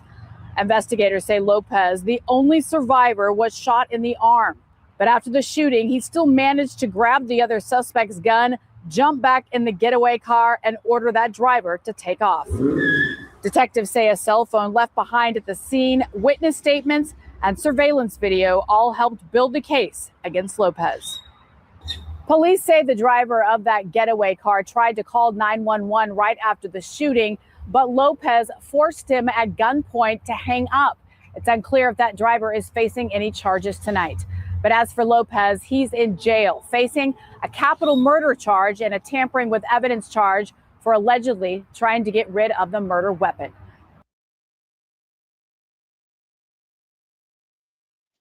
And these kids get dumber and dumber, bruh. Dumb, man. They don't even know how to rob a motherfucker. Include my cousin, too. My cousin died in Indiana. He tried to rob a guy. Him and another guy. My cousin got killed. His homie ran, and goddamn it, the dude who they try to rob, he a hero. He's a hero. You know. With me, how I think now, I'm grown, cousin or not. If you run in my garage, I'm gonna kill you. When you got on a mask, you hear me? Like that's just anybody reaction. Should we go and slide on dude who killed cuz? Hell no. They was trying to rob him. He a citizen. He shouldn't have been selling pounds of weed or kilos of cocaine or whatever he was selling, whatever they was going there for. He was a drug dealer, but he was, you know what I'm talking about, like a nerd or something. And they tried him, and he Steve Urkel turned this to Stefan. You know. I told my other little cousins, his brother's like, man, don't go and slide. Like, ain't no slide. Shit. He might be waiting on y'all to come back and kill all y'all now. Like, for real.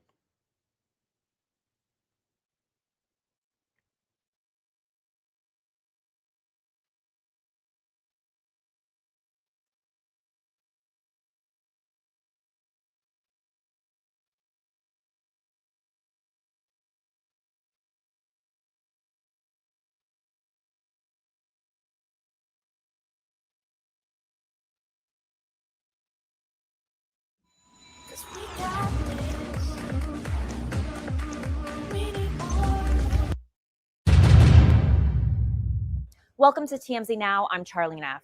The sentencing of rapper Mystical marked the end of a years-long legal case that drew significant public attention. After pleading guilty to charges related to a rape of a woman, Mystical was sentenced to 20 years in prison. Until now, his family has remained largely silent. For the first time, his son Million Tyler is speaking publicly about his reaction to the sentencing, the impact on his family, and his relationship with his father. Joining me now is Million. Welcome, Million. Yes, ma'am. Thank you for having me. It's a pleasure. So this week, your father, Mystical, was sentenced to 20 years in prison after pleading guilty to raping a woman. What are your thoughts on the sentencing? You know, I feel bad for the victim as well as my father. You know, nobody wins from these situations.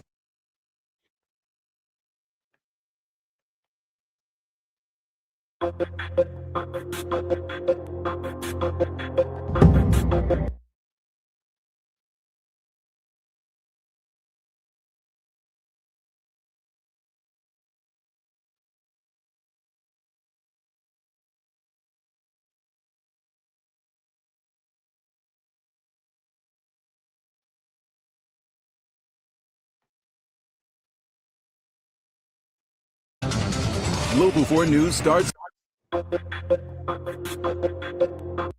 And we begin tonight with a community still reeling from the deadly shooting.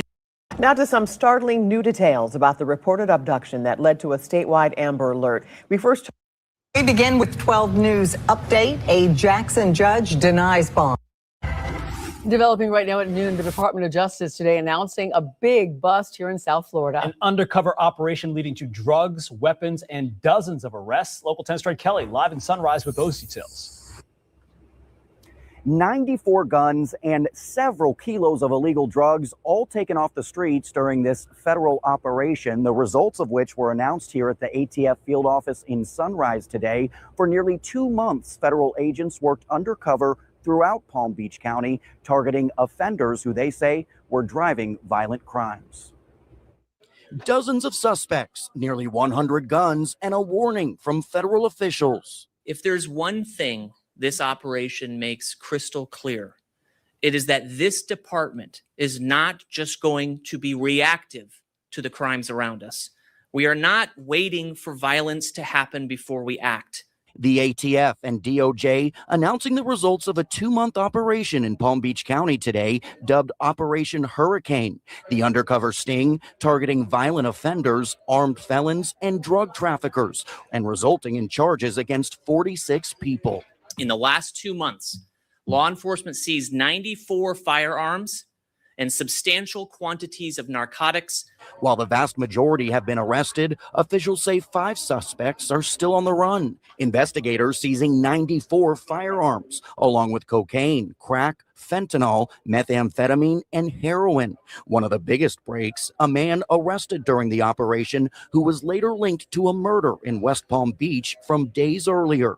ATF's National Ballistic Database matching a seized Glock to shell casings found at the murder scene. These agents, I can't emphasize this enough. They are saving lives with this work. This is what proactive law enforcement looks like. The investigation concluding after more than 120 undercover operations and months of surveillance. Instead of going into neighborhoods randomly, hoping to find people responsible for violent crime, we work with our partners to zone in on those people responsible for driving violence and to remove those folks from those communities. And this all comes after the feds led a similar sting operation in Miami last year, that one leading to the seizure of nearly 80 illegal guns. Officials say this work is ongoing in other major cities as well, including Memphis and Washington, D.C. That's the latest live from Sunrise. I'm Trent Kelly, Local 10 News. Harbor Freight Tools are working hard in Nico's one-man shop in Illinois. He demands affordable.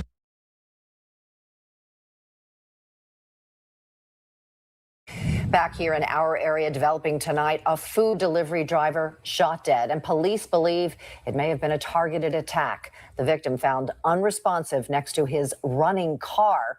That shooting happening before 10 last night on South Ithan Street in King Sessing.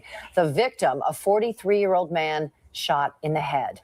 This is Fox 29 News at 5. I'm Dawn Timoney. And I'm Sheba Russell. Let's get right out to our Greg Payne. And Greg, when neighbors heard the gunshots, they actually thought it was fireworks. Yeah, Sheba and Dawn, in this case, we spoke with a gentleman that said once he had heard it, he thought it was fireworks and actually went back into the house. And speaking with those that live in this neighborhood, they say that this is absolutely shocking in this Southwest Philadelphia neighborhood. They say this type of violence doesn't normally happen. This morning, cars along the 1000 block of Ithan Street in Southwest Philadelphia were lined with gun violence advocacy flyers, an unusual sight for the area. This is like Sesame Street of Philadelphia. This is all like second, third generation owned homes. So everybody knows everybody. They've known each other's families. But the sunny days this block is known for vanished Tuesday night, shattered by gunfire that turned a familiar neighborhood into a tragic crime scene. I came home and I saw a bunch of teenagers down on the corner on our street and the street going sideways. And I thought they were trying to steal another car because they've been stealing cars and breaking into them a lot lately. And I went in the house, and as I was saying that to my wife, I heard a loud noise that I thought at the time was a firework. But sadly, it was gunfire. Police say just before 9:30 p.m. on Tuesday, they responded to reports of a shooting at the 1000 block of Ithan Street. When officers arrived, they found 43-year-old MD Mafazul Huck lying on the ground, suffering from a gunshot wound next to his car. The engine still running, and inches away, a DoorDash delivery bag. The spent shell casings, which appear to be rifle rounds, were just a few inches from where the victim's body was laying. Also, just a few inches away was the DoorDash delivery bag. So it appears that this individual was targeted. Police say Huck was shot in the back of the head. He was rushed to Penn Presbyterian Medical Center, where he was pronounced dead. It's crazy, man. They don't make enough money as it is. So then you got to take into account the fact you're risking your life every time you drop food off. I don't know why anyone would do that job. But as investigators began accessing information from the delivery route, the tragedy took a bizarre turn. And police did check with the address. However, it appears that the residents of that property did not make any deliveries. DoorDash did release a statement about the deadly shooting, saying in part, "We're deeply saddened by this tragic loss. We are fully cooperating with law enforcement to assist their investigation in order to help bring those responsible for this senseless act to justice." Meanwhile, those living on the block are hoping police can track down the suspects in this case. To have someone literally shot at the bottom of our street is horrible. Hey, if you from Philly and you know him, tell him, man, he better hide out, man, until the killers caught, bro. They gonna come and spin to get him. If they just killed the pizza man for a pizza, they coming to get you, Urkel, man. Dookie Howser.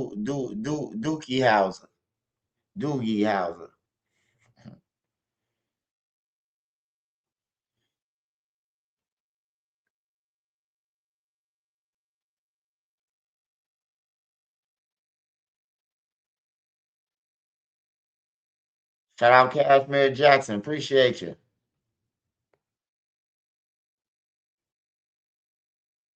Hey, yeah, he better watch his back, man. Philly ain't playing, bro. That's one place that money I turned down $10,000. They're like, come to Philly, bro. Everything going on. I'm like, hell no. No. King Von them used to be there. I ain't going there. Wait, if you were locked up at any Illinois juvenile detention center, such as Cook County, the Audi Home, or anywhere else in the system, a global settlement may be coming in 2026. Illinois. Channel 2's Taisha Fernandez is live along Memorial Drive in DeKalb County, where police found the victim's body. Linda, I want to show you something that police used during this murder investigation. Take a look at this camera mounted up on a business here on Memorial Drive. You know, the family's happy that police made an arrest, but it's what the family found out about the suspect's past that has them even more upset. I don't think my brother knew this person. The family of Juan Sanchez says they've never seen this man accused of killing Sanchez, Marlo Hawkins, and they can't make sense of what police say happened back on June 29th. Police found the 35-year-old father of two shot to death behind these businesses on Memorial Drive in Southeast Atlanta. Had a video that they was able to get from Goodyear, and in that video they see that my brother and the two suspects were walking down the street, and they ended up in that corner. Seemed like they were having a discussion. He just walked away and they shot him from behind. About 10 days after the fatal shooting, police arrested Hawkins. Hawkins had already served 20 years in prison for a different crime. Less than 1 month after Hawkins' release from prison, police say he committed another crime. They say he raped a woman back in December. 6 months after that, police say Hawkins shot and killed Sanchez. And now Hawkins is facing charges for the rape and murder. Angry, I'm so angry. Yeah, the justice system failing these families, man. That's all to it, bro.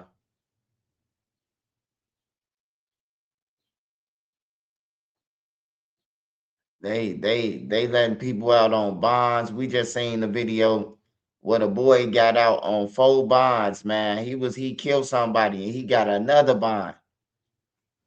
Like, that's crazy. Tonight, the father of a man whose mutilated body was found in a reservoir was disturbed to learn his son's girlfriend is now among 3 people charged with the murder. Channel 2's Tom Jones is live in Douglas County. And Tom, investigators say the girlfriend tried to throw them off the trail. Yeah, Linda, according to arrest warrants, Ambria Boyd came here to the jail and told investigators she knew the name and number of Jamal Parker's real killer. That's when investigators looked into it and found out Boyd was friends with his real killer, was at the killer's home, and was with Jamal right before he was killed. Jamal's father says he wants everyone involved in his son's death in custody. All the pay. Mainly this last one, which was his so-called girlfriend. The father of 37-year-old Jamal Parker says murder suspect Ambria Boyd was his so-called girlfriend. He was surprised to learn she's accused of killing his son, since he says she's been so torn up over his death. She been corresponding with Jamal's mom like she didn't know what was going on. Investigators say that's not all Boyd has been doing. They say she came forward saying an unknown caller told her the name and number of Parker's killer. Investigators determined that name was false, and Boyd was friends with the real killer, was staying at that person's home, and was with Parker a few hours before he was murdered. Parker's father thinks he knows why she came up with a false story. It seemed like to protect herself. Brittany Baker and Mario Barber also face murder charges. Police searched the home they were living in for 4 days after finding Parker's mutilated body in the Dog River Reservoir back in May. Charles Parker says detectives have told him to expect more arrests. I hope to get them all. Parker says this has torn his family up. Only thing that really bothers me right now is how they did it. I mean, I just hope he didn't have to suffer a lot. Parker says he has not been able to have a funeral for his son because of the condition of his body. Now, Boyd faces murder, false statements, and obstruction. She is here in jail without bond, along with Barber and Baker. We're live in Douglas County. Tom Jones, Channel 2X. There's just too many steps to finding it.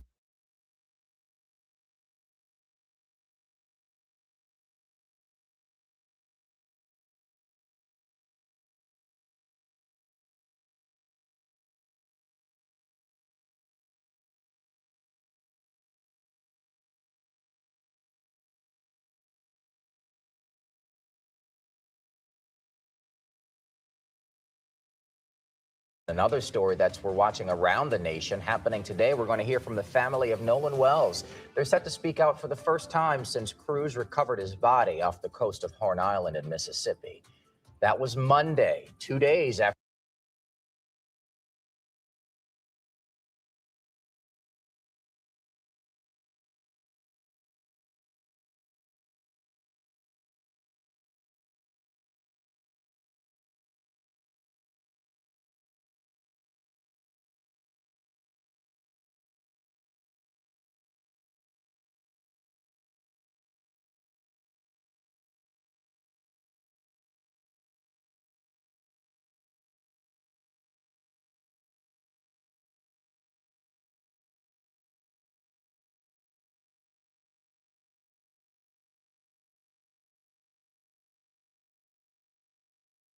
A state line man wanted in a murder in Rockford 5 years ago is now in police custody. Rockford police announced tonight that Isaiah Rucker has been caught in California. In May of 2021, 39-year-old Drake Stewart was found shot to death in a car at Harrison Avenue and Seminary Street. Investigators identified 2 suspects in the case, 29-year-old Rucker of Freeport and 26-year-old Xavier Smith of Roscoe. Smith was later taken into custody out of state. Today, police said more information about Rucker's arrest will be released when available.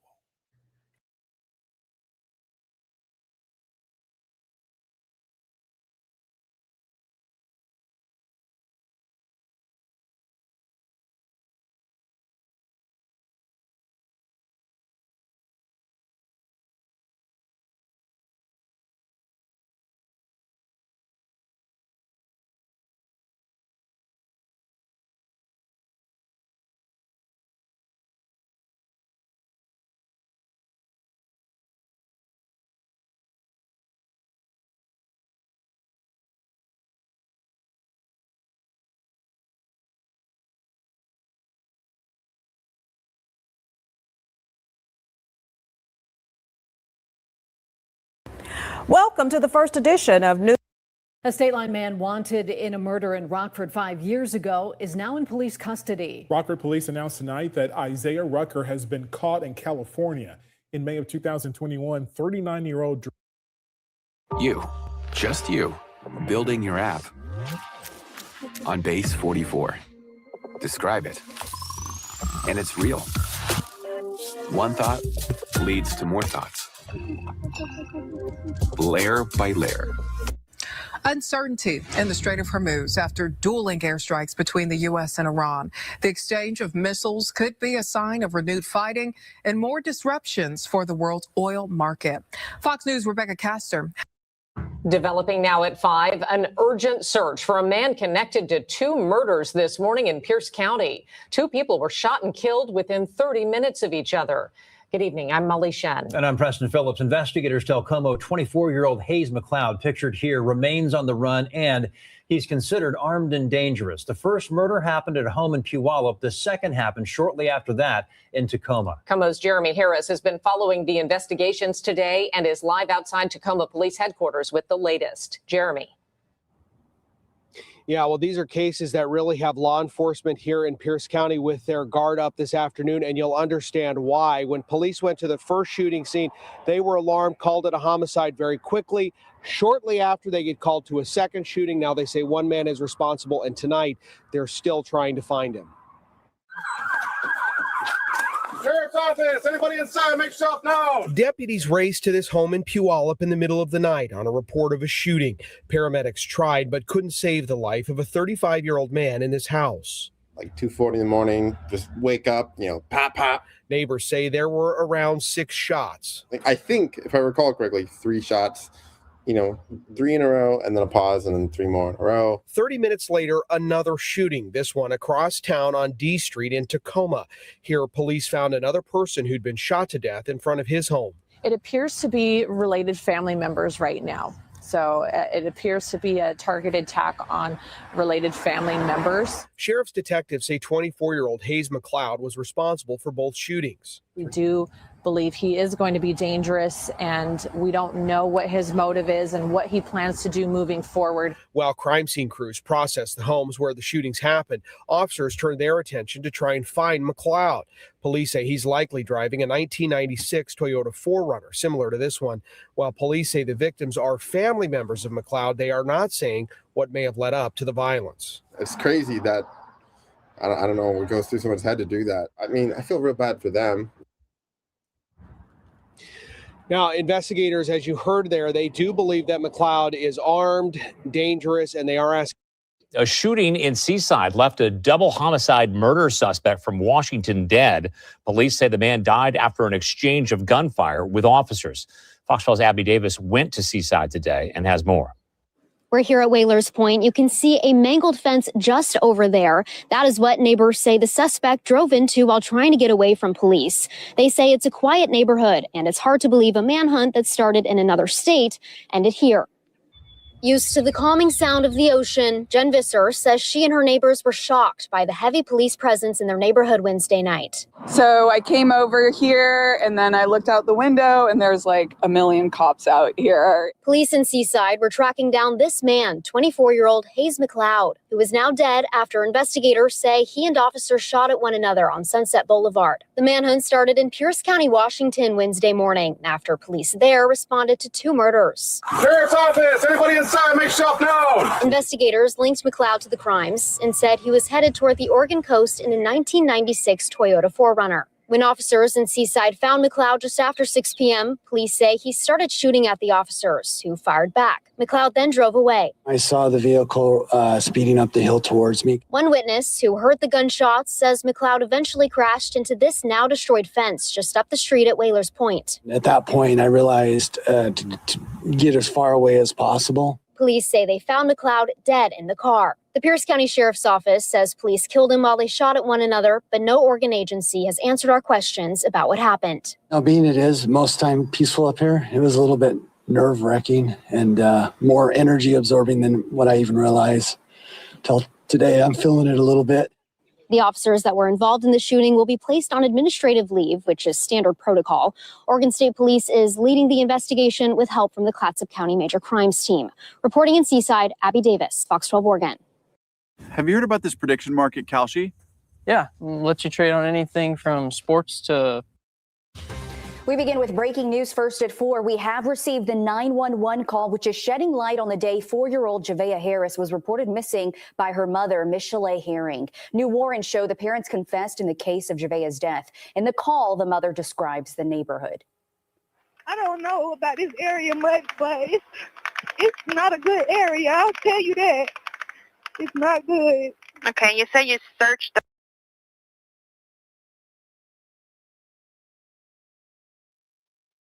Man, there's some evil people out here, bruh. There's some evil. That's why everybody don't need no kids, man. The daddy and the mama with the shit. Like, come on, man.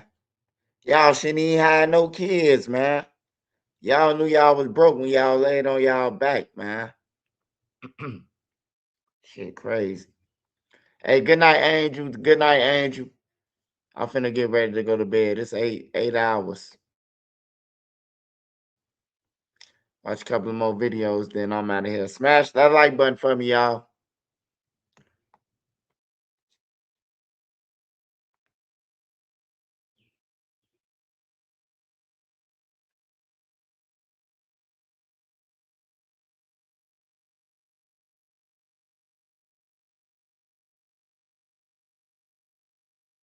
That's crazy.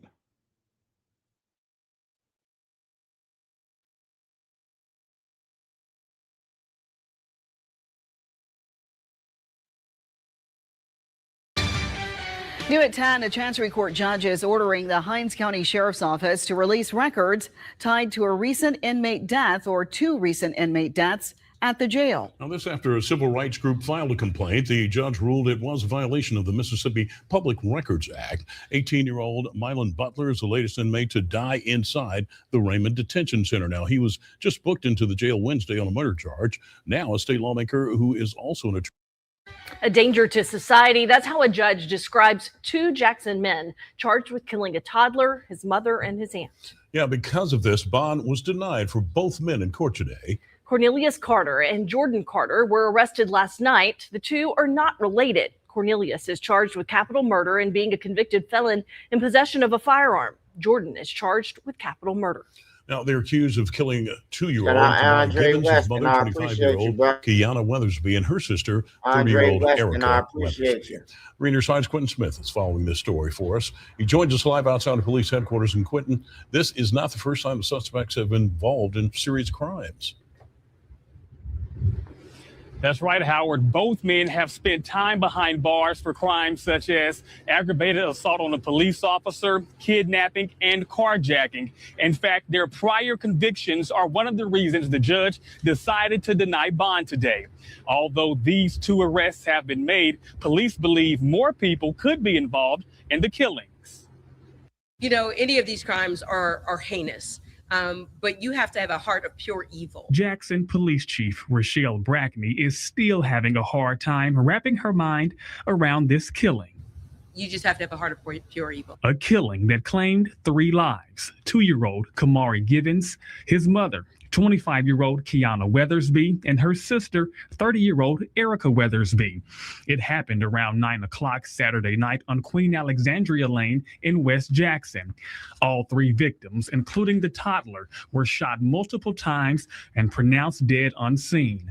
Brackney says the shooting was targeted and the toddler was not caught in the crossfire. So these are the kind of cases that haunt detectives, seasoned detectives, who've been to a lot of horrific scenes over the years. And normally you can move through them in order to get the work done. This one has caused quite a few of us to pause and really have to struggle with our emotions and our feelings and to press through regardless so that we can bring justice to the entire family. These two men are charged with the killings, 28-year-olds Cornelius and Jordan Carter. They're not kin to one another, but they do share a rap sheet that includes serious felonies. Get this, in court, it was revealed that Cornelius was wearing an ankle monitor when the shooting happened. His run-in with police dates back to 2015. He was charged with hitting 3 different Jackson police officers with a car, and later that same year, he was also charged with trying to escape from the Hinds County Detention Center. When it comes to Jordan, he was previously charged with aggravated assault, kidnapping, and carjacking. As police continue to investigate this triple homicide, Chief Brackney says she's thankful the suspects are no longer out on the streets. Well, it's a relief that they're off the streets, but you know what? Our work isn't done here. There are still other people that we know are involved, and we are going to continue to investigate those leads as well. Now, at this time, investigators still have not revealed a motive for the triple homicide. However, they did say the suspects and the victims knew one another. But again, police are still investigating this crime. If you have any information on this killing, you're asked to contact the Jackson Police Department or Crime Stoppers. And remember, you can report anonymously. We're live outside JPD headquarters. Quentin Smith, 3 on your side. The gold is... They don't want you to know about it. Hey, did you know you might get a big cash payout if you were in a car accident up to 1 year ago? Even if you weren't driving. Just click the link around this video. We have chilling new details tonight in the triple homicide that left a 2-year-old, his mother, and aunt dead. The coroner says all 3 were shot in the head at close range. Thanks for joining us tonight at 6. I'm Troy Johnson. And I'm Megan West. The suspects were using a stolen JPD SWAT officer's rifle when they aimed that weapon directly at the victims you see on your screen. Erica Weathersby, her sister Kiana, and 2-year-old Kamari Givens. 16 WAPT's Ross Adams joins us live from JPD headquarters tonight with the latest on this case. Ross. That's right. This week, Mayor John Horn said that officer involved, that SWAT officer, is facing internal affairs investigation as well as disciplinary action because that powerful weapon should have never been left in a police car. When suspects went into a house in the Queens neighborhood 2 weeks ago and fatally shot 2 women and a toddler, investigators believe they were using a JPD SWAT officer's stolen short barrel rifle, similar in design to this one. The barrel is under 16 inches long, and it has a stock on it, not a brace. Experts say multiple shell casings found at the scene can be fired from this type of rifle. Ejects the casing and loads another one into the firearm. We have the trigger and the trigger guard here. According to the Hinds County coroner, Erica Weathersby, her sister Kiana Weathersby, and Kiana's 2-year-old son, Kamari Givens, were all shot at least once in the head. The little boy also had a gunshot wound to his right arm. Absolutely devastating. So the short-barreled rifles are extremely loud. They shoot really fast. So it had to be a horrible situation for the entire family. The rifle was taken from an officer's marked department vehicle while it was parked at the Jackson apartment complex 2 months ago. The victim's family found the shell casings days after the deadly shooting. They were discovered near Erica Weathersby's body in the bathroom. Two-gun tactical owner John White says a powerful rifle has a magazine that can fire 30 rounds. They do make 40 rounds, but most of the police officers as well as our military use 30 rounds. Law enforcement experts tell us the shell casings should have been collected from the crime scene, and the officers shouldn't have left the rifle in the car while they were off duty. We teach our class never, ever leave a firearm inside the vehicle. And Police Chief Rochelle Brackney says they were expecting to get confirmation from the forensic examination from the state crime lab early this week. According to a JPD spokesman this afternoon, those results have not yet come back. For now, we're live at JPD headquarters in downtown Jackson. Ross Adams, 16 WAPT News. All right, Ross, thank you. That triple homicide happened June 27th on Queen Alexandria Lane. Funeral is this Saturday at West Haven Memorial in Hazelhurst. After the service, family, friends, and community members are invited to participate in a balloon release. You can keep up with this investigation on our website at WAPT.com, also on the 16 WAPT mobile app.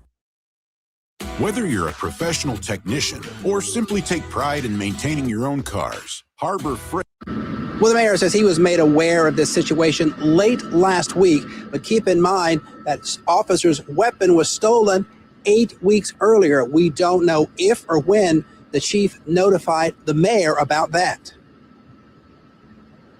You don't just handle those weapons any kind of way. According to Mayor John Horn, a Jackson SWAT officer is facing an internal review after his semi-automatic short-barrel rifle, similar to this one, was stolen and then used in a triple homicide that took the lives of sisters Erica and Kiana Weathersby and Kiana's 2-year-old son, Zarami Gibbons. And there will be disciplinary action that will be meted out on that person because it's unacceptable for you to leave a firearm, especially one as powerful as that particular weapon was. Police found the weapon when they arrested 2 of the suspects in the case, and the crime lab connected it to the crime. But when did the mayor know?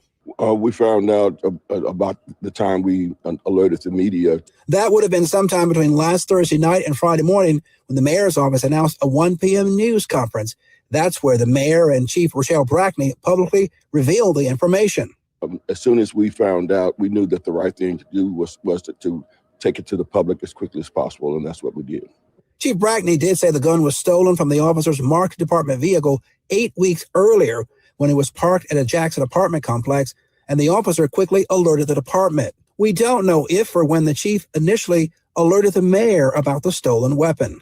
You don't just handle those weapons any kind of way. They have to be handled according to rules and protocol. All right, so I'll take questions on this event, if you have some questions about. At the mayor's Tuesday Public Safety Roundtable, Chief Brackney was tight-lipped when we tried to ask her about the investigation. Instead, she referred us back to video of last Friday's news conference where neither the chief nor the mayor took any questions. And Mayor Horn says that JPD will be strengthening its rules and protocols for how officers should handle weapons in their possession. I should say that 16 WAPT has submitted public records requests to the department and to City Hall to get more information about the policy regarding officers' take-home weapons and as well as their vehicles when they're on duty. For now, we're live at JPD headquarters. Ross Adams, 16 WAPT News.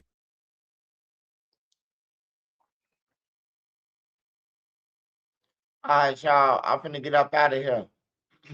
I will be dropping more content though, probably about 1:30, and then more videos after that. But man, y'all make sure y'all be safe out there. Make sure you stay blessed, positive, and you got anything extra, man, make sure you help somebody. You never know when you will be down or in that position, so never laugh at nobody else. My man is my nine. I hope it's y'all too. I appreciate everybody that was on here tonight. Shout out to all my wrenches. Shout out to all my mods, man. Make sure y'all go and check out their content too. Make sure you subscribe to Big Head Didi. He do got an interview over there of mine. Yeah, just be safe, man. Be safe.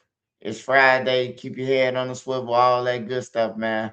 The police can't save you. We just seen many videos, man. So make sure you're aware of your surroundings and definitely know where your kids are, man. I love y'all and appreciate your love support. Man, get off my page, man. Get off my page, that bullshit, man. Hey, good night, y'all. My man is my nine. I'm out.